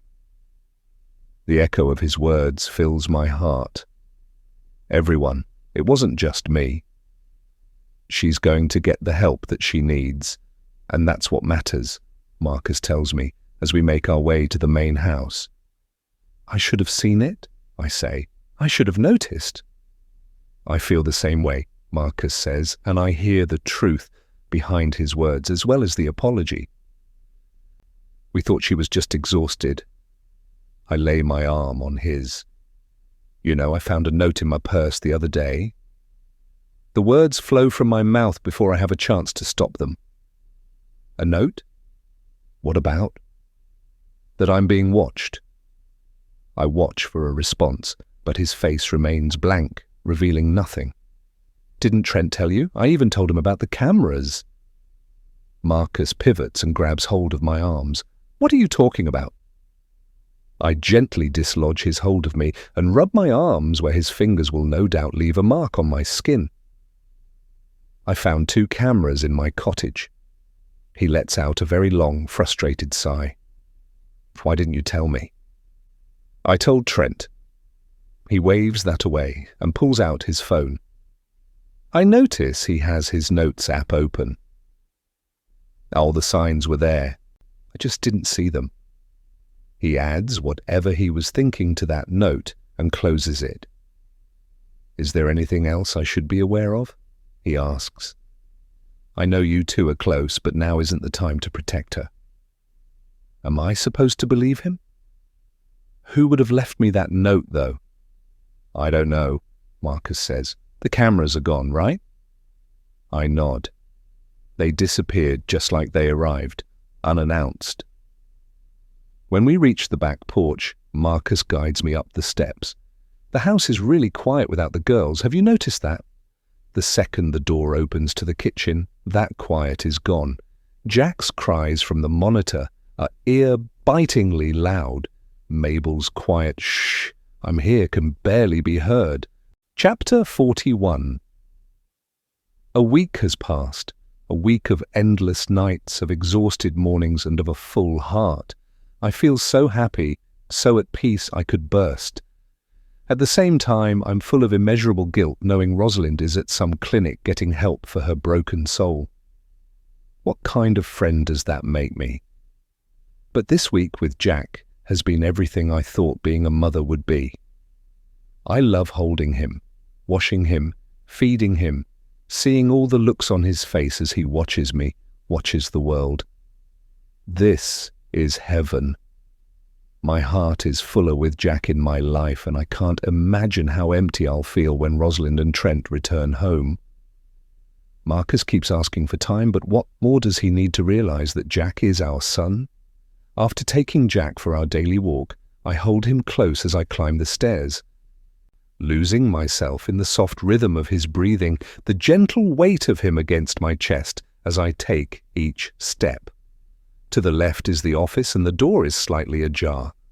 At first, I don't hear anything, but then I do, and the male voice I hear is sharp and demanding. Dr. Harmon's voice crackles through the speaker, unmistakable and urgent. "I need the money by end of day, or I'm going to the authorities with proof." I freeze, heart hammering in my chest, careful not to make a sound, terrified of what I've just heard, and more terrified not to hear more. Money, authorities, proof, what is going on? I tighten my fingers on Jack's swaddled shoulder and pull him close like I can protect him, or maybe because I need his strength. The breath rushes from my lungs, fast and shallow as I stand motionless and try to keep the panic from bubbling up. The next thing I hear is Marcus, his low, dismissive laugh, like the threat is just another nuisance in his overscheduled day. He has no idea I'm right outside, I'm sure of that. He knows my schedule with Jack and probably assumes I'm still out on the walk. I press myself flat against the wall, holding Jack close, straining to hear anything else. What does Dr. Harmon mean? What proof is he talking about? Then it hits me. The birth and death certificates I found. "You were right," Rosalind's words rush back. This must be what she was talking about. My grip on Jack's small body is so tight I'm afraid he'll squirm and make a sound, and yet no matter how hard I try, I can't relax my body. Jack is mine. My heart races with a wound that won't heal. The edges of the world close in, narrow, squeezing the breath from me. Marcus's voice fills the room. His laugh, low and dismissive, snakes its way around my certainty, and that's when I know for sure. He did this. He stole my baby and gave him to Rosalind. But why? I've been so angry with her, but it's all on him. The truth pushes against me, a dark and suffocating weight. I try to fight it, but I can't. I try to breathe, but I can't. I try to think, but I can't. The words I heard echo in my mind over and over, my own certainty growing stronger and stronger. More money, the authorities, proof. There is proof out there that Jack is mine. Proof that others know it too. I feel like prey, cornered and helpless, as I remain pressed against the wall just outside the office. A phone rings. I catch myself flinching and glance down at Jack, now asleep in my arms. Good. Yes, I got it too, I hear Marcus say, so smooth but clipped and certain, like command is his natural state. This is my problem, so I'll handle it. His assurance is bone-chilling. I don't know what proof he has. We took care of all that, didn't we? You burned those documents, right? Right? A pause. Then he shouldn't have any other copies. Any proof that is left is here, in our possession. He pauses again, then sighs. No, they wouldn't have said anything. We paid them too much money for them to squeal, and they got their baby, didn't they? You need to stop visiting her as much as you do. People are bound to notice. I told you I'd take care of it. Making problems disappear is my thing, or have you forgotten? Another pause. Why are you worried about Trina? She won't be a problem. The bond the girls have, there's no way Trina will leave her and take Jack. Being Jack's nanny is basically the same as being his mother. She's the one raising him, and who knows when Rosalind will be well enough to be released. He pauses again, and I hear the chair being pushed back. One problem at a time, big brother. His words slice the air, and I feel them twisting, wrapping around me like a net. I am caught, and there is no way out. Listen, before you go, are you sure Rosalind never told Trina about our arrangement? And she hasn't told the doctors either? The only way this works is if we all stay silent. You know that, right? Arrangement? Why do I feel like I'm caught in a web of deceit that I'll never be untangled from? The shock from hearing Marcus is paralyzing. My stomach knots so tightly I can hardly breathe. The hallway closes in around me. Everything is spinning, and I'm not sure how long I can stay quiet before the truth explodes inside me, and I give myself away. I'm suffocating, drowning in the weight of what I heard. My free hand flies up to clamp over my mouth, holding in the gasp that wants to tear from me. I slowly back away and head to the nursery, where I very gently lay Jack down in his crib and sit in the rocking chair. This is where Marcus finds me, rocking back and forth, trying to make sense of it all. "I didn't realize you were back," he says. He walks over to the crib and checks in on Jack. "I spoke with Trent today," he tells me. "There's been no change with Rosalind." I hear the regret in his voice, but I no longer believe it. The man is like a freaking Emmy-winning actor right now. I won't ever believe another word from him.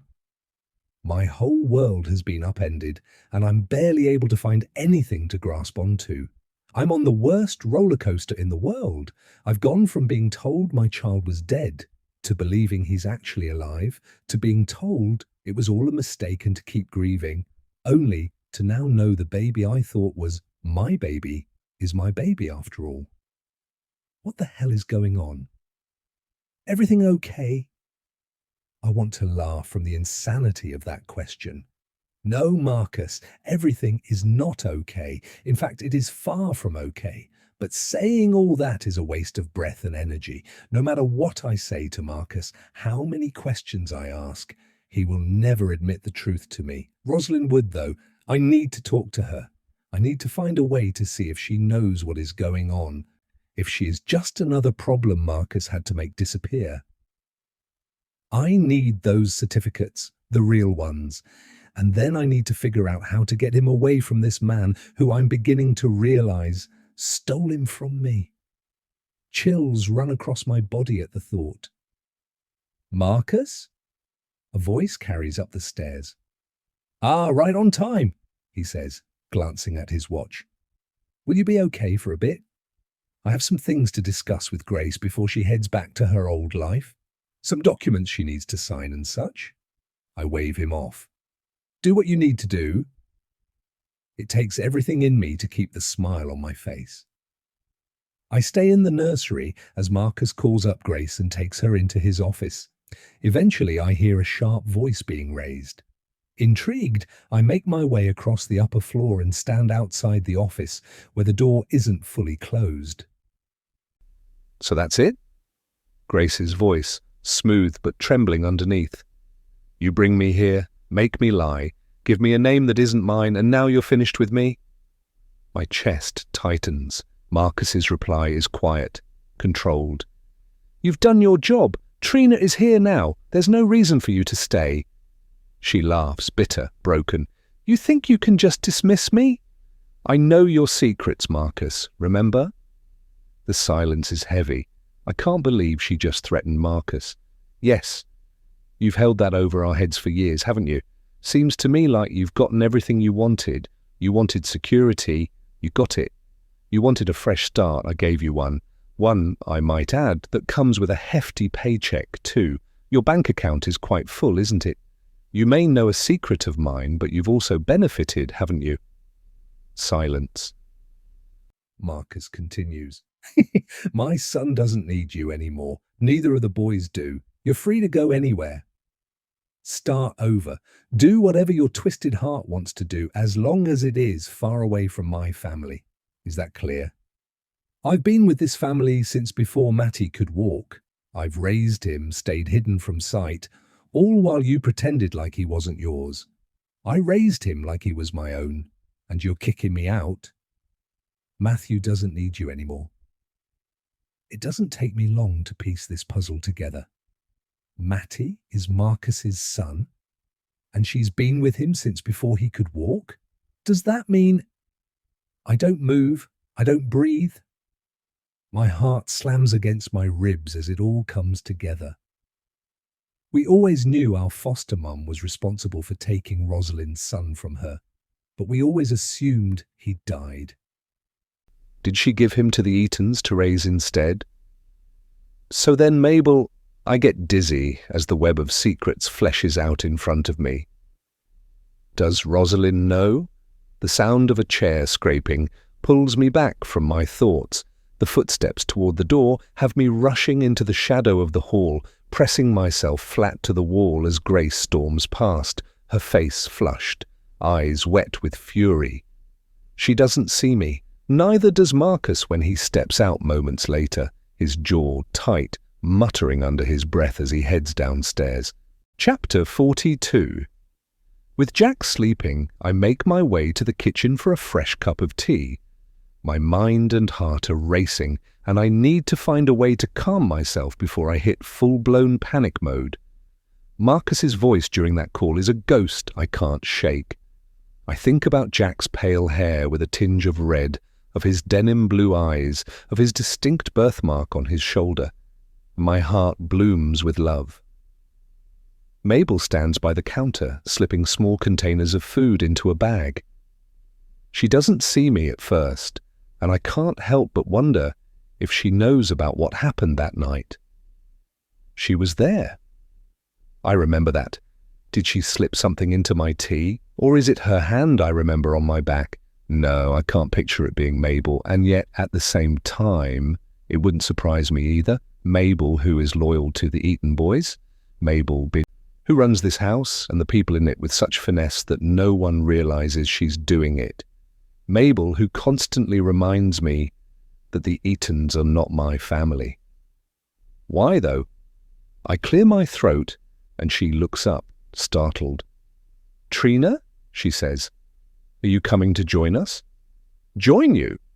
I glance toward her bag, then back to her. Mabel wipes her hands on her apron. "Mr. M gave us all the weekend off. There's a big rodeo, and everyone is eager to go. I hope you'll come on down to the grounds, too." She hesitates.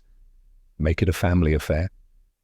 Jack is young, but he can't miss his first rodeo, not as an Eaton. Make it a family affair? Does she know then? "When will you be back?" "Sometime on Sunday," Mabel says. "A few of the Eaton trailers will be on the campgrounds there, and I'll bunk in with some of the others." I muster a smile. "You'll enjoy that." She grabs some items from the cupboard and adds them to the bag. "The rodeo is one of the highlights of my year. It always has been. Can you manage without us for a few days?" I nod, a quick automatic motion. "I'm sure we'll be fine," I say. I'm trying to give off the facade that the idea of no one being around doesn't stress me out, but the reality is I'm a little worried.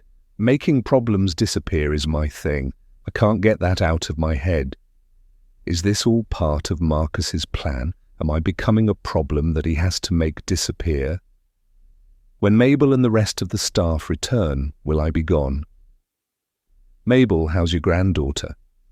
"Oh, she's fine. Right as rain." She glances around before sliding so close, our shoulders are almost touching. "You need to be careful," she says. "What do you mean? Did you get my notes?" Her voice is now low, so very low that I almost didn't hear her. "They were from you?" She glances around and then nods. "I wasn't sure if you—" She pauses. "What he's done, it's not right. I can't stand by anymore." "Hey," Wyatt says, causing me to jump. Whoa, sorry, I thought you heard me stomping down the hall. Where's the little guy? I turn to look at Mabel, but she's gone. I lift my hands and drop them, feeling at a loss. Mabel left me those notes? Baby girl, what's going on?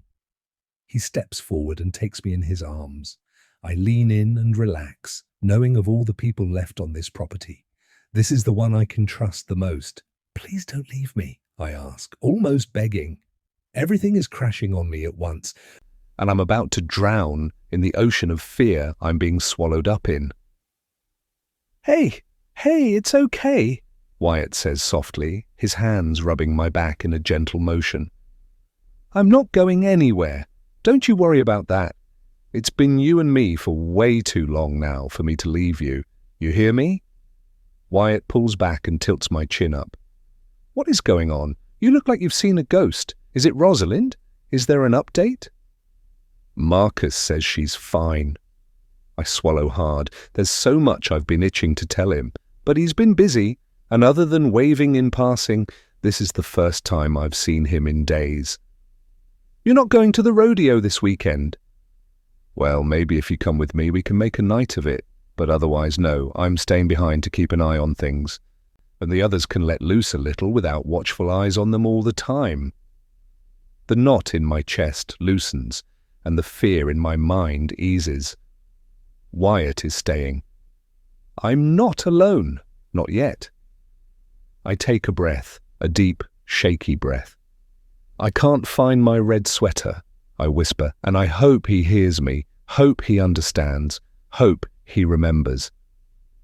Wyatt freezes and the hand on my arm tightens.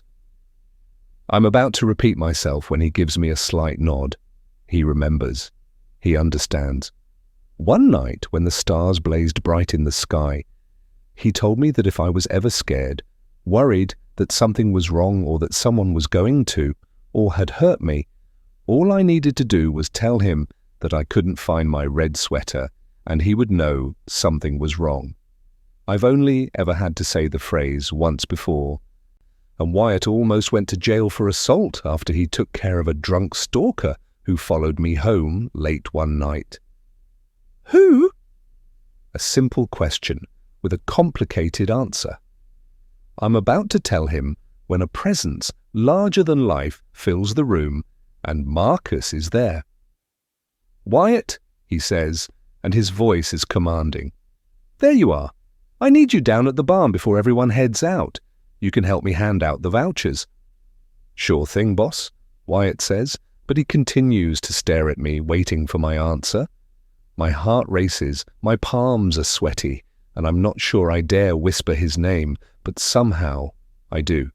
Marcus. My voice is so soft that I'm hoping only Wyatt hears.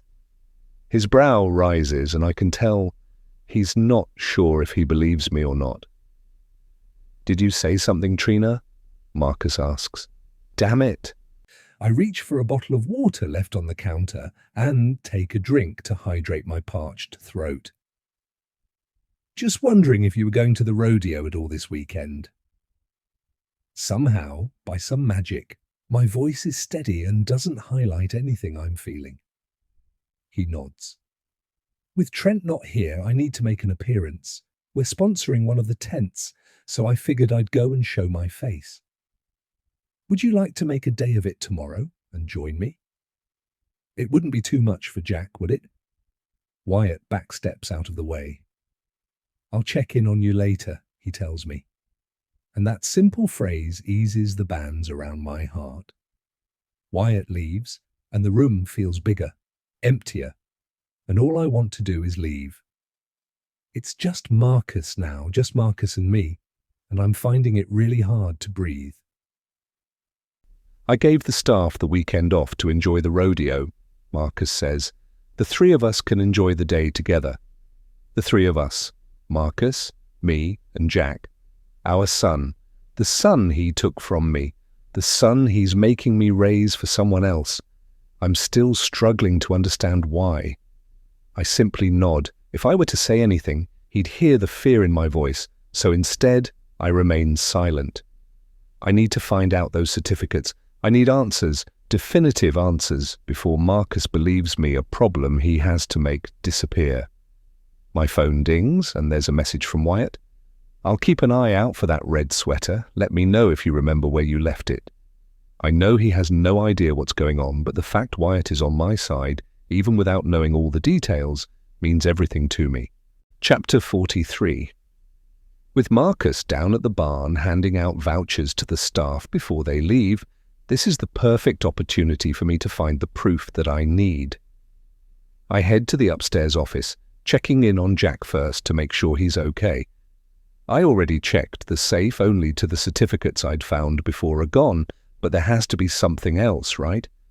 Marcus mentioned something about Trent burning something, but he also said they had possession of proof, so there has to be something for me to find.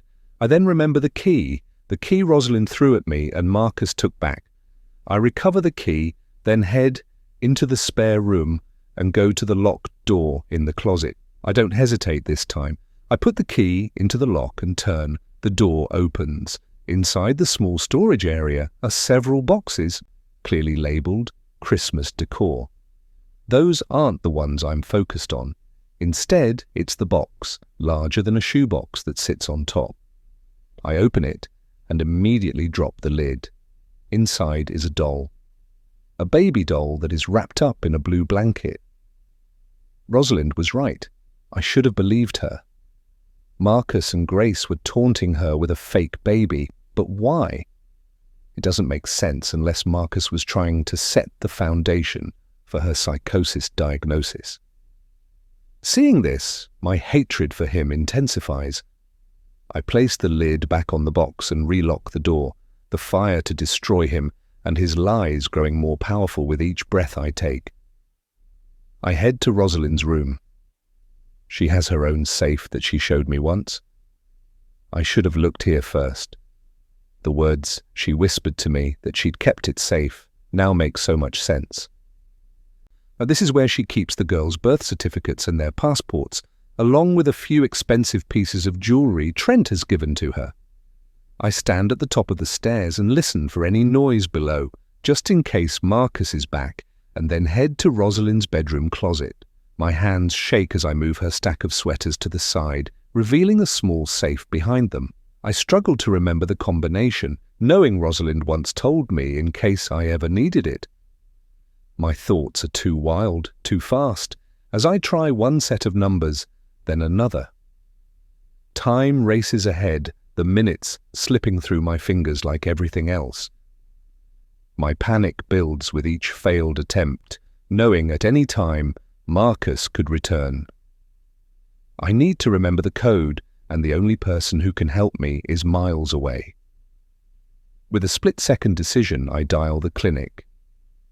It's a long shot, but maybe I'll be able to talk to Rosalind. The phone rings, and I ask to be transferred to Rosalind Eaton. Trina? It's Trent's voice, a mix of surprise and concern that makes my heart race. Is everything okay? How's Jack? Caught off guard, I freeze, my mind hiccuping as I struggle to find words. I scrape together a sense of normalcy, like I'm not doing anything and everything to betray his trust. He's fine, I say, forcing a smile into my voice, shoving the fear out. I just wanted to check on Rosalind, see how she's doing. There's a pause, and I think he's caught on, think he's seen through the words, through the lies, through me. But then he speaks again, and the hitch in my shoulders relaxes. She's doing better, he says, and his voice is soft, careful, so careful. The doctors are confident in her recovery. I catch a breath, hold it, and let it slip away. Good, I say, truly relieved. I know time is running out, that Marcus could be back any moment and find me in here. But I push the thought away, push it down. If I can't get the combination from Rosalind, at least I can get a message to her, one that, like Wyatt, will tell her what's going on. Years ago, Rosalind, Wyatt, and myself made a pact with each other. We promised to always carry the shovel to dig the grave if it were ever needed. No questions asked. No answers needed. I jokingly said I'd always keep a shovel ready, and she told me she'd always have a flamethrower on hand in case we needed to burn everything down and start over. We've only ever needed the shovel and flamethrower once, and we all carry the burden of what we did. I just wanted to let her know I'm thinking of her, I say, my voice shaking slightly. Trent doesn't seem to notice. Thanks, Trina, that means a lot. Can you give her a message for me? My tongue races to catch up with my galloping thoughts. Tell her my favorite red sweater is missing.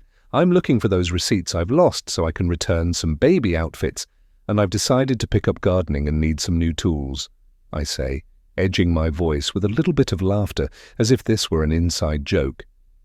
There's a pause, and for a moment I think I've ruined everything, but then he chuckles. I know that's code for something, but I'm not even going to ask for what, he says. I learned my lesson last time. I laugh along with him. Remembering the night a few summers back when he walked in on us having a private conversation. Rosie started speaking in code about the Millie Way and the lava flow, referring to leaking breasts and heavy periods following the twins' birth, and when Trent realized what we were talking about, he backed away, his face blazing red from embarrassment. I'll let her know, he promises, and I thank him before we end the call. I stare at the safe, and it hits me. Rosalind told me the combination that last night in my cottage. I've kept it safe for your birthday. It's in the safe, and she used my birthday as the code. I punch in the numbers for the month and date, and nothing happens. Then I try my birth year and almost puke when I hear the slight pop of the lock unlatching. There, in the safe, is that same envelope with the certificates I'd found before. That's not all, though. There's also a small box with a tiny lock. There's a small key on the keyring I hold. It opens the box. Inside there are dozens of photographs. I go through them, and they're all of Matty taken from a distance. The earliest is from a few years before I came here. Why does Rosalind have them? That's not something I can take on right now. I don't have time. I drop them back in the box and reach for the envelope, pulling it out with shaky hands and opening the flap. Inside are the birth certificates, along with more papers and banking transactions. First things first, I take photos of the documents and immediately email them to myself, saving them to the cloud before returning them to the envelope. I step out of the closet and listen. But the house bears the whispers of ghosts, and that's all. My breath is fast, my chest pounding away like I've run a marathon. One letter stands out to me. It's a letter from a fertility clinic. I quickly scan it, and it looks like this is a results letter from a standard male fertility test. The word azoospermia jumps out. I do a quick search on my phone and learn it means there is 0 sperm count from these tests. No sperm? I scan the letter again and realize it's addressed to Trent. Trent is infertile? What? Why didn't Rosalind ever mention this? Then it hits me. If Trent can't have children, then who? The loud slam from a truck door through the open window has me jumping. I freeze. Marcus is back. I rush to Jack's room, envelope in hand, barely hearing anything over the soaring rush of my heartbeat. Jack's small, soft huff of breath is the only thing that keeps me from falling apart. The front door closes and Marcus's heavy footsteps vibrate on the stairs. Thump, thump, thump. My hands tremble as I scoop up Jack, my son. There you are, Marcus says, his tone storm cloud dangerous. I should have known you'd be in here. I hold Jack close. He just woke up, I say, forcing a lightness to my voice I don't feel. I take Jack to the change table, feeling Marcus's gaze on me, and I know if I were to turn around right now, I'd turn to stone, as if he were Medusa. Perfect timing then, Marcus says, and the words are smooth, almost too smooth. When I do turn, it's to see him staring at me, and in that stare I read danger. I swallow and try to pretend like nothing is wrong, like my world hasn't been flipped upside down. That he isn't a liar and a kidnapper all rolled into one. Marcus smiles, and the temperature in the room suddenly drops. "He's a special little boy, that one," he says, and I feel the daggers of dread dance down my spine. My hands tremble as I turn my back on Marcus and focus on Jack. "Yes, he is," I say, and I don't even try to keep the love for him out of my voice. My hand lies on my son's chest, feeling the rise and fall as he breathes in and out, and my smile is full and warm as he looks up at me with the most innocent gaze.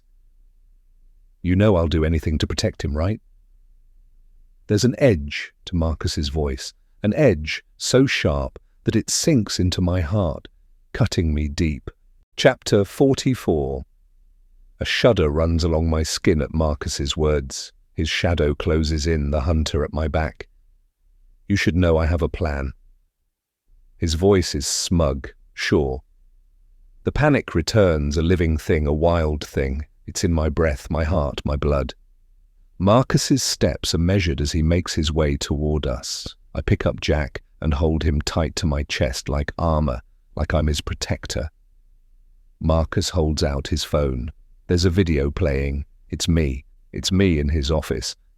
Other than he knows I was snooping, he has no idea of what I found. Unless he has a camera in Rosalind's bedroom, which I doubt. "Put him down," Marcus says, each word a dagger which cuts and waits for the blood. But I don't. I won't. "You should have known I'd be watching. I've always been watching. I've installed cameras everywhere." "Or haven't you figured that out yet?" "Everywhere. Even my cottage." He nods. "I had to keep an eye on you, you understand, right? For your own good and all that." He glances around the room, then back at me.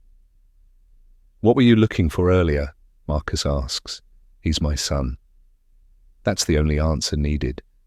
The heat deep within me rises, pushing out the panic, mixing anger with resolve. "A minor detail," Marcus agrees with a somewhat chuckling, easy, effortless sound. "He's my son," I say again, as if that is all that matters. As if that is all I need to keep him. I know it's not. We both know it's not. In this world, I'm a mere speck. "And mine." He doesn't flinch. He doesn't break. He doesn't even crack. "Don't ruin what's already in place." His confidence cuts through me, flaying my skin into shreds. "You are the perfect mother for our son. I'm not trying to take him away from you," Marcus says, and his voice drips with victory. "All you need to do is trust me." "Trust you? Trust you?" I step toward him, anger fueling me, and in the back of my head, I know I should back down, be calm, think this through, but I can't. I won't. I will fight to the death for my child he took from me. "Yes, trust me, Trina." Marcus leans against the crib, composed. My heart races as I realize just how close he is to the documents I hid beneath the crib's mattress seconds before he walked in. I almost thought he saw me. My gaze wants to dart toward the camera in this room, but I don't. Will he look at that video too? Jack squirms and I shift with him, holding him tighter. I hold him and the life we should have, the life I have to have, the life I will have. I will not let Marcus take my son from me again. I won't. How could you, Marcus? He's our son. How could you make me believe he was dead? You're here taking care of him, aren't you? Like that changes anything. How can he say something like that? Why? Marcus lifts a brow. Why what? Why pretend our child had died? Why give him to my brother and his wife to raise? Why change your contract to ensure you stay here to raise our son? He is the reason Jessica was here? Yes, I say. Why? I don't care about the contract. Sure, I was surprised by the new clauses, increased yearly bonuses, vacations, stock options and more, but none of that matters when it comes to my child. Blame it on my great-grandfather, who wanted to make sure only the eldest-born son inherited his dynasty. His smile is a taunt. As fate would have it, the eldest twin is sterile.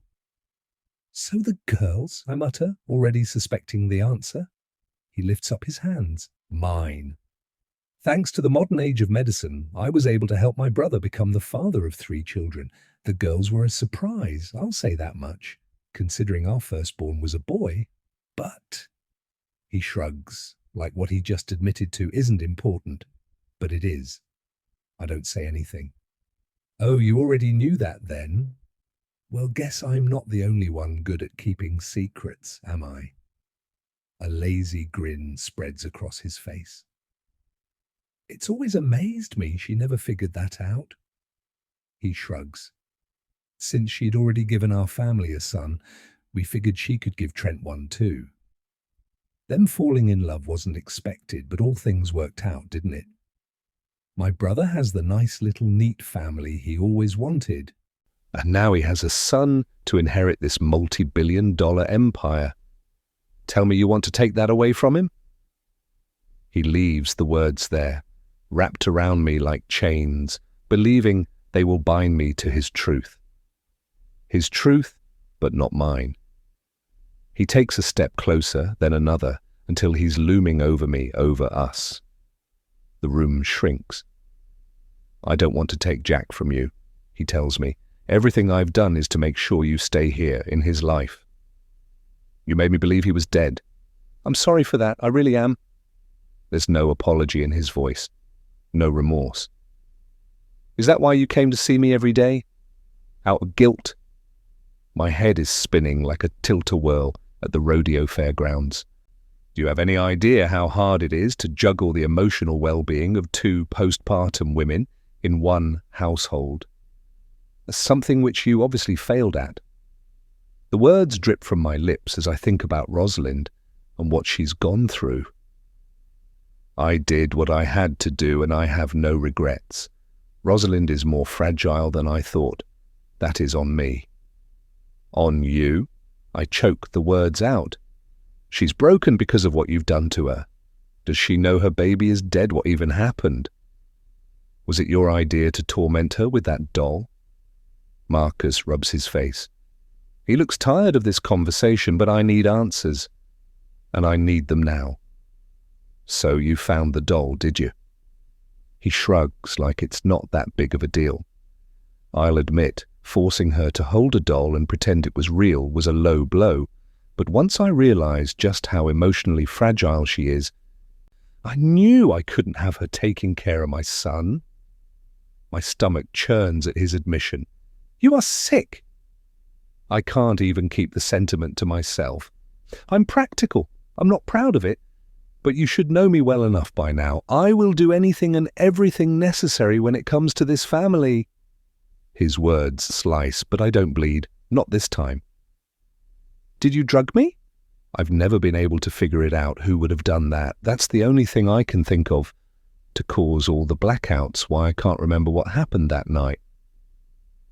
Drug you? God, no. Why would I do that? You tripped over something left by the stairs. Blame Mabel? If you need to blame anyone, she should have made sure the house was tidier. What happened to you was purely accidental. Marcus leans over me into my space. Nothing has to change, Trina. You'll be Jack's mother in everything but name. I'll make sure you're always taken care of, that this will always be your home. You'll be here, raising Jack, loving him, being the only mother he'll ever need, he says. And the promise is a poison, a knife, a cut, a twist. Besides, Rosalind's baby isn't dead. Mabel's daughter is raising her, just like Mabel raised my first son, with Grace's help. Tammy Lee? I correct him. Yes, her. Why her? I ask before he says anything else.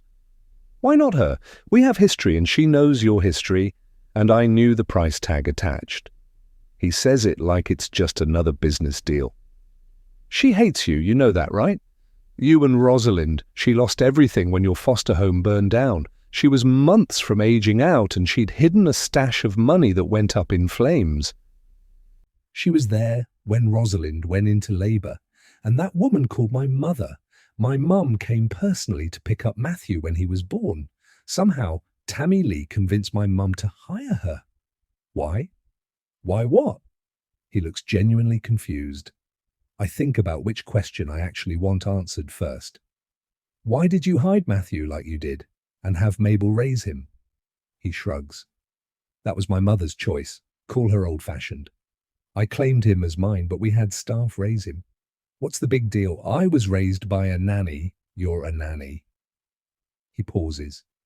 You know, I was worried you might recognize her, but no one really looks hard at the help, do they? He almost chuckles. I recognized her. And yet you let her continue to take care of your son. I wonder why. Good question.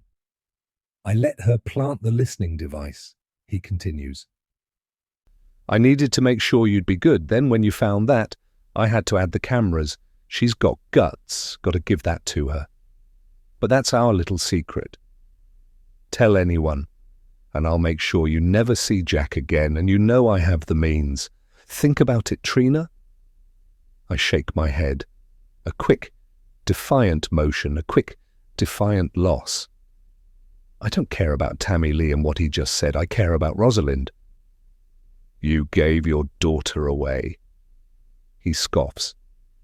She was never mine, so why would I want to raise her? Stupid clinic mixed up the vials with some random sperm donor, and you can bet I'm suing their asses too. Mabel's daughter had been trying to adopt, and Mabel is family, so... Besides, what matters is the world believes Jack is Trent's son. I throw up in my mouth. You must be delusional to think you'll get away with this. He places his hand on our son's back and smiles. But I already have, haven't I? He asks, and the doubt creeps in. He waits for an answer. I mouth the word, but it's not mine, it's his. Yes. I let it out, let it slip, let it mean what he wants it to mean, even though it means nothing to me. I knew you'd see it my way, Marcus says, the conqueror, the victor. He thinks he's won. What about Rosalind? I ask, and my voice is hollow, a whisper of the strength I don't have. Marcus's smile is almost painful. Rosalind will flourish living long-term at the treatment centre, and when she's not there, I'll arrange for her to live in a home that is close enough for regular visits with her doctor, he says, and the words sting. The girls will stay with my parents for now. So they're close enough for visits with Rosalind when she's better? She's this way because of you. He nods. I know, if she gets better, there's no reason she can't return here, and our lives will go back to normal. Nothing will change, Trina. You'll still be here, always here, with me raising our son, if that's what you choose to do. I hear the ruthlessness, the confidence, the cold certainty. I hear it and I feel the room spin, like I'm caught in a summer windstorm I can't escape. Jack fusses, a small, insistent sound that breaks the tension between me and Marcus. He's hungry. Marcus watches and his eyes are dark, too dark. Feed him, he says, and the words are more than permission, more like an order. I'll expect your answer when I return. I watch him leave, and the fear follows him, and the hope stays. I hold Jack close and I head back to the change table, where I grab the phone that I'd hidden in a basket. I take the phone and look at the screen. Not only is it still recording, but the phone call I made while changing Jack is still connected. Did you hear? I ask Wyatt, the phone tight to my ear. I did. Chapter 45. Jack is mine. Of all the things Marcus spewed earlier, that is the one I'm focusing on right now. Jack is mine. I have the proof, and now I have Marcus's words too. I snuggle with my son, his warm body nestled against me, and I let my heart fill up with love and rightness.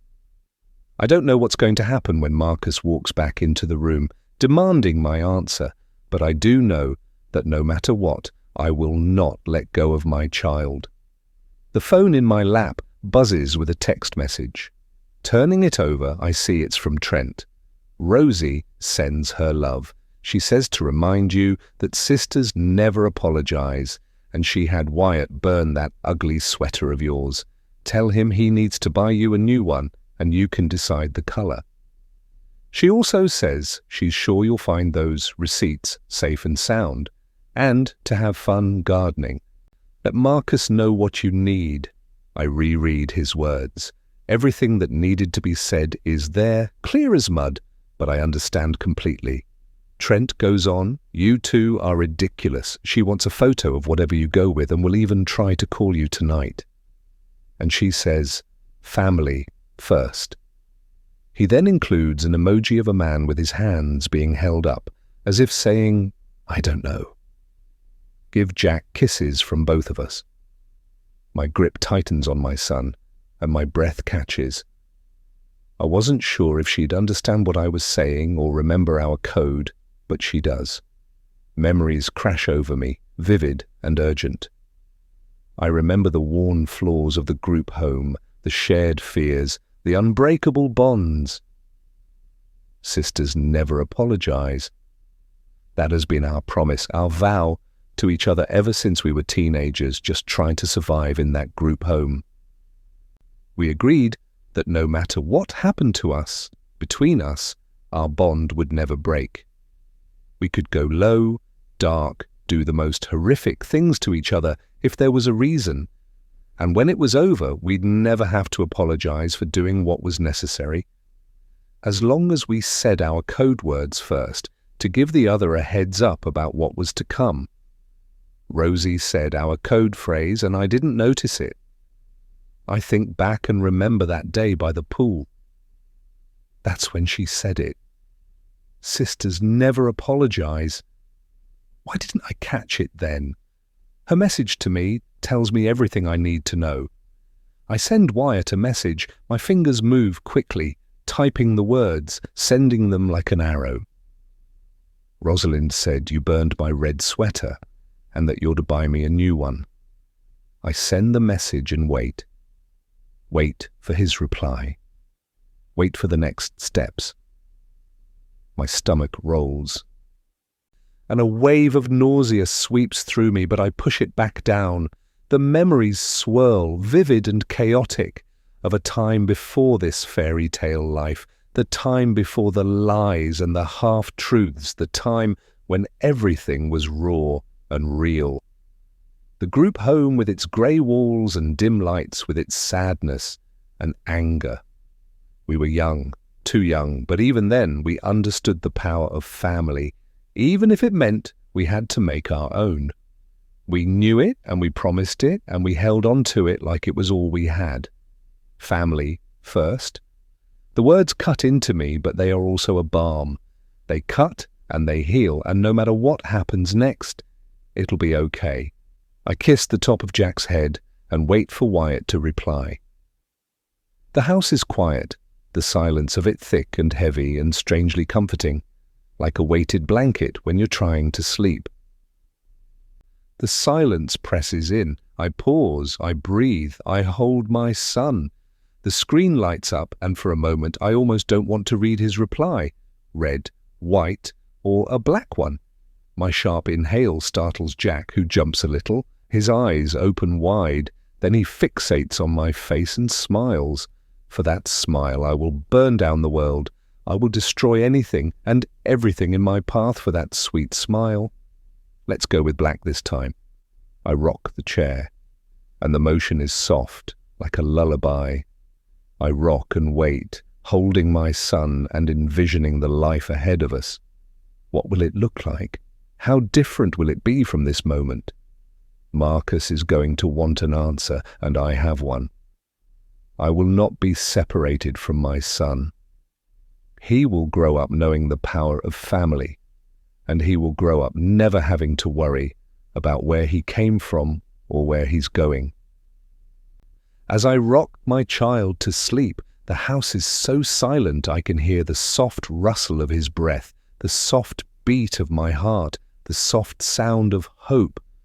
The ringing of Marcus's phone shatters the calm. It is loud and shrill, a sound that makes my heart jump, makes Jack let out a soft wail, and makes the silence explode. I strain to hear what is being said, but Marcus's voice is too low. I count the seconds it takes for him to leave his office. 1, 2, 3, 4, 5, 6, 7. His footsteps pound on the floor, and he's here, at the door, tense and rushed. "The main barn is on fire," Marcus says. His words are clipped, his expression is sharp, and his voice is filled with something I've never heard from him before, something almost like fear. "Thank God we put the horses out to pasture already. We only have a skeleton crew, so I need to go handle it with Wyatt until the fire trucks get here." I nod in reply, knowing he doesn't expect me to say anything. A fire in the barn is a big deal, especially in summer when we haven't had much rain. Thank God the horses aren't there. My phone dings with a text message. I don't look at it. "Do you need to answer that?" Marcus asks. He's got a look on his face that is demanding. I shake my head no. "We will talk when I get back," Marcus says, and the warning is sharp. "Stay inside." The sound of his boots on the hardwood, the sound of the door slamming, the sound of the engine as his truck pulls away. I hear it all, and I breathe it in. I breathe it in and let it fill the spaces with its finality. Marcus wants a decision, and I have one. One I'm at peace with. Once he's gone, I check the message. It's from Wyatt. Black it is. I move to the picture window, Jack secure in my arms, and watch Marcus's truck kick up dust as it speeds toward the barn.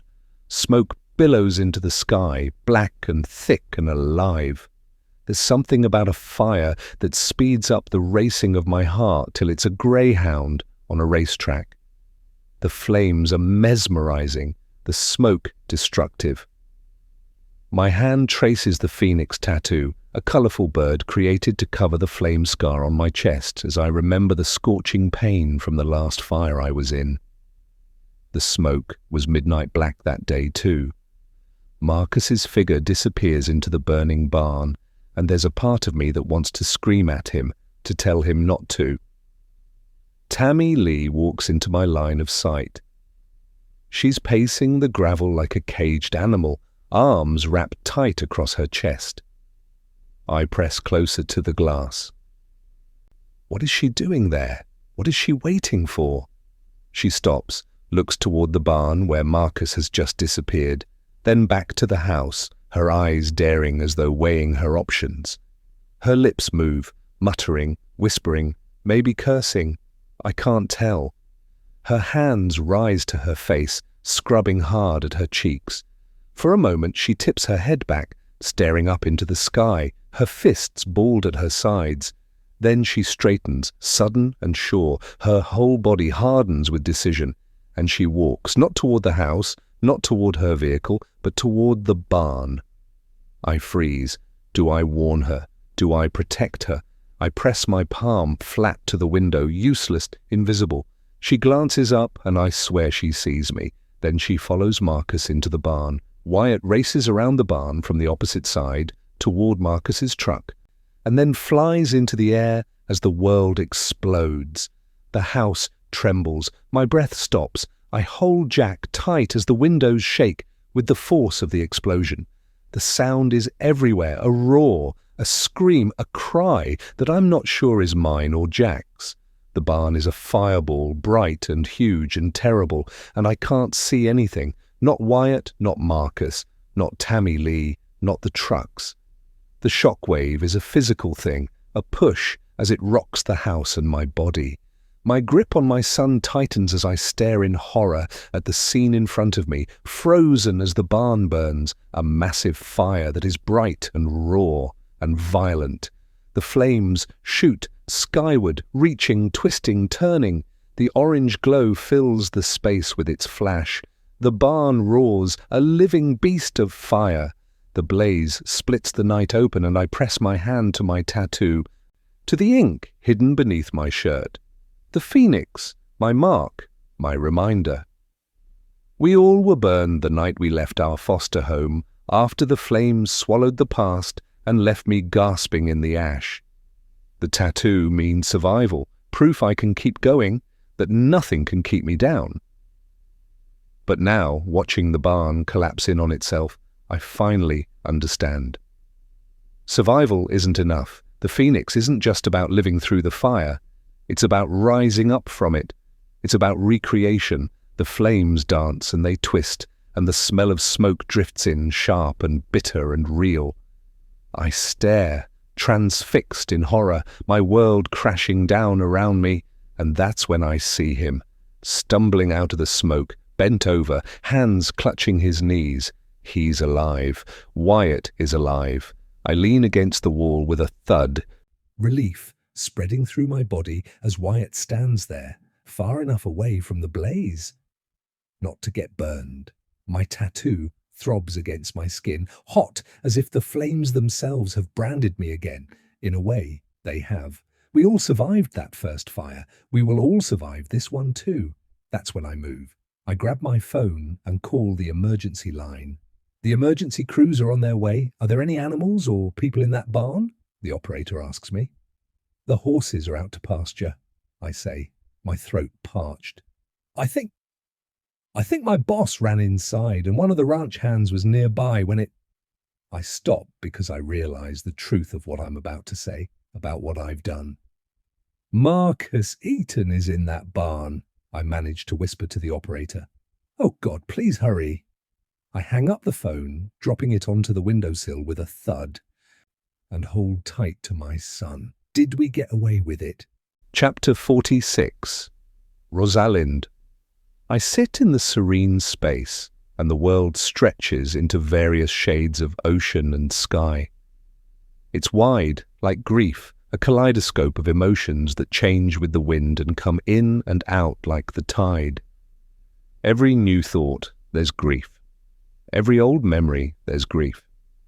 Every new experience, the grief is like a riptide, threatening to pull me under. I'm a raw wound in this perfect setting, a broken heart in a 5-star resort. This retreat center is everything Trent promised it would be. Its spa-like atmosphere offers a calm oasis for my shattered heart and soul. A soul I'm not sure can ever heal. I stare at a picture the girls drew for me. Trent's mother sent me a box of items she thought I might appreciate. Soft slippers, a shawl to ward off the coastal breezes, and new loose tea she thought I might enjoy. My favourite things, though, are my girls' drawings. The one in my hand is one they drew together. Themselves, Trina, me, and a baby lying on the grass. I know they meant for that baby to represent Jack, but in my heart it represents the little girl Marcus took from me. This would be the only image I have of her, and it feels right that it would be drawn by her sisters. I miss my children. I miss their infectious smiles, Addison's saucy attitude, and Riley's quiet spirit. I miss the way they watch the world and everyone around them, how much they understand and see. I miss their twin talk, their side glances, and their utterly frustrating way of speaking for each other. Most of all, I miss their hugs. I hear the slight buzz of the door to my suite opening, and from the footsteps, I know it's Trent. Trent, who rushed out of here a few hours ago after his phone rang, with news from Wyatt of the main barn burning down. The first thing he asked about was the horses, then he asked about the men, and I will never forget the way his face drained of all colour, how his hand opened, his phone fell, and then he stumbled until he found a chair to grip onto for support. Now Trent enters, his eyes clouded, the fog of shock not yet lifting. He sits in the chair beside me, elbows resting on his knees. I wait to see if he'll say something, but he doesn't. So I do it for him. I'll never forgive you. My lifeless voice matches his ghost of a presence. He doesn't look me in the eyes, only stares out toward the Pacific Ocean ahead of us. I let him stare. I let him grieve. It's more than what he gave to me. I'm responsible for this heartache he feels. Which is only fitting since he's responsible for mine. I think about the messages between me and Trina, and I wonder if, deep down, Trent knew what he was doing when I asked him to send my reply. He'd paused, and from the way his fingers hovered over his phone, I almost thought he was going to ask me what I meant, but he didn't. He just gave me a questioning glance, a frown, and then, when the message had been sent, he gave me a small kiss on my forehead before he opened the patio doors and stood out on the deck, looking out over the ocean. Did he know? I think he suspected, and yet he still typed them, making him as responsible as the three of us. As soon as she sent her message, I knew what she was trying to say. Tell her my favorite red sweater is missing. Code for something is wrong. I'm looking for those receipts I lost so I can return some baby outfits.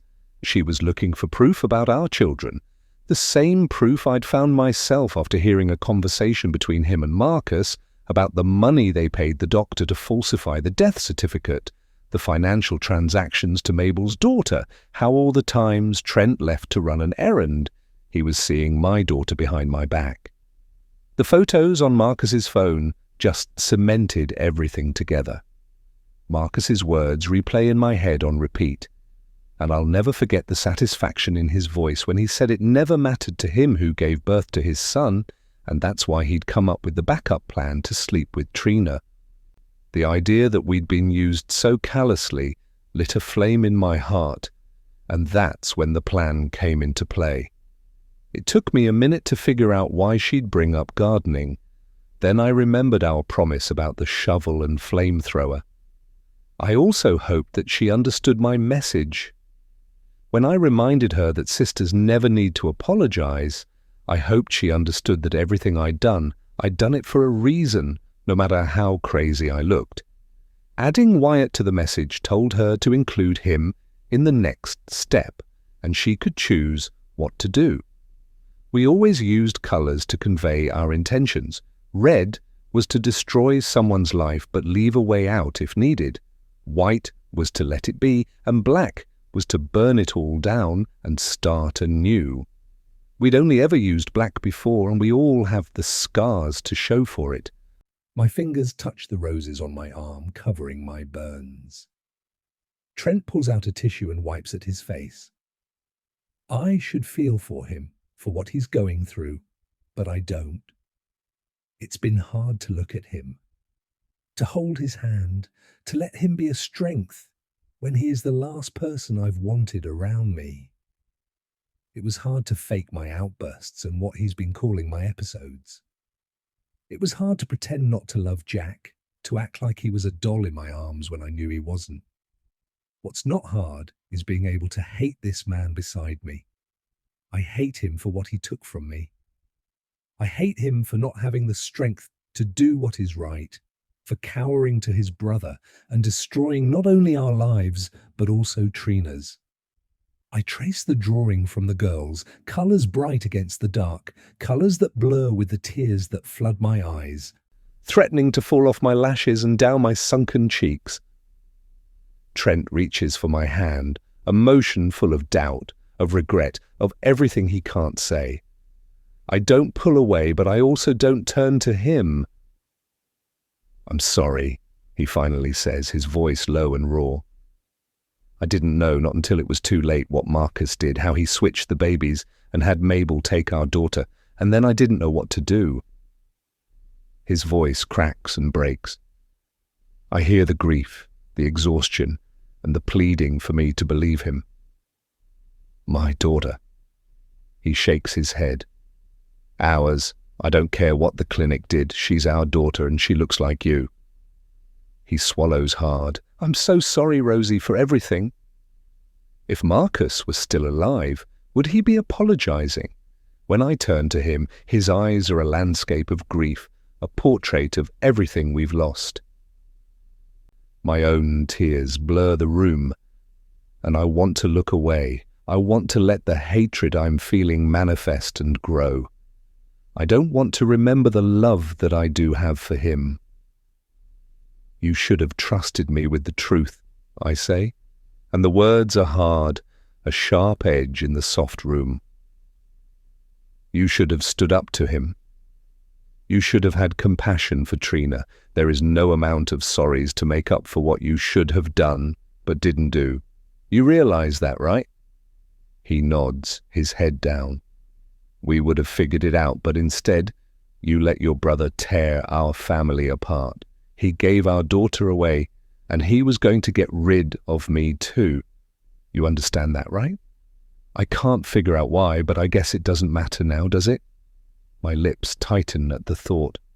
I've been trying to understand what Marcus gained by getting rid of me. None of it made sense, and now I'll never know. You broke your promise to me. You promised me our family would always be the priority. Do you remember that? Another nod. I'm your partner, Trent. You should have told me the truth. Trusted that I could handle it. Trent looks at me then, his expression solemn. I was afraid, he finally says.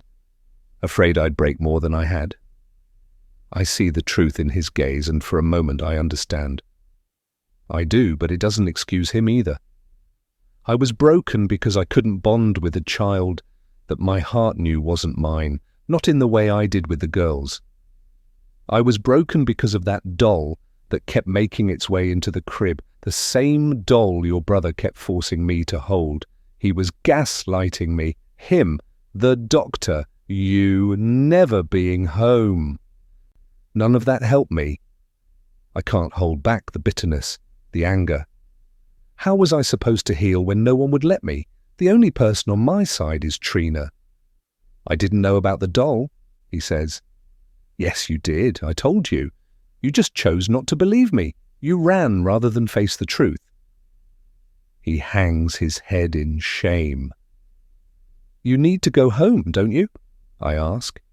There are a lot of things he needs to deal with, from the funeral to the arson investigation. Go! I close my eyes for a second. When you get back, we need to decide together what happens next, okay?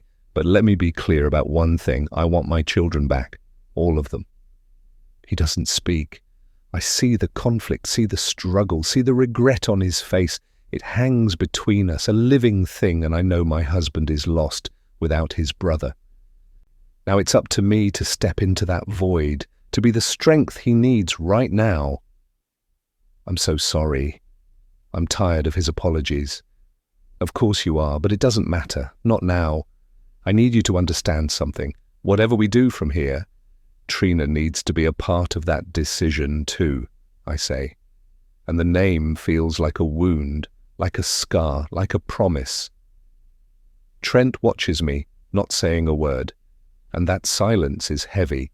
Heavier than the grief, heavier than the loss, heavier than the life we have to rebuild. This time will be different. It has to be. My breath is shallow and quick. You should have trusted me, I say again, and the words are softer now, are real now, are everything now. You let another child be taken from me, let Trina believe hers had died, and I don't know if I'll ever forgive you for that. Trent takes a long, deep breath that seems to span the ocean and beyond. What do you mean, another child? I hear the question and believe it. Matthew. That's all I say. That's all I need to say. Trent's brows furrow, and I watch as he disappears into his mind, into his memories. That was you? I'd laugh at the incredulity that he doesn't already know the answer, except I almost believe him. I didn't know, I thought... He rubs his face. That was always waved off as an indiscretion, and that rather than have an abortion, the birth mother agreed to let us raise the baby instead. I want to laugh. I want to call out my husband's naivety, except in his world, where money is readily available and anyone can be bought out. I don't doubt he was left in the dark. Marcus never told you. He shakes his head. I had no idea. I'm so sorry, he whispers before dropping down into a chair. Trent waits for me to say something, but I don't. I reach for the picture my girls drew, and while I don't know what the future holds, I know whichever direction it goes, it'll be my choice. I'm sorry for your loss, I say. It's not our loss. Marcus doesn't deserve my grief or any more of my energy. He thought he was stronger than me. He thought he could break me and bend me to his will, and he was wrong. That one mistake cost him his life, and I have no regrets. Chapter 47. Trina End of Summer.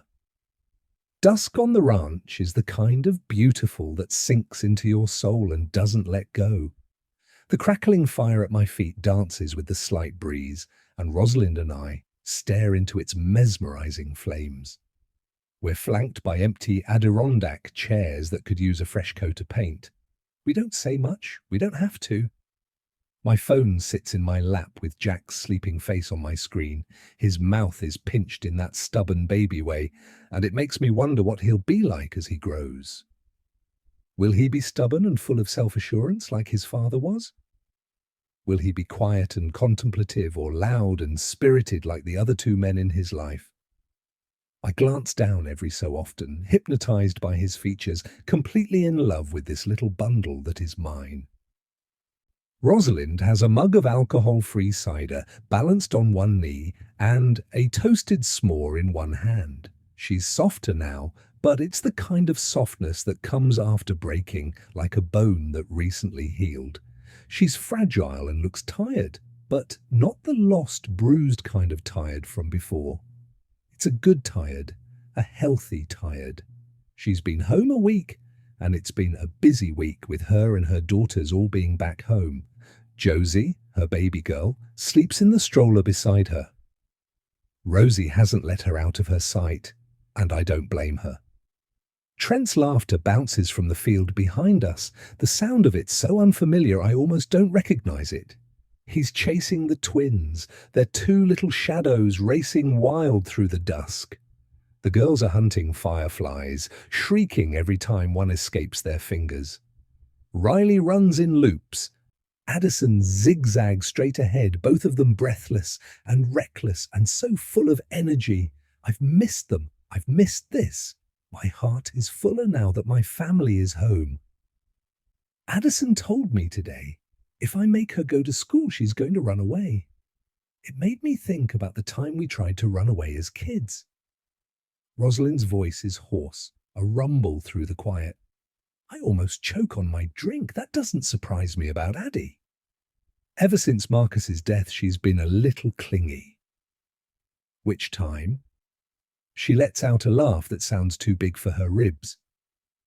I was thinking the night we made it as far as the highway, with those plastic ponchos and Wyatt's half-broken flashlight. Cy laughed too, the memory bright and sour. You stole a whole loaf of Wonder Bread and a can of peaches. We thought we'd last a week. Rosalind tilts her head, a smile sliding sideways. I'm glad our children don't have to repeat our lives. I told Addie I'd help her pack her bag if she wanted. You didn't, Rosalind nods, that smile of hers growing stronger. I did. I told her I'd have to come too, though. She sighs, a peaceful, so glad I'm home kind of sigh. That was one of the best nights of my life, you know. Out there, just the three of us, not a single adult to mess it up. She squints at the fire like she can see something I can't. We were so sure we could build something better, family but on our terms. Family first, I whisper. It was our pledge, our prayer, the one thing we made up to save ourselves. Will our children need one? I hope not. I hope they grow up knowing this family will do everything to protect them, to keep them safe, everything and anything. That's now my own personal pledge. I glance over at Rosalind, see some tears tracking slow and stubborn down her cheek. She wipes her nose with her sleeve, the way she always has. I'm sorry I didn't believe you, she says. For what? You were right about Marcus from the beginning. I stare into the fire. I wish I'd been wrong. Every time a little hint of sadness weaves its way into my heart, I remind myself of what he did to Rosalind all those years ago. Sisters never apologize, I say softly, letting the crackles of bursting flames drown out my words. Family first, she finishes. Who knew it would be so hard? I nod. I could wish things had been different, but then... She glances over to her daughters laughing with Trent. I wouldn't have them. What we've built, it's not normal. It's a little crazy and dysfunctional. But it's ours. I follow her line of sight and smile at the girls, still chasing the bugs. Trent now collapsed in the grass with them, laughing too hard to get up. I look at Rosalind, at the new lines on her face, at the fire reflected in her eyes, at the way her hands have stopped shaking. I look at the phone in my lap, at my son, breathing and alive and whole. Family is what you make it, I say, and I think our family, as odd or dysfunctional as it may be, is perfect. I mean it. Rosalind studies me the way she used to when we were small and fighting for the last slice of bread at breakfast. You know what's different this time? She doesn't wait for me to answer. No one can take it away from us. We're not kids anymore. We're not... She trails off, the anger slipping underneath. We're not powerless. A moth suicides itself into the flames, and we both watch it, silent. I think about the barn fire as construction to rebuild the structure has started. I think of the lives lost in the flames we've created, now and in the past. And I think about what Rosalind just said. We're not powerless. She's right, we're not. We've proven that over and over again. We're okay, right? Rosalind asks, reaching over and touching my forearm. I lay my hand on top of hers and squeeze. We're okay. I wish you'd told me. Give me a heads up, though. I think about how scared I felt about her mental health and what she was going through. Rosalind makes a face. How many times did I need to say our code phrase for you to catch on? Sisters never apologize. That's always been our motto.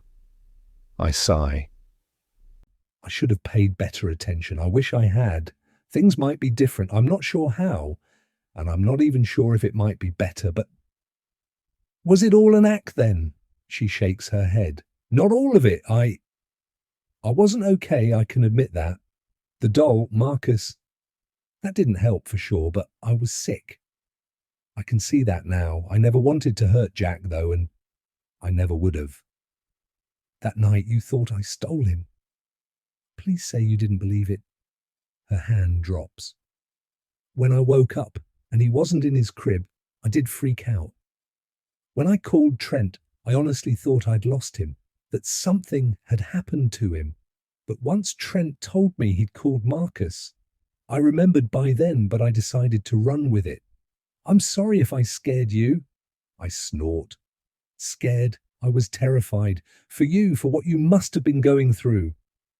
Next time, let's come up with a code word you can add to sentences, okay?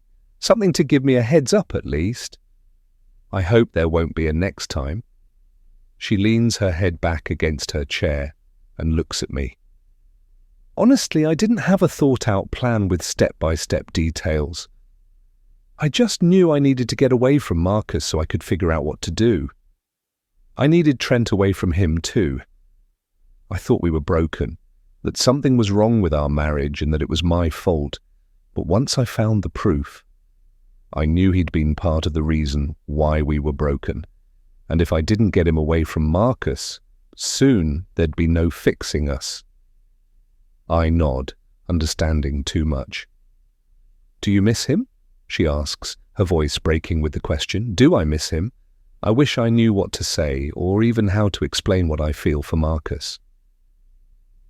There's a deep anger seeded within my bones toward him for what he did, for what he thought he could get away with. But there are moments when I remember what he was like as an uncle, the love in his eyes for his children. I don't accept it. I don't forgive it, but I might eventually get it. A parent will do anything and everything for their child. I did.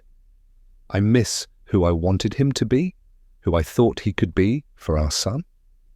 I don't grieve him, but what we lost, or I guess what we could have had, who he could have been for Jack. But what he did, who he was, that's unforgivable, and I have no regrets for what happened. It's weird, you know. She purses her lips. Us, it's all weird. I sigh. And yet it's us, I say, repeating her phrase. You, me, the girls, Trent, Matthew. Jack and Josie. Josie and Jack. Their names wrap around us. We are mothers who will do anything and everything to protect our children. Our children. The words catch. Ours, I repeat. We will make this work. Us, our family. It's our choice. Rosalind nods, letting her gaze drift to the horizon. I want to believe it lasts. I reach over and grab her hand. It's cold and damp and solid, and she squeezes back so tight my knuckles go numb. It will! The twins shriek as Addison slips in the grass, Riley immediately tumbling after her, neither of them able to stop laughing. Trent lifts them both up, spins them in a wild arc, and for a second I think this is what happy must look like. Jack stirs on the phone screen, his eyelids flutter, his mouth twitching like he's about to wake. But he settles, his chest rising and falling in time with my breath. I thought about burning it all down, Rosalind says suddenly.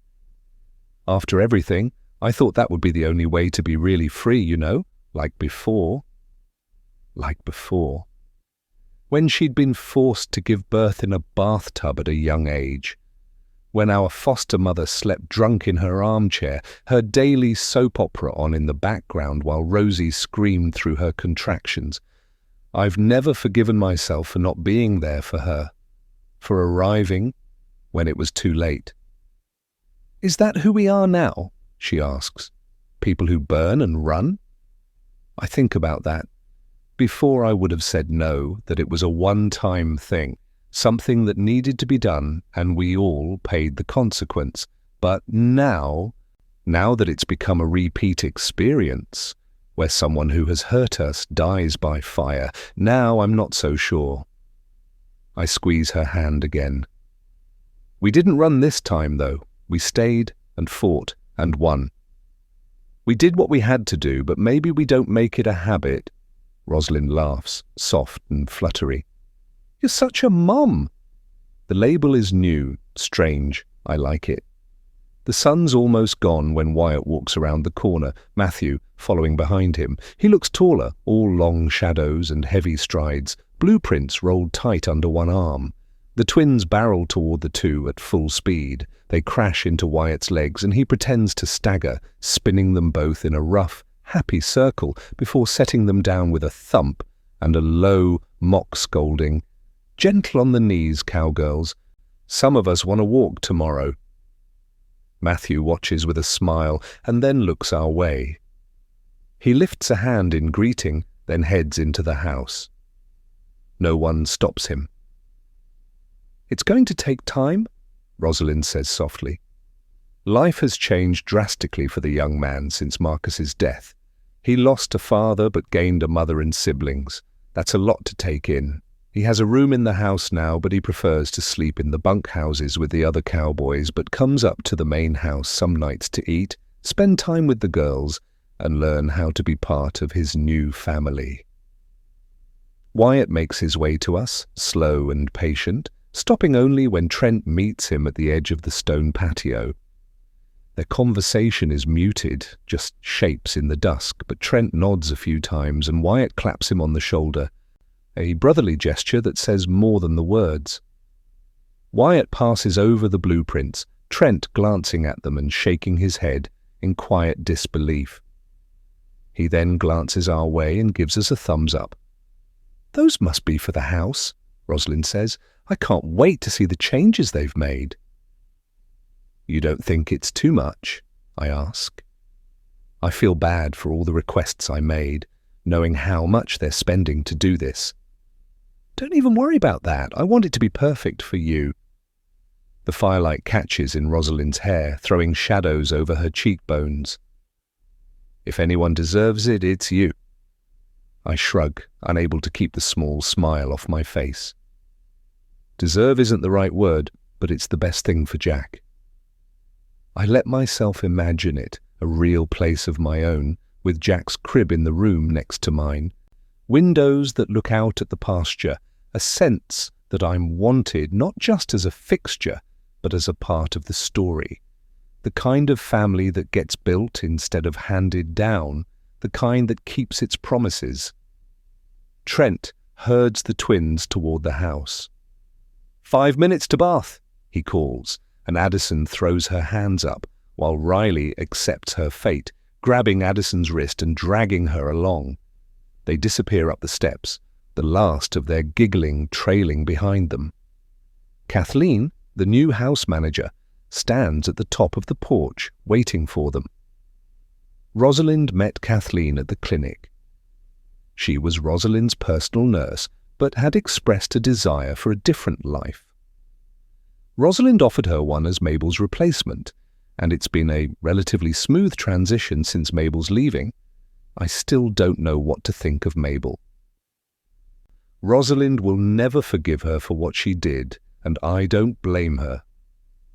Rosalind also wanted to go full Avenger mode and destroy the lives of everyone involved in taking her children away from her, but Trent talked her out of it. Instead, Dr. Harmon was forced into early retirement, and Mabel quietly retired with orders to never set foot on the Eaton property again. Personally, I don't blame Rosalind for wanting justice. Wyatt circles the fire pit and drops into a chair across from us. He looks tired, real, all the way to the bone tired, but there's something looser about him, a slack in his jaw, an ease in his posture that never used to be there. Rosalind doesn't let him get comfortable. Is it done? Her mouth is set, her arms crossed tight. Is what done? I lean forward and ask. There's a tension between these two, but I have no idea why it would be there. This is the first we've seen Wyatt since the funeral, when he climbed on his motorcycle and drove off. He told me not to worry, that he had some things to deal with, but now I'm wondering if those things had anything to do with Rosalind. He gives her a slight nod. She leans back in her chair and lets out a long, contented smile. Guys, is what done? I repeat my question, not liking being left in the dark. Wyatt shakes his head, but Rosalind starts laughing. It's a quiet chuckle, but it starts in her belly and winds its way around her until her whole body vibrates. Thank you, she finally manages to say when she catches her breath. Wyatt went on a little trip for me to tie off some loose ends Marcus left dangling, she says. That's all. Wyatt stretches out his legs and leans his head back, staring up into the sky. Loose ends? I feel like I'm pulling teeth trying to get any answers. You don't mess with my family and not pay any consequences. There's a harshness to Rosalind's voice that has me sitting up straight. What did you do? I look to Wyatt, but he only gives me a small shake of the head. Rosalind, what did you have Wyatt do? She stole my baby, Trina. She never once tried to make it right, not with me. She let me believe I was going crazy. I wanted her to feel the pain I felt. Raising the twins, Marcus was like a son to her, you know that. We took that from her, but it wasn't enough. It'll never be enough. She rolls her neck in a slow fashion, and there's a pit in my stomach. She needs to know what it's like to be treated as crazy. I close my eyes, my mind going in a million directions of what plans Rosalind put into place. Marcus was known for making problems disappear, right? Well, I found out where those problems go, and I made sure there was space for one more. My hand jumps to my chest and I clutch the hemline of my shirt. You didn't... I can't get the words out. Kill Mabel? Trina, you know me better than that.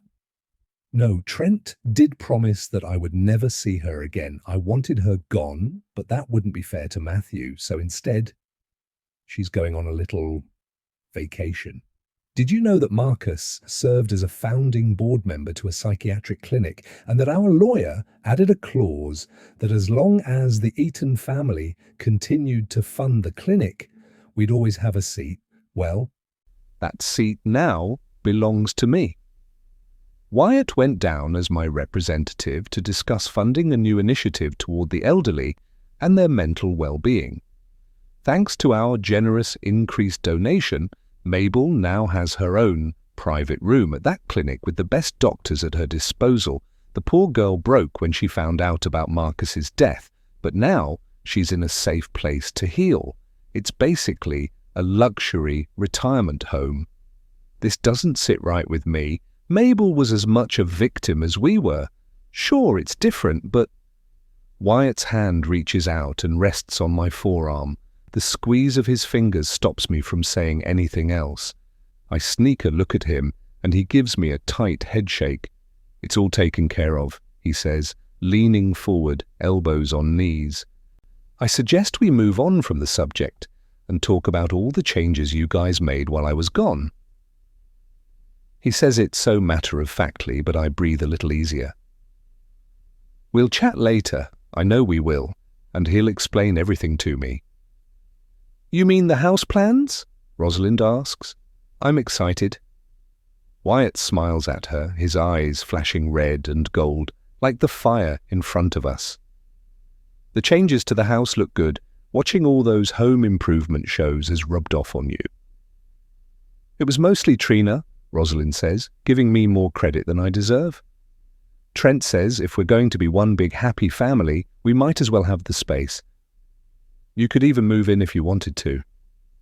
After all, we did it once before when Rosie and I went to college and Wyatt worked at a mechanic shop, and it worked out well. Wyatt chokes on his laughter.